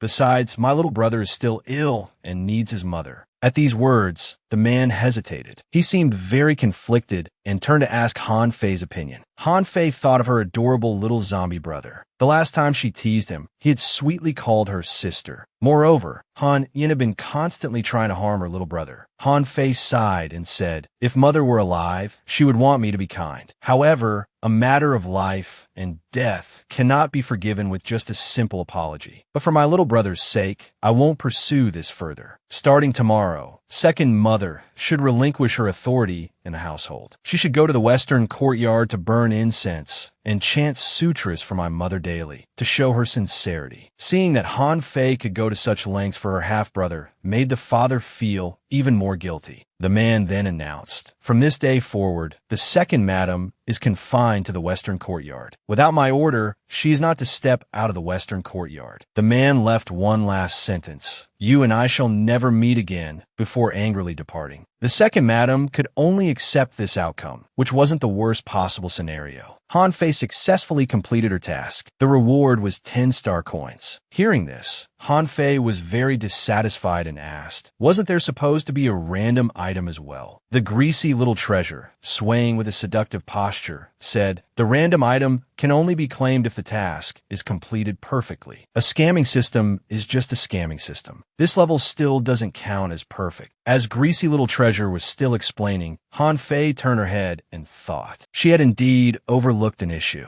Perhaps this matter was truly related to Han Yin, but at that time, she was just a child a few years old. Or would she have gotten the idea to harm someone? Suddenly, Han Fei caught a glimpse of what seemed to be Han Yin in her peripheral vision. She instinctively hid. Han Fei was utterly perplexed. What was this woman doing here with her younger brother again? At this moment, the scribe happily asked Han Yin, sister, how come you have time to visit me today? The weather is nice today. I brought you out for a walk. It's good for your health. The scribe, not having seen his sister for months, was very happy. But Han Yin, walking behind, was gloomy. Little Jean urged the host to act quickly. Han Yin thought about how her mother had just taken all the blame to protect her. From childhood to adulthood, her mother and brother had always been protecting her. Did she really have to do this? Seeing Han Yan's hesitation, little Jean added fuel to the fire, urging that it would be too late if she didn't act now. Hearing this, Han Yin, suppressing her heartache, still reached out her hand. Han Fei, watching from the shadows, shouted, scribe, be careful. But unfortunately, the sickly scribe was still pushed into the river by Han Yin. The river water engulfed him in an instant. With some care, he could recover. Looking at the scribe on the sickbed, their father flew into a rage. He questioned, how did you fall into the water when everything was fine? Why weren't the servants watching?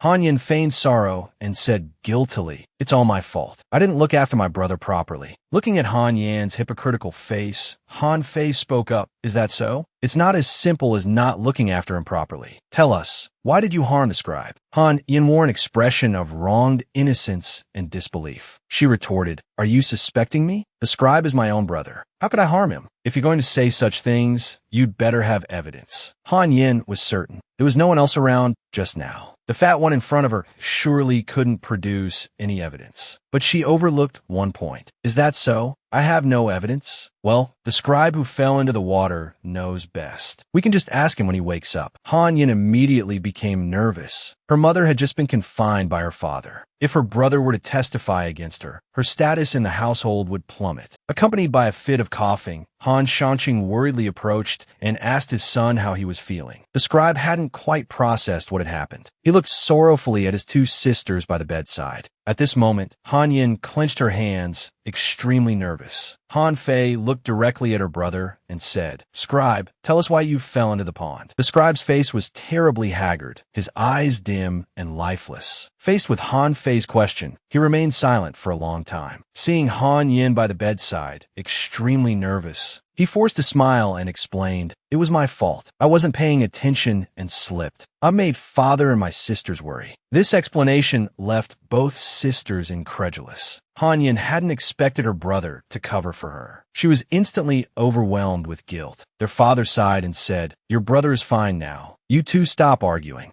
By this time, Han Yin was already in tears, because she never imagined that in ancient times, her mother and brother would protect her so. This was a warmth she had never experienced in modern times. She murmured, "Sister is right. It's all my fault. If it weren't for me, my brother wouldn't have fallen into the water. It's all my fault." Han Yin cried emotionally. Perhaps if given a choice, no one would want to harm their own family. "Yinner, don't blame yourself too much. The scribe is fine now, isn't he?" Looking at Han Yin, who was constantly choking up and crying with extreme sorrow. Han Fei, who knew the truth, couldn't understand how much of Han Yan's current emotion was genuine and how much was feigned. He couldn't comprehend why his brother, the scribe, would lie. Han Fei walked out, feeling dejected. The greasy little Bao reminded, "Host, we've discussed before about the existence of another system. I strongly suspect now that the host of that system is Han Yin." Han Fei looked at little Bao with disdain. There was no need for suspicion anymore. He looked towards Han Yin in front of him. He was absolutely certain that the person with the system was Han Yin. He ran over directly and called out to Han Yin, sisters who never had any genuine affection. Han Yin didn't respond. She looked at the fat man behind her, her eyes filled with distance and coldness. "You have a system too, right?" At these words, Han Yan's eyes widened. She was startled, thinking to herself how this fat man could know. Could he be the one with the other system? Seeing Han Yin not answering, Han Fei questioned, "Also, you had a part in Du Shenyang's matter, didn't you? Was it the system that instructed you to do so?" Han Fei couldn't help but ask. Han Yin, however, took a few steps back, looking a bit panicked. Han Fei pressed on, asking. This time's task was to kill Han Wenshu, am I right? Caught off guard by Han Fei's words, Han Yin hurriedly tried to cover up. "I don't know what you're talking about." Han Fei then grabbed Han Yin and warned, "I don't know what your ultimate task is, but Han Wenshu is still just a child. You shouldn't kill innocents just to complete a task." Han Yin, already overwhelmed with guilt, couldn't take it anymore. She shouted enough and shook off Han Fei's hand, leaving with a, "I don't understand what you're saying. If there's nothing else, I'd like to take my leave." She left Han Fei standing there, utterly perplexed. Little Bao, seeing this, didn't know what to say either. Han Fei stood there dazed. At this moment, he didn't know what the purpose of his system really was. Little Bao explained that everyone's ultimate task is different. Each person's system is different, and the tasks issued would also be different. Han Fei looked straight at Little Bao and asked, "Then why would the system give Han Yin such a task? Doesn't it seem too absurd?" The unreliable Little Bao just shook his head, indicating that he didn't know either. Han Fei's ultimate task was to pursue the male god and lose weight. As long as he completed it, he could return to modern times. He had always believed that the system was there to help him survive better in ancient times. Had he misunderstood? At night, Han Fei brought medicine to Wenshu's room. "Drink up quickly, so Wenshu can get better soon." Looking at Wenshu, whose complexion had improved considerably, Han Fei said, "I've sent everyone away. Now it's just the two of us here. Wenshu, can you tell me why you lied?" Wenshu was taken aback for a moment. Then he sighed and said, "Sister, I already know about Mother's matter. Actually, I've known for a long time. I overheard the servants talking. It was Mother who caused our birth mother's death back then. I know Mother deserves punishment for this, but she's still my mother after all. Thinking about never being able to see him again, I feel truly heartbroken. So, sister, I don't want to never see you again either." Han Fei couldn't help but sigh at Sister Yinner's words. This was too saintly. She couldn't understand. Your brother wanted to kill you, you know. Young as he was, the scribe had an indescribable maturity. He gently put down the medicine bowl. "Even if Sister Yinner doesn't kill me, I probably won't live much longer with this body. Either way, I'm going to die. I'd rather let Sister Yinner be well." Han Yin, eavesdropping outside the door, trembled all over. She was so ruthless that she could even harm her own brother. The pain in her heart spread throughout her body, her mouth filled with bitterness. Back in her room, Han Yin slowly closed the door, her entire being lost in thought. With little Jin's reminder, Han Yin decided to give up this task and accept the punishment, even if this punishment might be more than her body could bear. Her brother cared so much for her. She couldn't harm him again. "I'm willing to accept the punishment. Let's begin."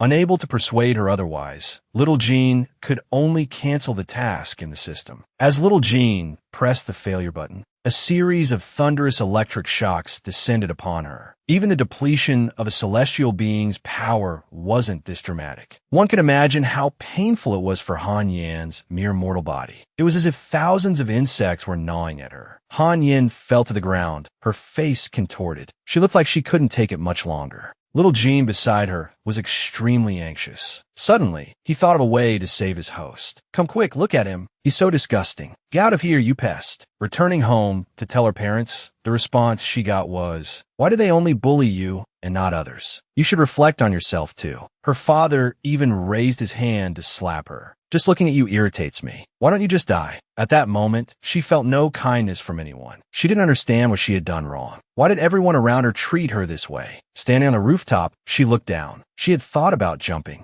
but then she thought, why should she give up her life because of the evil around her? These people weren't worth it. So she turned around gracefully, intending to leave. But suddenly her foot slipped. Her body lost its balance and fell straight down. The sensation felt too real. Han Yin woke up with a start, terrified. Han Yin, who had no support to begin with, now felt chilled to the bone. She called out for little Jean, her only companion in this ancient world. "Host, did you have a nightmare?" Han Yin's eyes were filled with humility as she begged little Jean to stay with her longer. But at this moment, even flying seemed to be a struggle for little Jean. His eyes couldn't even open. Han Yin sensed something was wrong and called out to little Jean several times, but there was no response. Meanwhile, on the other side, Han Fei was certain that Han Yin was the other person with the system. The orders for Han Yin to kill her mother and brother were all commands issued by the main system. Han Fei became suspicious of this so-called main system. The main system is the terminal for all our subsystems. It's responsible for assigning tasks, giving orders, and even grading tasks, the greasy little Bao explained. He had never seen the main system either, but it was said that the great main system was omniscient and omnipresent. Subsystems like them all relied on the main system for energy supply. Hearing this, it truly exceeded Han Fei's knowledge. Han Fei curiously fiddled with little Bao, wondering, do these things need to be charged, or are they solar-powered? I remember they even lost signal in the underground palace before. "Host, please stop your perverted hand actions immediately." Little Bao broke free and warned the host. "I advise you to worry about yourself first. Although you're close to conquering the male god." But there was no progress in losing weight. Her weight was still about the same as before. It was unbearable to look at. It seemed like Han Fei falling in love with the cold prince. At this moment, she was rather worried. What would happen after completing the main mission? She used to think that the end of the mission would lead to the peak of life. But now she felt something wasn't quite right. The troublesome little Bao said he wasn't sure. He only knew that failing to complete the mission would have terrible consequences. Han Yin held little Jean for a while before he calmed down. He comforted her. "Host, I'm fine. You don't need to be sad." The main system had cut off half of his energy supply. He was just a bit low on energy. The sudden mention of a main system also puzzled Han Yin. Why did the main system cut off your energy supply? Little Jean could only tell the truth. Because Han Yin didn't kill her own brother, he tried to reduce the host punishment. The main system discovered this, so half of his energy supply was cut off. Han Yin couldn't believe it. In this world,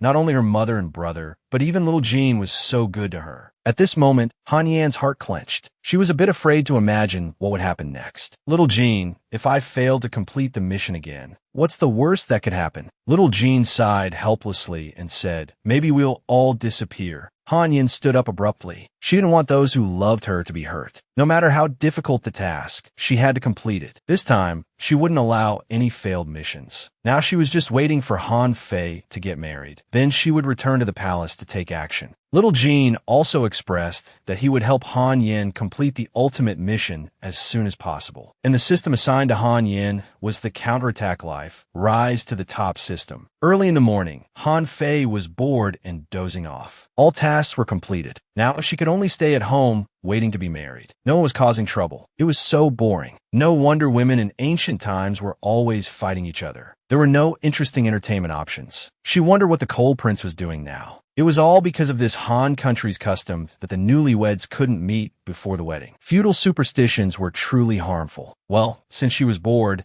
she might as well check how much credit she had in the system and do some shopping. Little Bao checked the new currency. Indeed, she had saved quite a lot.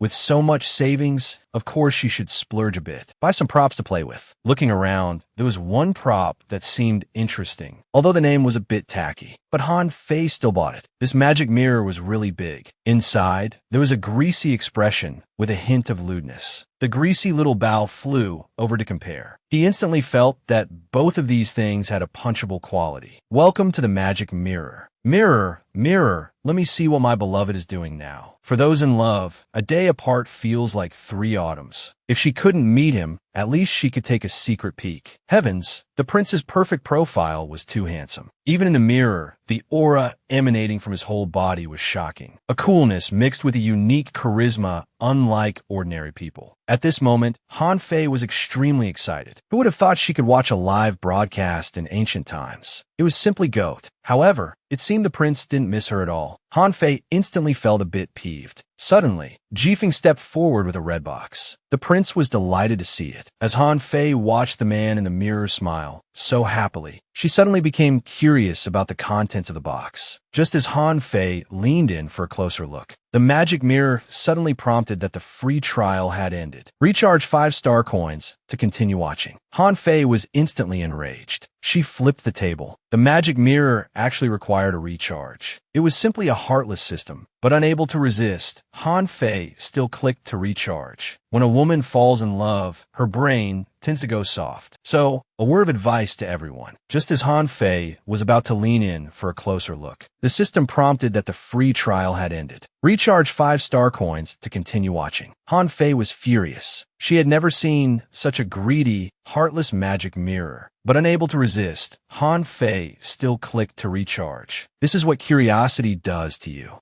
Damn it, who knew that when it played again, the box had already been closed. The prince had already asked Jifeng to take it away. So what about the part where they opened the box? At least let me see clearly what was inside. This magic mirror broadcasts in real time. No replays for missed content. Donate more coins. Don't miss the exciting moments. Han Fei rolled up her sleeves, ready to throw a punch. Greasy Little Bao stopped her just in time. If she didn't watch this part now, it would be gone. Fine, if the mirror broke, she'd lose 100 new coins right away. She might as well recharge another 5-star coins. She'd stop watching after this part. However, Han Fei couldn't control herself. She kept recharging. She only stopped when dark circles appeared under her eyes. She seriously suspected if she had been bewitched. Just to catch a glimpse of her idol, she had spent so many new coins. Now she understood why so many people in modern times donate to beautiful streamers. Both beauties and handsome men are trouble. Suddenly, the maid Little Tao pushed open the door, saying happily, "Miss, the prince has sent a gift." Han Fei rubbed her eyes, somewhat in disbelief. A gift today? If she had known, she wouldn't have spent so many new coins yesterday. The gift turned out to be that red box. Han Fei was overjoyed. She opened the box with great anticipation. It turned out to be a wedding dress, personally prepared by the prince. Han Fei, almost 30, felt her heart pounding. This meant she was about to marry the devastatingly handsome young man. The prince took it out and measured it. It fit perfectly. Did the prince know her measurements so well? But upon closer inspection, my goodness, it was a size 4XL wedding dress. I don't want to get married in a 4XL wedding dress. Absolutely not. She finally realized it was time to lose weight. Han Fei slammed the box shut and said, "Little Tao, has the person who delivered the gift left yet?" "Not yet, Mississippi. Do you need something?"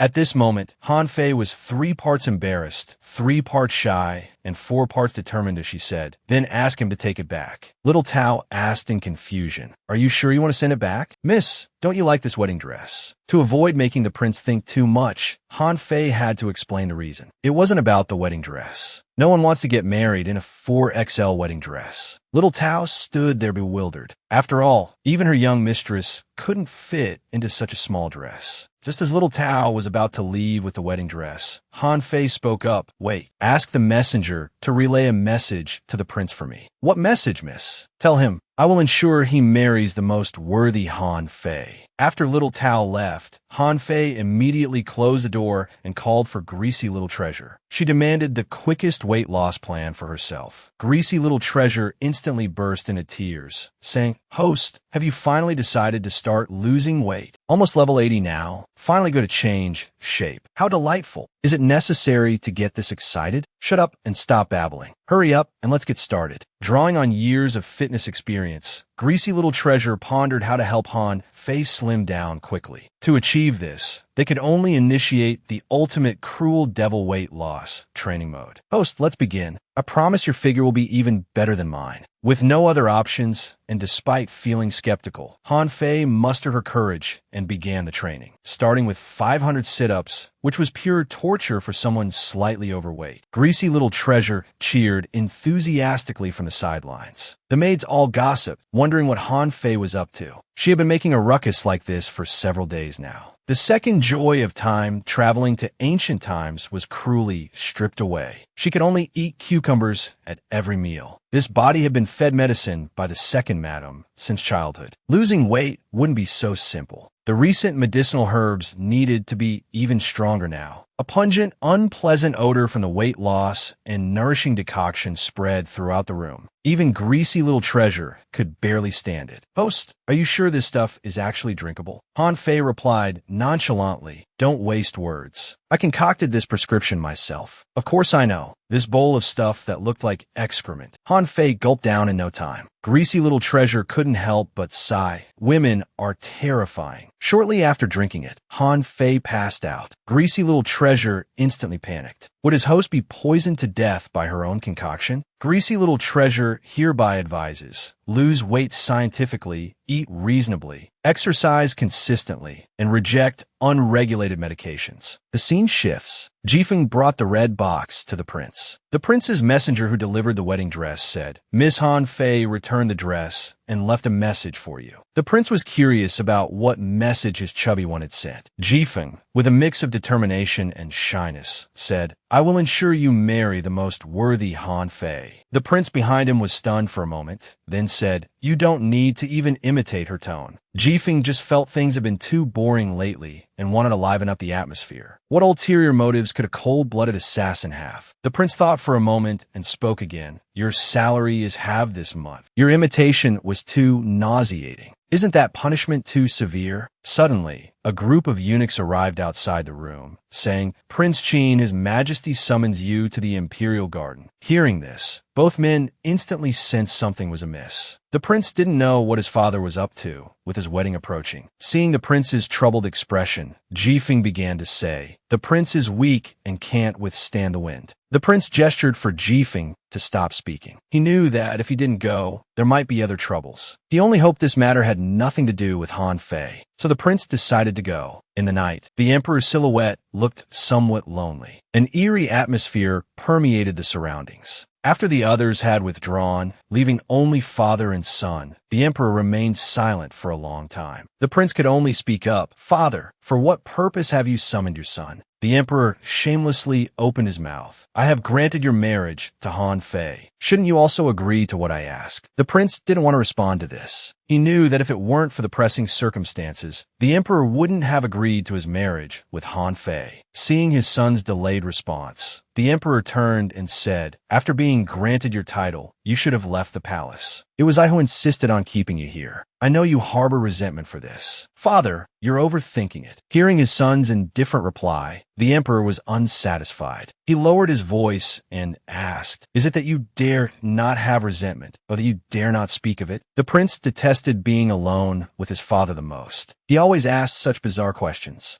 The prince's strength and strategy couldn't yet match the emperor's. He could only endure this psychotic father. Back then, to gain power, he had allowed the empress to kill his own mother, who was the emperor's lifelong love. Later, he found he couldn't bear this pain and had nearly gone mad. Yet he still clung to life in this world. This extremely selfish man now spoke sorrowfully to his son. Your temperament is just like hers. Always saying I wouldn't dare with utmost respect on the surface, but actually stubborn to the extreme inside. Never understanding that extreme rigidity leads to easy breakage. In a few days, you'll be married, and the palace won't be able to keep you anymore. Chair, let me look at you once more. The prince felt extremely uncomfortable. His father had indirectly killed his mother, and now wanted to reminisce about her through him. It was utterly disgusting. Shameless. He dodged again, angrily saying, if father knows that extreme rigidity leads to easy breakage, why do you always try to break it? The emperor's hand paused in midair. His face reddened with anger. He wouldn't allow anyone to defy him. The prince smiled with contempt, tinged with coldness, saying, moreover, father, haven't you broken enough on your whims? Since you've broken them, why put on this regretful act? His son's words brought the emperor to his senses somewhat, but his heart ached, bitterness spreading throughout his body. He didn't want to face this pain anymore. So he turned and ordered someone to escort the prince back. To protect Han Fei, the prince still bowed and bid farewell. However, as the eunuch was pushing the prince away, a protruding tree branch knocked off the prince's mask.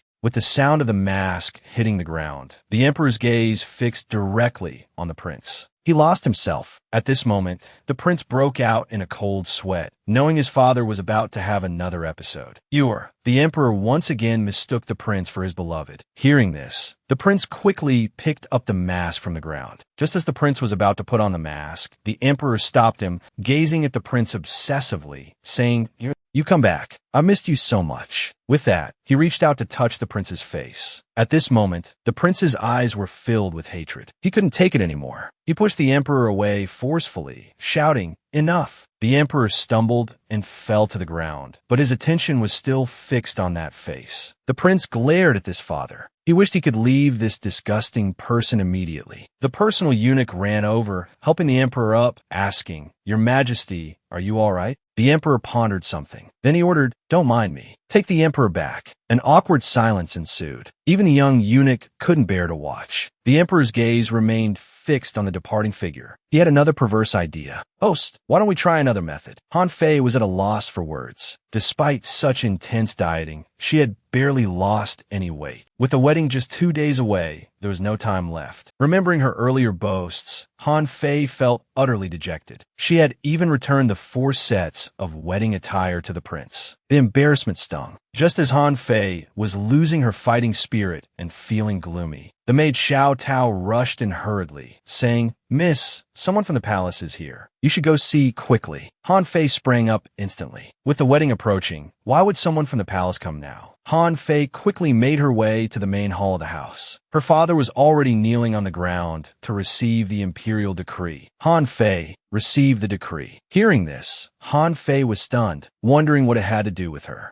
Snapping back to reality, she quickly knelt down, as she was still confused by the decree of Emperor Han Lin. Prince Qin Shi has recently fallen ill and is unfit for marriage. Therefore, the planned wedding is hereby canceled. Han Fei was left completely stunned, her mind filled with questions. How could a marriage bestowed by the emperor be canceled just like that? Did they think it was a 7-day return policy? How did the prince suddenly fall ill? Was she really being rejected like this? Why didn't anyone ask for her opinion? She wanted to say that no matter what, we hereby bestow upon Han Fei the title of Divine Lady. She should promptly enter the palace to reside and pray for blessings for the Han nation. Han Fei felt utterly speechless. Not only was she rejected, but she was also to be treated like some divine beast. The words reside and pray were too insulting. Seeing Han Fei's delayed response, the eunuch lowered his voice and said, Divine Lady Han, please accept the decree. Coming to her senses, Han Fei realized the situation wasn't simple. There seemed to be many calculations behind it. Suddenly, the system prompted the start of a main quest, elope with the male god. Back in her room, Han Fei felt uneasy, sensing something fishy about the whole affair. Because just recently, when she saw the prince through the magic mirror, he looked perfectly fine. The prince had even personally prepared wedding attire for her. To suddenly fall ill and cancel the wedding without a word. Greasy little treasure pondered for a moment and blurted out, Could the prince have had an affair? An affair, my foot, little treasure. The prince was a man of both looks and character. Otherwise, Han Fei wouldn't have fallen for him. So Han Fei suspected it was the emperor's doing, and giving her the title of Divine Lady. That old man surely had something up his sleeve. Faced with this obstacle, she had to solve the problem. Han Fei asked Little Treasure if there was any way she could sneak into the palace to see the prince in person and understand the whole situation clearly.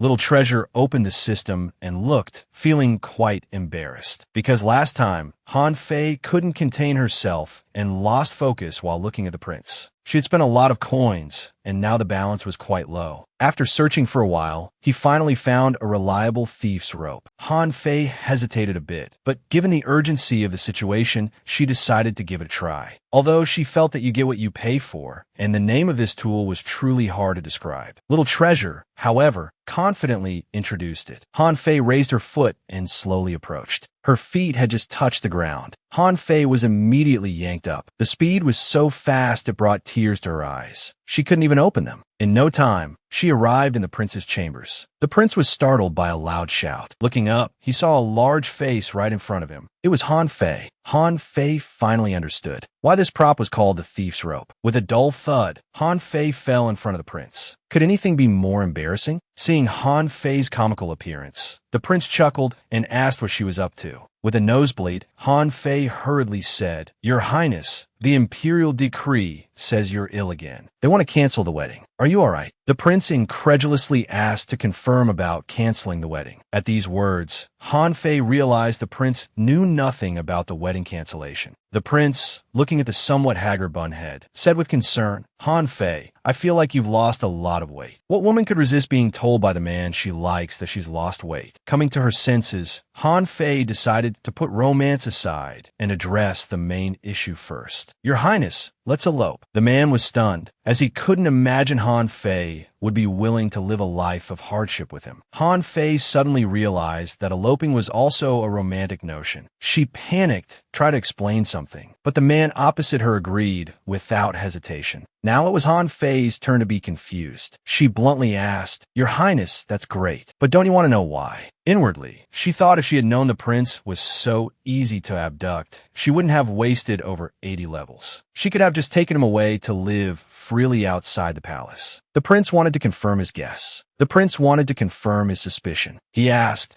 "Did father issue a decree canceling our wedding and ordering you to enter the palace to pray for Han Lin?" Han Fei wondered how the prince had guessed. The prince helplessly explained that he knew, of course. This was that person's typical style, reneging on his word by canceling the wedding, then making Han Fei enter the palace, all just to better control him. The prince clenched his fists in anger. Han Fei approached caringly to comfort him. "It's all right. We're not something he can control at will. We'll face whatever comes." The system suddenly prompted that the prince's favorability was skyrocketing, about to overflow. "Your Highness, do you know any way we can sneak out?" As luck would have it, the prince knew of a secret passage in the Orchid Palace. Suddenly, someone knocked on the door. The two were startled, as if they had done something wrong. The visitor was the prince's confidant, Nanny Rong. But Han Fei had previously caught Nanny Rong reporting the prince's movements to the emperor. "Your Highness, this servant has brought your medicine." Yin Su questioned Nanny Rong. "Where has the prince gone?"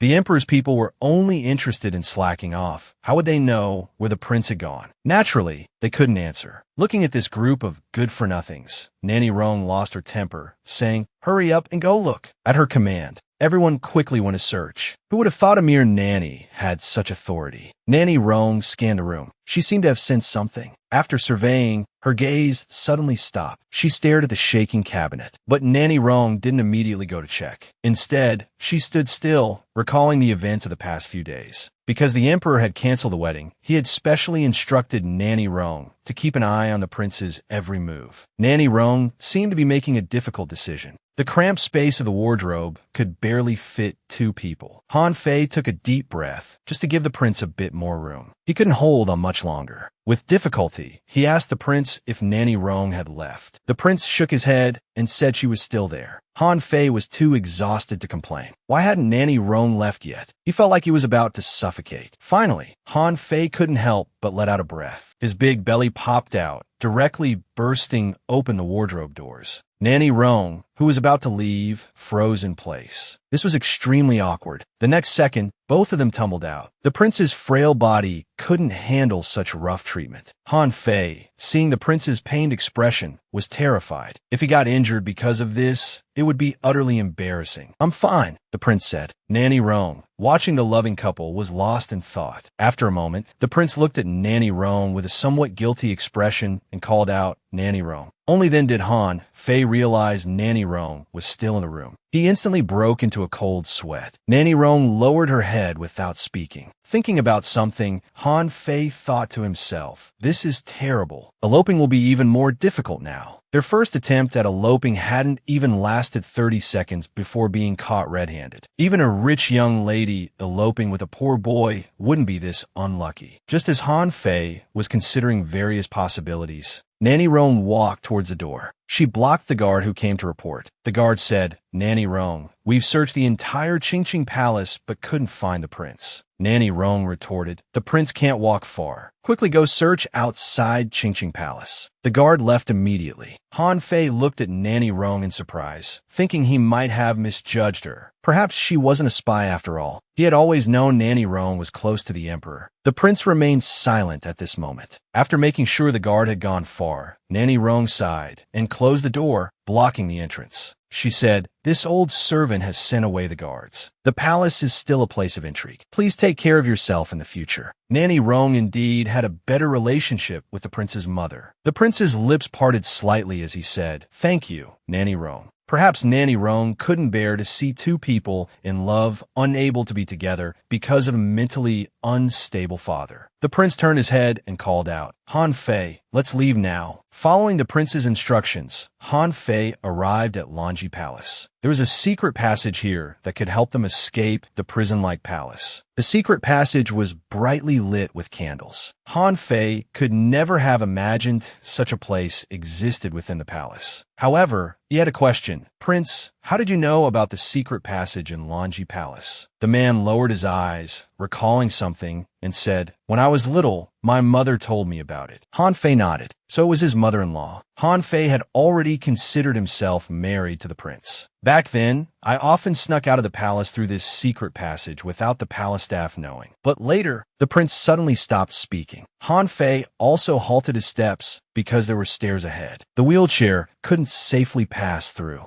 Han Fei wiped his sweat and said, Prince, to go down from here, I'll have to carry you. The prince had always been stubborn. He didn't like being a burden to anyone. Seeing the prince's hesitation, Han Fei called out again, Prince? But the prince didn't respond to his suggestion. Han Fei, once you leave here, head north to Wei-Qingcheng. After entering the city, remember to conceal your identity. If Father Emperor discovers this, he will immediately send people to search for your whereabouts. Han Fei didn't understand why the prince was saying these things now. She murmured, Your Highness, you can remind me of these things when the time comes. Or are you not planning to come with me? The prince said helplessly, I walked through this secret passage when I was young. After going down these stairs, there's another section of stairs going up. In total, it's over 1,000 steps. Han Fei, you won't be able to carry me. Han Fei immediately understood. The prince was afraid of holding her back. Not wanting Han Fei to be too sad, the prince added, You go first. Wait for me in Wei-Qingcheng. Trust me, I'll definitely find a way to leave the palace and find you. But Han Fei had witnessed the emperor's methods. If they didn't leave now, it would be almost impossible for the prince to leave the palace again. If we're leaving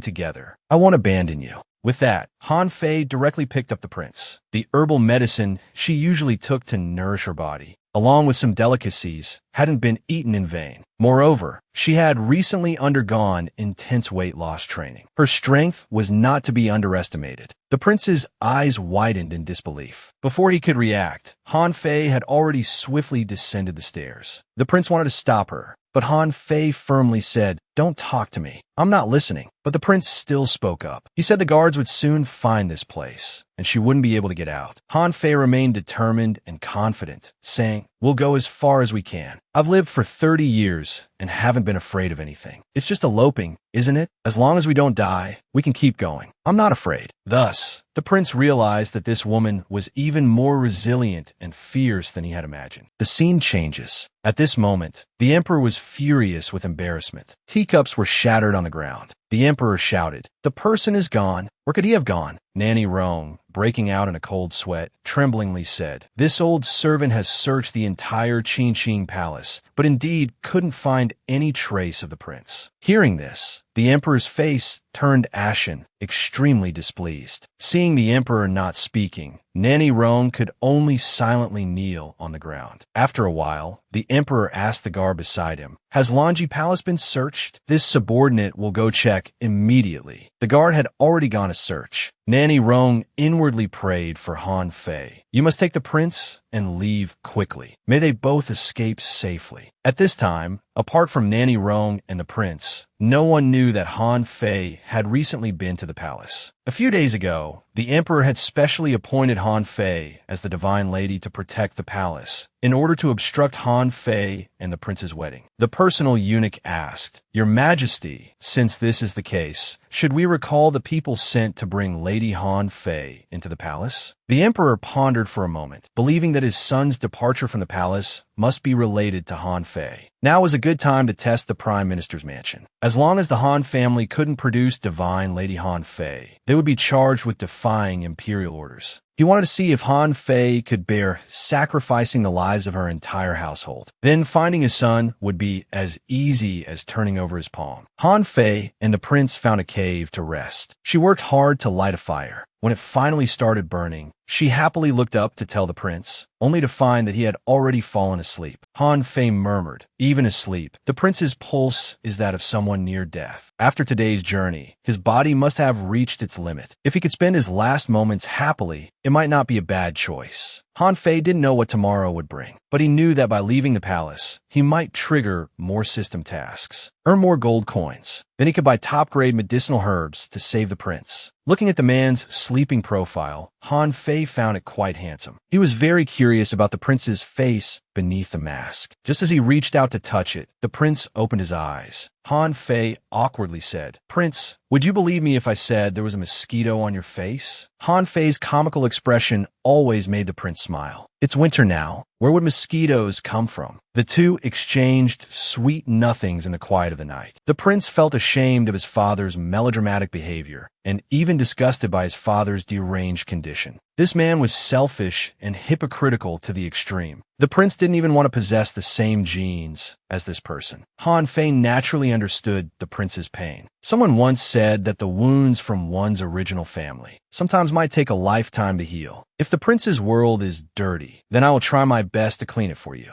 I hope the prince can accept yourself and embrace the world you're in. This world still has me, doesn't it, prince? The prince pulled the chubby one into his arms. This girl, a few years younger than himself, always said things that warmed his entire heart. Han Fei's little heart instantly started beating fiercely. In over 30 years of life, it was the first time being embraced by the opposite sex, and by such a beautiful man at that. He exuded an aura different from ordinary men. Although his legs couldn't walk, his strength was not to be underestimated. The warmth characteristic of a male spread around. In this cave, with the fire burning, would things progress so quickly between a lone man and woman? Only Han Fei could fantasize so much. The prince's beautiful hand patted the person on top of him, saying like a good brother, go to sleep. The prince fell asleep in a second, leaving Han Fei feeling extremely awkward. He couldn't help but wonder, where's the romance? Han Fei squirmed and fidgeted, still wanting to say something like a little cat in heat. The prince directly covered Han Fei's eyes, his magnetic voice saying, time to sleep. Han Fei felt the north wind blowing, snow falling, and inexplicably felt a bit desolate. In the deep night, the prince slept soundly, while only Han Fei remained awake for a long time. He seriously doubted whether the prince had only embraced him to keep warm. Later, Han Fei couldn't hold out any longer. Accompanied by the crackling sound of firewood, he fell asleep, lying in the prince's arms. The prince opened his eyes and said, come out. Jifeng and the others instantly knelt before the prince. We pay our respects to the master. Your servants arrived late. Please punish us. The prince didn't want to beat around the bush and directly address the key issue. Where are the others? They have all withdrawn from the imperial city. The shadow guards have all been urgently recalled. They will all be assembled by dawn. This was a grand chess game. Currently, everything was proceeding according to plan. The prince was as steady as an old dog at this moment. There was no need to worry too much. He unconsciously let his gaze fall on Han Fei beside him. He pinched this little chubby one. Jifeng almost spat out a mouthful of old blood. If I have committed a crime, please let the law punish me, rather than making me watch this hair-raising Mary Sue scene. Han Fei, deep in slumber, felt as if some troublesome entity was hitting her. Furrowing her brows in anger, she clenched her fists. Only then did the prince release his hand from pinching her face. Returning to formality, he inquired about the situation in the palace. The emperor has publicly announced that you are resting due to illness. He has already dispatched the imperial guards to search for you and Lady Han outside the palace. He has also ordered Han Shanqing to hand over Lady Han immediately or face charges of defying imperial orders. Hearing this, the prince grew more worried. Han Fei was so loyal and righteous. He couldn't let her family come to harm. Naturally, he had to think of a solution. The prince asked, "What should we do after this?" As he was pondering this dilemma, a voice called out, "Father." It was his second daughter, Han Yin. "Father, I've heard about sister's situation from the servants. I have an idea." Hearing this, her father was overjoyed and quickly asked, "What idea?" Han Yan's eyes sparkled as she said, "I'll enter the palace in place of my sister." Her expression showed an eager desire to go, but her father didn't agree. This would be deceiving the emperor. If discovered, it would be a capital offense. Han Yin persisted, moving forward to say, "Father, hear me out. If we can't produce Han Fei now, our entire Han family will be charged with defying imperial orders. Let me enter the palace in my sister's place. I still have some chance of success." Indeed, Han Yan's motives weren't simple. Her mind was calculating various possibilities. The timid Han Shanqing was still hesitant. Han Yan added, "Father, to achieve great things, one must know how to make sacrifices, right? We have no other choice now." Han Shanqing could only sigh helplessly, giving tacit approval. Han Yin, having obtained consent, bowed and said, "I'll take my leave now. Please take care of mother and brother in the future." With that, she turned and left, leaving Han Shanqing lost in thought for a long while. Little Jean curiously asked, "Host, you're entering the palace in Han Fei's place to protect the Han family, right?" Han Yin glumly asked herself, was she really doing this to protect her family? Although that was indeed part of the reason. She didn't want to get caught up in it. It would only prevent her from successfully completing her mission. She denied it, saying, "No, I'm only doing this for the mission." The scene shifts. In the cave, Han Fei wakes up with the piercing sunlight. As soon as she opens her eyes, a handsome face is before her. It feels quite nice. In modern times, Han Fei's busy work life meant the chances of seeing handsome men were extremely low. Just as she was indulging in the prince's stunning beauty, an oily voice called out, "Host." It was Han Fei's eye-searing, oily little treasure. Han Fei couldn't help but sigh.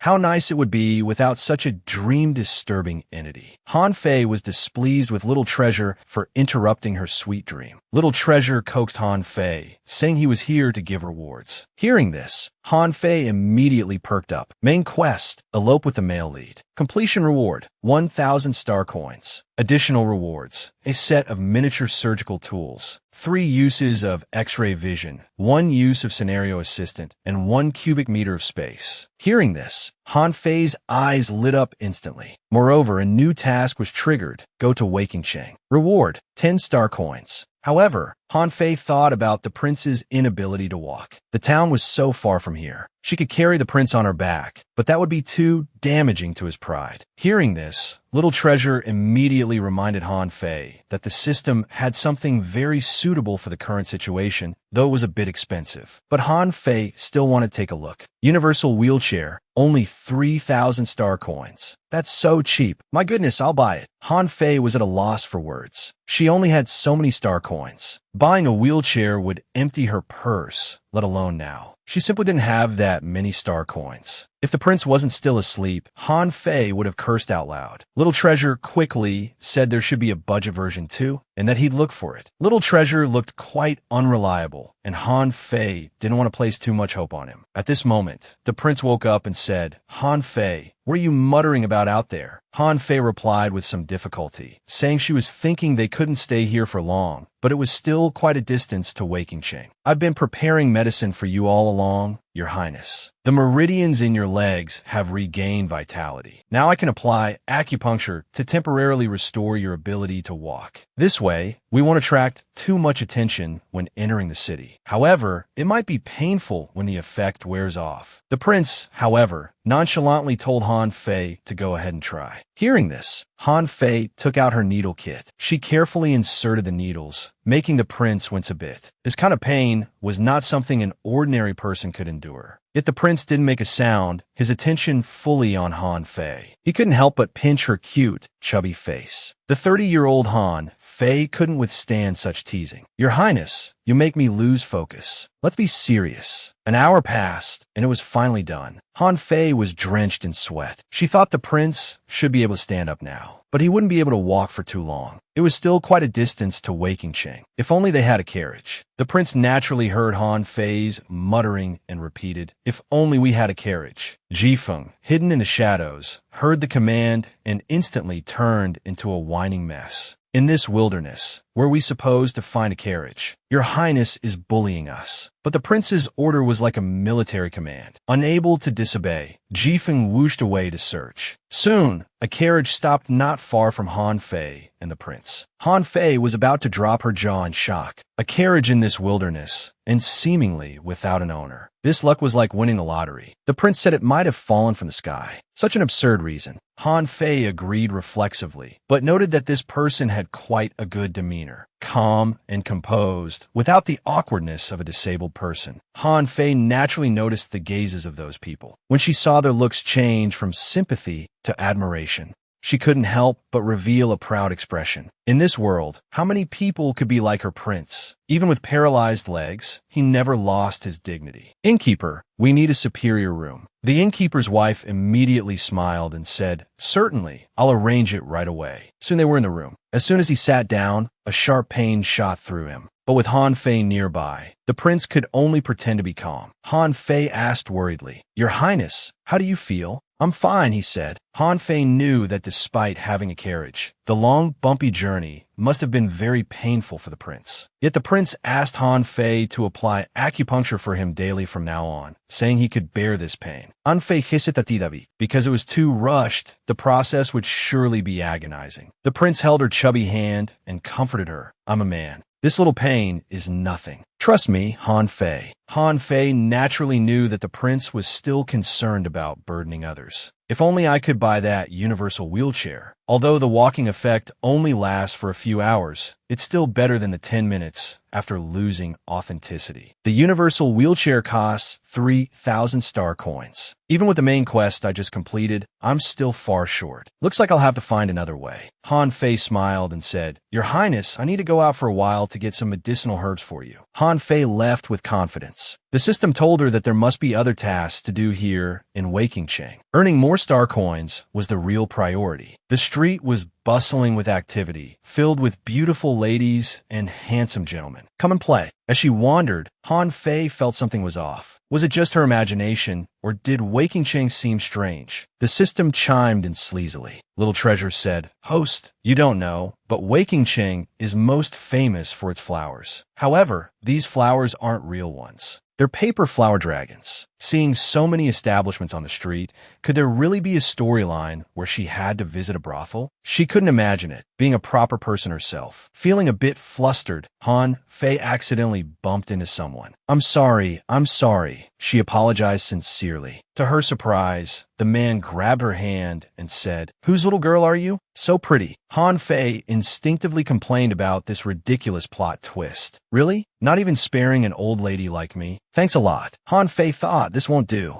She couldn't keep tangling with this person. She needed to hurry and find a place to buy medicine for her beloved prince. Although the man was tall and strong, Han Fei wasn't weak either. She quickly raised her hand, dodged, and swatted away the man's hand. In a flash, she ran away. When faced with danger and unable to fight back, naturally, fleeing was the best option. Damn it! The man behind was still persistently shouting, "Little miss, don't run. Why so shy?" Han Fei spotted a door inside a shop. She ran in and hid behind the door, peeking out. The man had clearly lost her trail. He didn't know she was hiding behind the door. Just as Han Fei was relieved to have shaken off this creep, she sensed someone behind her. She turned around to find a pair of hands on her shoulders. The person shouted, "Auntie Zhang, what are you still doing here?" Then they tossed a pile of clothes at Han Fei. "Hurry up and take these clothes to the girls' rooms." Han Fei was extremely embarrassed. She had now become Annie Zhang. Suddenly, the system prompted. Random task triggered. Compete for the title of top courtesan. Reward, 300 star coins. Bonus reward, Mermaid's Song. Reward can be previewed in advance. Please complete it without hesitation. Host. Han Fei was petrified on the spot. What kind of ridiculous plot was this? She was a respectable doctor, yet now she had to compete to be a top courtesan? Although she did want to take on more tasks to buy a wheelchair for her prince, but becoming a top courtesan? What nonsense! She was very self-aware. If this were the Tang dynasty, she might have had a chance. But in Hanlin, impossible. She complained weakly. Little treasure, can I blind all the judges to win the title of top courtesan? Host, please do your best. It's 300 star coins. Han Fei sighed deeply. For the money, fine. She'd have to take it one step at a time. First, she'd go upstairs to ask around about what this courtesan competition was all about. Han Fei randomly chose a room and knocked on the door. After a response from inside, Han Fei entered. Wow, this young lady was truly beautiful. Han Fei looked at this delicate and radiantly smiling woman, feeling an instant surge of fondness. Her name was Bing Ling, and her pleasant voice said, "Auntie, please just put the clothes on the table." Bing Ling looked at Han Fei and hesitantly said, "This auntie seems unfamiliar. Are you new here?" Han Fei nodded repeatedly. Then, putting on a pitiful expression, he said, "My child is sick. I have no money for treatment. I had no choice but to take on extra work, just to buy more medicine for my child." He actually compared the prince to a child. At this moment, the prince started sneezing. The girl listened and showed sympathy, saying, "I had no idea Auntie had such a hidden story. Auntie, have some tea and rest. Today, the house is busy preparing for the top courtesan competition. You've worked hard, Auntie."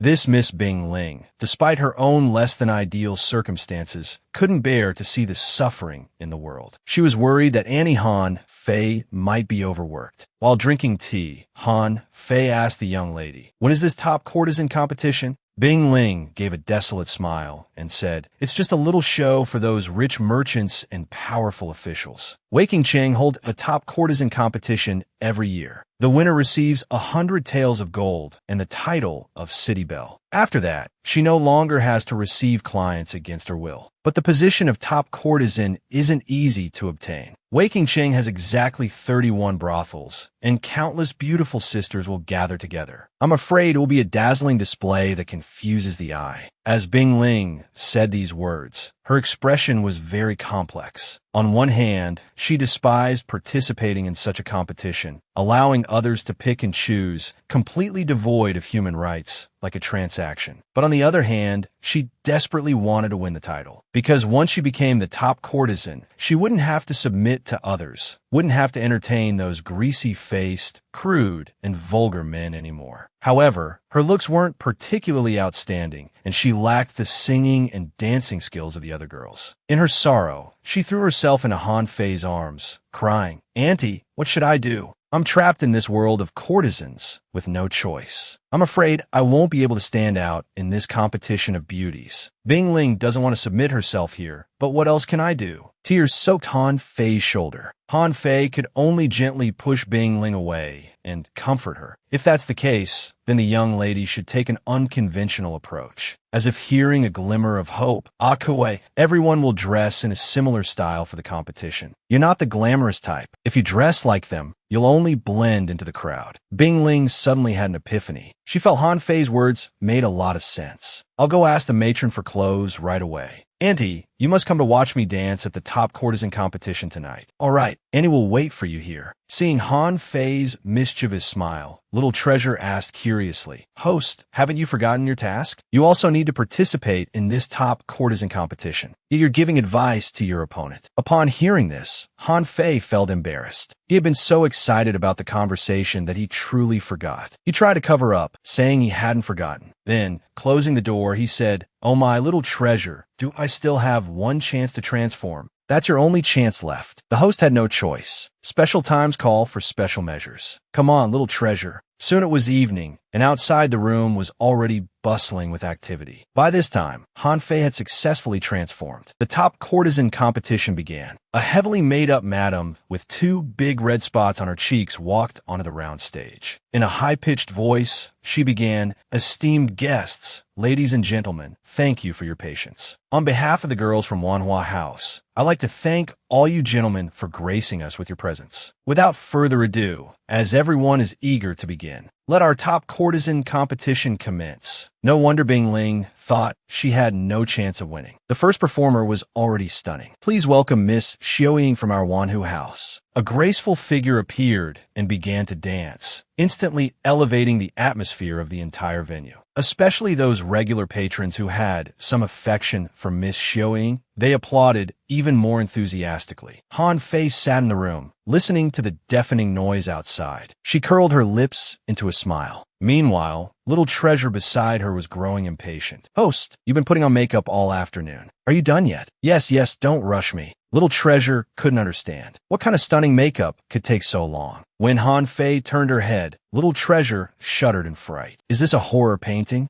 Han Fei smila falteret. All right, she admitted she wasn't skilled at makeup, especially with these primitive ancient cosmetics. They were even harder to use. "Little Treasure, should we just give up? My skills are really limited." Seeing the host's dejection, Little Treasure held back a laugh and consoled. "Actually, it's not that bad. At least we can still tell where the nose, eyes, and mouth are." The air fell silent for a moment. Suddenly, Little Treasure had an idea. "Host, don't you remember you can use the empathy system? Why not learn some makeup techniques?" Who would have thought this troublesome system could be useful at a critical moment? What made Han Fei happier was that the teacher in the system was usually the prince. "Let's hurry then, Little Treasure. We don't have much time." Han Fei took a deep breath and entered the virtual space. She felt a bit shy as the prince approached gracefully. Han Fei stared blankly at the man before her. The prince patiently taught Han Fei how to apply makeup properly. Although it wasn't her first time using the empathy system, it felt different this time. Having her favorite handsome character help her with makeup made her heart race. My goodness, is this how all nearly 30-year-old single women feel? Next to appear was Ms. Bing Ling from Manhwa House. When Bing Ling overheard the top courtesan Green Apple saying, "Today, there are several high-class guests. Anyone who can catch green apples, must be from a great background." This was her chance. She put all her effort into her performance. Han Fei watched Bing Ling downstairs. The overall effect wasn't quite as eye-catching as a heavenly fairy descending, and her dance moves were rather ordinary. But Han Fei felt she was quite average too, and couldn't help much. Hearing this, Little Treasure broke out in a cold sweat. "Host, can you first think about how to make your entrance stunning enough?" Han Fei looked at herself. She was wearing a bright red outfit that she had taken from Bing Ling's room and slightly modified. She had also tied 2 small bells around her waist. Little Treasure thought it looked quite good, but Han Fei asked uncertainly, "Do you think I can do it?" Suddenly, a voice came. "Sister, why are you standing here? Isn't it time for your performance yet?"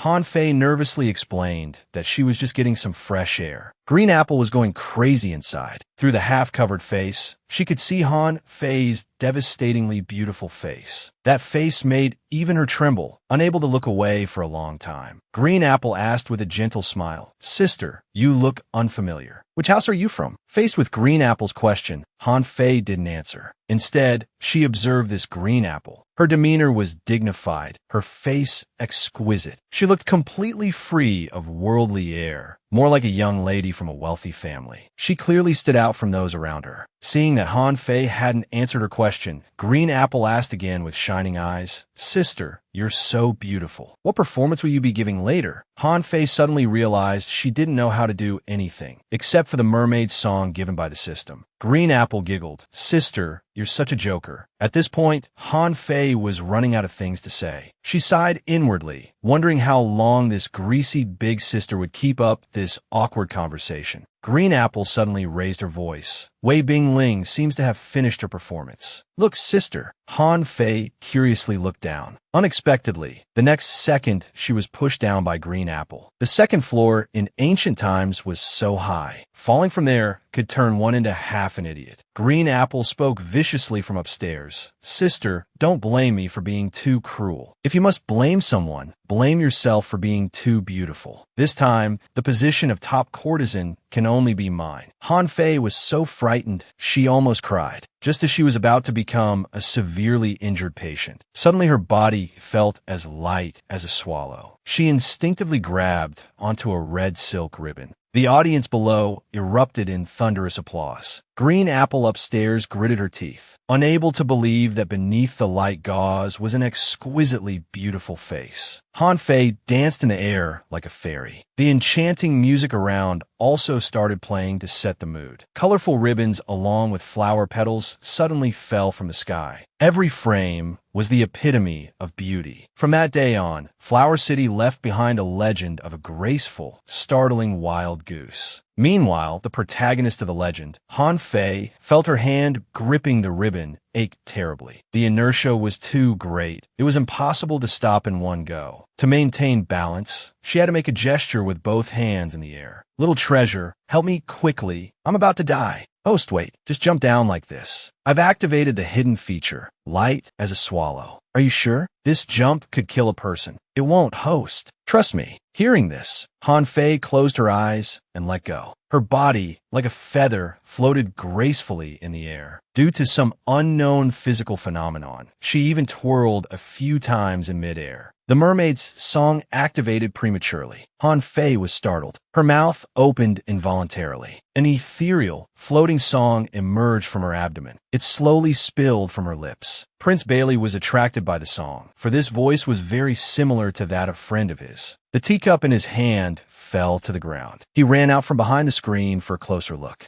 The breeze lifted the veil, revealing his friend beneath it. Han Fei smiled and bowed. Instantly, a deafening scream engulfed her. The thunderous applause was about to wear their palms raw. It seemed tonight's top courtesan had appeared. It was this Miss Flower. Han Fei only wanted to complete the system task. She didn't want to be any top courtesan. She hurriedly explained that she wasn't. But the madam pushed Han Fei along, turning her head to say, "Gentlemen, please continue eating and drinking. I'll take Miss Flower down to rest for a while." Han Fei was going to leave the stage anyway, so she could only follow the madam. She thought to herself, this madam actually called her Miss Flower. She wasn't even from this flower house. Was this an attempt to? However, Bailey felt that although the woman before him was a bit thin, he would never mistake those eyes and brows. So he continued to ask, if that's the case, does Miss Hua know someone named Han Fei? Han Fei instantly broke out in a cold sweat. She only wanted to escape quickly, perfunctorily saying, "Who is that? This servant doesn't know him. This servant is unwell and wishes to take leave." Just as Han Fei turned to leave, unexpectedly, Bailey grabbed her, saying, "Wait." Han Fei said reluctantly, "Please let go, young master." Internally, she had 10,000 complaints. The crown prince of a country, not only visiting a brothel, but also grabbing at courtesans. The country is doomed. Bailey ignored Han Fei's refusal and turned to the madam, saying, "I'll redeem this Miss Hua. Price is not an issue."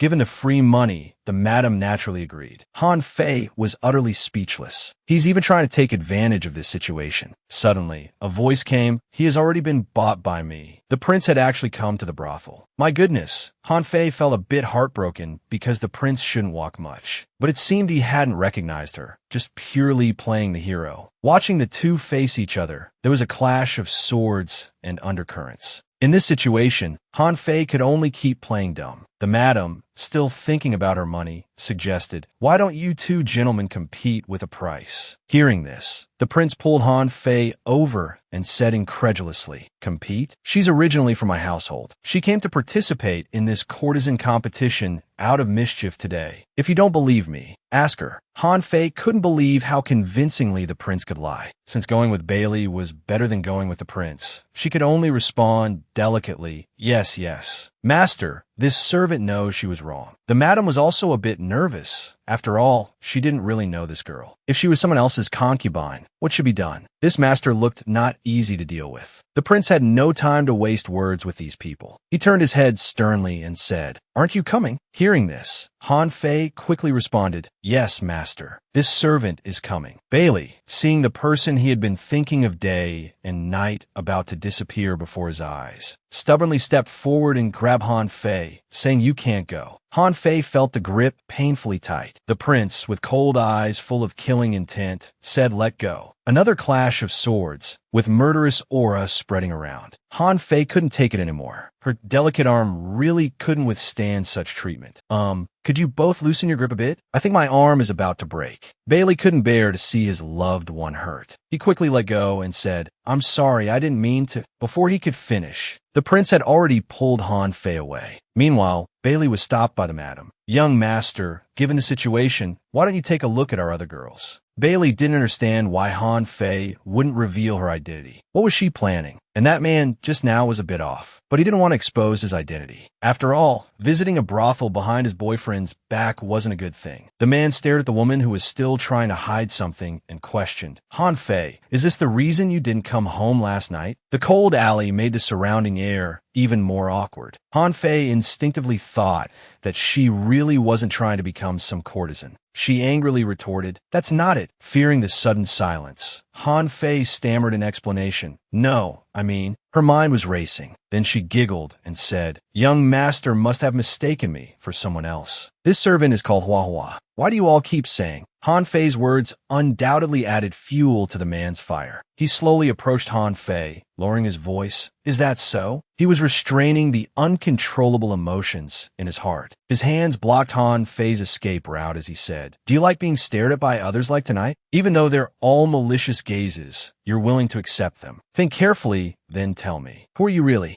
The masculine aura around them intensified. Han Fei could barely keep up the act. At the same time, she began to feel anxious. Although she hadn't done anything wrong, she inexplicably felt as if she had betrayed the prince. Seeing Han Fei's prolonged silence, the prince took a step back. He stared into Han Fei's eyes. They gazed at each other for a long time. The prince was waiting for Han Fei's honesty. Han Fei, however, was hesitating. Finally, she couldn't hold back anymore. She asked the prince, "How did you figure it out?" The prince didn't answer her trivial question. Instead, he countered, "You answer me first. Why did you appear there?" Han Fei was torn. She wavered back and forth. In the end, she told the truth. "I went there just to get something." The man pinched the woman's face, asking in a magnetic voice, "What thing?" His gaze was too serious, too intimidating. Unable to tell the truth, she said, "Something that could make you stand up." The prince's heart ached for a moment. He had misunderstood his girlfriend, but he still had a doubt. "Then why did you change to look like this?" In this world, indeed no one can lose 200 pounds of flesh in a day. Seeing that the prince didn't seem angry anymore, Han Fei twirled her body and said with a smile, "I have a kind of medicine that can temporarily change my appearance. Does the prince not like me this way?" The prince opposite her remained unmoved. He truly wasn't used to this appearance. So he asked, "How do you change back?" Then he added another blow. "It's ugly." He wiped off Han Fei's exquisitely beautiful makeup. Han Fei protested, saying, "How can that be? I'm the top courtesan tonight. Do you know what that means?" The aloof prince actually uttered, "They must be blind." Just as Han Fei was wondering if all ancient men were so cynical, the system reminded her, "Host, time's up." How awkward did it have to be at this moment? After a puff of smoke, Han Fei turned into a chubby girl. Not sexy, but very cute. Seeing Han Fei restored to her original appearance, the prince stroked her face and said, "Little fatty, I don't like that other appearance." Looking at the prince's affectionate expression, the nearly 30-year-old Han Fei suddenly blushed. Who knows what she was thinking? The prince was relieved that their relationship hadn't changed at all. He happily kissed Han Fei's forehead, but suddenly he felt very tired. Just as Han Fei's heart was racing, too embarrassed to look directly at the prince, the next second, the prince collapsed onto her shoulder. The prince's body was so cold. After a while, Han Fei realized that the prince had fainted. No matter how she called, he wouldn't wake up. His body was cold, but his face was very hot, as if he had a fever. Han Fei immediately carried the prince on her back to the inn. Fortunately, the alley wasn't far from the inn. Otherwise, it would have been too conspicuous. They were now wanted fugitives. After a long while, the prince woke up, groggily calling Han Fei's name. But the Han Fei before him looked dejected. The prince pinched her chubby face and asked, "What's wrong?" Han Fei burst into tears, saying, "Prince, I'm sorry. It's all my fault. I shouldn't have run off." She now felt extremely guilty. Since leaving the palace, the prince had been enduring the side effects and fatigue of long-distance travel, which led to his fever. "It's all right, little fatty, don't cry. I'll recover after sleeping for a while." Looking at the sleeping prince, Han Fei reflected on her recent careless actions. While feeling remorseful, she also pondered how to improve. Suddenly, little treasure flew out. He consoled, "Host, don't blame yourself. You've done well." Han Fei was puzzled. How could it be good when the prince had fallen ill? A series of system rewards came pouring in. Completing the task of reaching Waking Cheng, 10 star coins awarded. The prince's super favorability increased by 10%. Currently, the prince's favorability is 30%. Host progress is rapid. The system deliberately awards 500 gold coins and 1 use of the light of the Holy Mother. If it rises another 70%, wouldn't the prince's love for her overflow? This fugitive storyline isn't bad. Han Fei happily asked, "So with my current coins, can I buy that universal wheelchair now?" Little Treasure checked and replied, "Still short by 1,000 star coins. But although you can't afford the universal wheelchair, host, your current star coins can purchase large thermal weapons. Limited time special offer. Heavy tank with a 5-star coin discount coupon. Thanks for those 5 brothers." This Little Treasure was still as unreliable as ever. Was she someone who needed such things now? Suddenly, a knock on the door came. Han Fei became alert. At this time, the visitor must be Jifeng. Han Fei wondered why Jifeng would be here. Jifeng's face was grave and didn't answer Han Fei's question,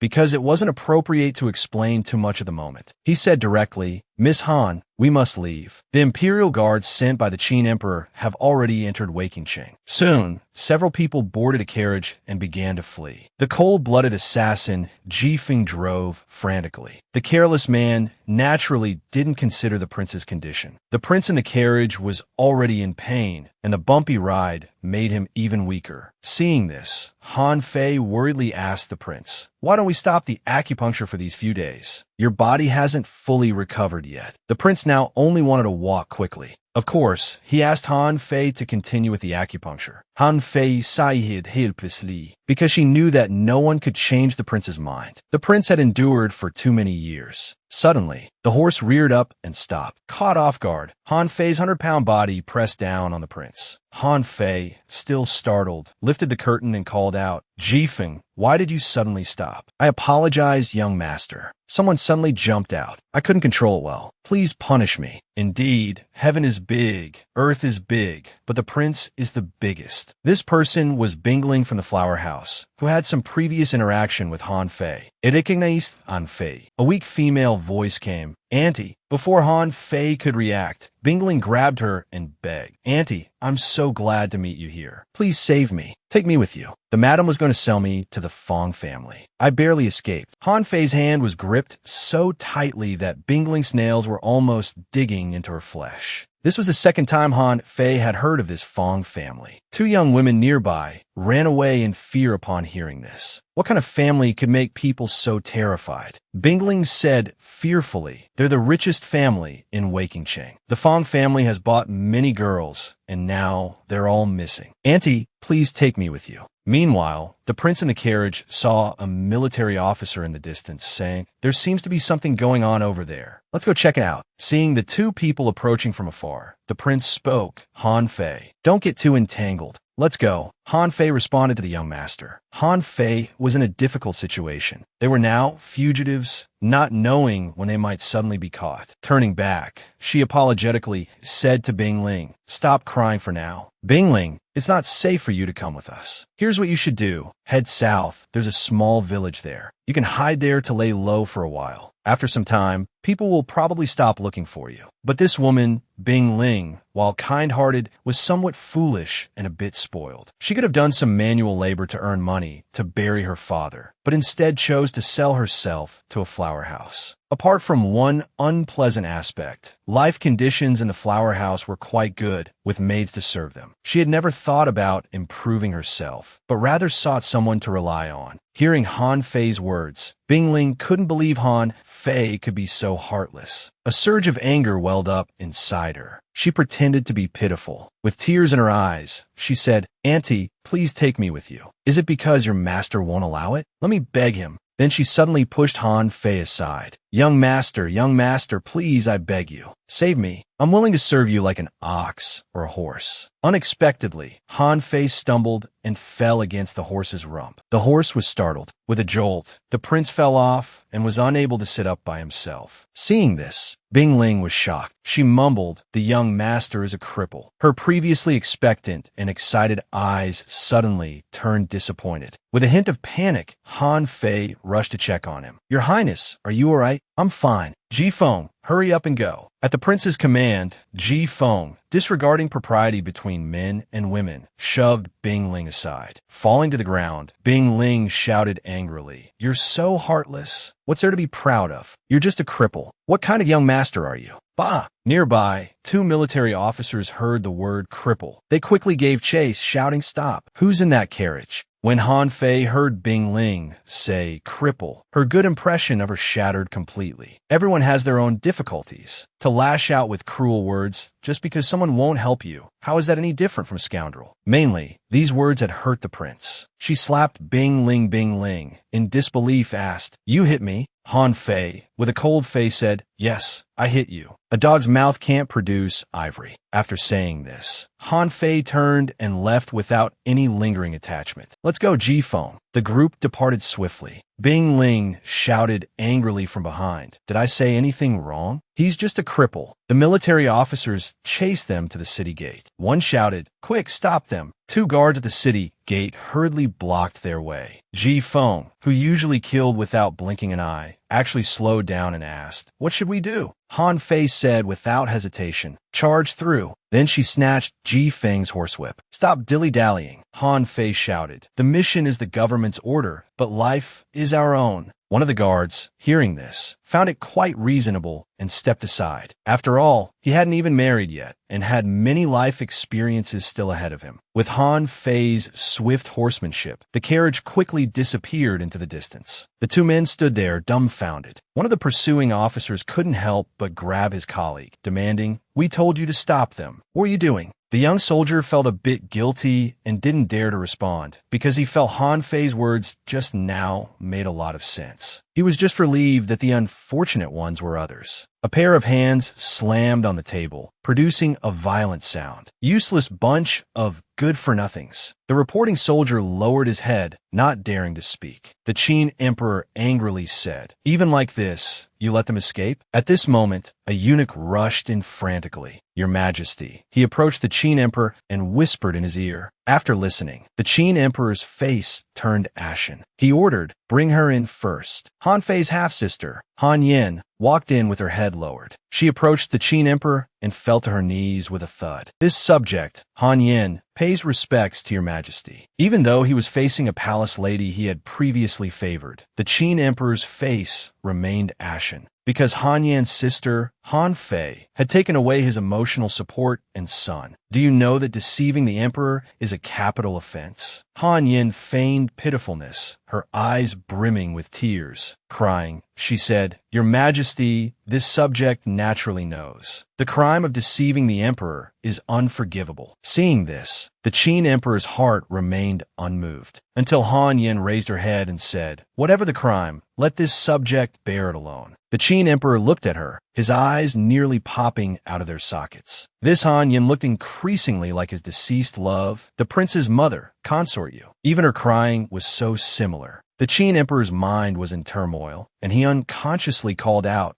until Han Yin, confused, called out, "Your Majesty." The Qin emperor then came to his senses. He was no longer in his previous attitude. Sighing helplessly, he said, "Very well. You may stay in the palace for now. When Han Fei enters the palace, I will let you leave." Hearing this, Han Yin bowed respectfully and retreated. The Qin emperor's gaze, however, remained fixed on Han Yin until she disappeared from sight. The Qin emperor seemed lost in thought, calculating something. At this moment, Han Yin was in high spirits. The system, little Jean, was still worriedly asking the host, "If there's no news from Han Fei for a long time, what will you do?" Han Yin smiled cunningly and said, "I'd rather hope he doesn't come back at all." These words left little Jean stunned. Han Yin explained, "The Empress once said, 'My face resembles someone who died long ago.' Seeing the Emperor's reaction just now, I finally know who that person is. With such a good trump card in my hand, why not bet bigger? Don't you think?" Seeing Han Yin smiling so happily, little Jean still didn't understand what she was planning. The scene changes. Han Fei and her group had already fled far away. At this time, the prince was already in pain, covered in sweat. Han Fei worriedly suggested, "Let's rest here for a while." She knew that the bumpy carriage ride must have been very uncomfortable for the prince. She looked at the prince's leg with guilt. The prince naturally noticed Han Fei's gaze and asked, "What are you looking at again?" Han Fei asked somewhat sadly, "Do you really not care at all?" Leaving the palace, losing your identity as a prince, even Bingling can use words like cripple to hurt you. Therefore, the prince didn't take it seriously. He told Han Fei that she didn't need to care about others' opinions. "I naturally won't care about what others say about me." The prince looked at Han Fei, who still had a sad expression on her face.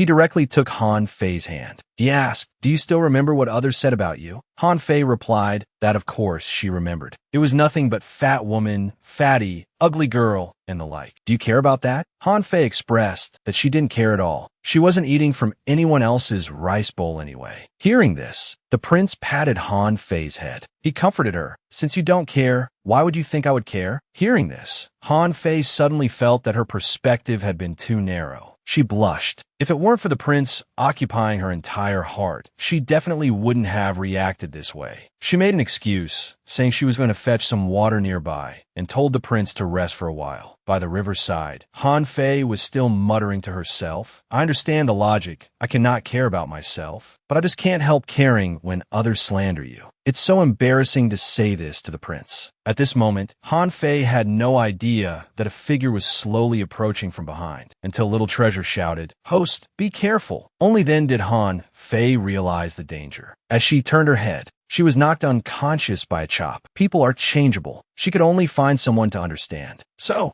Han Fei asked the girl next to her directly, "who are you?" "I'm called Duo Dashin. Were you sold here too?" "My father sold me for 10 taels of silver." "What about you, Dashin?" Hearing this, the first thought that flashed through Han Fei's mind was human trafficking. With her appearance, someone actually wanted her? Which heartless trafficker was it? Weren't they afraid of losing money? Ancient times were too scary. Just fetching some water, and she got kidnapped. Duo, who was a bit sad before, suddenly laughed. Seeing Han Fei quite depressed, Duo took out her steamed bun and asked, "Auntie, are you hungry? I still have half a bun here." Han Fei was instantly touched a little. She didn't expect this little sister to be so kind-hearted. "Let's just forget about you calling me Annie, hee. Then Han Fei performed a sister is the queen, confidence shining bright act. "Today, Annie will take you out of this ghostly place and teach these traffickers a lesson." Amidst Duo's surprised expression, Han Fei began to call out to the system Little Treasure in her mind, but all around was silence. This thing had disappeared at a critical moment again. Could it be that there was no signal like last time in the underground palace? Han Fei instantly lost a bit of her sense of security. Duo hid to the side, looking at Han Fei with confusion. Han Fei tried to calm herself down. Now she could only rely on herself. Suddenly, the door was kicked open.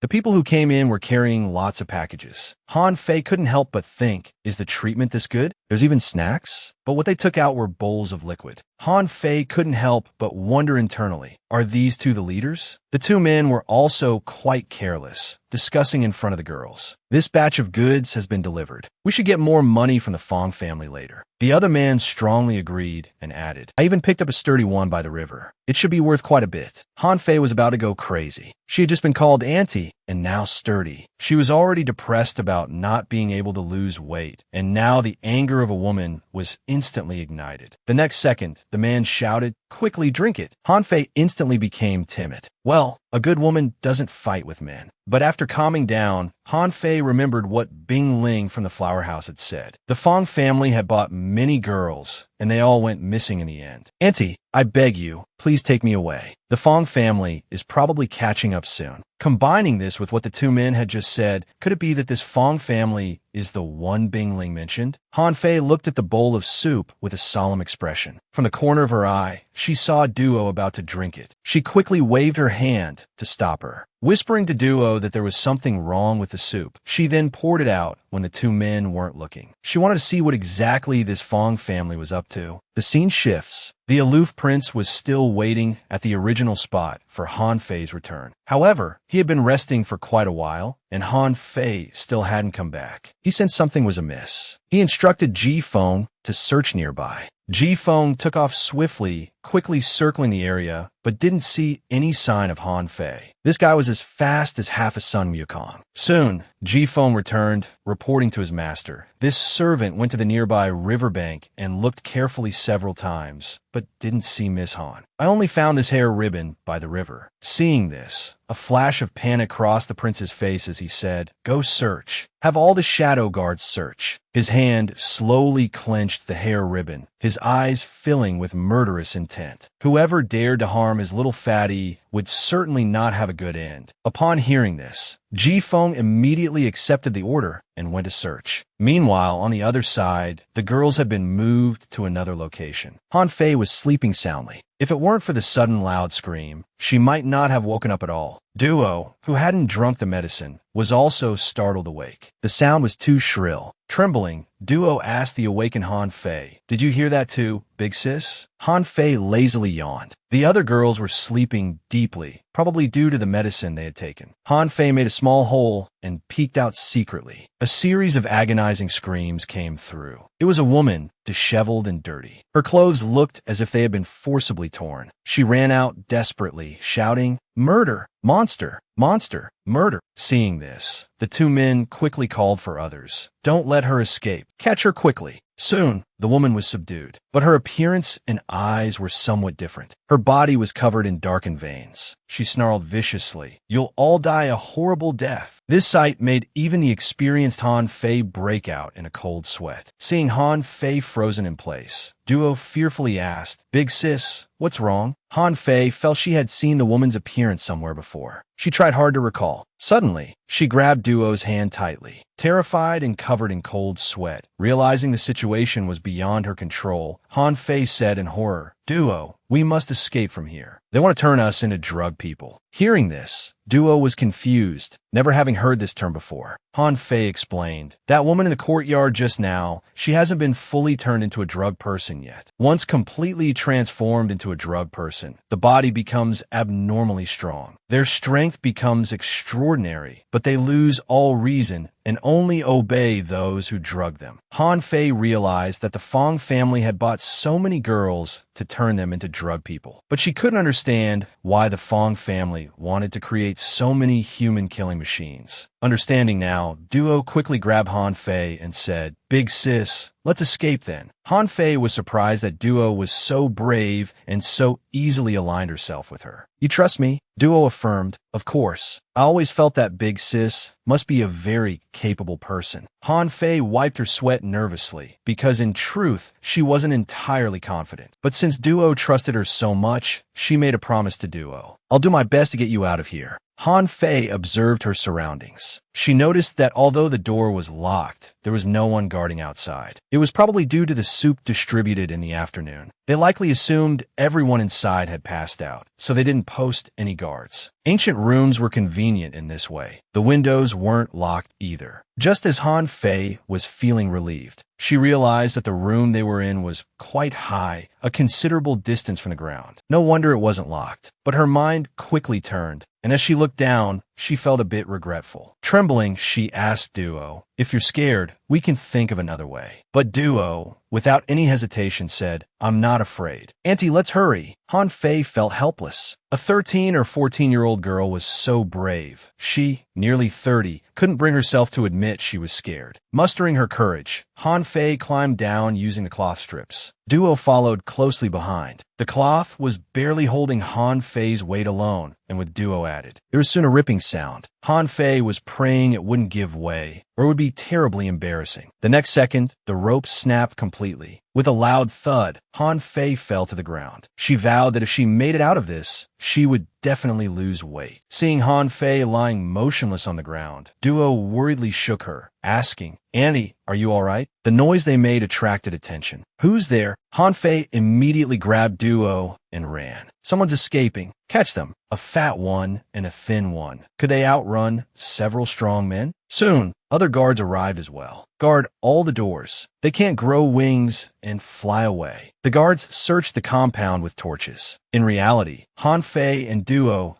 truly couldn't get out. They were hiding in a water vat. Watching the patrolling guards everywhere, their hearts sank. They had underestimated this Fong family. People daring to develop a madness drug had grand ambitions. This place must be heavily guarded. If they were caught, their deaths would certainly be unpleasant. Duo asked fearfully, "Annie, what do we do now?" Without her system, Han Fei was also very nervous, but she tried to stay calm. "It's okay. Let's wait a bit longer." Suddenly, voices came from nearby. "I told you it was too risky." It was coming from the room behind them. This was truly a case of walls having ears. Testing the drug so openly, if we're discovered, our Fong family is finished. Such cruel acts will bring divine retribution upon our family. The sun, hearing this, disagreed. Father, you're too conservative. Now, with frequent border conflicts between Han, Lin, and Yunju, and Qingyi stirring trouble, this is the perfect opportunity for our Fong family. Do you still want to be a merchant at everyone's mercy? You know that in times of chaos, with these important figures and armies, we can surely dominate a region. Han Fei couldn't believe that even ancient merchants could be so devious. The war hadn't even started, yet the Fong family had already calculated how to profit from it. It was truly despicable. The old man naturally understood the reasoning. But from a start of experimenting with this poison until now, how many people have died? Over 200. The mass grave on the back hill is almost full. To achieve great things, how can there be no sacrifices? As long as we succeed, it's all worth it. In any case, this plan won't change. We've already started. There's no turning back. After a heavy sigh, the older voice spoke again. Let's hope this leads to some results. Any divine punishment, let it fall on me alone. The son was contemptuous of his father's thoughts. He said disapprovingly, Father, you're too superstitious. All this talk of divine punishment is nonsense. Real power is what matters. You should rest now. I heard 2 test subjects escaped. Let's go check on that first. Old man Fong let out a long sigh without responding. Merchants had always held a low status in ancient times. Though he had some reservations, Old man Fong was also conflicted. Hidden in the shadows, Han Fei thought of an escape plan. Soon, Old man Fong sat in a chair, seemingly lost in thought. Suddenly, he felt something cold against his neck. A female voice whispered, "It's best not to make a sound." Breaking out in a cold sweat, Old man Fong asked, "Who are you?" Han Fei didn't answer. She motioned for Duo to close the door.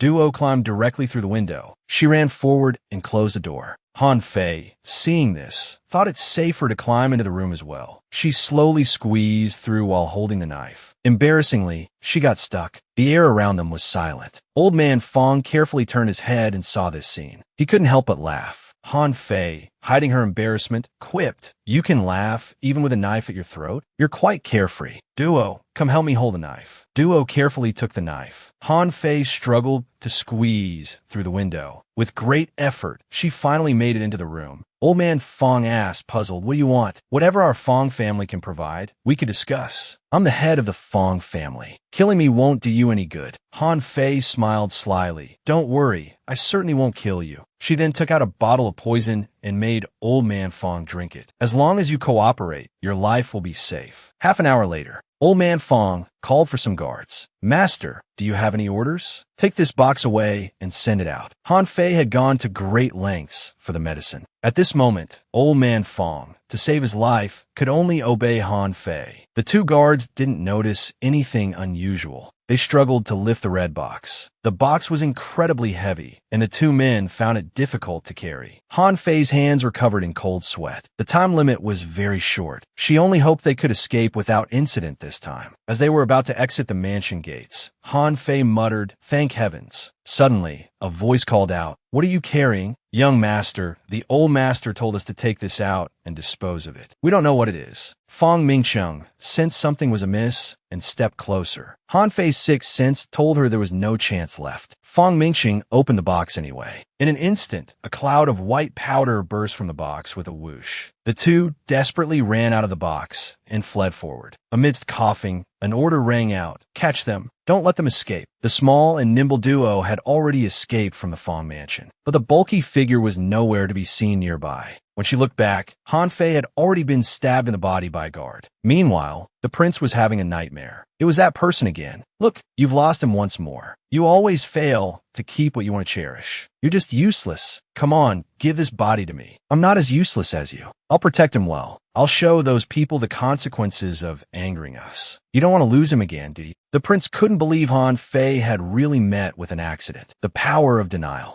On the other side, a bucket of cold water was thrown. Han Fei was jolted awake. Her vision slowly cleared from blurriness. The knife wound on her body suddenly flared up. A wave of pain accompanied a voice. Finally awake. Didn't expect he'd actually carry her here. Han Fei was still in a daze. Last night, she was stabbed while escaping. It had hit a vital spot, yet somehow she wasn't dead. The man opposite kept staring at her. Only when he pinched her chubby face did she realize what was happening. Fong Mingqing's excited expression carried a hint of ferocity. Not bad. This kind of robust vitality is exactly what I want. He laughed maniacally. After so much effort, I can finally create the strongest drug person. As Han Fei listened, she understood why these people had saved her. I advise you to stop now, while you still can. The man looked at the chubby girl before him. He was curious to hear her reason. However, Han Fei gave a reply he couldn't understand. Yellow disease will never succeed. Judging from your standard villain dialogue, you've got half an episode left to live, at most. His hands were already stained with the lives of hundreds of young, beautiful girls. How could he stop because of a few words from a fat woman? Come, throw her into the medicine pool. Han Fei, severely injured, couldn't escape. She could only let two burly men carry her towards the medicine pool. Despite praying for some protagonist's halo, the next second, she was pushed into the pool with a splash. Instantly, her wound began to ache terribly. The next moment, her entire body was in pain. It was the medicine. Even on the skin, it caused unbearable pain. In extreme agony, she numbly cried for help. An hour later, only a thread of strong survival instinct kept her going. The people outside the pool observed with satisfaction. This one struggled the longest. Such robust physical condition indeed. What a pity. If it were a man, the final product would be even better. Another man agreed. It's because men's consciousness is too strong. Even if successful, they wouldn't be obedient. That's why the young master only buys women for experiments. Han Fei kept trying to climb out of the medicine pool, but she was quite round, and each time she slipped and fell back in. She finally managed to climb out with all her might, but was spotted by several men. Quick, don't let her get up. The next second, a vicious kick sent her, already in excruciating pain, tumbling back down. Endless rage and hatred consumed all her thoughts. She opened her mouth, her battered lips trembling as she shouted. At the same time, the entire imperial palace in the capital was shaking, as if in an earthquake. This was an unprecedented phenomenon in the palace. The palace maids were all shocked. The palace below also lit up with red lights. An alarm sounded, warning that a divine maiden candidate was in mortal danger. Quinnen also sensed that something had happened to Her Majesty, the Divine Maiden. The token gave instructions. In this emergency, they were to go to Huaqing City to rescue the divine maiden candidate. Quinnen's expression turned grave. He immediately assembled the Kueijing army. Meanwhile, Han Fei could no longer hold on. She let go of her grip. The guards who had been watching closely saw Han Fei sink into the medicine pool as if she were dead. This is bad. Is she dead? We can't let her die. Quick, quick, pull her up. With a splash, Han Fei was fished out. If this person died, they wouldn't be able to explain it to young Master Fong. One guard pushed another, saying, "Go check if she's dead. Be careful, she might be faking it." Both were cowards who feared for their lives. They were afraid Han Fei had really died, which would be hard to explain to the young master, but also feared she might be tricking them. So they came up with a method. A guard heated an iron brand until it glowed red, then slowly approached Han Fei. Han Fei was nearly speechless. Since when had people in ancient times become so clever? The iron brand emitted a terrifyingly cold aura, because they had hurt someone they shouldn't have. He looked at his girlfriend in his arms, feeling heartbroken. Jifeng stepped forward to report to his master, "We've raised the Fong family." Mission accomplished. 231 members of the Fong family. Except for Fong Mingcheng, none survived. The prince, after all, was born into a royal family. His decisions were clean and decisive, incomparable to ordinary people. Now he was cold and brutal. This was why, despite being unable to walk, he could command the loyalty of all the shadow guards. Soon, another subordinate brought Fong Mingcheng. "Master, Fong Mingcheng is here injured." Young Master Fong Mingcheng fell painfully. He crawled up, pleading with terror on his face. "Sir, spare my life. I didn't do anything to that woman. Her injuries, with some time and effort, can be healed." Hearing this, the prince's anger intensified. Han Fei's body was covered in countless bloody marks, some injuries so severe. To casually say with some time and effort to offset the harm done to Han Fei was naturally impossible. Seeing that the prince's expression hadn't softened, Fong Mingcheng forced himself to remain calm. he said, or we could cooperate. I have a drug that can cultivate the strongest army. He was certain that all men in the world crave power. Women were just little playthings for amusement, dispensable at any time. He desperately added a few more words. If you give me that woman, we can rule together. Isn't that better? The prince's face turned as black as it could get. With one command, Jifeng, I don't want him to die too quickly or easily. Yes, master. At this, Fang Mingsheng completely lost his composure. He staggered back a few steps. Jifeng planned to give him a few thousand cuts before sending him to hell. But unexpectedly, Fang Mingsheng still had an ace up his sleeve. With a sinister and dark expression, he said, Fine, since you won't see reason, don't blame me. He put his fingers to his mouth and blew a long, drawn-out whistle. A rumbling sound shook the earth, as if something was about to burst out. Fang Mingsheng was overjoyed. Laughing maniacally, he shouted, My warriors, come out. Let them witness your might. A horde of zombie-like puppets surged out, rushing towards Jifeng and his men. Moreover, each of these human zombies possessed immense strength. Prolonged resistance against them would likely put them at a disadvantage. Jifeng immediately moved to protect the prince, saying, Master, there are too many of these monsters. I'm afraid our men will struggle to fend them off. More and more demonic figures surged out. The situation was indeed becoming uncontrollable. Fang Mingsheng laughed maniacally, as if victory was within his grasp. These, although not perfect creations, were still incredibly powerful even as failed products. You will force me to this. Now, die. Accompanied by his frenzied laughter, the ground suddenly began to shake violently. In a flash, a white bone arm burst out from beneath the ground. Then more and more bones emerged, with something struggling to crawl out from the depths. Fang Mingsheng was puzzled. What was this? He hadn't developed anything like this. Soon, piles of white bones emerged from the ground. These were the Kueijing army, commanded by Han Fei. In less than a minute, the skull-headed soldiers had surrounded the demonic zombies. One was still crawling toward the prince and his group. With a crack, it was dispatched by Xiaonan, the leader of the skull-headed soldiers. Xiaonan dropped to his knees, saying remorsefully, This humble servant arrived late to save your majesty. Please forgive me. But the emperor before him had already fainted, covered in wounds. He shed tears helplessly, instinctively wanting to rush forward and take his emperor. The prince calmly said, Kneel. Xiaonan's body instinctively knelt down. He felt bewildered. Just as he was about to resist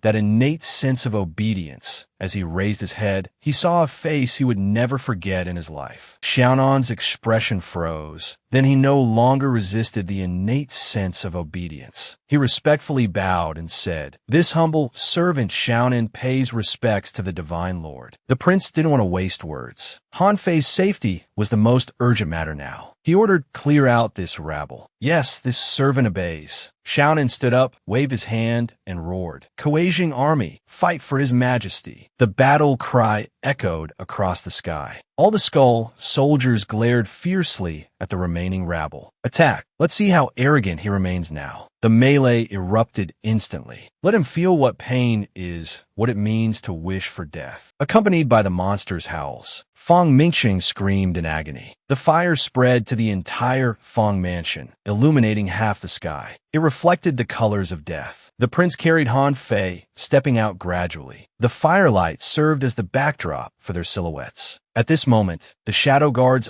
all knew that their master had changed. The Prince of Qin who had been biding his time was no more. Several days later, Han Fei, who had been unconscious for days, hazily opened her eyes. Her body seemed to be free of pain. By the bedside was the prince, emanating a warm, blissful aura. As the prince's face became clearer, his eyes full of deep affection, Han Fei wondered if she had ascended to heaven. Just as she was reluctant to die like this, someone tapped Han Fei on the head. A familiar yet strange voice interjected. You wish. I went to such great lengths to heal you, so you'd better cherish your life from now on. Han Fei was startled. She looked towards the voice. It was her master. Master, how are you here? Old he stroked his beard and poked his foolish disciple, saying, Do you remember me? I'm your master. Look at the state you've gotten yourself into. If the prince hadn't sent someone to fetch me, I'm afraid your little life would have been forfeit." Han Fei's eyes instantly lit up with stars. The prince was indeed far more reliable than that greasy little treasure. The more she looked at him, the more handsome he became, the more she loved him. Seeing the lovey-dovey scene between the two, Oldie lightly coughed and said, "All right, now that I see you're awake, I can rest easy. I'll take my leave. There's somewhere calling for me." Oldie sighed helplessly. He, a lonely old man, had been tied up and tormented, and now he had to watch them display their affection. He'd had enough of their dog food.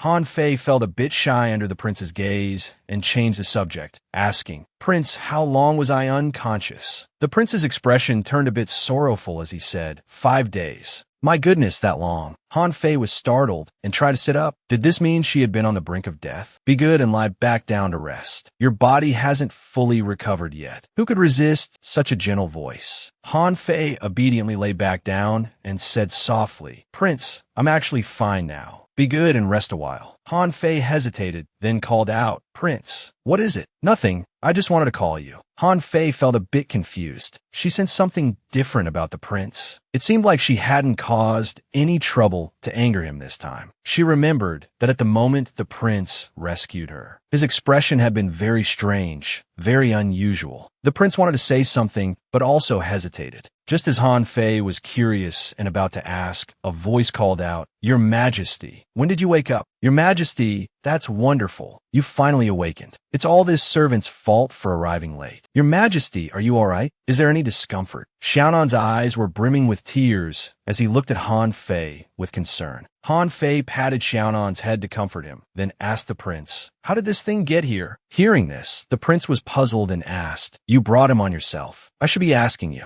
Xiaonan explained himself, "Your Majesty, when this servant learned you were in danger, I immediately led the Kuaijing army to come to your aid. You don't know how urgent the situation was then. Everyone was so worried about you. Would you like to see them?" Han Fei remembered the moving pile of white bones in the underground palace, which was terrifying enough. Maybe another day. Xiaobai almost forgot to ask the important question. "Prince, what happened to those Fong family people? They're too evil. We absolutely can't let a single one escape. And are the girls they harmed safe?" The prince replied, "The Fong family kidnapped the divine Maiden Han Fei. According to the released girls, among those captured, there was indeed a girl who resembled the divine Maiden Han Fei." Hearing this, the Qin King's hand tightened involuntarily. He thought to himself, he never imagined his son would endure so much before him, going to such lengths for a fat woman. The Qin Emperor revealed a sinister smile. With a hint of anger, he ordered, "Do not harm the Qin prince in the slightest. I want to see the Qin prince brought back whole and healthy. As for that which Han Fei, kill without mercy." You couldn't imagine how selfish a person could be. In his youth, the Qin Emperor, for the sake of power, didn't hesitate to kill his own lover, who was also the prince's mother. Then, he discovered that he couldn't bear this kind of pain. At this point, his mental state was approaching pathological. He used the prince as a tool to reminisce about his loved one. And since he couldn't be with the person he loved, he naturally wouldn't fulfill Heir Ming's wishes either. Meanwhile, on the other side, the round-headed Xiaolan was calling out for his majesty like a little dog. Han Fei sat in the corner, feeling very depressed. Her wound had clearly healed, but the aloof prince insisted on staying here, making her recover. In such a small, shabby place. What if the Qin Emperor's Imperial Guard found them? But Xiaolan found her. He said with a grin, "Your Majesty, Oldie asked me to brew this medicine for you." Looking at the unpalatable bowl of Chinese medicine, Han Fei was about to break down. After drinking medicine for almost half a month, her whole body smelled of herbs. Even food didn't taste good anymore. This kind of life was too torturous. Looking at Xiaolan smiling like an angel before her, she didn't dare to say directly that she wouldn't drink it. It seemed she could only use her old trick. Fortunately, she always carried this thing with her. Watch this. Han Fei suddenly threw something and called out, "Xiaolan, look over there." In a flash, Xiaolan happily flew over to pick it up. She had said she was already better.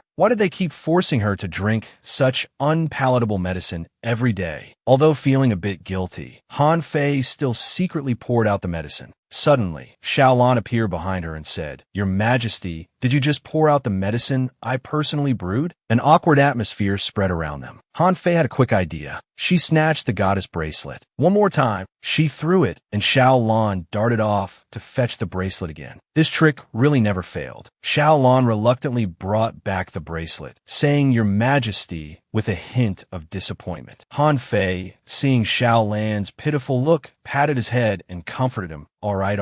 I won't tease you anymore." This scene was coincidentally witnessed by the prince at the window. His face immediately darkened, and he closed the window. The sound made Han Fei aware of the prince's mood. Inside the room, the prince was breaking out in a cold sweat. A voice in his head kept saying, "You're jealous." The prince roared for it to shut up, but the voice in his mind sneered, "You are jealous. I am you. I know what you're thinking. Grab him, tighten your grip. If he dies in your arms, he'll never leave you again." How wonderful! The image of Han Fei in pain made the prince nearly go mad with anger. Why did this voice exist? He shouted out of control, "Enough!" The teacup fell and shattered. Loving someone was never about obtaining and possessing. It was about making them happy and joyful. Otherwise, it was just for one's own desire to possess. That wasn't love. The voice in his mind disgusted the prince to the extreme. What on earth made such a demon reside in his body? Suddenly, there was a knock at the door. His little fatty pushed the door open and came in. Seeing the prince's haggard appearance and the broken teacup on the floor, Han Fei realized something was wrong. She frowned, sensing the situation wasn't simple. Could it be that the prince was jealous? Han Fei's mind was clouded by thoughts of love, believing the prince cared deeply for her. She was very happy and decided to go comfort her boyfriend. He crouched down, looking at the prince. His eyes sparkled like stars, resembling a small, round sun. He sweetly called out to the prince, but the prince's mood remained low. He grabbed the prince's hand. Then he placed it on his own face, attempting to act coy. He wanted to express his love for the prince. But this scene was truly embarrassing. This forced display of affection was really strange. So he reverted to his silly demeanor, scratching his head. Awkwardly, he said, "Prince, I met Xiaolan earlier in the underground palace. Don't mind his behavior. He seems close to me, but actually, he just mistook me for an old acquaintance. We're just friends. No, I mean, he's treating me like his master. Can't help it. Xiaolan is too handsome." The prince stared blankly at Han Fei, still looking a bit uneasy. Han Fei broke into a sweat. He felt like he was digging himself into a deeper hole. This wouldn't do. He had to make things clear. He grabbed the prince's hand again. Firmly, he said, "I, Han Fei, will never change my heart for the prince." The prince didn't know what had come over him, but at that moment, he was deeply moved. Yet in the next second, that voice came again. "If he dies in your arms, he will never leave you." He unconsciously thought about killing him. The prince was shocked. Was this his true self? It was utterly absurd. Frightened, he yanked his hand away from Han Fei. This gesture was something Han Fei could never have anticipated. He stood there, dumbfounded, unable to comprehend. The prince, suppressing his terrible thoughts, managed to say, "You should go. I want to rest for a while." Han Fei stepped forward worriedly, wanting to ask what was wrong. But the prince shouted, "Get out." This truly startled Han Fei. He could only obediently follow the order and leave. Meanwhile, a stunningly beautiful woman, Madame Hao, arrived at Han Fei's location. She had learned from the top traditional Chinese medicine doctor, Old He, that Han Fei was currently in this village. But this slender woman had walked around for quite some time. This place didn't look inhabited at all. It was eerily quiet, with a chilly breeze rising from the ground. She wished she had brought an attendant. Suddenly, a strange noise echoed. Madame Hao turned around, frightened, and cried out, "What's that sound?" But upon closer inspection, there was nothing behind her. It shouldn't be this creepy in broad daylight, right? She, a formidable boss, was indeed this cowardly. She started running forward, but it seemed she bumped into something. "Take her back." Xiaonan hoisted her up and rushed towards Han Fei's location. Seeing this, Han Fei was puzzled. How did Madame Hao end up here? And why was Xiaonan bringing her back? Xiaonan wore an expression seeking praise, looking absolutely adorable. Considering that he and the prince were still wanted by the court, Han Fei thought Madame Hao must have traveled so far for something important. Han Fei hook Madame Hao, calling out to her. Madame Hao, still recovering from her fright, cautiously opened her eyes. Seeing her familiar old friend, she finally calmed down a bit. Using both hands and feet to gesture, she said, "So scary, it moves, and in broad daylight too." He moved closer and grabbed Han Fei's hand, seeking a sense of security. Hearing this, Han Fei looked back at Xiaolan, who was still trying to act cute. Without a doubt, it must have been this guy's doing. Seeing that Han Fei hadn't responded to Madame Hao, she followed Han Fei's gaze. Xiaolan was puzzled by Madame Hao's gaze. Madame Hao's cheeks turned red, her eyes filled with tender affection, as if bewitched. Inwardly, Madame Hao couldn't help but exclaim how cute and handsome he was. Her heart was racing. She stared at him intently, as if unwilling to miss a single detail. You'd never guess that Han Fei's location was the Water's Edge village, the village he had once saved. It was also where his water cloud lord resided. Han Fei sensed the air filled with pink bubbles floating around. This career-driven female boss, so easily attracted by male beauty. Was this reasonable? Well, quite reasonable actually. Who said female bosses couldn't fall in love? But there were more pressing matters at hand. Han Fei coughed, interrupting the moment, and asked Madame Hao, "How did you end up here?" Good heavens! Madame Hao was startled, suddenly remembering the purpose of her visit. She felt a bit embarrassed, giggling shyly, and said, "I came here specially to find you." Her coquettish demeanor was nothing like the intimidating female boss he had first met, who exuded an aura of authority. He sighed helplessly and instructed, "Xiaolan, please step outside for a moment. Wait by the door. Otherwise, he probably wouldn't be able to communicate normally with Madame Hao." Xiaolan obeyed and left. Madame Hao's gaze followed him closely, only turning away when the door closed. She then immediately got to the point. "I heard from the top traditional Chinese medicine doctor, old he, that you were in this village. I came specifically to find you. The second round of the medical competition has been canceled. I hope you can inform your junior sister." Han Fei was puzzled. How could such a grand competition be canceled so abruptly? Madame Hao explained helplessly. "It's because of the recent unstable situation. The 4 countries are on the brink of war. It's only a matter of time before it breaks out.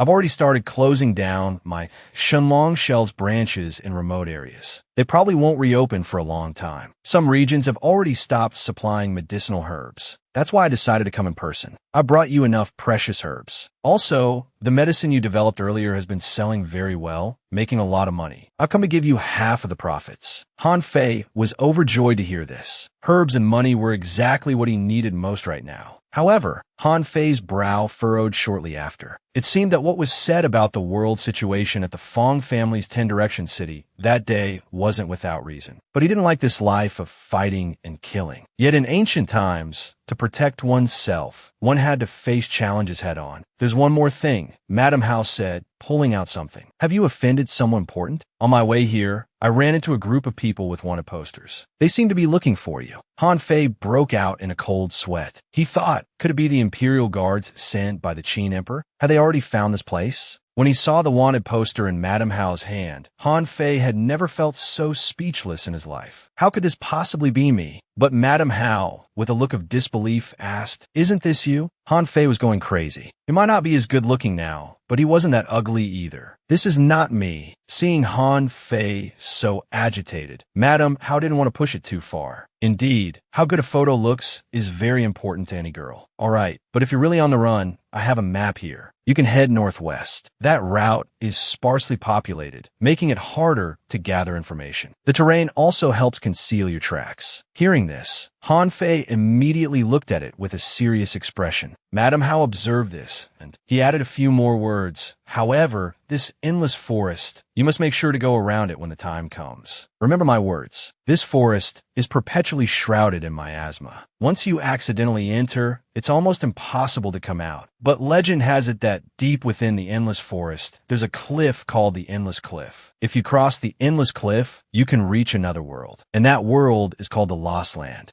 Upon hearing this, Han Fei became intrigued. Reaching another world meant they could freely fall in love. Madame Hao, hearing this, quickly said it was just a legend. This matter couldn't be taken lightly at all. It would be best to bypass this forest. Han Lin's wanted poster won't be effective in other countries. You can enter the Cloud Bamboo country. Our family still has some connections in Cloud Bamboo. We've obtained a pass token. She handed it to Han Fei. Han Fei looked at Madame Hao very sincerely, without any pretense. It was just a chance encounter, friends who met by chance, yet she could do this much. A warm current surged in Han Fei's heart. He said, "Thank you, Madame Hao." This kind of sentimental scene wasn't suitable for the wealthy Madame Hao. She said a bit shyly, "No need for such formalities. Haha, by the way, that younger brother called Xiaonan. How old is he? How many people are in his family? Is he married? What type of girl does he like?" Han Fei looked at the female boss before him in disbelief. With her world-class beauty and wealth rivaling nations, was she really interested in Xiaonan?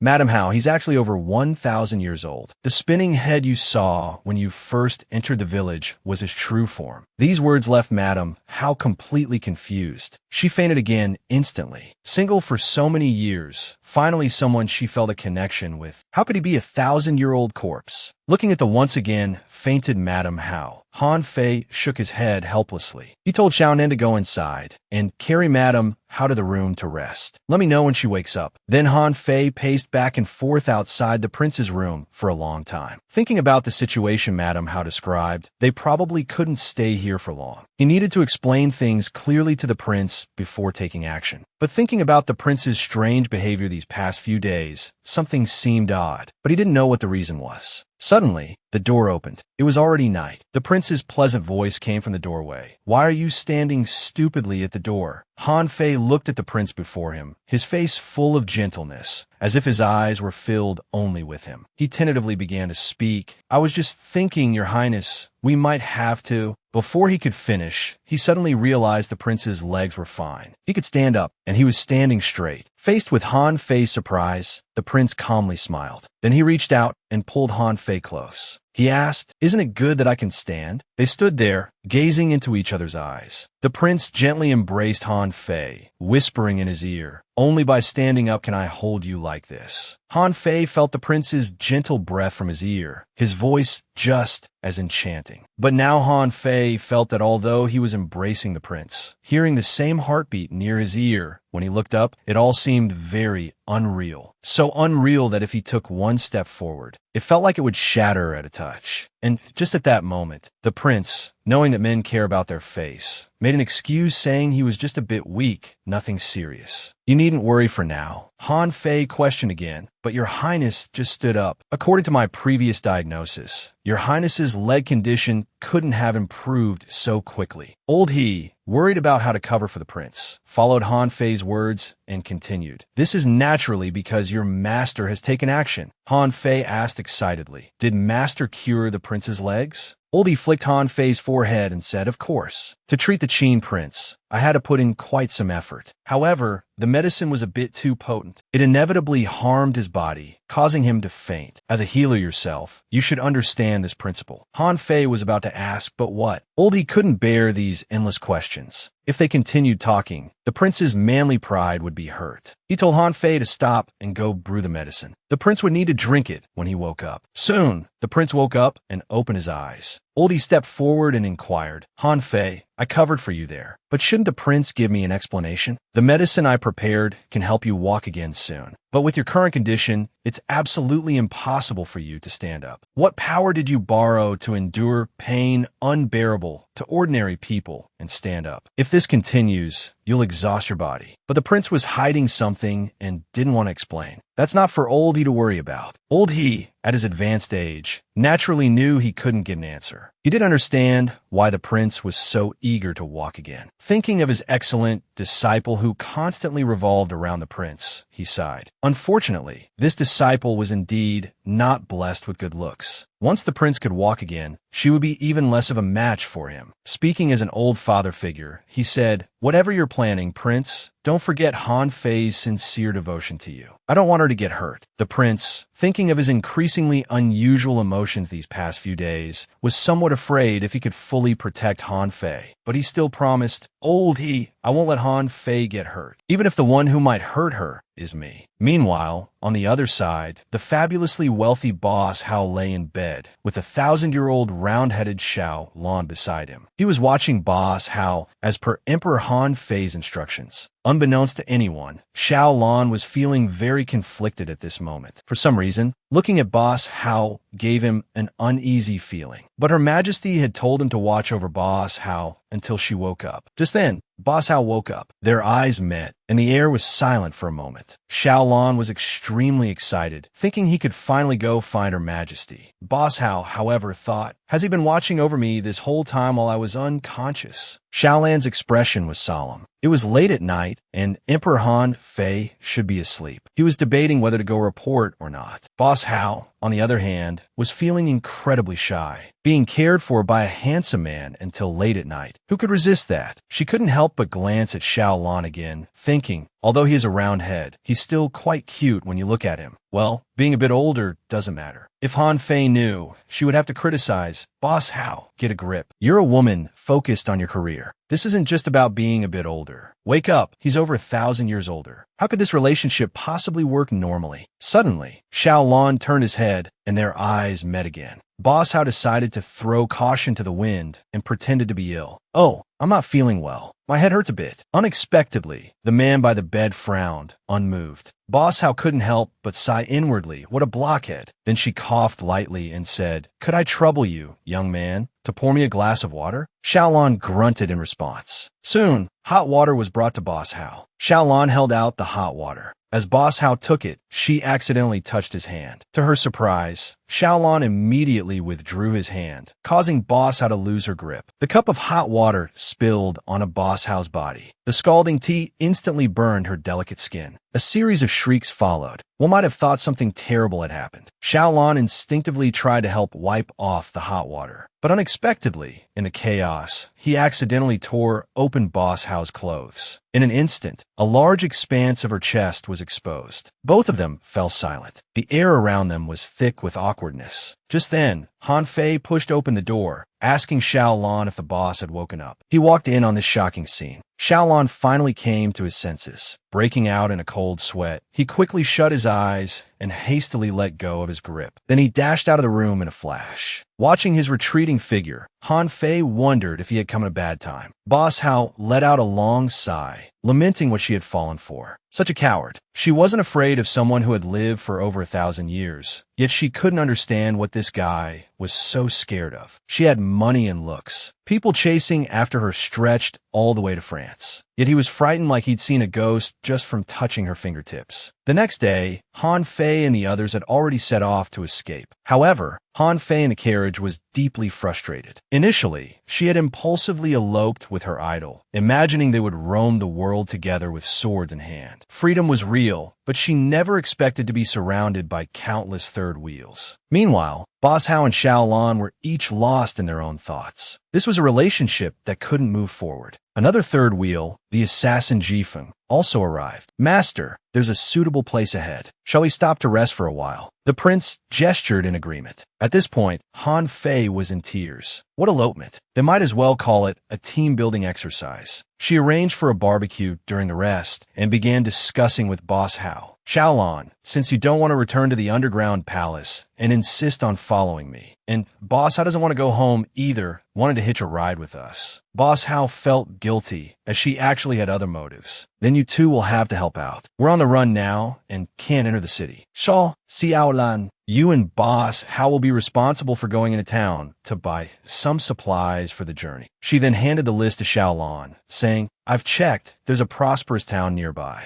She pushed Boss Hao toward Xiao Lan. All right, off you go. Xiao Lan, remember to protect Boss Hao well. Not even the slightest mishap can occur, understand? Jifeng asked curiously, Miss Han, what are they going to do? She had almost forgotten about this third wheel. Jifeng, go scout the surroundings to see if there are any pursuers. Jifeng was even more puzzled and said, but we can already determine the direction of the pursuers, can't we? Han Fei said firmly, can't we double check? Stop wasting time and go. After Jifeng left, the prince's voice came, Han Fei, what are you doing? Han Fei smiled and said, "Your Highness, don't you think there's a misunderstanding between Boss Hao and Xiaolon?" The prince listened attentively. Han Fei continued, "If there's a misunderstanding, it needs to be resolved. Otherwise, it will only deepen and become harder to solve." What Han Fei was referring to was also the small disagreement between the prince and herself from a few days ago. She stepped closer, saying with some distress, "Your Highness, after all we've been through, do you still not trust me?" Seeing Han Fei's troubled expression, the prince was taken aback. He hadn't realized that Han Fei had been dwelling on that incident for so long. But before he could speak, Han Fei instantly regained his vigor. He said firmly, "Although it's difficult, can't your Highness try to trust me a little? No matter what happens, please believe in me, okay? I want to share your burdens." He wanted to know what had been troubling the prince lately. Why did he sometimes seem like a completely different person? But the prince endured, refusing to reveal the truth. He had to protect him. "If you need an apology, I'll give you one. But please, don't come any closer." Han Fei. Han Fei knew the prince was still unwilling to explain clearly and was gradually distancing himself. For some reason, tears unconsciously slid down his face. Another rejection. Beyond this, I could do nothing more. The prince broke out in a cold sweat. He hoped Han Fei wouldn't come any closer because he was about to lose control. Han Fei's originally elated mood suddenly plummeted. Yet, pretending not to care, he said, "Your Highness, I accept your apology. I'll go attend to my duties now." The voice in his head seemed to be taking over his sanity. "Grab him, tear him apart. What are you hesitating for, you useless thing? If he dies, he'll stay by your side forever. Isn't that a beautiful thing?" At the edge of the forest, Han Fei drew circles in confusion, muttering to himself. He won't even explain clearly. Can't be comforted either. Ancient men are so hard to get along with. It seems this time the prince is determined to give me the cold shoulder. What kind of whim is this? Suddenly, a cheerful voice called out, "Your Majesty, we're back." The two people before him seemed to have reconciled. The boss didn't seem angry anymore either. "It's good you're back. Let's prepare to set off then." But the next second, Xiaolon produced a person, a beautiful woman, bound tightly. "On the way back, I caught someone sneaking around suspiciously." Han Fei looked closely. It was actually Bing Ling from the brothel earlier. Wait, didn't Xiaolon just have his arms full of stuff? So where had he hidden this person?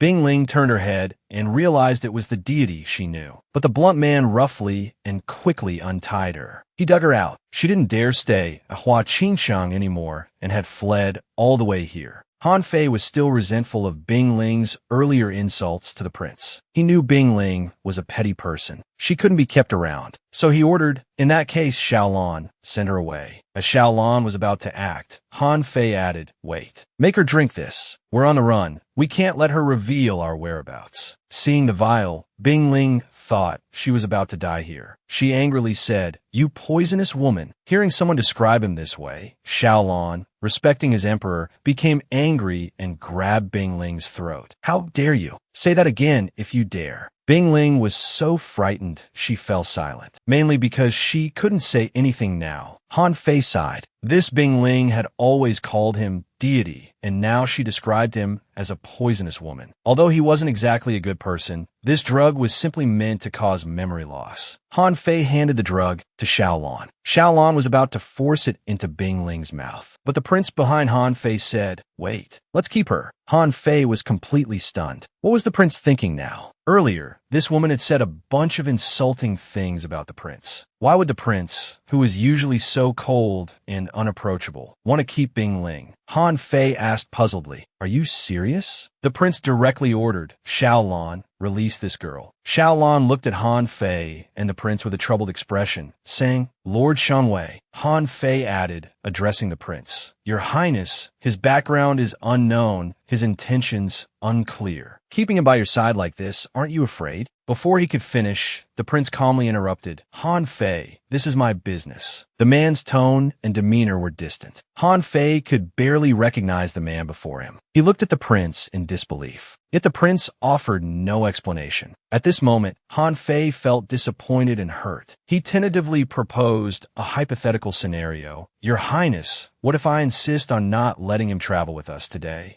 Unexpectedly, the man opposite him bluntly replied, "If that's the case, we'll go our separate ways. This response nearly shattered Han Fei's worldview. He stared at his boyfriend in utter disbelief. For the sake of an unknown woman, he was actually willing to part ways with him. Eloping separately? Could that even be called eloping? Nearby, Boss Hao and Xiaolan were also stunned by this exchange. What was going on? Bing Ling's face lit up with joy and a hint of smugness. He struggled with all his might to break free from Xiaolan's grasp. Then, with a thud, he knelt before the prince, saying, "Thank you, master. Thank you, master." Bing Ling was no fool. He could naturally deduce that the man before him must be the wanted Qin prince. Even if he was a fugitive, he was still a prince after all. So he quickly added, "In the future, this slave will serve the master well." Bing Ling was calculating his greatest benefit in his heart. If he could secure this prince's favor, his future might unfold as he had envisioned. The word serve sounded so jarring, yet the prince gently helped Bing Ling up, giving a soft assent. Han Fei watched this scene, finding it unbearable, but his heart no longer felt much of a jolt. The earlier pain had been so intense that he now felt numb. As he continued to watch, he let out a self-mocking laugh. Then, with a sarcastic bow, he said, "Well then, your highness, this humble one shall take his leave." With that, he left without looking back. Boss Hao and Xiaolan were left standing there, bewildered. Xiaolan was torn once again. On one side was his majesty, on the other was Lord Shenwei. What to do? Boss Hao, almost speechless, said, "What do you mean, what to do?" "Of course, follow Han Fei." "Are you a pig?" The next second, Xiaolan chased after Han Fei. Boss Hao nodded, thinking this child can be taught. The prince watched the receding figure, his thoughts in turmoil. A bitter taste spread in his mouth, and the pain in his heart threatened to overflow. Jifeng, breaking out in a cold sweat, asked, "Your Highness, should I follow Lady Han in this situation?" But the prince coldly replied, "No need. Pack up. We leave immediately." In his heart, the prince thought, "Only by leaving my side can you be safe." Han Fei could tell at a glance that this male lead didn't understand the saying, "Torturing your wife brings momentary pleasure, but chasing her back leads to the crematorium." Soon, Boss Hao and Xiaolan caught up with Han Fei. Boss Hao shouted, "Miss Han, I know you're angry, but think about it carefully. It shouldn't be you who leaves." Hearing this, Han Fei thought, that does make sense. Boss Hao, seeing his words had some effect, continued, "Look, if you leave, that Bing Ling can sleep with your prince, spend the money you worked hard to earn, and beat your children." "Oh, sorry, I forgot you don't have kids yet. Anyway, why are you running? You should be the main wife. Let him be the concubine. Go back and make him regret it. That's the way to go." Xiaolan, who had known Han Fei for thousands of years, knew well that his majesty would never share a husband with anyone else. He helplessly rubbed his forehead and said, "You'd better not try to comfort his majesty like that." As expected, it was Boss Hao. Upon hearing this, Han Fei said, "Boss Hao, I don't want to hear that person's name right now." But Boss Hao seemed a bit incredulous. After all, he had done big business with Han Fei before. Weren't business people supposed to care about profit and loss? Such a money-losing affair didn't seem right. "I want to be alone for a while. You don't need to follow me." The two could only comply with Han Fei's wishes. They both knew well how Han Fei felt about me. This made him feel even more dejected. What weight loss? What body sculpting to conquer the prince system? Not only did the weight loss fail, but the prince also ran off with someone else. In the end, even the system had no signal. He let out a long sigh. How desolate it all was. With a melancholic tune playing, it perfectly matched the current scene. The north wind blowing, snowflakes drifting. If he continued to wallow in self-pity like this, Han Fei might freeze himself solid. "Do you care so much about your appearance?" A faint yet gentle voice sounded from behind. Han Fei turned to look. It was actually the crown prince of Bailey Kingdom. Han Fei exclaimed in surprise,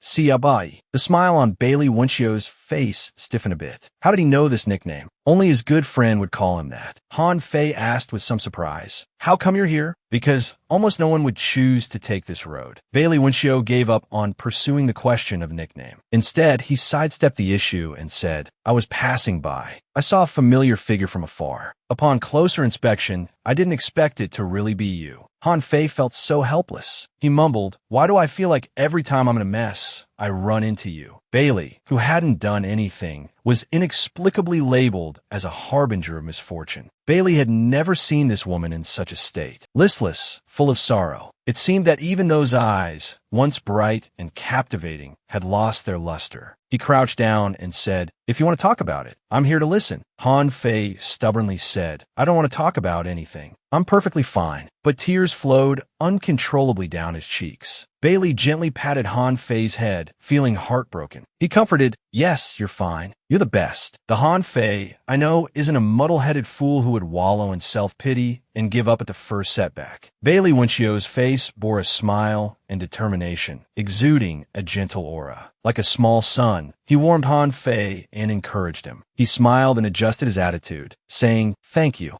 Xiaobai then stood up, no longer wallowing in despair. "You're right. Han Fei, cannot be defeated." Meanwhile, on the other side, the prince in the carriage was still sleeping soundly. The brothel girl, Bing Ling, was calculating. Previously, this man clearly had a leg condition, but just now it seemed he had recovered. He was willing to send those people away just to keep her. Indeed, there are no men who don't like beauty. If she could win over this man before her, she would become a princess consort in the future. She moved her graceful figure and said, "Your Highness, let this servant girl attend to you." The prince, with his eyes closed, coldly said, "Not necessary." Bing Ling completely disregarded the meaning of these two words, assuming that men always say one thing but do another. "Your Highness, why don't I massage your legs for you?" The previous master probably wouldn't, right? When she touched him, the prince became angry. A slender arm suddenly shot out, directly aiming for Bing Ling's neck. As the feeling of suffocation came, Bing Ling choked a few times, looking at the man before her with utter shock in her eyes. He felt the pressure on his neck tightening. The man before him seemed to have gone mad. His eyes glowed crimson red, looking terrifying. "I told you not to touch me." A hoarse, dark voice spat out from those pale, thin lips. Then, he was violently pushed to the ground by a forceful thrust. Qin looked at his panicked expression and mockingly curled his lips. He said hoarsely, "Are you that scared?" Bing Ling was so frightened her face turned pale. This man was completely different from the one she had just met. Was this possession by a ghost? She feared that if she delayed even a second, she would be dragged into hell. Bing Ling scrambled to her feet and stumbled away. Only the prince remained in the carriage. He clutched his head in agony. His hands were clenched so tightly that his nails dug into his flesh, but he felt nothing. Blood covered both hands. Meanwhile, Han Fei had been more or less consoled by Bailey. It was time to set off on their journey. Han Fei asked directly, "Xiaobai, what's your purpose for coming here? Surely it wasn't just to coincidentally meet me." Bailey noticed that the woman before him had regained her former intelligence. It seemed as if Han Fei's earlier display of vulnerability had been just a fleeting moment. He didn't try to explain. Following Han Fei's words, he said, "As you probably know, the four great nations haven't been very peaceful lately. The Cloud Bamboo border has encountered some harassment from hostile forces. I came here to investigate this matter." Following behind Han Fei, Boss Hao and Xiao Lan hid in the shadows. Both were eagerly eavesdropping. Boss Hao asked in astonishment, "Where did this man come from? He's quite good looking." Xiao Lan carefully looked him up and down, confirming she didn't recognize him. "But he shouldn't harm your majesty, right?" Hearing this, Boss Hao instantly admired Han Fei immensely. "Impressive, sister. You found a new love interest so quickly. I've gathered quite a bit of information along the way." Bailey, embarrassed to say he had been searching, changed his approach. "By the way,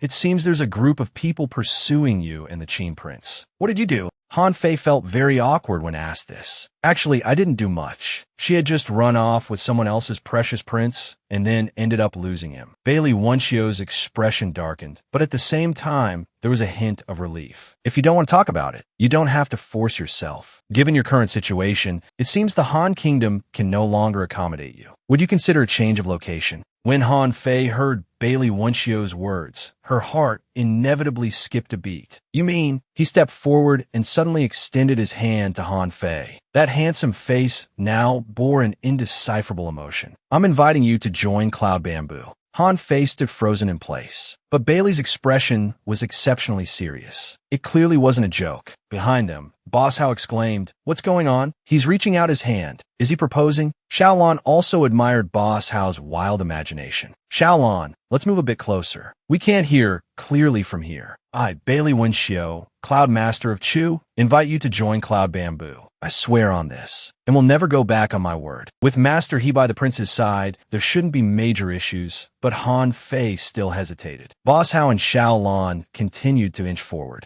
Seeing Han Fei's delayed response, Bailey asked, Han Lin, is there something you can't let go of? Hearing this, Han Fei felt conflicted and torn. Boss Hao and Xiao Lan were now right behind Bailey, waiting for Han Fei's answer. Little White, I'm feeling very lost right now. I don't have the energy to think about so much. Bailey was a Chu soldier, but he wasn't arrogant. A person who could defeat all his brothers and successfully become a Chu soldier. How could he possibly have a weak heart? He patiently tried to persuade Han Fei. Han Fei, you always need to move forward. Since you don't know where to go now, why don't we travel together? You can tell me when you've made up your mind. The important thing is to keep moving forward. Isn't that right? That person keeps circling in your mind, but when you move forward, won't you get further and further away from him? But he was willing to give up everything to elope with a brothel girl. Han Fei looked at Xiao Lan with a mixture of heartache and conflicted emotions. Xiao Lan unconditionally obeyed all of Han Fei's orders. As long as it could make Han Fei temporarily happy, he would go anywhere. Wherever your majesty goes, this humble servant will follow. Hearing this, Boss Hao also expressed her stance. She said that since the medical competition was canceled, there weren't any important matters to attend to during this time. She could go along, treating it as a vacation. Han Fei thought about it. They must avoid this place. Prince Bailey still didn't know what the Endless Forest was all about. Boss Hao explained again. It was said that the place was perpetually filled with miasma. Basically, it was a place of no return. Deep in the Endless Forest, there was a cliff called the Endless Cliff. It was said that if one could cross the Endless Cliff, they could reach another world. Han Fei was still worried about the Cold Prince, wondering where they had gone this time. But thinking about that brothel girl made her angry. Not to mention imagining the two of them being lovey-dovey. She instantly wanted to practice boxing. At this moment, a group of soldiers were watching them from the bushes. Small footsteps could be heard around them. This caught Han Fei's attention. She looked around alertly, sensing something was wrong. She instinctively called out to Boss Hao and the others to be careful. From the shadows, an officer ordered, Your Highness, bring back the witch Han Fei safely. Kill without mercy. Sure enough, the soldiers had surrounded them. Just as Han Fei was worrying about Boss Hao and the others' safety, a soldier was attacking Han Fei. The blade was almost upon her. There was a loud clang. Round-headed Xiao Lan had blocked it for Han Fei. The blade was stuck right in Xiao Lan's body. The soldier opposite was stunned. What kind of thing was this? Han Fei felt quite gratified. Having a round-headed subordinate was quite nice indeed. Unfortunately, other reinforcement soldiers also arrived. The enemy was numerous, while Han Fei's group only had 4 people. Here, only Xiao Lan could fight. If this continued for long, they would surely be at a disadvantage. Just then, Bailey arrived driving a carriage. Han Fei, quickly get on the carriage. It was truly incomprehensible how Han Fei could think that someone who could become the crown prince wouldn't know martial arts. Bailey effortlessly pulled the 200-gene Han Fei onto the carriage with one hand. Wait, Xiao Lan hasn't gotten on yet. Sorry, he's already on the carriage. Han Fei suddenly realized that among the 4 of them, she should be the most worried about herself. The carriage sped forward at full speed. The pursuing officials continued their chase behind them. They were directly forced to the vicinity of the Endless Forest. What do they do now? Once they entered the Endless Forest, there would be no way out. Death awaited behind them, and death awaited ahead. Han Fei saw the pursuers closing in rapidly. They had no time to hesitate any longer. If they were to die, so be it. Entering the forest at least offered a glimmer of hope. Han Fei urged the horses on, advancing at full speed. However, the pursuing officials all came to a halt behind them, not daring to follow. But their leader said, Follow them in. I refuse to believe they can sprout wings and fly away today. This leader was quite fierce indeed. Meanwhile, Jifeng rushed swiftly towards the carriage.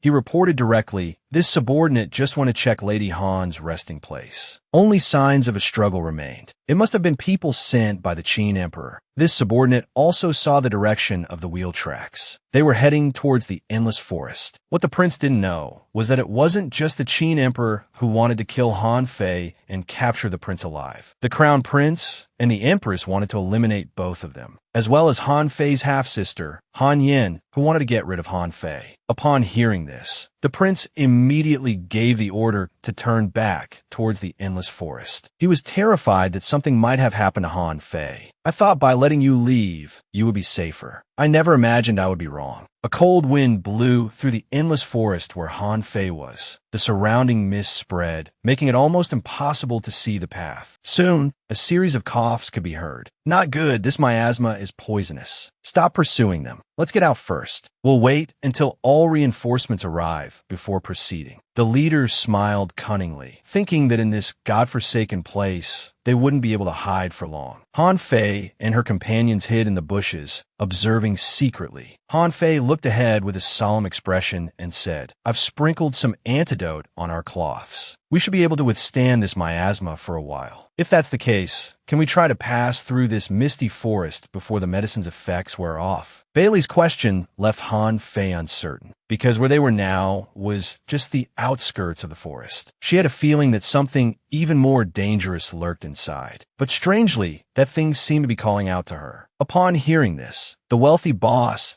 Hao, suddenly panicked. "We can't go forward, we can't go back. We're doomed now. I have so much money. It would be such a waste if I don't live longer." Good heavens, the officials had directly guarded the entrance. Now, it would be difficult even if they wanted to leave. As night fell deep, the officials began to yawn. It was time for the shadow guards hiding in the darkness to make their move. They charged in, killing one by one. Although these officials were not weak, they were no match for the shadow guards. "Master, we've cleared them all. We didn't find Lady Han." The smell of blood spread around. The night became colder and quieter. The prince looked at the forest ahead, hoping she was still alive. "You all stay here and keep watch. I'll go in alone." Jifeng, worried about the prince entering alone, wanted to object. But the prince said, "The situation inside this forest is unknown. I didn't raise you all this time just to have you die in vain. As for me, you needn't worry too much." The Jifeng group could only obey the prince's order. Wang shuddered. He noticed that all his friends around him were in a deep sleep. What happened to them? Just a little trick. Don't worry about them being too noisy. Please, come with me. A long tree branch extended towards them, guiding Han Fei forward. Bailey heard a sound. He tried hard to open his eyes, but it was extremely difficult. To regain his senses, he directly cut a gash on his hand. Swaying, he followed behind Han Fei. The surroundings were filled with sounds unique to the night. He arrived in front of a large red door. Suddenly, the door opened, emitting a golden light. Han Fei was startled, thinking he was about to see a ghost. Instead, a handsome man with 8-pack abs appeared. "My goodness, what's going on here? And this appearance is really something else." Calm down, calm down. The lower half is a bit hard to accept. The face revealed on the upper half had extremely handsome features and contours. Han Fei swallowed and asked, "So you're the one who's been talking?"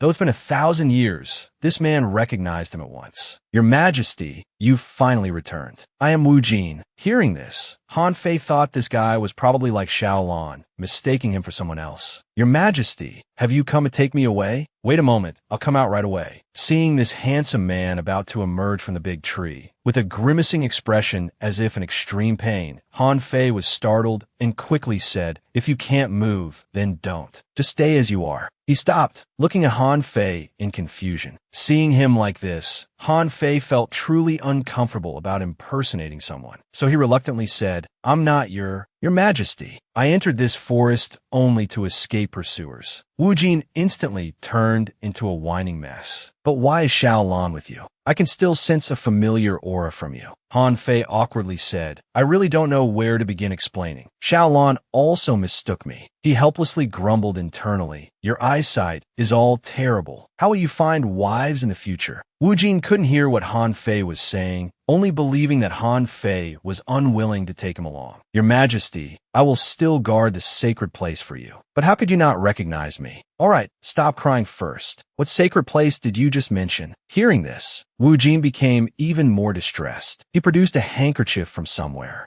"Your Majesty has not only forgotten Wu Jin, but even the sacred place. What has happened to you, Your Majesty?" Watching Wu Jin's tear-streaked face, Han Fei couldn't help but wonder, are all 1,000-year-old men this delicate and prone to crying when hurt? "All right, can you change back to human form? It would be more familiar." "Your Majesty, if I return to human form, this entire forest will wither and the location of the sacred place will be exposed. So I must guard this forest. How could you forget even this?" Suddenly, Wu Jin's expression changed. His once gentle face was instantly filled with killing intent. "Your Majesty, an annoying pest has arrived." Han Fei was stunned. "Who's the pest?" Wu Jin fell silent, his face showing a hint of resentment. He suddenly didn't want to tell His Majesty who had entered. That annoying deity had always competed with him in the past. Yet His Majesty won every time, and he couldn't defeat him. So he could only watch helplessly as His Majesty was taken away. Even though Wu Jin knew that His Majesty and this divine position were destined to be together, it didn't prevent him from disliking it. Wu Jin tried to obstruct the prince's advance, but the prince gently swung his sword a few times. Wu Jin felt excruciating pain and retreated. He watched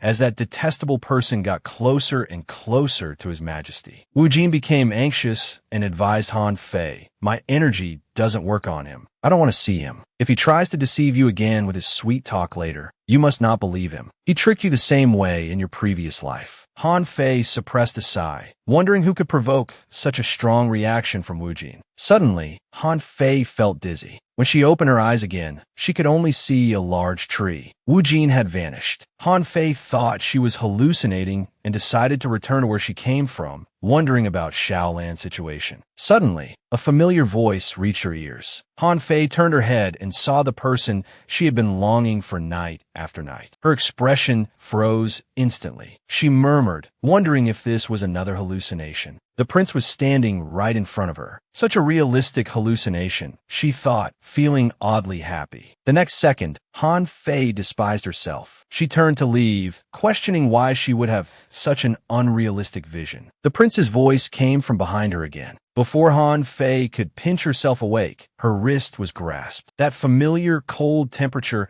spread from the skin on her wrist. Han Fei was startled, wondering if she had encountered a ghost. She violently shook off the hand, shouting, "Let go of me!" To her surprise, as the person stepped back, his legs were noticeably different from normal people's. It was the prince with his leg condition. The prince was really here. How could he appear? Before Han Fei could even process this, hot tears had already moistened her eyes. The prince was taken aback. His chubby girl had lost quite a bit of weight. Those eyes, once bright and captivating, had now dimmed. His heart ached uncontrollably. "Han Fei, I'm sorry," he said. He had made a wrong decision. This belated apology made Han Fei burst into tears. "Didn't you want Bing Ling to stay and take care of you? Then why are you here now?" The prince in his 20s was too cunning. Seeing his girlfriend cry nonstop, he knew that no words could surpass a heartfelt embrace. The prince gently comforted her, saying, "Han Fei, I was wrong." Han Fei had been so wronged lately. Hearing this, she cried even harder. "I don't believe unplanned tears can look pretty. So girls, don't cry casually. This time I won't leave. I thought separating from you would keep you safe, but I didn't realize it was all my own presumption. Even if it's dangerous, I won't let you go again. As long as we're together, we'll face life and death together from now on. You've promised now. Don't go back on your word. Don't use any excuses about winter melons or pumpkins to separate in the future. Can the prince do that? I'll listen to you. If we go together. We're still eloping, aren't we?" Hearing this, Han Fei laughed heartily, her radiant smile dazzling. The prince breathed a sigh of relief. Thankfully, his girlfriend had forgiven his presumptuous behavior. His gaze slowly shifted, looking in a certain direction. Bailey Winchio took a step back. He completely concealed himself behind the tree trunk. Qin Che withdrew his gaze. He had naturally seen Bailey standing there, but he didn't intend to tell Han Fei. Bailey smiled self-mockingly. Even he didn't know why he was hiding. Perhaps he had appeared too late, missing the best opportunity. How long would he continue to deceive himself like this? How long had it been since he'd seen Han Fei smile so brilliantly? At that moment, Bailey understood. The person in Han Fei's heart would never be him. Bailey was about to leave when he heard Wu Jing say,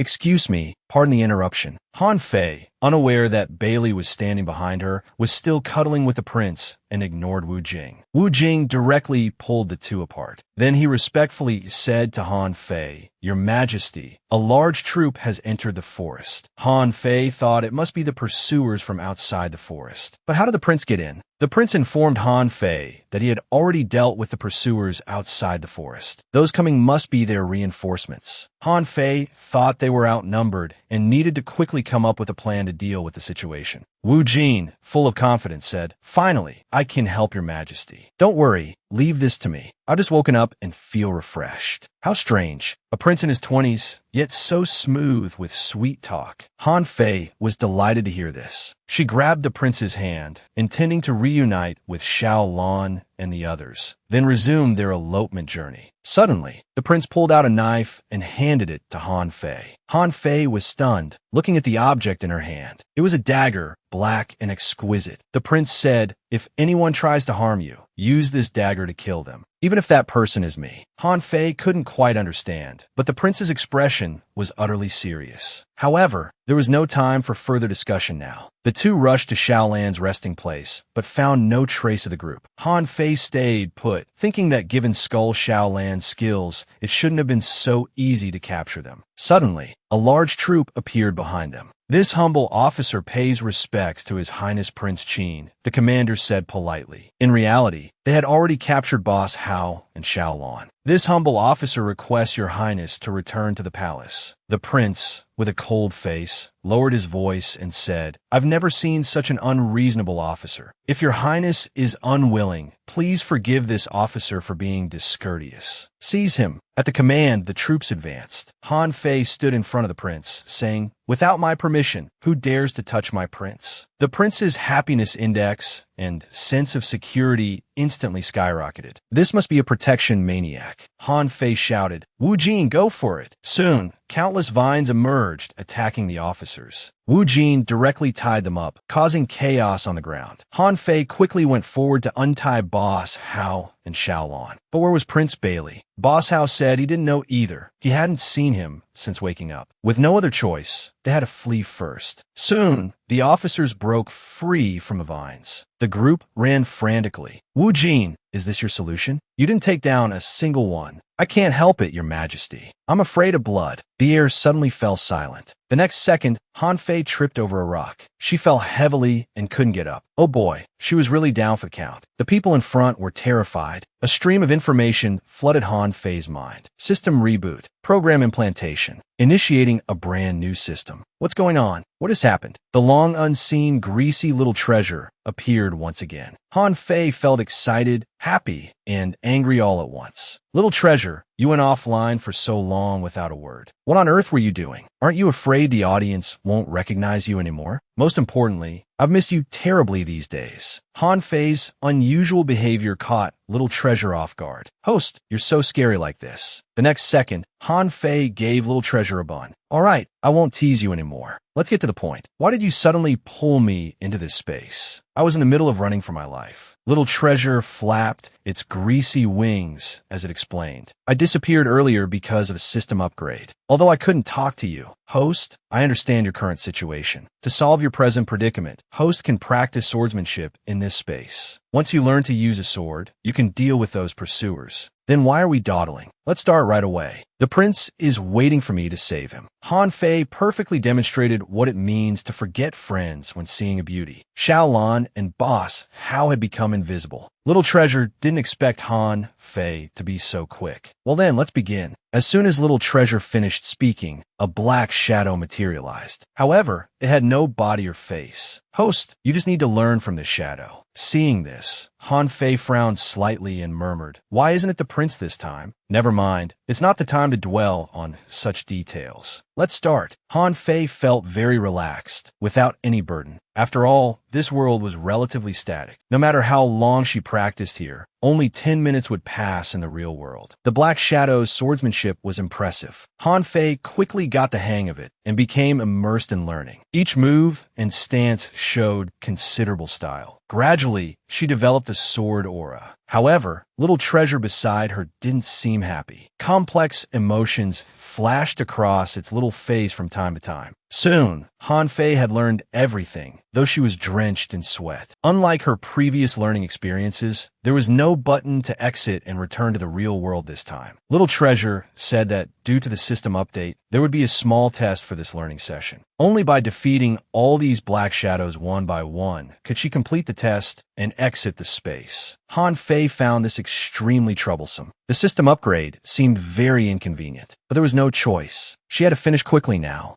Meanwhile, in the real world, Xiao Lan was carrying the unconscious Han Fei towards the exit. Boss Hao, watching Xiao Lan carry Han Fei, turned sour like a lemon. "Miss Han Fei, you've fainted at such an inconvenient time. I haven't even been princess carried by this guy yet." But just as they thought the exit was ahead, they looked forward and saw a bottomless cliff stretching down 10,000 feet below. Could this be the legendary Endless Cliff? The pursuing officers had caught up from behind. With just a few of them, how could they fight off so many officers? Even Xiao Lan, who had lived for over 1,000 years, wasn't confident. Among the four of them, he was the toughest fighter. Xiao Lan handed Han Fei to the prince. "Your Highness, I'll deal with the pursuers. Please take care of Her Majesty." The next second, Xiao Lan charged forward. Seeing this, Boss Hao became even more fascinated with this man. How can this man be so handsome? Suddenly, Han Fei opened her eyes and stood up. Boss Hao and the prince hadn't yet reacted. In the next second, the 200 Gene Han Fei flew over. In martial arts, speed is supreme. The sharp sword swiftly cut open the shadow's shoulder. Blood spurted from the shadow. It was too realistic. This simulation system was quite successful. Meanwhile, in reality, Han Fei's incredibly badass movement stunned everyone. Why did this seem even cooler? Just a second ago, Xiao Lan was still worried about Han Fei's safety. His avatar was like a decoration, completely useless. Fei, what did you learn such cool swordsmanship? Before Boss Hao could finish speaking,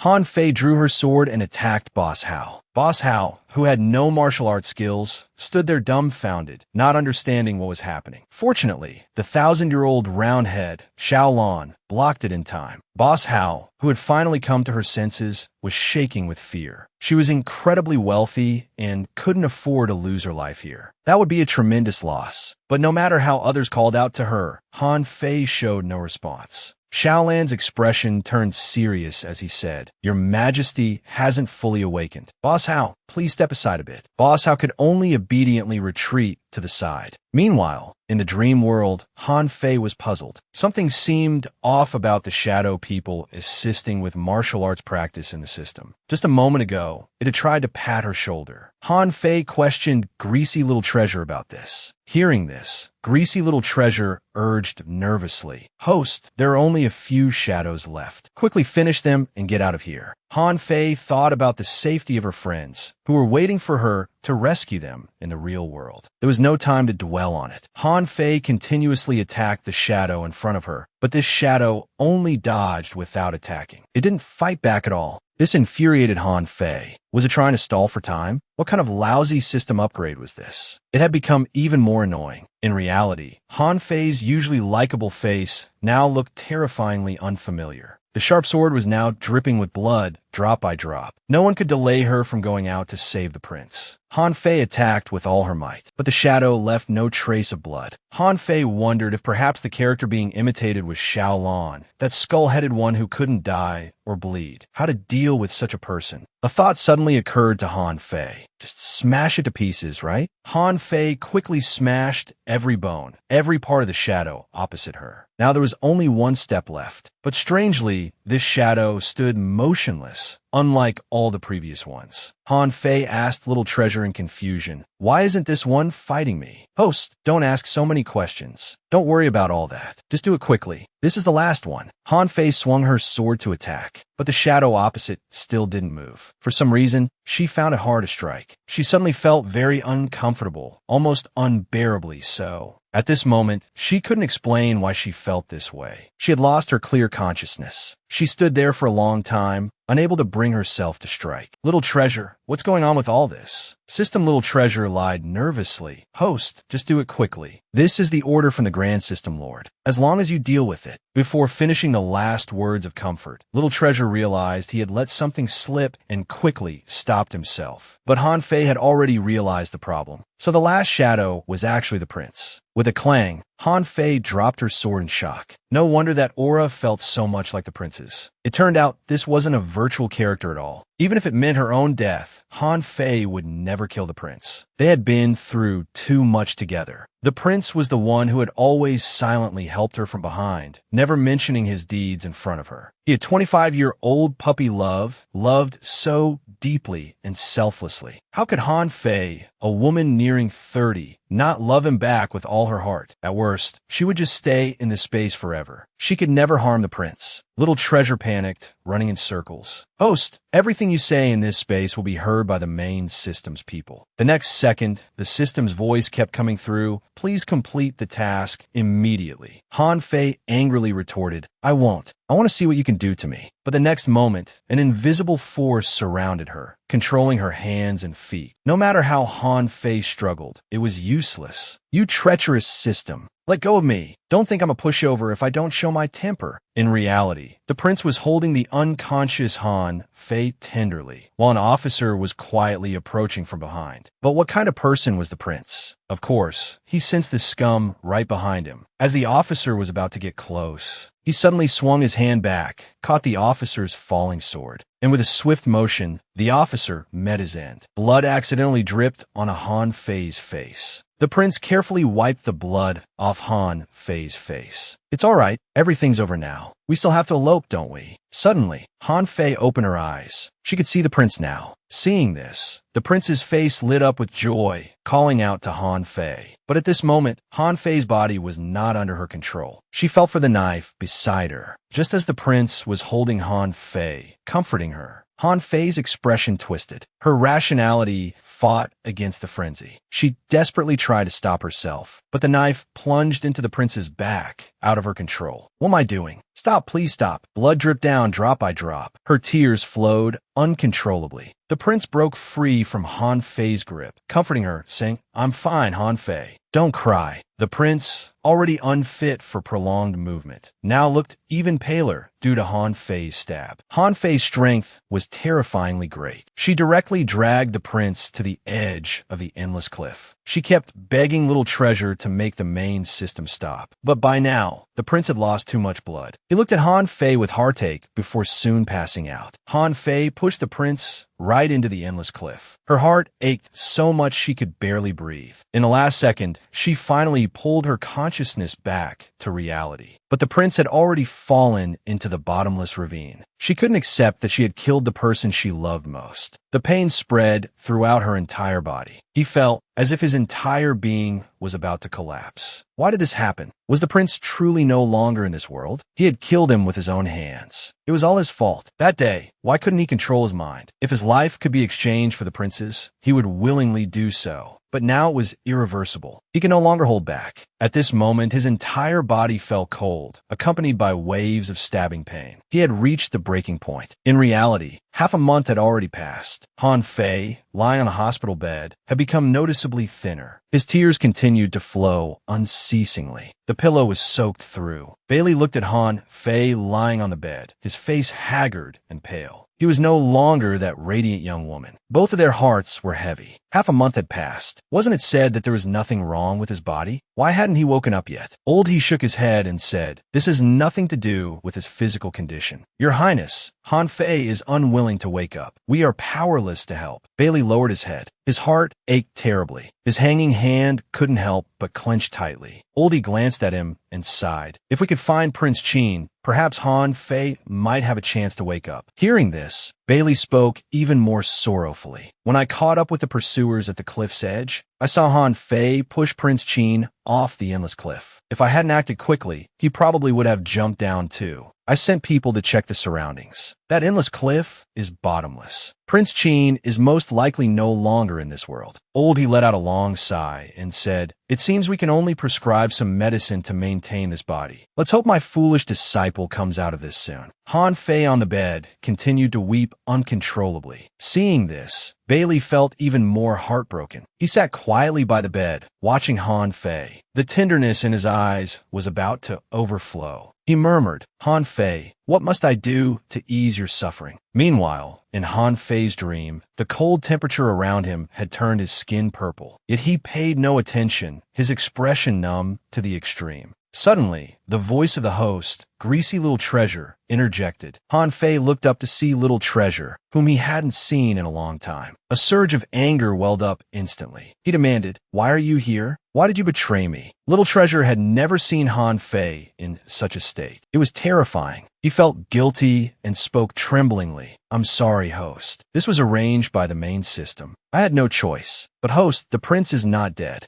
Han Fei straightened up, his voice hoarse as he asked, what are you saying? The prince is not dead. Is it true? Once Han Fei had calmed down a bit, Little Treasure explained the situation. Killing the prince was the main system's secret. I had no choice but to modify some specific implementation methods. The stab you inflicted wasn't fatal. The main system controlled your body, and when you threw the prince off the endless cliff, I secretly used a tool to teleport him elsewhere. This was the only way to deceive the main system. Moreover, with this system upgrade, the ultimate task is no longer to conquer the prince's weight loss. It's about you. The new ultimate task is the Divine Maiden Achievement mission. Han Fei didn't want to hear all this nonsense. This system had been unreliable for quite some time. What kind of ridiculous tasks kept changing? He only cared about where the prince was now. At this question, Little Treasure became a bit embarrassed. Well, the situation was too urgent at the time. I don't know where he was teleported to. Han Fei pondered for a while. The prince was severely injured at that time. What if he was teleported to a dangerous place? Even if he ended up somewhere safe, what if there was no one to help him with treatment? Little Treasure, can you teleport me once more? Is it possible to send me to the prince's side? Little Treasure pondered for a moment. There's a way to track the prince's aura, but it's too dangerous. Han Fei, the host, insisted. I don't care about the danger. I must go. No matter what, I want to move forward with the prince from now on. Little Treasure reluctantly agreed. All right then, host. The two arrived at the edge of a vortex. Little Treasure said, go ahead, host. This is it. Before Little Treasure could finish explaining, Han Fei had already jumped in. When Han Fei opened her eyes, the familiar feeling and scene seemed déjà vu, seeing the palace maids in front of her. She wondered if she had been sent to the imperial palace again. The matron in front was giving instructions. Decent cooking skills, average looks, you go to the imperial kitchen. From a farming family, good at handicrafts, average looks, you go to the needlework workshop. Han Fei was stunned for a moment before struggling to get up. Looking down at herself, she almost fainted. She had returned to her original 300-pound weight. She thought, never mind that now. Finding the prince is the priority. The matron came to Han Fei and said, everyone else has been assigned. You're the only one left. Where do you want to go?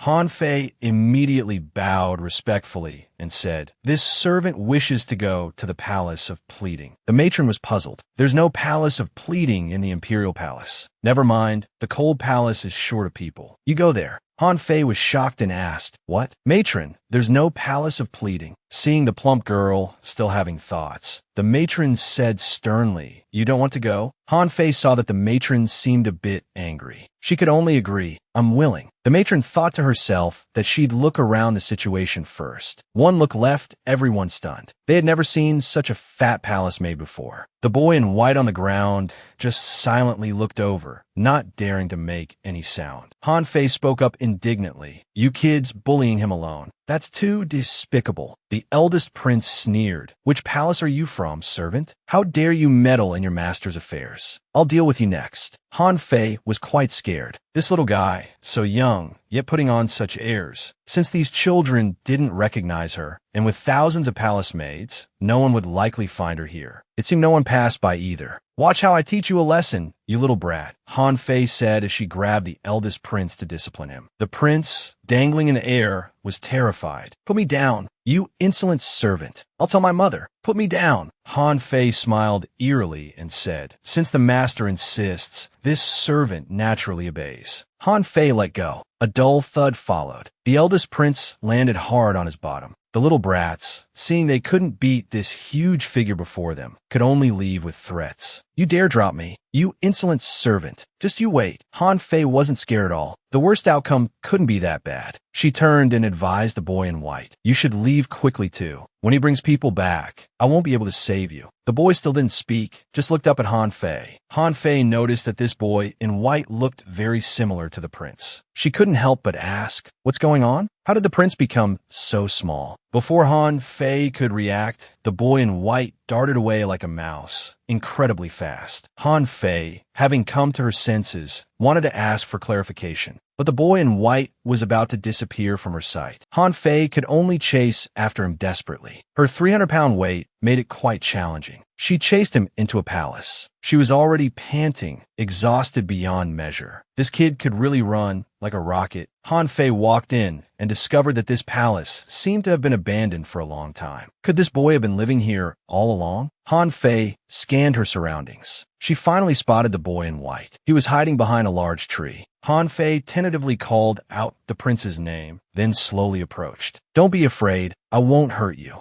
Han Fei drew close to the boy in white, wanting to see him clearly. The boy in white didn't resist, standing still in place. Han Fei gently brushed aside the boy's hair. This face was indeed the prince's. Han Fei was overjoyed. Hugging the prince, she murmured, "It really is you. Prince, how did you become so small?" The prince had no idea what Han Fei meant. Wasn't it normal for him to be this size? Meanwhile, in the real world, the prince was lying on a patch of grass, just discovered by a man. How did this person end up lying here? Could he have stepped into a nearby beast trap? This man was the renowned local doctor, Li Jing. He crouched down with a grave expression, checking for breath. The prince was covered in blood, looking exactly like a dead person. Anyone who saw him would surely be terrified. Confirming the person was still alive, Li Jing was very surprised. "This young man sure is lucky. You're fortunate today. I might as well save your life." Li Jing hoisted the prince onto his back like carrying a bride and left. On the other side, in the cold palace where Han Fei was, cobwebs were visible everywhere in the room. Looking at the surrounding terrain and environment, Han Fei concluded that this cold palace would later become the Palace of Pleading. The prince hadn't become smaller. Rather, little treasure had sent her to the prince's past. Han Fei's heart instantly twisted like a rope, nearly taking her breath away. She knew little treasure always failed at crucial moments. The prince suddenly ran over, hugging Han Fei's leg, repeatedly saying he was hungry. Seeing the prince's dirty appearance, so different from the one she knew before, and with no servants around in this place, Han Fei wondered how the young prince had survived until now. Seeing the prince starving, Han Fei instinctively started searching her own body. Just as she worried she might not have any food, she surprisingly found a large chicken leg in her sleeve. As Han Fei puzzled over how such a big chicken leg could be hidden in her sleeve, the next second, the prince snatched away the chicken leg like a wild beast. He even cut Han Fei's hand in the process. Then he retreated to a corner, eating like a small wild animal. He looked as if he hadn't eaten for 3 days. Han Fei couldn't imagine that the prince's childhood would have such a phase. This child behaving like a wolf child, could he really become that cold nobleman in the future? She didn't know what the prince had gone through. At this moment, she only felt her heart aching terribly. Suddenly, there was a knock at the door. Entering her view was a somewhat haughty-looking palace maid. She stared at Han Fei for a few seconds, then said, "You must be the new palace maid here. Our lady has. Please come with me." Although very worried about the prince, Han Fei had to leave for a while. She wasn't sure if it was the prince's mother who had just come to cause trouble. Well, she'd go and see what was happening. Soon, Han Fei was led to another room that was fairly tidy. "Your Majesty, I brought her," someone announced. A melodious voice replied, "I understand. You may leave." Han Fei observed the scene. There weren't many people around, and it didn't seem like she was about to be reprimanded. The woman behind the screen began to speak. "Earlier in the garden, why did you save that child? Don't you know he's born under an ill star? He's an inauspicious person who brings misfortune to those around him." Although Han Fei didn't understand the woman's motives for saying this, she still expressed her thoughts directly. "But I've never believed in fate. If being close to someone affects my destiny, Then I'll defy the heavens and change my fate. The woman behind the screen chuckled softly. Defying the heavens to change your fate? You're quite interesting. Before she could finish speaking, a fit of coughing erupted, continuing incessantly. It sounded as if she might cough up half her life. Hearing this, Han Fei grew anxious. Are you all right, Your Majesty? This servant knows some medical skills. If you don't mind, I could. By now, Han Fei had moved behind the screen. There was only one occupant in the cold palace. Could this be the prince's mother, Lady Shui? Han Fei was somewhat shocked. She never imagined her mother-in-law would possess such stunning features. However, that exquisite face bore a sickly pallor, the mark of someone long afflicted by illness. There was even a faint aura of death in her eyes and brows. Han Fei quickly apologized. "Forgive my intrusion, Your Majesty," and immediately began to take her pulse. Not long ago, she had abandoned him, allowing him to be bullied and live in a daze like a wild beast. Han Fei indeed thought this way. Her personality had always been straightforward, so she remained silent instead of offering platitudes. She recalled how the prince had eaten the chicken leg earlier, as if he hadn't eaten for a long time. People always say a child with a mother is like a treasure.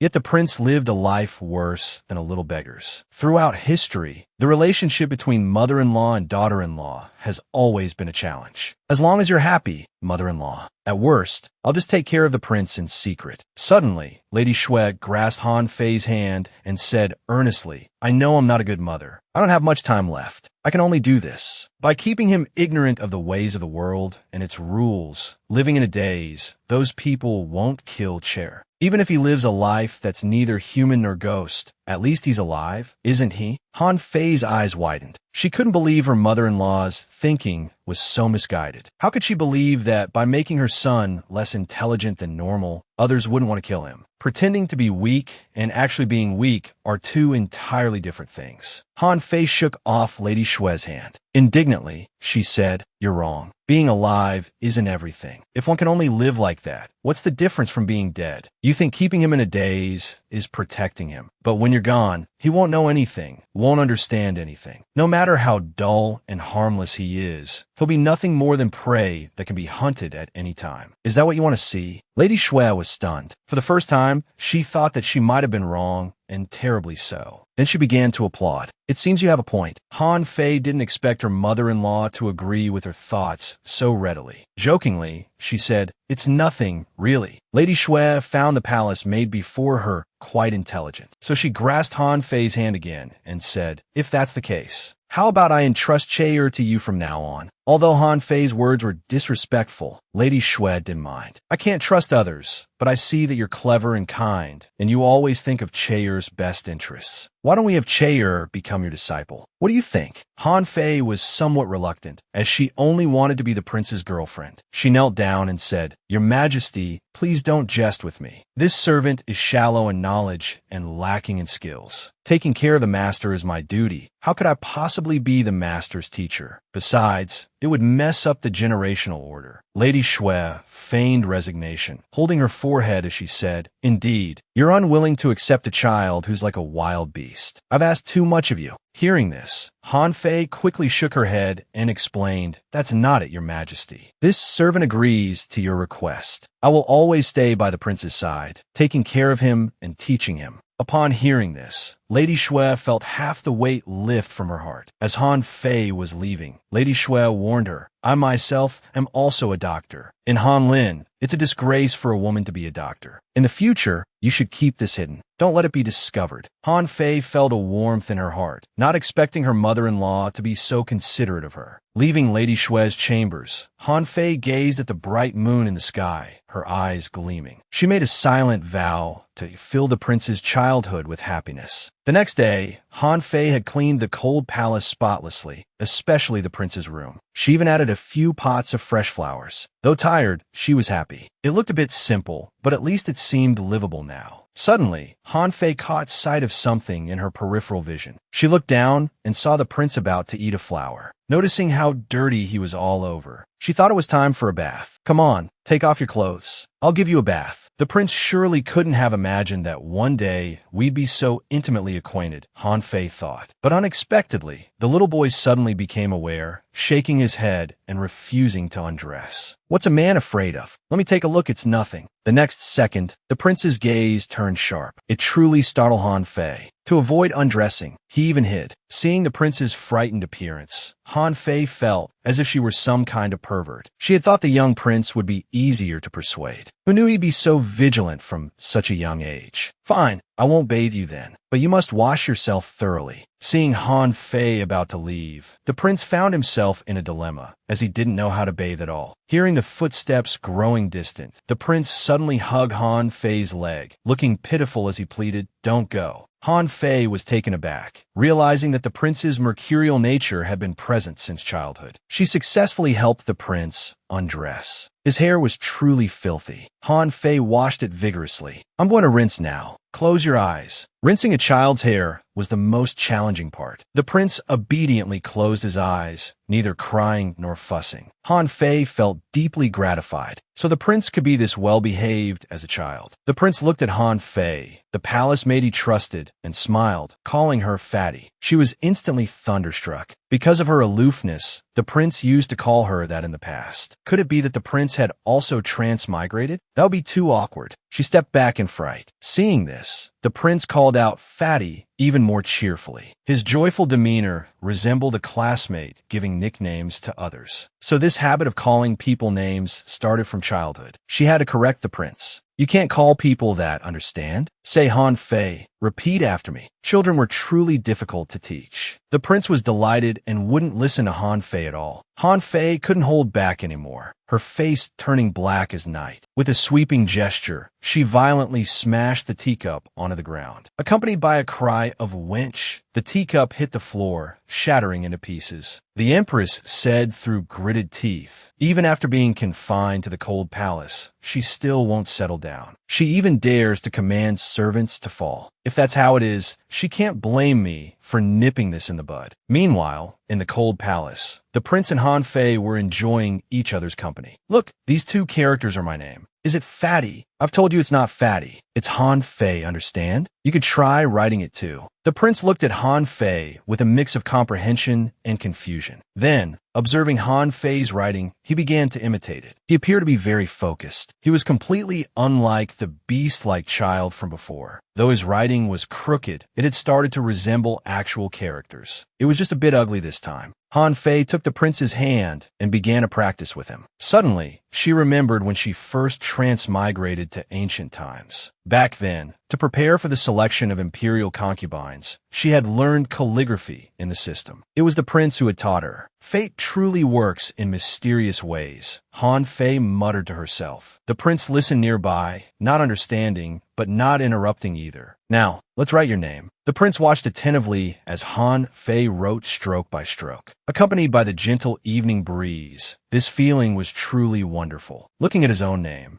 the prince suddenly thought of a question. He tugged at Han Fei's sleeve and asked, "Fatty, will you leave?" Han Fei was puzzled. Why would the prince suddenly ask such a question? But then she thought of her mother-in-law, who was already on her deathbed. Presumably, there were few in the palace who would truly care for the prince. Han Fei smiled and said, "I won't leave. My prince, though you don't know it now, I came here especially for you." Although she was also quite upset that little treasure had made such a big mistake, she could only take it one step at a time. "Fatty, you say you're here for me?" The prince was so captivating even as a child. Despite his baby fat, he was still handsome and so adorable. Han Fei couldn't help but pat the prince's head. Who could have imagined that much later, you would become such a cold person? What does cold mean? It's the kind of person who can freeze someone with just one look. And incredibly aloof, too. I suppose it means both aloof and cool, but also very capable and internally very strong. "Fatty, am I that kind of person?" Han Fei answered seriously and confidently. "Of course. And in the future, you'll often get jealous for no reason too. It's too sour, I don't like eating it." "No, you will eat it." Meanwhile, in the real world, also under the night sky,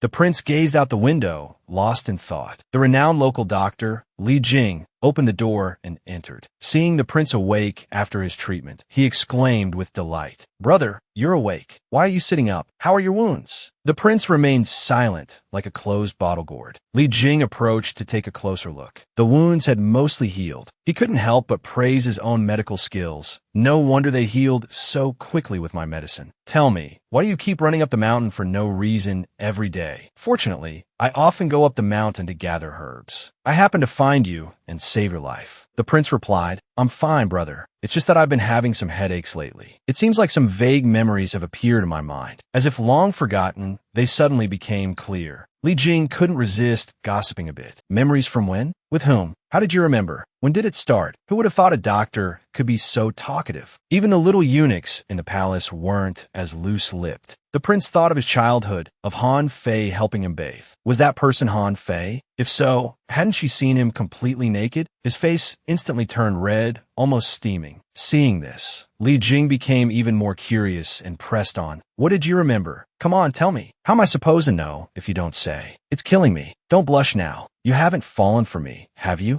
I really don't fancy your type, you know. The prince remained silent, truly not knowing how to explain. Li Jing shook his head. As he walked, he said, never mind. I need to go check on Grandma, son nearby. Stay here and don't wander off. Get plenty of rest. The prince in a room heard nearby movements. He knew his subordinates had arrived. Come out, he said. Jifeng knelt respectfully on the ground and reported to the prince. We've searched everywhere, but still no news of Lady Han. What exactly happened that day? How did your highness sustain such severe injuries? The prince didn't answer. He only instructed, if there's no news, keep searching until you find her. Hearing this, Jifeng could only obey. He then asked, Your Highness, should we dispose of that man from earlier? The prince's head began to ache again. Enduring the pain, he said, No need. Though he talks too much, his medical skills are good. He might be useful in the future. Also, prepare a horse for me. I'm returning to Hanlin. Meanwhile, in the prince's childhood world, his mother was coughing her life away on a chaise lounge. Mother, how are you? No need to fuss. Looking at the fresh blood on her handkerchief, Lady Shui knew her days were numbered. She asked, How has Chair been lately? The maid by Lady Shui's side was her dowry servant. They had been together since childhood. Even though Lady Shui was now in the cold palace, the maid remained loyal. She happily reported, My lady, your guess was correct. These days, that sister has been taking good care of the prince. She's even teaching him to read and write. The prince likes her too. He's been practically glued to her side. It's only these past few days that His Majesty has sent all the princes to study at the school, separating them for a bit. Before she could finish, the maid noticed that her lady seemed to be pondering something. Han Fei thought to herself, taking care of my boyfriend isn't what I'd call hard work. Then she politely said, It's not difficult at all. This is all part of Han Fei's duties. But my lady, how come the prince can suddenly attend school? Lady Shui said weakly, I beg His Majesty to let Chair go. You know, I was foolish before. I mistakenly thought keeping him ignorant would protect him, not realizing it would make him vulnerable in this deep palace. Your words awaken me. So in my remaining days, even if it costs me my life, I want to secure his future with knowledge and status, to ensure his lifelong safety. Han Fei was relieved. Her mother-in-law had finally come to her senses. The prince's future wouldn't be so miserable now. The mother-in-law spoke again. Oh, right. The reason I called you here is because I have a favor to ask. Han Fei's mind raced through various possibilities. What is it, my lady? Lady Shui took out a letter and a token. Then she said, Could I trouble you to help me deliver this letter and token to the desert? Someone will be there to receive them. Just hand the items over to that person. Hearing this, Han Fei hesitated and said, But a round trip to the desert would take at least 10 days. I'm worried the prince might not be used to my absence. Lady Yu tightly grasped Han Fei's hand. She pleaded, Only if you deliver this to that person will you and Chair be safe. Only then will Chair have the chance to grow up well. You're the only one I could trust now. This trust attack from her mother-in-law was too much to bear. Han Fei could only agree. My lady, I'll set off right away. The next day, the prince finished his lessons at the academy. As usual, he rushed back to the cold palace. He opened the door, happily calling out to Han Fei, Fatty, I'm back from class. But after looking around, he couldn't see Han Fei anywhere. He thought Han Fei might be playing hide-and-seek with him. He opened every wardrobe in the room. He checked under the bed and in the kitchen too. Still no sign of Han Fei. Dejected, he sat under the tree by the door. Suddenly, Lady Yu arrived. She called out, "Your Highness." The prince, as if seeing his savior, ran to his mother and said, "Mother, Fatty is gone. Have you seen her? I can't find her." Lady Yu bent down compassionately. She told the prince, "Chair, don't bother looking. She won't come back." Upon hearing this, the prince became anxious. No, mother, Fatty promised she wouldn't leave. She promised.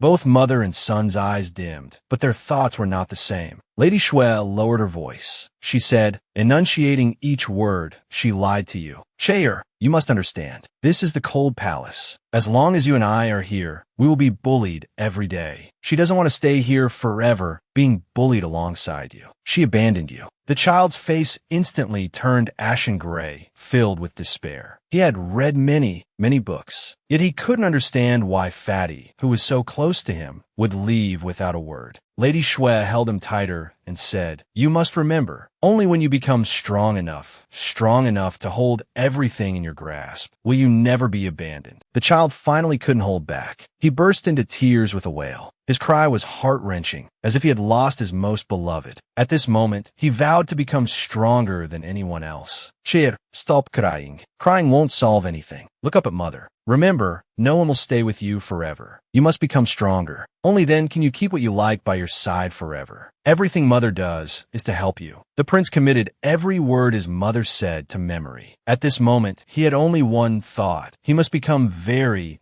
strong. He never wanted to lose Fatty again. Meanwhile, Han Fei had arduously made her way to the desert. Her sweat had soaked through her clothes. She was in a terribly disheveled state. This populous Euphratica must be the meeting point Lady Yu mentioned. It was really hard to find. Suddenly, a voice came. "You're here." Han Fei was startled. She turned to see a man in purple robes looking at her. This must be the contact person Lady Yu mentioned. How did he appear so suddenly? Han Fei handed over the item. The man took it and examined the jade pendant. After confirming, a hint of nostalgia flashed in his eyes. On the pristine white paper, there were only a few lines. The message was delivered. Han Fei, eager to return and care for her boyfriend, said, "If that's all, I'll be on my way." But what was written in the letter was, "If I meet with misfortune, I have already sworn allegiance to the young master." The messenger must be eliminated. The man in black paused, slowly folded the letter, and put it away. Then he raised his head and looked at Han Fei. Han Fei felt goosebumps rise from his gaze. She had a bad feeling. She hastily said a few words of farewell and turned to run. She felt an ominous sensation wash over her as she sprinted away, her legs carrying her as fast as they could. Meanwhile, the man behind had quietly drawn his knife. Seeing this, Han Fei suddenly started to run. She forgot that she was still a huge fat person now. After just a few steps, she was exhausted and couldn't run fast at all. Just as the man was about to catch her, she waved her hand, scattering the powder towards the man. The man in purple was instantly choked and coughing. When he opened his eyes again, the person in front had vanished without a trace. This fat person could actually run so fast, but he must kill this person. Let's see who's faster, you or my lightness skill. This guy's lightness skill was no less than the cold-blooded assassin Jifeng's. Han Fei, hiding behind a tree, didn't dare to breathe. "Brother, you're wrong. It should be that thinking is faster." After the man in purple left, Han Fei was utterly perplexed. Why on earth did the mother-in-law want to kill her? Was it just because the relationship between mother-in-law and daughter-in-law is an age-old problem? Forget it. She couldn't figure it out no matter how hard she thought. She decided to go back to the palace first to check the situation. She didn't know how the prince was doing now, whether he had been taking the medicine she prescribed on time. On the other side, a foot was kicked out viciously. What's this? Lady Yu was pinned to the ground by several palace maids, unable to get up. No matter how she struggled, no one came forward to help her. By the decree of the emperor, Lady Yu, for harboring evil servants and causing harm, is granted a cup of poisoned wine by the imperial ancestor. Lady Yu stared at the woman before her in disbelief. The empress said smugly, "I really didn't expect that you staying in the cold palace would still cause trouble. Well then, this cold palace can no longer accommodate you. Come, force the poison down her throat." The prince in the room was awakened by the commotion. When he went out, he already saw his mother being restrained by everyone. about to be forcibly given the poison wine. Let go. Let go of my mother. No matter how the mother and son cried and struggled, it couldn't change this fate. Lady Yu was still forced to drink the poison wine. With her last breath, she said to her son, Chair, remember my words. Only when you are strong enough can you grasp everything you want. The child's struggles gradually weakened, but tears kept flowing down. The scene before him seemed to distort. His mother died painfully right in front of him,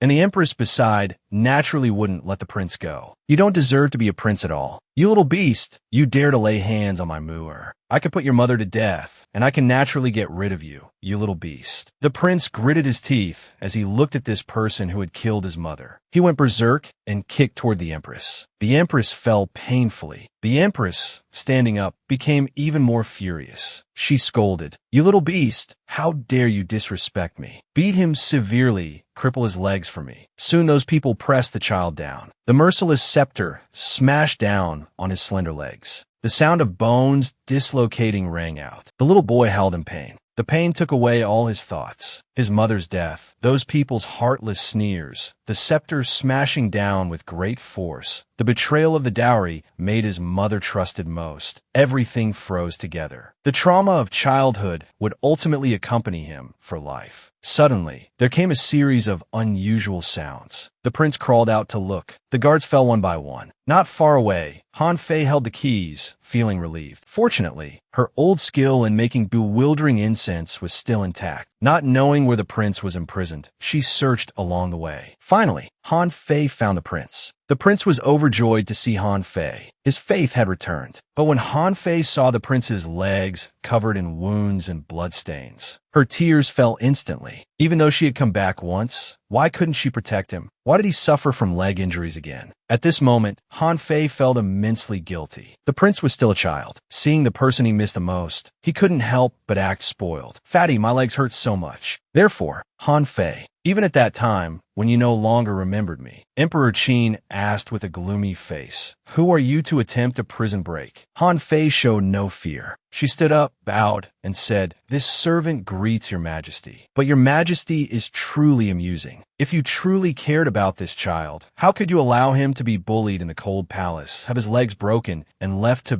barely survive in this dungeon? Emperor Qin's expression darkened, but he didn't get angry. His emotions couldn't be swayed by a mere palace maid. Han Fei continued, I don't understand the palace's logic of neglecting those you care about most. I only know that those you care for should be cherished and protected. Otherwise, when you lose them, you'll only have regrets that can't be undone. Emperor Qin's expression showed some emotion. Han Fei noticed this. She thought to herself, It seems I've convinced him. As much as I dislike this Emperor Qin, the prince's safe growth in the palace still depends on him. So while reaching into her sleeve for something, she said, If your majesty finds some truth in this servant's words. I haven't finished speaking. A guard shouted, The assassin has a knife. Your majesty, be careful. With a swish, a long sword pierced straight through Han Fei's vital point. Han Fei immediately coughed up several mouthfuls of blood. She was almost speechless. I say, brother, couldn't you at least let me finish speaking before acting? Han Fei desperately clung to her last breath. She said, This medicine is specially made by me. Although it can't fully cure His Highness's legs, it's better than those careless imperial physicians. Please, your majesty, take good care of His Highness. The prince cried and shouted on the ground, No, don't kill Fatty. But no matter how he cried, it couldn't change reality. Han Fei could only force a smile and say, It's all right, your highness. Close your eyes, don't look. Fortunately, Han Fei's last breath was long enough, or she wouldn't have been able to finish speaking. In just a few days, the prince witnessed the death of two people he loved most right before his eyes. If Han Fei hadn't told him they would meet again in the future, he might have lost the will to live. He would never forget the pain of his broken legs. No matter what, he didn't want to be a failure. He studied hard to become strong, to build and secure his own power. He killed many people on his path to growth. His hands were always stained with blood. At some point, he began to despise himself more and more. This version of himself wasn't what Fatty would have liked, right? This thought grew stronger day by day. His thoughts were conflicted. His emotions became increasingly unstable. He hated himself, yet couldn't stop killing, until one day, he wanted to kill himself. Jifeng stopped him and knocked him unconscious. He He was in a coma for 3 days. When he woke up, he felt empty inside, as if he had lost something very important, but he just couldn't remember what it was. In the real world, the prince had returned to Hanlin. He remembered everything that happened in his childhood. He thought about the scene when he first met Han Fei. That round figure, the comical sight of being stuck in the cave. So this was why I would come running to you.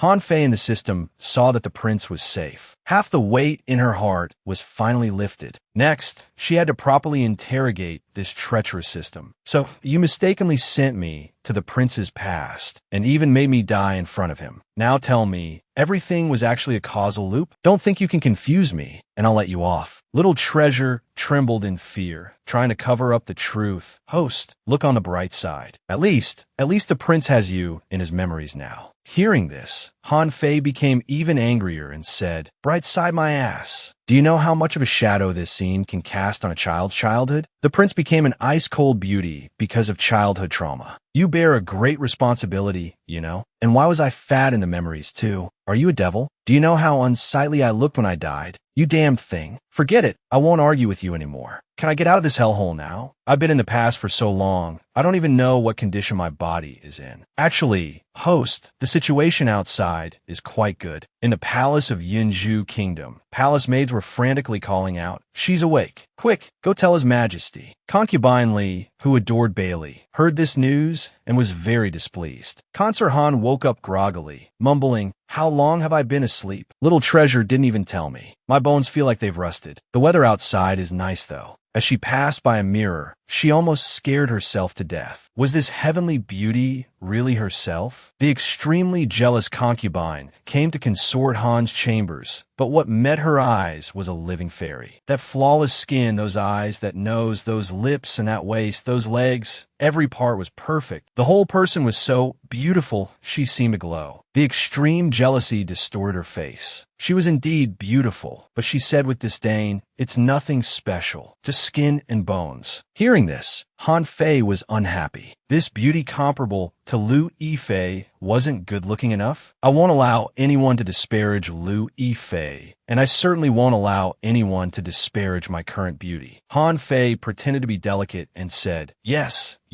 I also think my looks are ordinary. But for some reason, ever since I met the Emperor, I've been the sole recipient of his favor. I've advised the Emperor to spread his affection equally, but he just won't listen." Concubine Li behind her was fuming upon hearing this, and Consort Han even made faces and wiggled around to provoke her. "The Emperor just loves me, hee hee. It's killing you, isn't it?" Bailey happened to see this scene and couldn't help but laugh out loud. Han Fei followed the sound of laughter and looked over. She froze on the spot. How could Bailey be here? Bailey smiled meaningfully and said, "What you just said wasn't wrong." Hearing this, Han Fei was even more stunned. Concubine Li's little heart shattered into pieces. She felt extremely upset. She wanted to say something bad about Han Fei, but was rebuked by Bailey. "What are you doing here? I've said that without my permission, no one is allowed to enter this palace." Hearing this, Concubine Li could only plead with tears in her eyes, "Your Majesty, just love me, just love me." However, at this moment,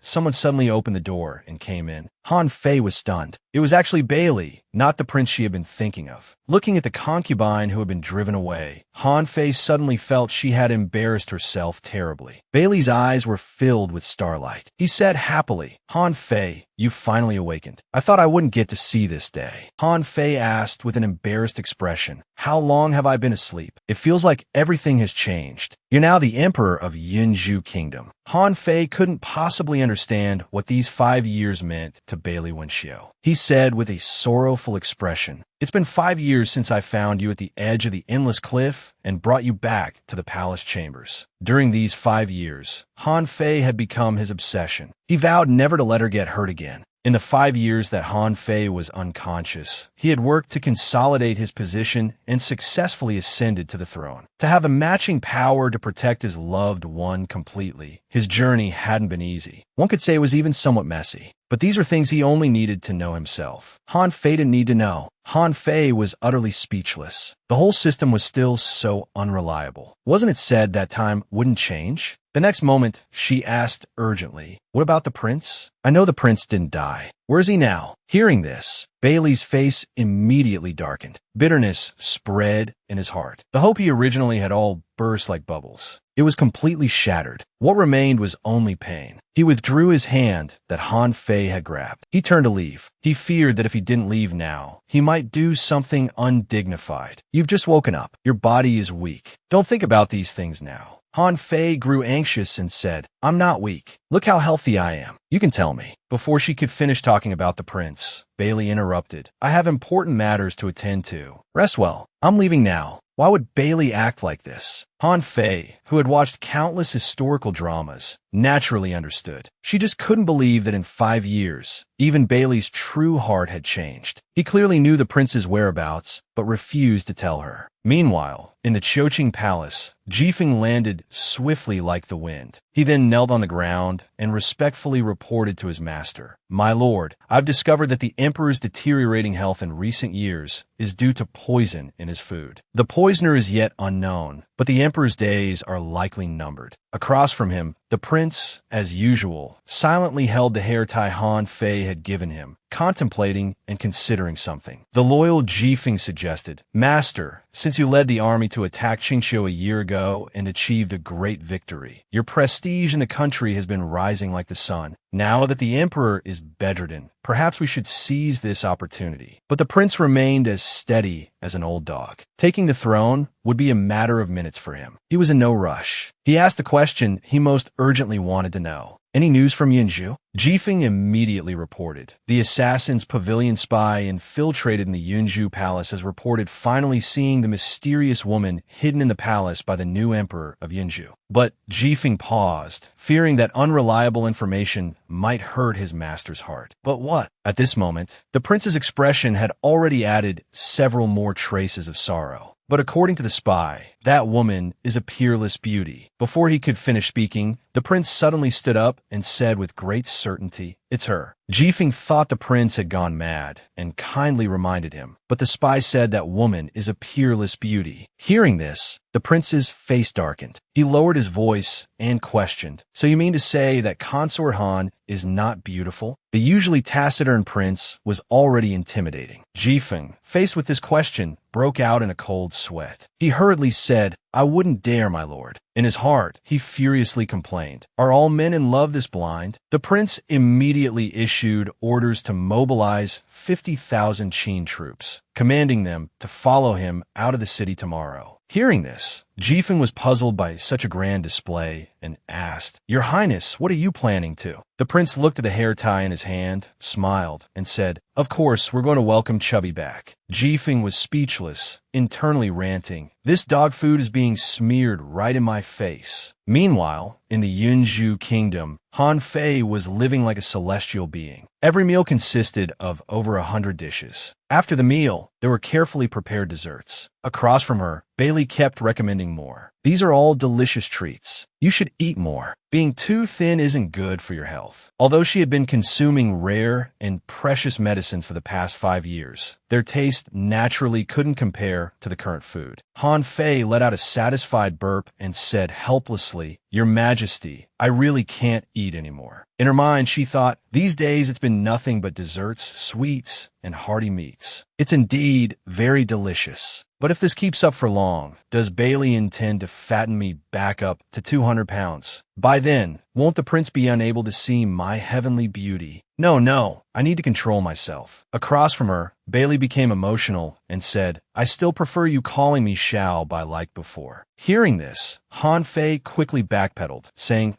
The past is the past, and now is now. Your Majesty is now the ruler of a country." Suddenly, Bailey grabbed Han Fei's wrist. He pulled Han Fei into a broad embrace, his arms holding her tightly. Han Fei was startled. A hint of madness surged in Bailey Wunxio's heart. He fixed his gaze on Han Fei's eyes and said, "Since the past is the past, and now is now. Then the me of now is the one who first met you, isn't it? Han Fei's moral compass was unyielding. Friends were friends, lovers were lovers, and they couldn't be mixed up. She used all her strength to pull her hand away and said, "Your Majesty, the first person to meet me was your consort." Women's words always surprised him. "You know that's not what I meant." "Of course I know," Han Fei said. She only asked him, knowing that any response would be unfair to Bailey. She involuntarily pulled her hand away from Bailey's tight grip. She spoke with utmost seriousness. "No, you're wrong. The first person to meet me was your consort." But Han Fei wasn't saying what Bailey wanted to hear. "You know that's not what I meant." "Of course I know, Xiao Bai. I just think you should know that impossible things shouldn't be attempted. Why not consider marrying someone who's right in front of you?" Consort Li is quite lovely. Behind the artificial mountain, Consort Li was extremely nervous. The feeling she had when she first met Bailey still lingered in her heart. When she learned she was to be married to the emperor, she was overjoyed. She thought that with her beauty and talents, she would gain the emperor's favor. But unexpectedly, His Majesty's thoughts were all focused on a chubby woman. At that moment, she eagerly awaited Bailey's response. Hearing this, Bailey's eyes flashed with unfamiliar anger. He said she was merely after the position of empress. Han Fei disagreed. If she only wanted the position of empress, why would she throw tantrums about me in front of you? Act out? She could easily pretend to be gracious and motherly to the world. But she can't pretend because she truly likes you very much. Concubinely behind them was beaming with joy. She couldn't help but sigh with admiration. I didn't expect this girl to be not only beautiful, but also quite eloquent. Her previous hatred for Han Fei dissipated in that moment. Suddenly, a loud shout rang out. A guard knelt down and hurriedly reported, "Your Majesty, urgent military news from the border." Bailey's expression changed slightly. "Speak quickly," he said. The guard, noticing the presence of outsiders, hesitated. The ever-astute Han Fei naturally sensed this and was about to dash off. It was best to hear less about such important military matters. Bailey, however, said nonchalantly, "No need to avoid it. Speak freely." The guard, following orders, immediately reported, "Your Majesty, a large army has suddenly appeared at the border, merely 5 li away from our defensive line. We received no prior information. The enemy numbers about 50,000, led by the war god, Prince Qin." Han Fei's heart skipped a beat upon hearing this. It was the aloof prince she had been thinking about. Instantly, pink bubbles filled her imagination. Bailey felt the atmosphere suddenly freeze. He coughed lightly and asked, "How did you come to know this?" "Your Majesty, Prince Qin sent a message saying he wants one person. If that person comes, he will withdraw his troops." Bailey had underestimated Qin Shi. He had come directly to his territory to take someone. Bailey's peripheral vision naturally caught Han Fei's change in expression. He couldn't control his anger. With a wave of his hand, the snacks scattered all over the ground. "You dare not." The usually gentle and approachable Bailey changed his face, becoming fearsome. Han Fei had never seen Bailey like this before. She looked at him with some surprise, trying to calm his emotions. "Xiao Bai." But Bailey was not to be placated. "Han Fei, this time I won't back down. He's the one who made you unconscious for 5 years. I won't let you return to his side. If he wants war, then war it shall be. Indeed, love makes one blind and neurotic." Watching Bailey's retreating figure, Han Fei dared not say more. She knew that speaking further would be futile and only deepen the conflict. Bailey's current temperament was nothing like the Bailey she used to know. Suddenly, a voice came, "Do you want to leave the city?" Han Fei turned towards the sound. It was actually Concubine Li, with whom she had a slight altercation a few days ago. The concubine who seemed to like Bailey very much and had little scheming nature. Concubine Li said very sincerely, "If you want to leave the city, I have a way to help you." At the city gate of Yunzhu Kingdom, a carriage was about to pass through, but was stopped. "Who's in the carriage? Get out for inspection." The palace maid showed a fierce expression and said, "My mistress, Concubine Li, is inside. How dare you casually inspect her?" The two soldiers looked at each other. This was someone they couldn't afford to offend. After a moment of hesitation, they let the carriage pass. Once out of the city gate, the palace maid immediately urged the horses to gallop faster. She was unusually calm and composed, as if she had done similar things with Concubine Li before.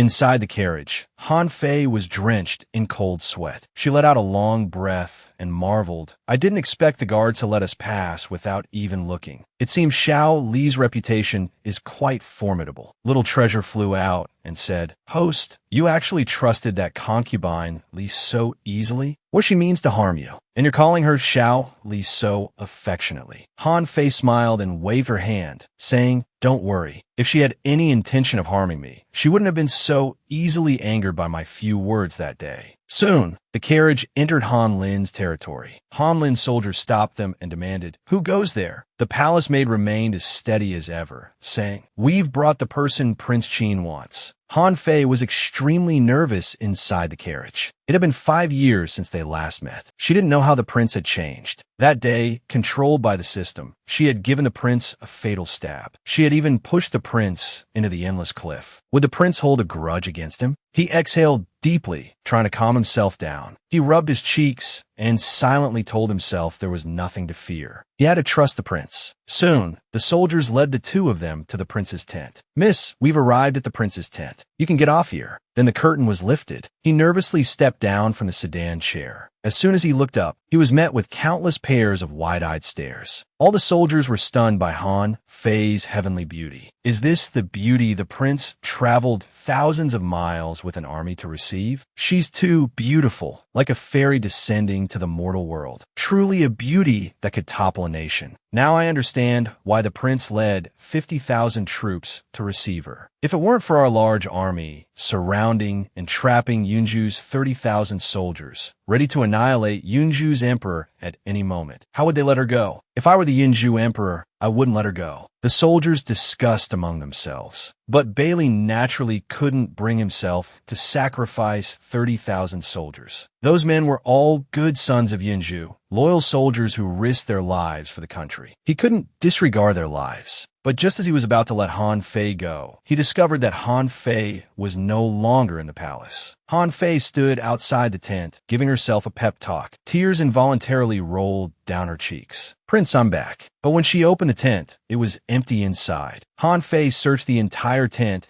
but didn't see a single person. Her mood instantly plummeted. All that excitement for nothing. Suddenly, she heard a sound from behind. Han Fei quickly turned around, shyly calling out "Prince." But the person who came wasn't the prince. It was Li Jing, a highly skilled doctor who had once saved the prince's life. He looked Han Fei up and down, muttering, "So you're the troublesome woman who needed so many people to come and receive her. You're looking for the prince? He's gone out with a team to survey the terrain. It'll be a while before he returns. Do you want to go out for some fresh air first?" Han Fei suddenly wanted to tell the man in front of her. 3 hours passed, and the prince still hadn't returned. Her waist was sore from sitting. She helplessly laid down on the bed to rest for a while. The bed no longer smelled of medicine. She wondered how the prince's health was. She missed him terribly. It should be fine to go out for a walk, right? Han Fei lifted the tent curtain, peering around to observe her surroundings. She heard an officer saying, "Where's the doctor?" "Quickly, send him to Dr. M.O." Han Fei's gaze fell on the men on the wooden stretchers. The soldiers' faces were contorted in pain, with large abscesses on their feet. Han Fei immediately made some deductions. This illness would not be simple for ancient doctors to treat. Since she had nothing else to do anyway, she decided to follow and see what Li Jing would do. "Doctor, please look at my brother. He was bitten by something while surveying the area nearby.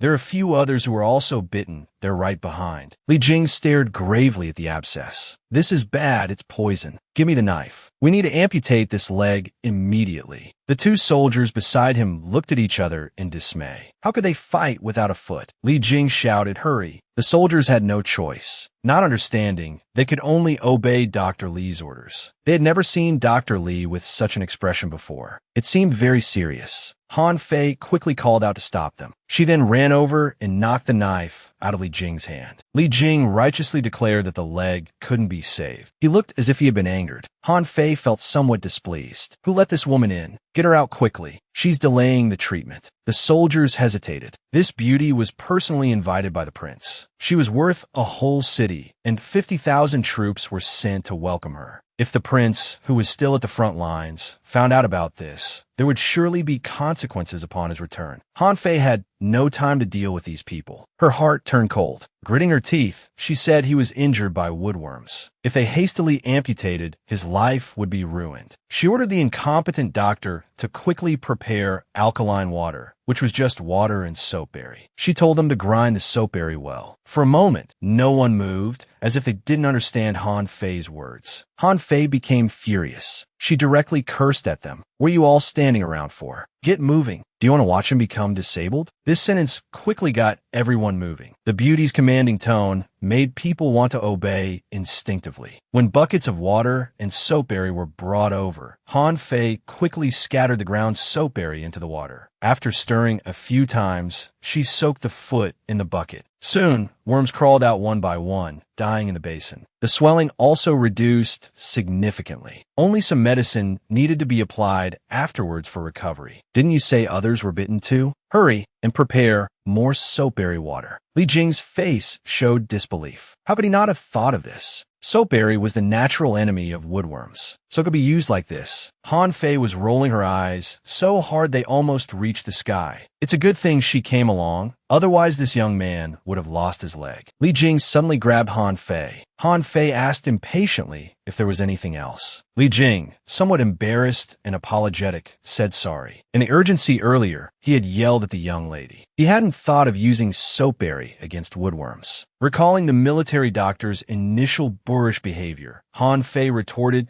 that it was only right for him to yell at her. After all, she was the one who required so many people to welcome her. How troublesome. She took out her little book of grudges. "I'm truly sorry. Now I believe the young lady is indeed worth so many people coming to welcome her. Hee hee, that's more like it." Soon it was late at night. Han Fei had finally taken care of all the injured. She was truly exhausted. Not only had she not seen the prince all day, but she was also covered in smelly sweat. Fortunately, the soldiers were kind enough to bring her hot water. She could finally take a hot bath. Han Fei hummed a tune while bathing. Little did she know that the person she had been thinking of was approaching. The sound of footsteps made Han Fei alert. She looked around but didn't see anyone. But Han Fei couldn't calm down. She felt uneasy. Just as she was almost done bathing, she thought, "Oh no, why do I feel like someone's behind me?" She turned around and came face to face with the prince. "You're back, fatty." Han Fei was startled. A scream that echoed to the horizon came from the tent. "Prince, why are you here?" Han Fei quickly covered her body with a cloth. The prince smiled and said, "Fatty, this is my military tent." He seemed about to take a few steps closer. Han Fei's face turned red with embarrassment. "Of course I know that, but I'm bathing. How can you come in?" The prince gave a mischievous smile. Then he grabbed her hand. He didn't give her any chance to resist. The prince's eyes were filled with longing as he gazed at Han Fei affectionately. It had indeed been a very long time since they'd seen each other. But he hadn't imagined their long-awaited reunion would happen at such an awkward moment. Han Fei's face turned crimson. But the prince leaned in and asked about that time in the cold palace, wondering why she had insisted on helping him bathe. It was a scene of dredging up old memories. Han Fei recalled how fearless and happy she had been back then. She tried to quibble. "I didn't insist on anything. Besides, this is different. You were still young then," she said softly, feeling a bit guilty. A voice tinged with gentle affection reached Han Fei's ears. "Han Fei, I missed you so much." Before Han Fei could react, the prince's thin lips had already landed on hers, intimately nuzzling her nose. My goodness, her heart was racing. She could feel that the prince's body temperature was no longer as cold as it was 5 years ago. They passionately expressed their longing for each other. But gradually, Han Fei sensed the atmosphere shifting from tender to something else. She finally realized something was amiss. "Wait, Your Highness. Let go of me first. I'll never let you go again." 10 minutes later, the two sat on the edge of the bed. An indescribable atmosphere permeated the air. Han Fei held her forehead, embarrassedly saying, "I'm sorry, I hit too hard just now." Beside her, the prince sat with a sullen face, looking utterly wronged. "Well, it's not entirely my fault," she said. "I told you to let go. I almost passed out." A stark red handprint was visible on the prince's face, shocking to behold. The prince still didn't say a word. Han Fei sighed and said, "How about I rub it for you? Blow on it, and it won't hurt anymore." Han Fei gently comforted the injured man. Only then did the prince's anger subside a little. "Then don't do that again next time," he said. Han Fei smiled and replied, I won't. Let's sleep, it's late." The officials and soldiers outside the tent were stunned by what they heard. They wouldn't need a midnight snack tonight. This display of affection was enough to keep them from eating for days. Soon it was the next day. A new life was about to begin. The sunshine was particularly bright. She had slept so deeply that she hadn't even noticed when her beloved had risen. The sound of training in the distance caught her attention. These soldiers seemed to have some kind of faith. Each one was vigorous and strong. The sound of them assembling was incredibly impactful. On the platform, the prince stood straight, cutting a heroic figure. This was a side of him she had never seen before. The prince at this moment was no longer the same as the prince from 5 years ago.